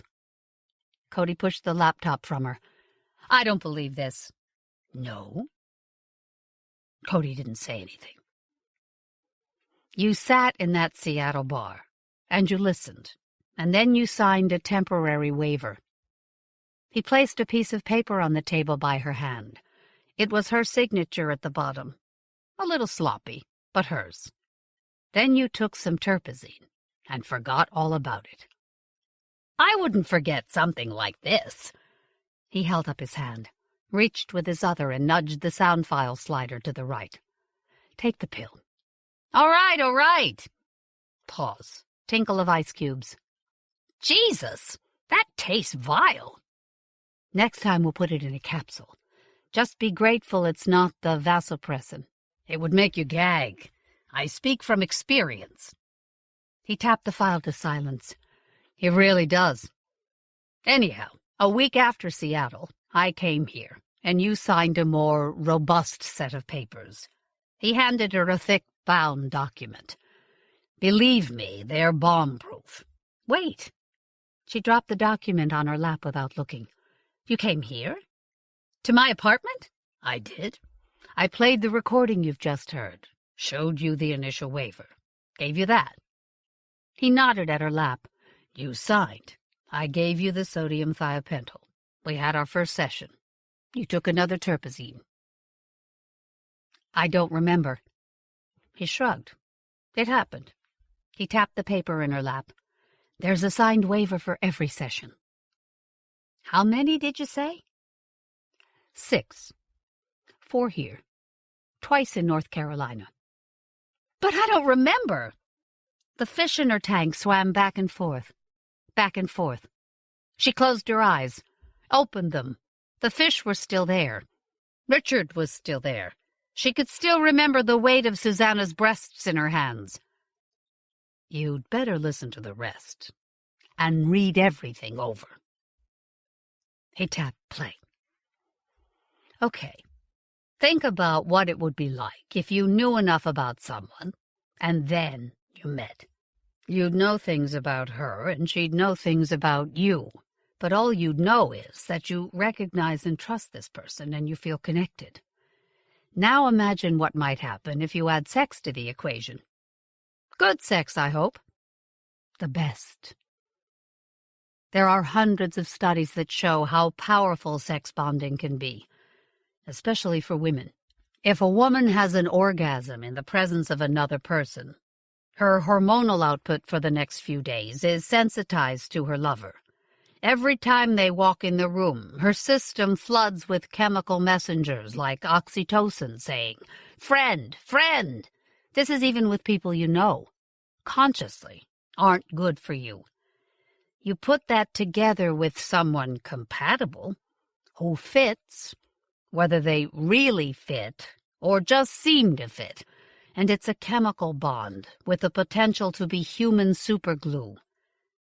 That's what love is. A bond that's renewed every few days until the brain is utterly rewired. So, I wanted to know what would happen if you put together two sexually compatible people who magically knew exactly what the other wanted in bed, but had no memory of how they'd acquired that knowledge. It took Cody a moment to pause the sound. "Love," she said. "Love? What the fuck have you done to me?" "You did it to yourself. Keep listening." And she did. After she had listened for an hour, she accepted the sheaf of transcripts Richard handed her from his case. She looked at the clock. Still thinking about that plane? Cody didn't know what she was thinking. Is it refundable? He said. The flight? Cody nodded. Give me the ticket. I'll cancel for you. You can always rebook for tomorrow. But you need to read. She watched, paralyzed, as Richard picked up the phone and dialed. He turned to her while he was on hold, mouthed read, and turned away again. So she began to read, only vaguely aware of Richard arguing his way up the airline hierarchy. After the first 100 pages of Subject C and Subject S, he brought her fresh coffee. She paused at one section, appalled. What? I can't believe I told you that. He peered over her shoulder. Oh, that's a juicy one. Stop blushing. I've heard it all before. Several times now. Sodium thiopental will make you say anything. Besides, you don't remember telling me. So, why bother being embarrassed? She watched her fish. It didn't matter. Didn't matter. She picked up the paper again and plowed on. May as well get it over with. Somewhere around page 300, he went into the kitchen to make lunch. She didn't remember eating it, but when she set aside the final page at 7 o'clock that evening, she saw that the plate by her elbow was empty and heard the end of Richard's order to the Chinese takeout place on the corner. It was clearly something he'd done before. From her phone. In her apartment. And she didn't remember. She wished there was a way to feed him terpazine, so he would forget all those things she'd never said to another soul before. She tried to organize her thoughts.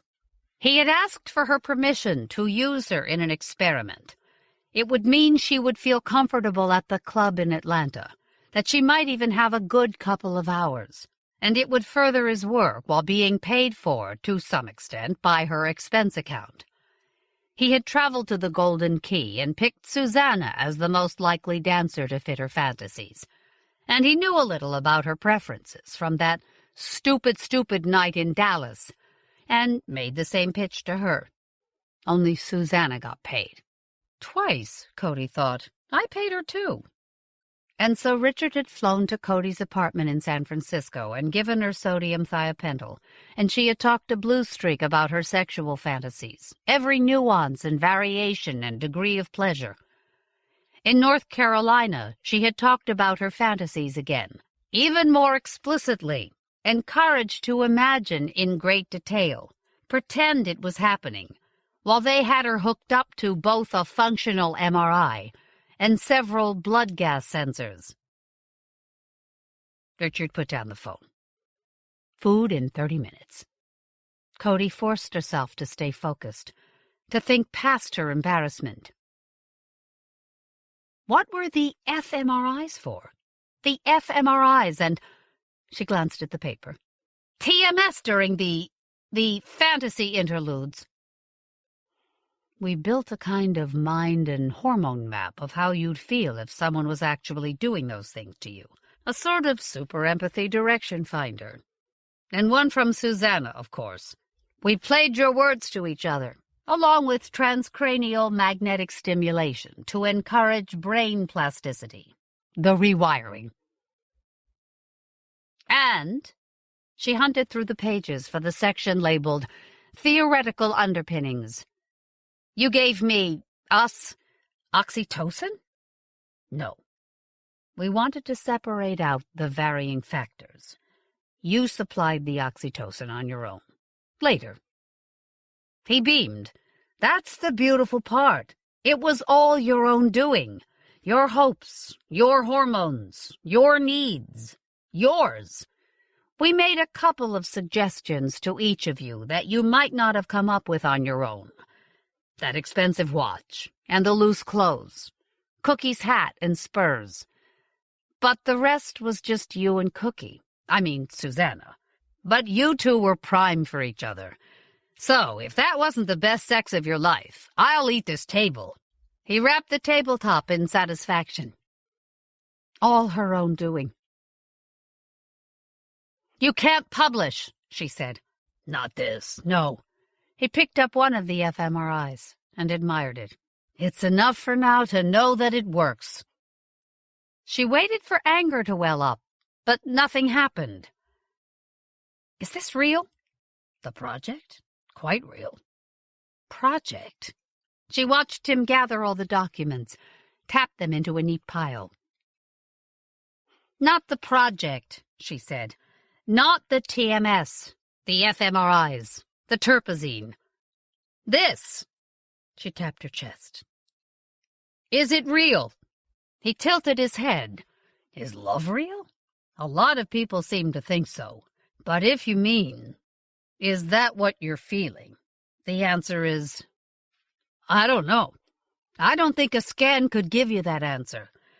But it could tell us if you've changed. Your data have been remarkably clear. Not like cookies. Susanna's. He held the fMRI image up again, admired it some more, then put it back in the pile. What do you mean? The data. Yours were perfectly consistent. Hers were erratic. Erratic. Her mind seemed to be working in another dimension. It took an age for the thought to form. Like lying? She's lied about a lot of things. But she could have been lying to me about how she feels? He shrugged. How can we ever know? She stared at him. The literature, she said, trying to force her slippery brain to remember what she'd just read. It says love's a feedback loop, right? In terms of individual brain plasticity, yes. So it's mutual. I can't love someone if she doesn't love me. If it was love. He gave her a look she couldn't interpret. The data don't support interdependence. He paused, said more gently, We don't know. Pity, she realized. He pities me.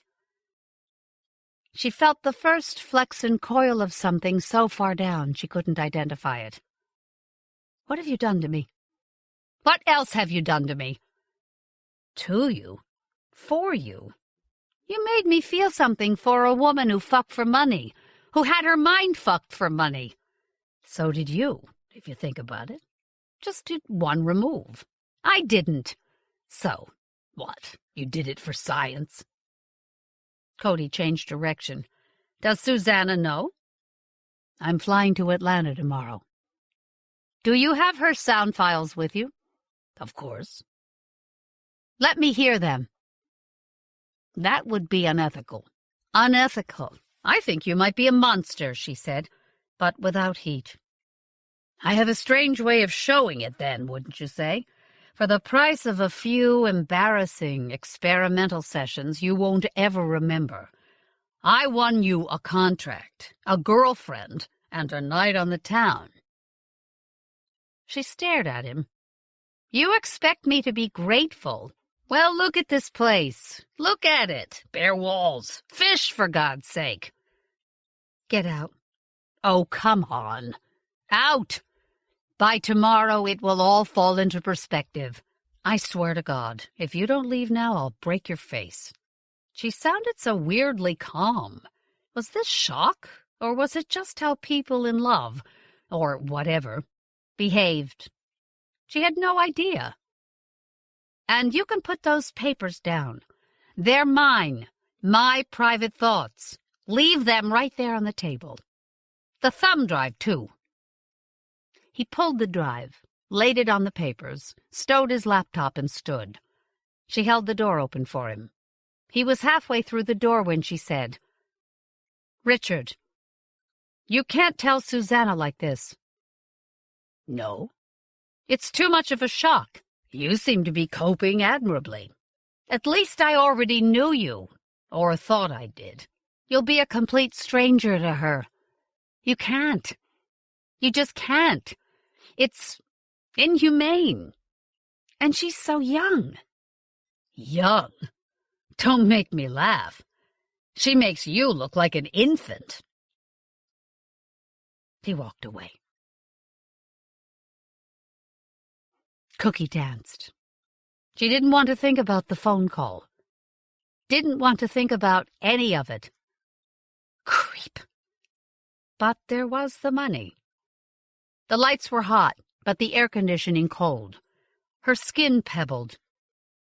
"You, darling, let's you and me go to the back room," the suit with the mustache and bad tie said. He was drunk. She knew the type. He'd slip his hands from the chair, try to cop a feel, get pissed off when she called in Danny, refused to pay. "Well, now," she said in her special honey voice, "let's see if you've got the green," and pushed her breasts together invitingly. He flicked a bill across her breasts.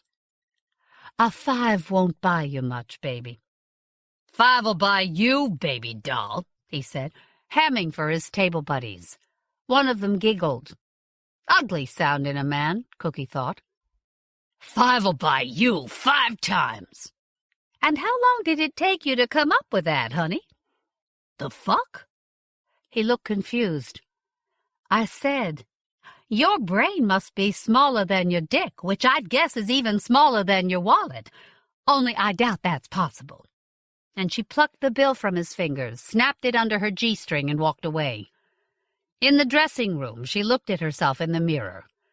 24 was too old for this. Definitely. She had no idea what time it was. She stuck her head out of the door. "Danny!" "Yes, doll?" "Time is it?" She'd have to get herself a watch someday. A nice, expensive watch. 10 after, Danny said. "After what?" 10. 3 hours earlier on the West Coast. She stacked her night's take, counted it, thought for a minute, peeled off 200 in 5s and 1s. She stuck her head out of the door again. "Danny!" "Here, doll." "I'm gone." "You sick?" He ambled up the corridor, stood breathing heavily by the door. "Sick of this. Mr. Pergoletti says, you tell Pergoletti to stick it. I'm gone. Seriously." She handed him the wad of bills. "You take care of these girls now, and have a good life." "Got something else lined up?" "Guess we'll find out." There was one bottle of beer in Cody's fridge. She opened it, poured it carefully into a glass, stared at the beige foam. A glass. She never drank beer from a glass. She poured it down the sink. She had no idea what was real anymore, but she was pretty sure alcohol would only make things worse. She made green tea instead and settled down in the window seat. The sun hung low over the bay. What did Susanna see from her apartment? Was her ankle better? Contraceptive pills. Jesus. And oh, the smell of her skin. She was losing her mind. She didn't know who she hated more, Richard for making the proposal, or herself for accepting it. Or Susanna. Susanna had done it for money. Or maybe... But what about those contraceptive pills? And what if Susanna did feel? Whatever it was. Did that make it real? It was all an experiment. All engineered. Fake. But it didn't feel fake. She wanted to cradle Susanna, kiss her ankle better, protect her from the world. The Richards of the world. She picked up the phone, remembered for the 10th time she had neither address nor phone number. She called information, who told her there was no listing under Susanna Herrera in the Atlanta metro area.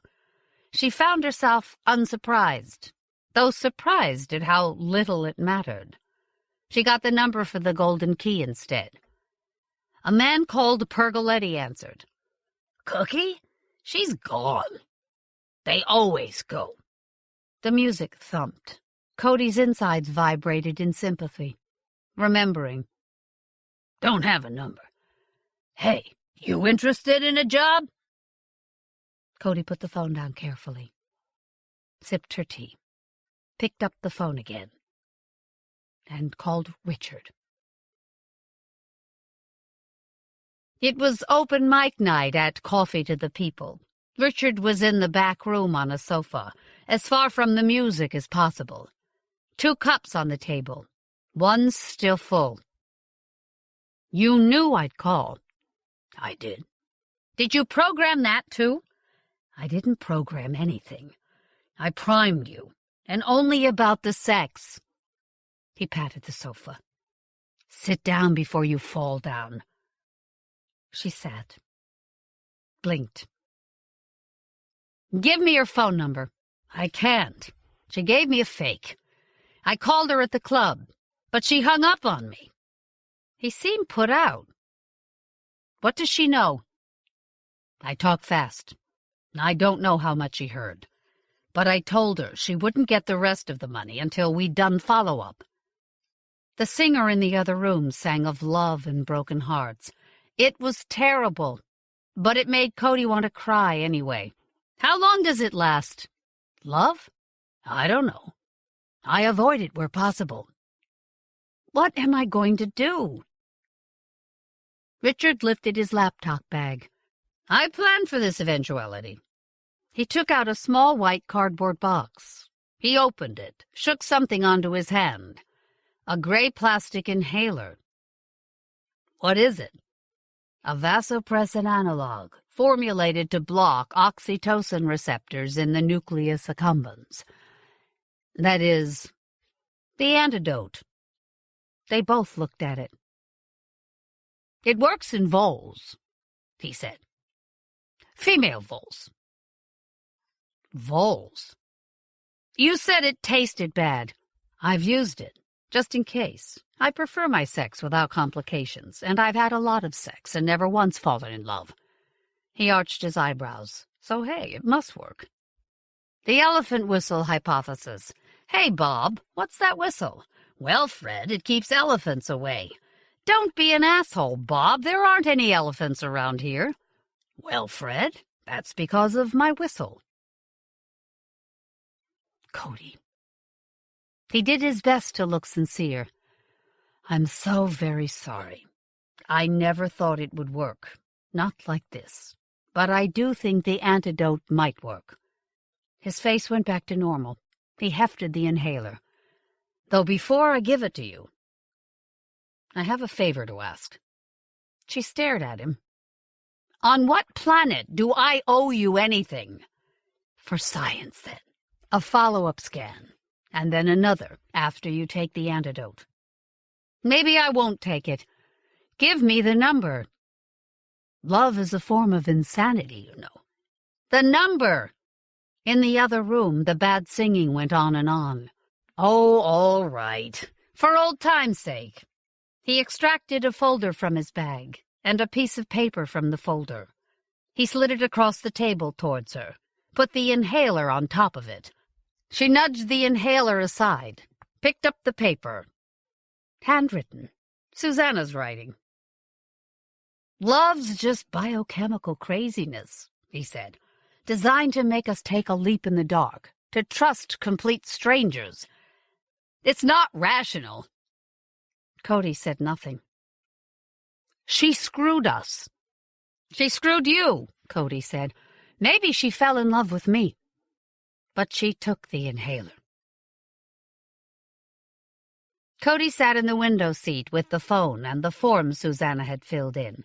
Every now and again she punched in a different combination of the numbers Susanna had written, and got the "cannot be completed as dialed" voice. Every now and again she touched the form with the tip of her middle finger. She could feel the indentation made by Susanna's strong strokes. Strong strokes, strong hands, strong mouth. She didn't think about the gray inhaler in its white box, which she had put in the fridge, to stay viable a long time, just in case. After a while she stopped dialing, and simply waited. When her phone lit up at 11:46, she knew who it was, even before she saw the 404 area code on the screen. "Do you feel it?" Susanna said. Yes. And Cody did. Whatever it was, wherever it came from, it was there, as indelible as ink. She wanted to say, I don't know if this is real. I don't know if it's good. She wanted to ask, had you ever had sex with anyone for money before me? And does it matter? She wanted to know, have you ever loved anyone before? And how can you know? She wanted to say, will it hurt? Walking through the crowds at the airport, Cody searched for the familiar face, felt her heart thump every time she thought she saw her. Panic or love? She didn't know. She didn't know anything except that her throat ached. Someone jostled her with his bag, and when she looked up, there was the back of that head, that smooth brown hair, so familiar, after just one night. And all her blood vessels seemed to expand at once. Every cell leaped forward. She didn't move. This was it. The last moment. This was where she could just let the crowd carry her past, carry her away, out into the night. Walk away. Go home. Use the inhaler in the fridge. That was the sensible thing. But the Cody who had hung from the 9th-story balcony, the Cody who had risked the Atlanta contract without a second thought, that Cody thought, fuck it, and stepped forward. You couldn't know. You could never know. Blocked. Geoff Ryman. Born in Canada, Geoff Ryman now lives in England. He made his first sail in 1976 to New Worlds, but it was not until 1984, when he made his first appearance in Interzone with his brilliant novella, The Unconquered Country, that he first attracted any serious attention. The Unconquered Country, one of the best novellas of the decade, had a stunning impact on the science fiction scene of the day, and almost overnight established Ryman as one of the most accomplished writers of his generation, winning him both the British Science Fiction Award and the World Fantasy Award. It was later published in a book version, The Unconquered Country, A Life History. His output has been sparse since then, by the high production standards of the genre, but extremely distinguished, with his short fiction appearing frequently in the Magazine of Fantasy and Science Fiction, and his novel, The Child Garden, a low comedy, winning both the prestigious Arthur C. Clarke Award and the John W. Campbell Memorial Award. His later novel, Air, also won the Arthur C. Clarke Award. His other novels include The Warrior Who Carried Life. The critically acclaimed mainstream novel was Coming of Enkidu, The King's Last Song, Lust, and the underground cult classic 253. The print remix of an interactive hypertext novel, which in its original form ran online on Ryman's homepage of ryman.com, and which, in its print form, won the Philip K. Dick Award. 4 of his novellas have been collected in Unconquered Countries. His most recent book is the anthology, When It Changed. Here he gives us the fascinating story of an uplifted animal in a strange future world who is trying to take care of his adopted human family, and finding that he needs to make some very hard choices along the way. I dreamed this in Sihanoukville, a town of new casinos, narrow beaches, hot bushes with flowers that look like daffodils, and even now, after 9 years of peace, stark ruined walls with gates that go nowhere. In the dream, I get myself a wife. She's beautiful, blonde, careworn. She is not used to having a serious man with good intentions present himself to her on a beach. Her name is Agneta, and she speaks with a Danish accent. She has 4 Asian children. Their father had been studying permanently in Europe, married Agneta, and then left, which in this world can mean several things. Agneta was an orphan herself, and the only family she had was that of her Cambodian husband. So she came to Phnom Penh, only to find that her in-laws did not want some strange woman they did not know, and all those extra mouths to feed. I meet the children. The youngest is Gerda, who cannot speak a word of Khmer. She's tiny, as small as infant, though 3 years old, in a splotched pink dress and too much toy jewelry. She just stares, while her brothers play. She's been picked up from everything she knows and thrown down into this hot, strange world in which people speak nonsense, and the food burns your mouth. I kneel down and try to say hello to her, first in German, and then in English. Hello, Gertie. Hello, little girl. Hello. She blanks all language and sits like she's sedated. I feel so sad. I pick her up and hold her, and suddenly she buries her head in my shoulder. She falls asleep on me as I swing in a hammock and quietly explain myself to her mother. I am not married, I tell Agneta. I run the local casino. Real men are not hard, just unafraid. If you are a man, you say what is true, and if someone acts like a monkey, then maybe you punish them. To be a crook, you have to be straight. I sold guns for my boss and bought policemen, so he trusted me. So I ran security for him for years. He was one of the first to go, and he sold his shares in the casino to me. Now it's me who sits around the black lacquer table with the generals and Thai partners. I have a Lexus and a good income. I have ascended and become a man in every way but one. Now I need a family. Across from Sihanoukville, all about the bay, are tiny islands. On those islands, safe from thieves, glow the roofs where the big men live in Surya chic, amid minarets, windmills, and solar panels. Between the islands hang white suspension footbridges. Distant people on bicycles move across them. Somehow it's now after the wedding. The children are now mine. We loll shaded in palm leaf panel huts. 2 of the boys play on a heap of old rubber inner tubes. Taram, with his goofy smile and sticky-out ears, is long-legged enough to run among them, plunking his feet down into the donut holes.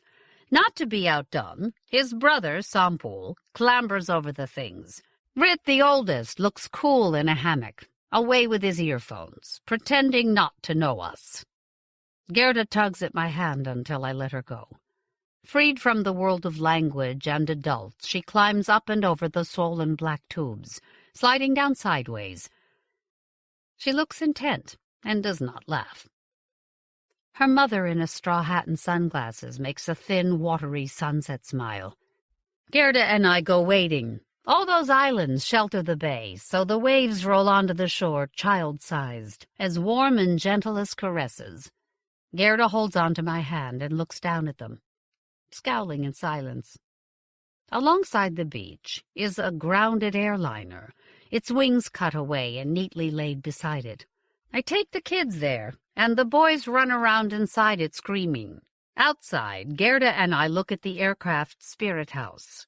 Someone witty has given the shrine tiny white wings.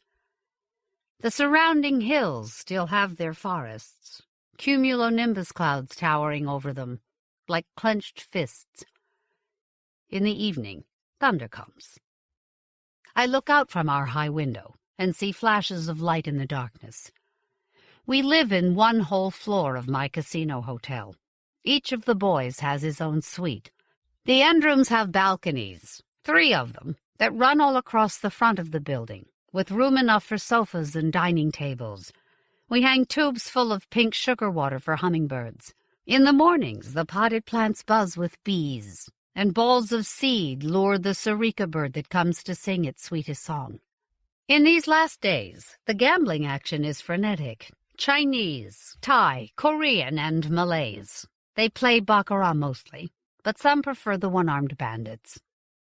At the tables of my casino, elegant young women, handsome young men, and a couple of other genders besides, sit upright ready to deal, looking as alert and frightened as rabbits.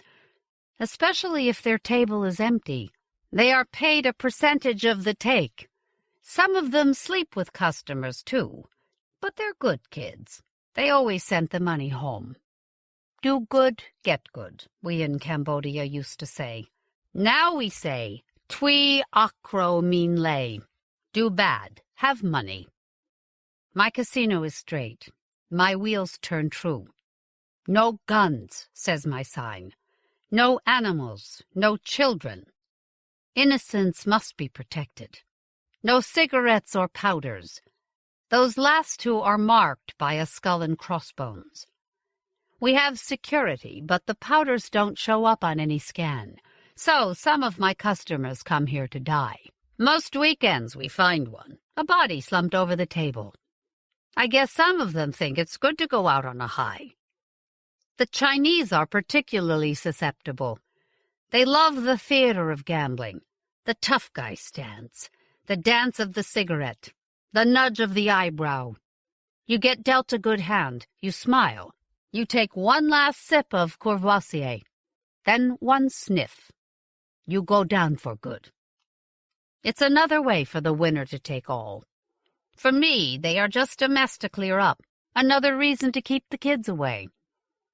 Upstairs, we finished eating, and we can hear the shushing of the sea. Daddy, Sampol asks me, and the word thrums across my heart. Why are we all leaving? We're being invaded. So far, this has been a strange and beautiful dream, full of Buddhist monks in orange robes lined up at the one-armed bandits. But now it goes like a stupid kid's TV show, except that in my dream, I'm living it. It's real. As I speak, I can feel my own sad, damp breath. Aliens are coming, I say, and kiss him. They are bringing many, many ships. We can see them now, at the edge of the solar system. They'll be here in less than 2 years. He sighs and looks perturbed. In this disrupted country, 2/3 of everything is a delight. 2/3 of everything, iron nastiness. The numbers don't add up, but it's true. How do we know they're bad? He asks, his face puffy. Because the government says so, and the government wouldn't lie. His breath goes icy. This government would.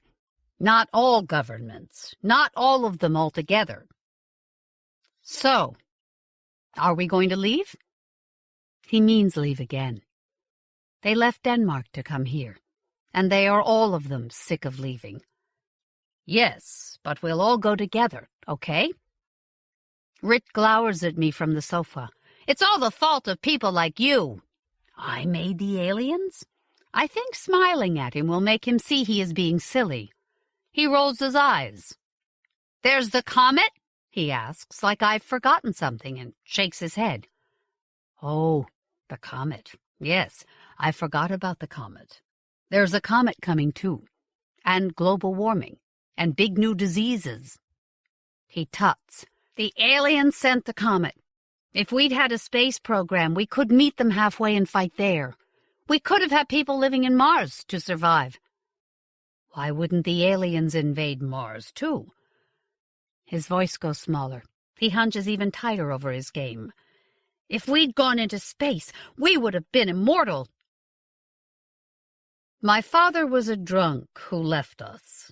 My mother died. I took care of my sisters. The regime made us move out of our shacks by the river to the countryside, where there was no water, so that the generals could build their big hotels. We survived. I never saw a movie about aliens. I never had this dream of getting away to outer space. My dream was to become a man. I look out over the Cambodian night, and fire and light dance about the sky like dragons at play. There's a hissing sound. Wealth tumbles down in the form of rain. Sampol is the youngest son, and is a tough little guy. He thumps Rit, who's 15 years old, and both of them gang up on Gangly Tarum. But tough guy Sampol suddenly curls up next to me on the sofa, as if he's returning to the egg. The thunder's grief looks like rage. I sit and listen to the rain. Rit plays on, his headphones churning with the sound of stereophonic war. Everything dies. even suns, even the universe dies and comes back. We already are immortal. Without us, the country people will finally have Cambodia back. The walled gardens will turn to vines. The water buffalo will wallow. The rustics will still keep the fields green with rice, as steam engines chortle past, puffing out gasps of cloud. Sampo once asked me if the trains made rain. And if there are aliens, maybe they will treasure it, the earth. I may want to stay. But Agneta is determined to go. She has already lost one husband to this nonsense. She will not lose anything else, certainly not her children. Anyway, it was all part of the deal. I slip into bed next to her. "You're very good with them," she says, and kisses my shoulder. "I knew you would be. Your people are so kind to children." "You don't tell me that you love me," I say. "Give it time," she says, finally. That night, lightning strikes the spirit house that shelters our Neakta. The house's tiny golden spire is charred. Gerda and I come down in the morning to give the spirit his bananas, and when she sees the ruin, her eyes boggle and she starts to scream and howl. Agneta comes downstairs and hugs and pets her and says in English, "Oh, the pretty little house is broken." Agneta cannot possibly understand how catastrophic this is, or how baffling. The Neakta is the spirit of the hotel who protects us or rejects us. What does it mean when the sky itself strikes it? Does it mean the Neakta is angry and has deserted us? Does it mean the gods want us gone and have destroyed our protector? Gerda stares in terror, and I am sure then that though she is wordless, Gerda has a Khmer soul. Agneta looks at me over Gerda's shoulder, and I'm wondering why she is being so disconnected when she says, "The papers have come through. That means we will sail to Singapore within the week. I've already sold the casino. There is no one I trust. I go downstairs and hand over the keys to all my guns to Sreang, who I know will stay on as security, at least for a while. That night after the children are asleep, Agneta and I have the most terrifying argument. She throws things. She hits me. She thinks I'm saying that I want to desert them. I cannot make her listen or understand. "Neakta? Neakta? What are you saying?" "I'm saying I think we should go by road." "We don't have time. There's the date. There's the booking. What are you trying to do?" She is panicked, desperate, her mouth ringed with tiny strings of muscle, her neck straining. I have to go and find a monk. I give him a huge sum of money to earn merit, and I ask him to chant for us. I ask him to bless our luggage, and at a distance bless the boat that we will sail in. I swallow fear like thin, sour spit. I order ahead, food for Pachum Ben, so that he can eat it and act as mediary so that I can feed my dead. I look at him. He smiles. He is a man without guns, without modernity, without family to help him. For just a moment, I envy him. I await disaster, sure that the loss of our Neakta bodes great ill. I fear that the boat will be swamped at sea. But I'm wrong. Dolphins swim ahead of our prow, leaping out of the water. We trawl behind us for fish and haul up tuna, turbot, sea snakes, and turtles. I can assure you that flying fish really do fly. They soar over our heads at night, right across the boat like giant mosquitoes. No one gets seasick. There are no storms. We navigate directly. It is as though the sea has made peace with us. Let them be. We have lost them. They are going. We are Cambodians. We are good at sleeping in hammocks and just talking. We trade jokes and insults and innuendo, sometimes in verse. And we play music, cards, and Ba Ang Kun, a game of nuts. Gerda joins in the game, and I can see the other kids let her win. She squeals with delight, and reaches down between the slats to find a nut that has fallen through. All the passengers hug and help take care of the children. We cook on little stoves, frying in woks.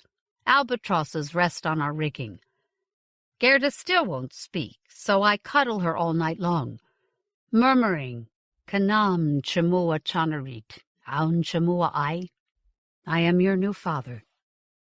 Once in the night, something huge in the water vents, just beside us. The stars themselves seem to have come back like the fish, so distant and high, cold and pure. No wonder we are greedy for them, just as we are greedy for diamonds. If we could, we would strip mine the universe. But instead, we strip mine ourselves. We land at Sentosa. Its resort beaches are now swallowed by the sea, but its slopes sprout temporary, cantilevered accommodation. The sides of the building spread downwards like sheltering bat wings behind the plastic quays that walk us directly to the hillside.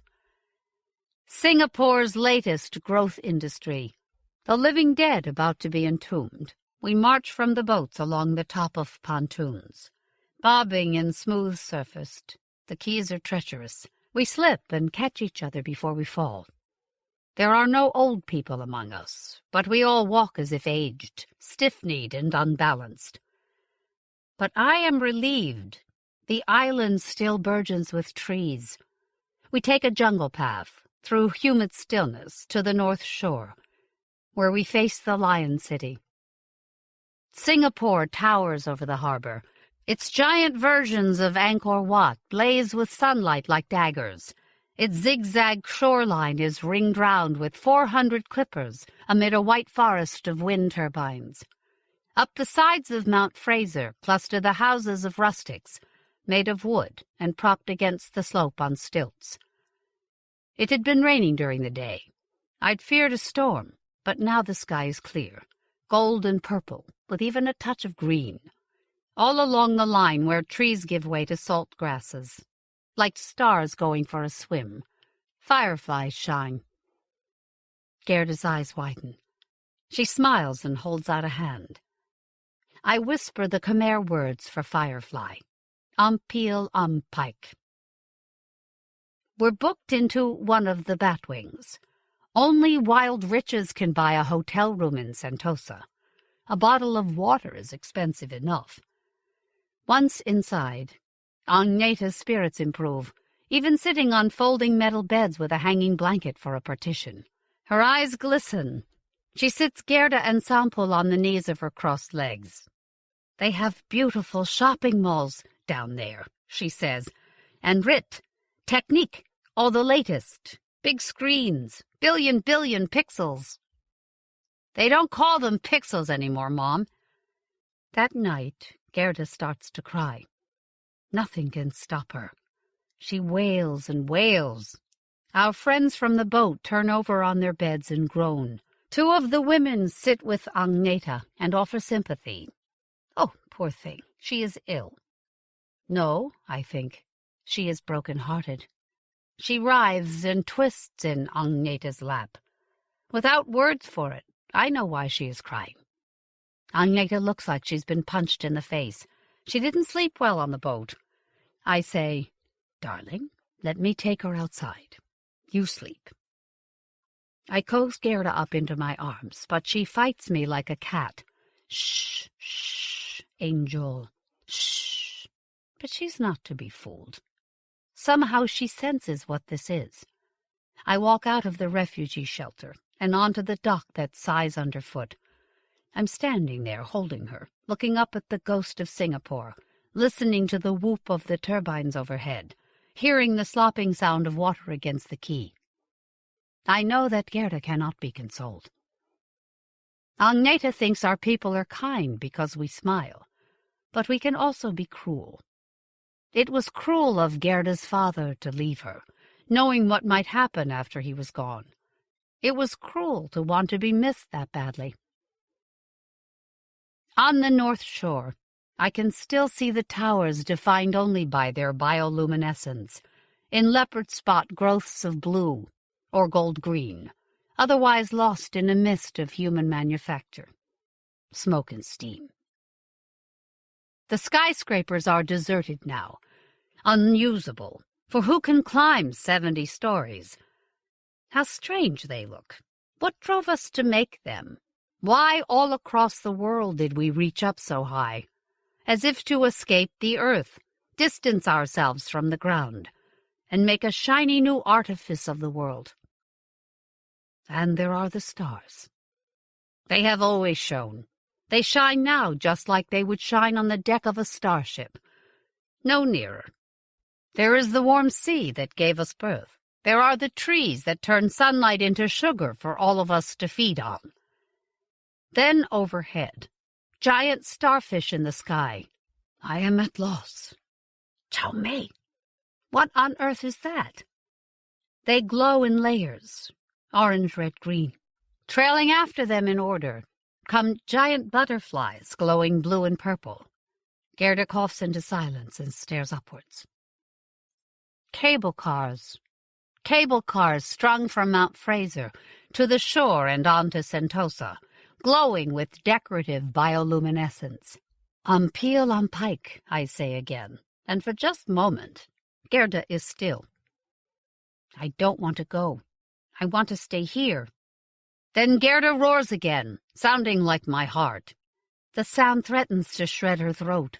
The sound is inconsolable. I rock her, shush her, kiss her, but nothing brings her peace. You too, Gerda, I think. You want to stay too, don't you? We are two of a kind. For a moment, I want to run away together, Gerda and me. Get across the straits to Johor Bahru, hide in the untended wilds of old palm oil plantations. But now we have no money to buy food or water. I go still as the night whispers its suggestion. I will not be cruel like her father. I can go into that warm sea and spread myself among the fishes to swim forever, and I can take you with me, Gerda. We can be still and disappear into the earth. I hold her out as if offering her to the warm birth sea. And finally, Gerda sleeps, and I ask myself, will I do it? Can I take us back? Both of us? Agneta touches my arm. Oh, you got her to sleep. Thank you so much. Her hand first on my shoulder, then around Gerda, taking her from me, and I can't stop myself tugging back, and there is something alarmed, confused around her eyes. Then she gives her head a quick little shake, dismissing it. I would rather be loved for my manliness than for my goodness, but I suppose it's better than nothing, and I know I will not escape. I know we will all go down. The next day we march, numb and driven by something we do not understand. For breakfast we have Chinese porridge with roasted soya, nuts, spices, and egg. Our last day is brilliantly sunny. There are too many of us to all take the cable car. Economy class, we are given an intelligent trolley to guide us, carrying our luggage or our children. It winds along the bridge from Sentosa, giving us relentless tourist information about Raffles, independence in 1965, the Singapore miracle, the coolies who came as slaves but stayed to contribute so much to Singapore's success. The bridge takes us past an artificial island full of cargo, cranes, and wagons. And on the main shore by the quays is a squash of a market with noodle stalls, fish stalls, and stalls full of knives or dried lizards. Our route takes us up Mount Fraser, through the trees. The monkeys pursue us, plucking bags of bananas from our hands, clambering up on our carts, trying to open our parcels. Rit throws rocks at them. The dawn light falls in rays through the trees, as if the Buddha himself was overhead, shedding radiance. Gerda toddles next to me, her hand in mine. Suddenly she stoops over and holds something up. It is a scarab beetle, its shell a shimmering turquoise green, but ants are crawling out of it. I blow them away. Oh, that is a treasure, Gerda. You hold on to it, okay? There will be nothing like it where we are going. Then, looking something like a railway station, there is the Singapore terminal dug into the rock of the outcropping. It yawns wide open, to funnel us inside. The concrete is softened by a screen of branches sweeping along its face. Very tasteful and traditional, I think, until I touch them and find that they are made of mold form. This is Singapore, so everything is perfectly done. Pamper yourself, a sign says in 10 different languages. Breathe in an air of luxury. Beautiful concierges in blue-gray uniforms greet us. One of them asks, "Is this the Sun family?" Her face is so pretty, like Gerda's will be one day. A face of all nations, smiling and full of hope that something good can be done. "I'm here to help you with check-in and make sure you are comfortable and happy." She bends down and looks into Gerda's eyes, but something in them makes her falter. The concierge's smile seems to trip and stumble. Nightmarishly, her lip gloss suddenly smears up and across her face, like a wound.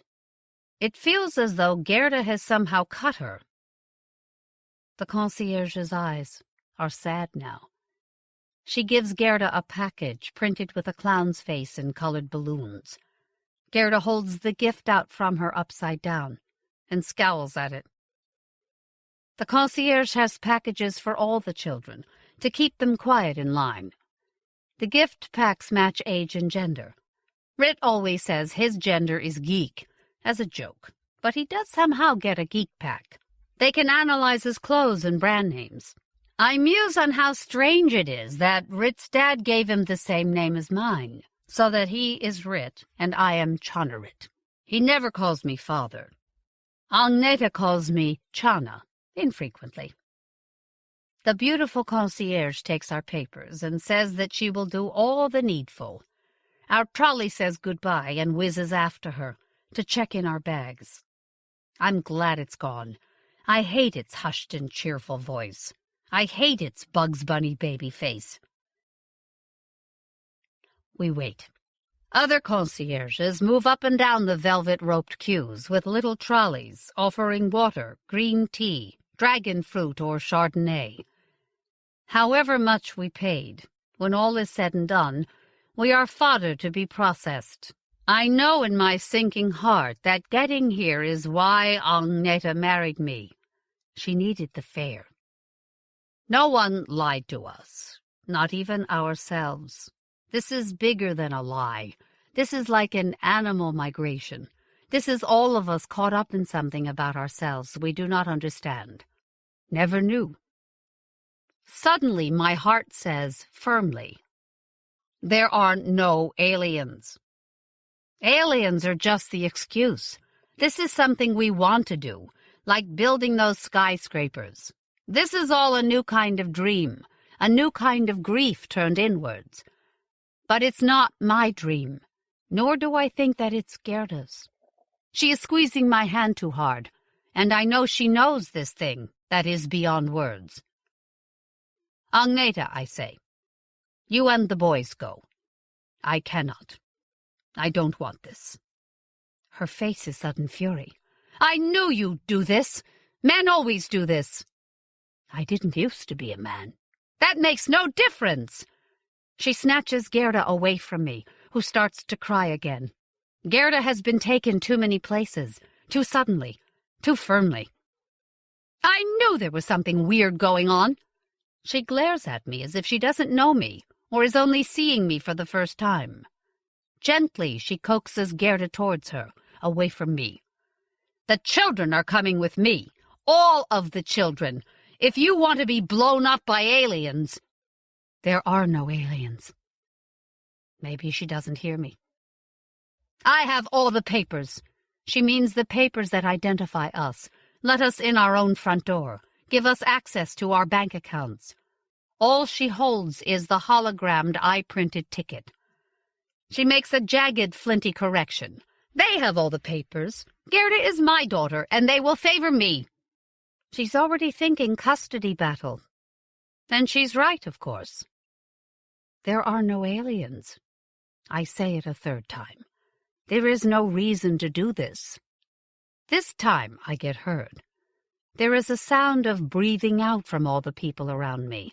A fat Tamil, sated maybe with blowing up other people, says, "What, you think all those governments lie? You're just getting cold feet." Agneta focuses on me.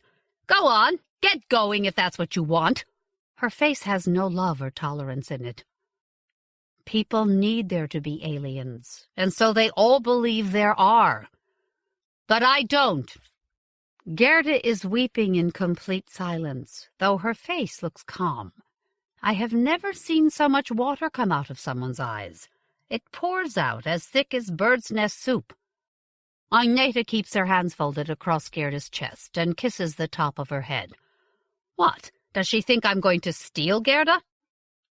Suddenly, our concierge is kneeling down, cooing. She has a pink metal teddy bear in one hand, and it hisses as she uses it to inject Gerda. "There, all happy now." The concierge looks up at me with hatred. She gives Agneta our check-in notification, now perfumed and glowing. But not our ID papers. Those they keep, to keep us there, safe. "Thank you," says Agneta. Her jaw thrusts out at me. The Tamil is smiling with rage. "You see that idiot? He got the little girl all afraid." "Fool can't face the truth," says a cluster of networked Malay, all in unison. I want to go back to the trees, like Tarzan, but that is a different drive, a different dream. "Why are you stopping the rest of us trying to go, just because you don't want to?" says the multitude, with a wide glassy grin. How on earth does he think I could stop them doing anything? I can see he is making up for a lifetime of being disrespected. Sh's intervention, though late and cowardly and stupid, gets the murmur of approval for which he yearns. It is like cutting my heart at the root, but I know I cannot leave Gerda. I cannot leave her alone down there. She must not be deserted a second time. They have doped her, drugged her. The world swims around her. Her eyes are dim and crossed. But I fancy she is looking for me, and the level of the singing blood in our veins. We understand each other. I hang my head. "So you're staying," says Agneta, her face pulled in several opposing directions. Satisfaction, disappointment, anger, triumph, scorn. For Gerda, yes. Agneta's face resolves itself into stone. She wanted maybe a declaration of love after that scene? Gerda is limp and heavy and dangling down onto the floor. Maybe she's lucky, I say. Maybe that injection killed her. The crowd has been listening for something to outrage them. "Did you hear what that man said? What an idiot! Jerk! Hey, lady, you want a nicer guy for a husband? Try me. Did he say the little girl should be dead? Did you hear him say that? Yeah, he said that the little baby should be dead. Hey, you, Pol Pot, get out of line. We're doing this to escape genocide, not take it with us." I feel distanced, calm. I don't think we have any idea what we are doing. Agneta grips the tickets and certificates of passage. She holds on to Gerda and tries to hug the two younger boys. There is a bubble of spit coming out of Gerda's mouth. The lift doors swivel open, all along the wall.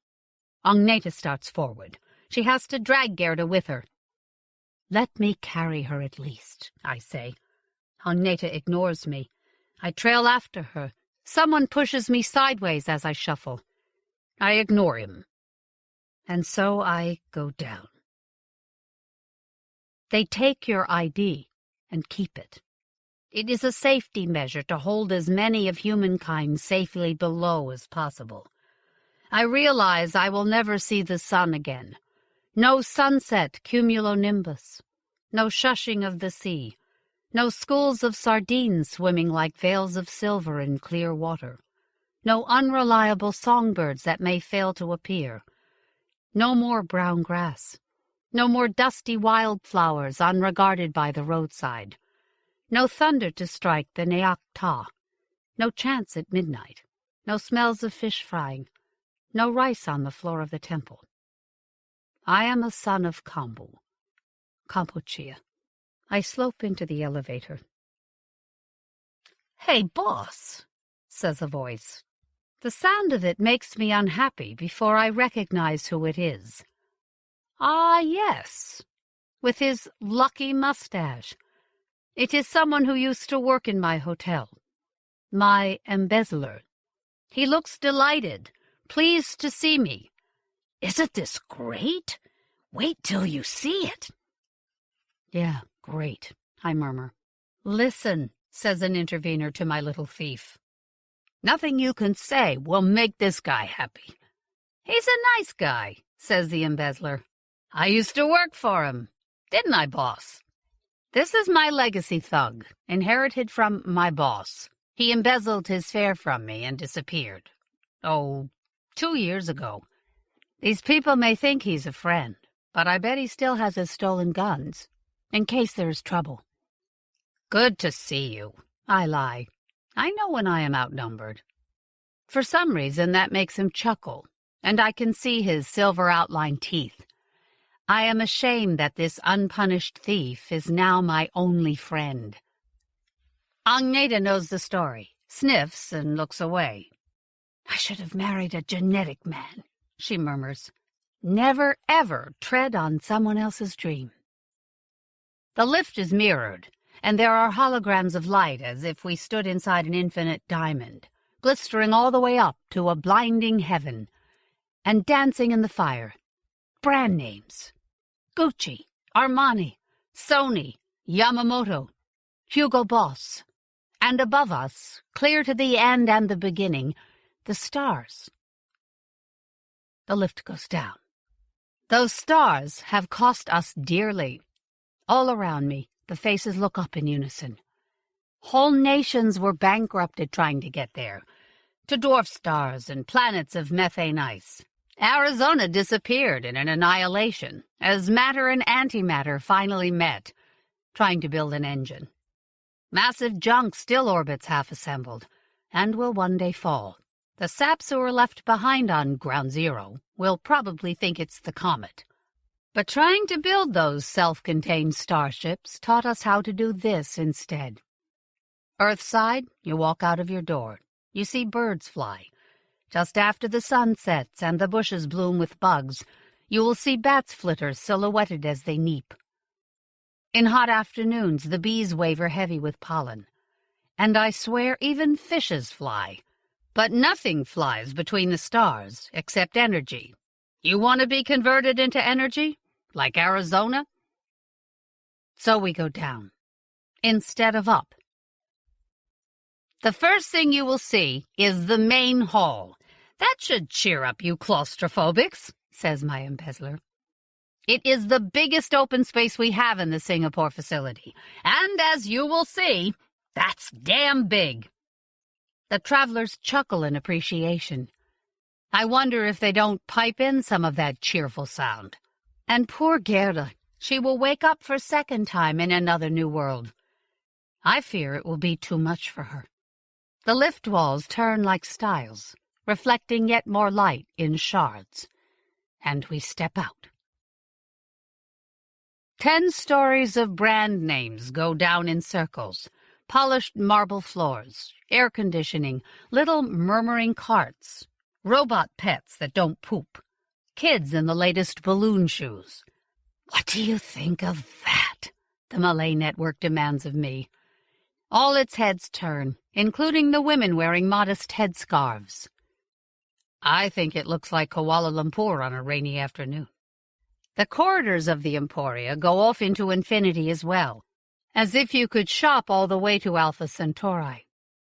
An illusion, of course, like standing in a hall of mirrors.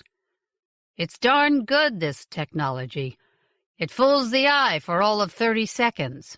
To be fooled longer than that, you have to want to be fooled. At the end of the corridor, reaching out for somewhere beyond, distant and pure, there is only light. We have remade the world. Agneta looks worn. I I need a drink. Where's a bar? I need to be away, too. Away from these people who know that I have a wife, for whom my only value has now been spent. Our little trolley finds us, calls our name enthusiastically, and advises us. In Romley Mall, Level 10, Central Tower, we have the choice of Bar Infinity, the Malacca Club, Share the Mom Experience, British India, the Kuala Lumpur Tower View. Agneta chooses the seaside pier. I cannot tell if out of kindness or irony. I step inside the bar with its high ceiling, and for just a moment my heart leaps with hope.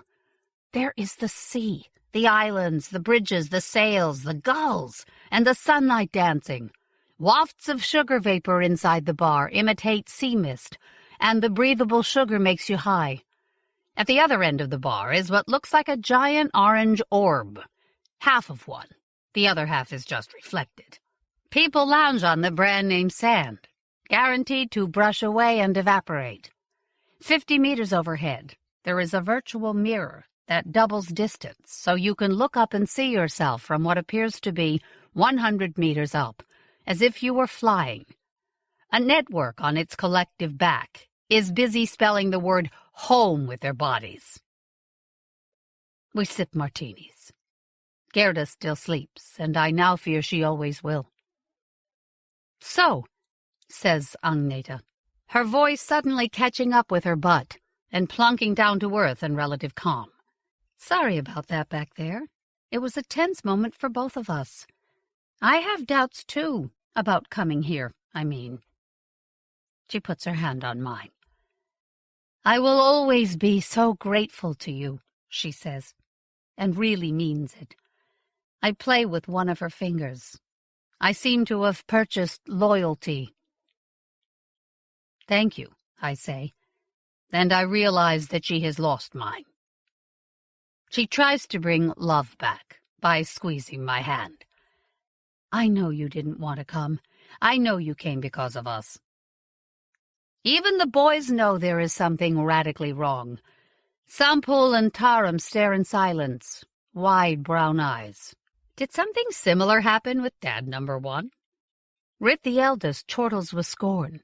He needs to hate us so that he can fly the nest. My heart is so sore I cannot speak. What will you do? She asks. That sounds forlorn, so she then tries to sound perky. Any ideas? Open a casino, I say, feeling deadly. Oh, Chana, what a wonderful idea. It's just perfect, isn't it? All those people with nothing to do. Someplace they can bring their powder. I look out at the sea. Rit rolls his eyes. Where is there for Rit to go from here, I wonder? I see that he too will have to destroy his inheritance. What will he do? Drill the rock? Dive down into the lava? Or maybe out of pure rebellion, ascend to earth again? The drug wears off, and Gerda awakes. But her eyes are calm, and she takes an interest in the table and the food. She walks outside onto the mall floor, and suddenly squeals with laughter and runs to the railing to look out. She points at the glowing yellow sign with black ears, and says, Disney! She says all the brand names aloud, as if they are all old friends. I was wrong. Gerda is at home here. I can see myself wandering the whispering marble halls like a ghost, listening for something that is dead. We go to our suite. It's just like the damn casino, but there are no boats outside to push slivers into your hands, no sand too hot for your feet. Cambodia has ceased to exist. For us. Agneta is beside herself with delight. What window do you want? I ask for downtown Phnom Penh, a forest of gray-streaked skyscrapers to the horizon. In the rain, I ask. Can't we have something a bit more cheerful? Sure. How about Tool Sling Prison? I know she doesn't want me. I know how to hurt her. I go for a walk. Overhead in the dome is the Horsehead Nebula. Radiant, wonderful, deadly, 30 years to cross at the speed of light. I go to the pharmacy. The pharmacist looks like a phony doctor in an ad. I ask, Is there some way out? You can go Earthside with no ID. People do. They end up living in huts on Sentosa. But that's not what you mean, is it? I just shake my head. It's like we've been edited to ensure that nothing disturbing actually gets said. He gives me a tiny white bag with blue lettering on it. Instant, painless, like all my flopping guests at the casino. Not here, he warns me. You take it and go somewhere else, like the public toilets. Terrifyingly, the pack isn't sealed properly. I've picked it up. I could have the dust of it on hands. I don't want to wipe them anywhere. What if one of the children licks it? I know then I don't want to die. I just want to go home, and always will. I am a son of Kambu Kampachia. Ah, he says, and looks pleased. You know, the Buddha says that we must accept. So why didn't we accept the earth? I ask him. The pharmacist in his white lab coat shrugs. We always want something different. We always must move on, and if we can't leave home, it drives us mad. Blocked and driven mad, we do something new. There was one final phase to becoming a man. I remember my uncle. The moment his children and his brother's children were all somewhat grown, he left us to become a monk. That was how a man was completed in the old days. I stand with a merit bowl in front of the Wat. I wear orange robes with a few others. Curiously enough, Rit has joined me. He thinks he has rebelled. People from Sri Lanka, Laos, Burma, and my own land give us food for their dead. We bless it and chant in Pali. All component things are indeed transient.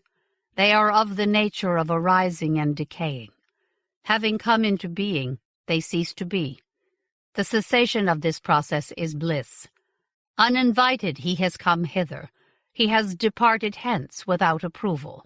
Even as he came, just so he went. What lamentation, then, could there be? We got what we wanted. We always do, don't we, as a species? One way or another.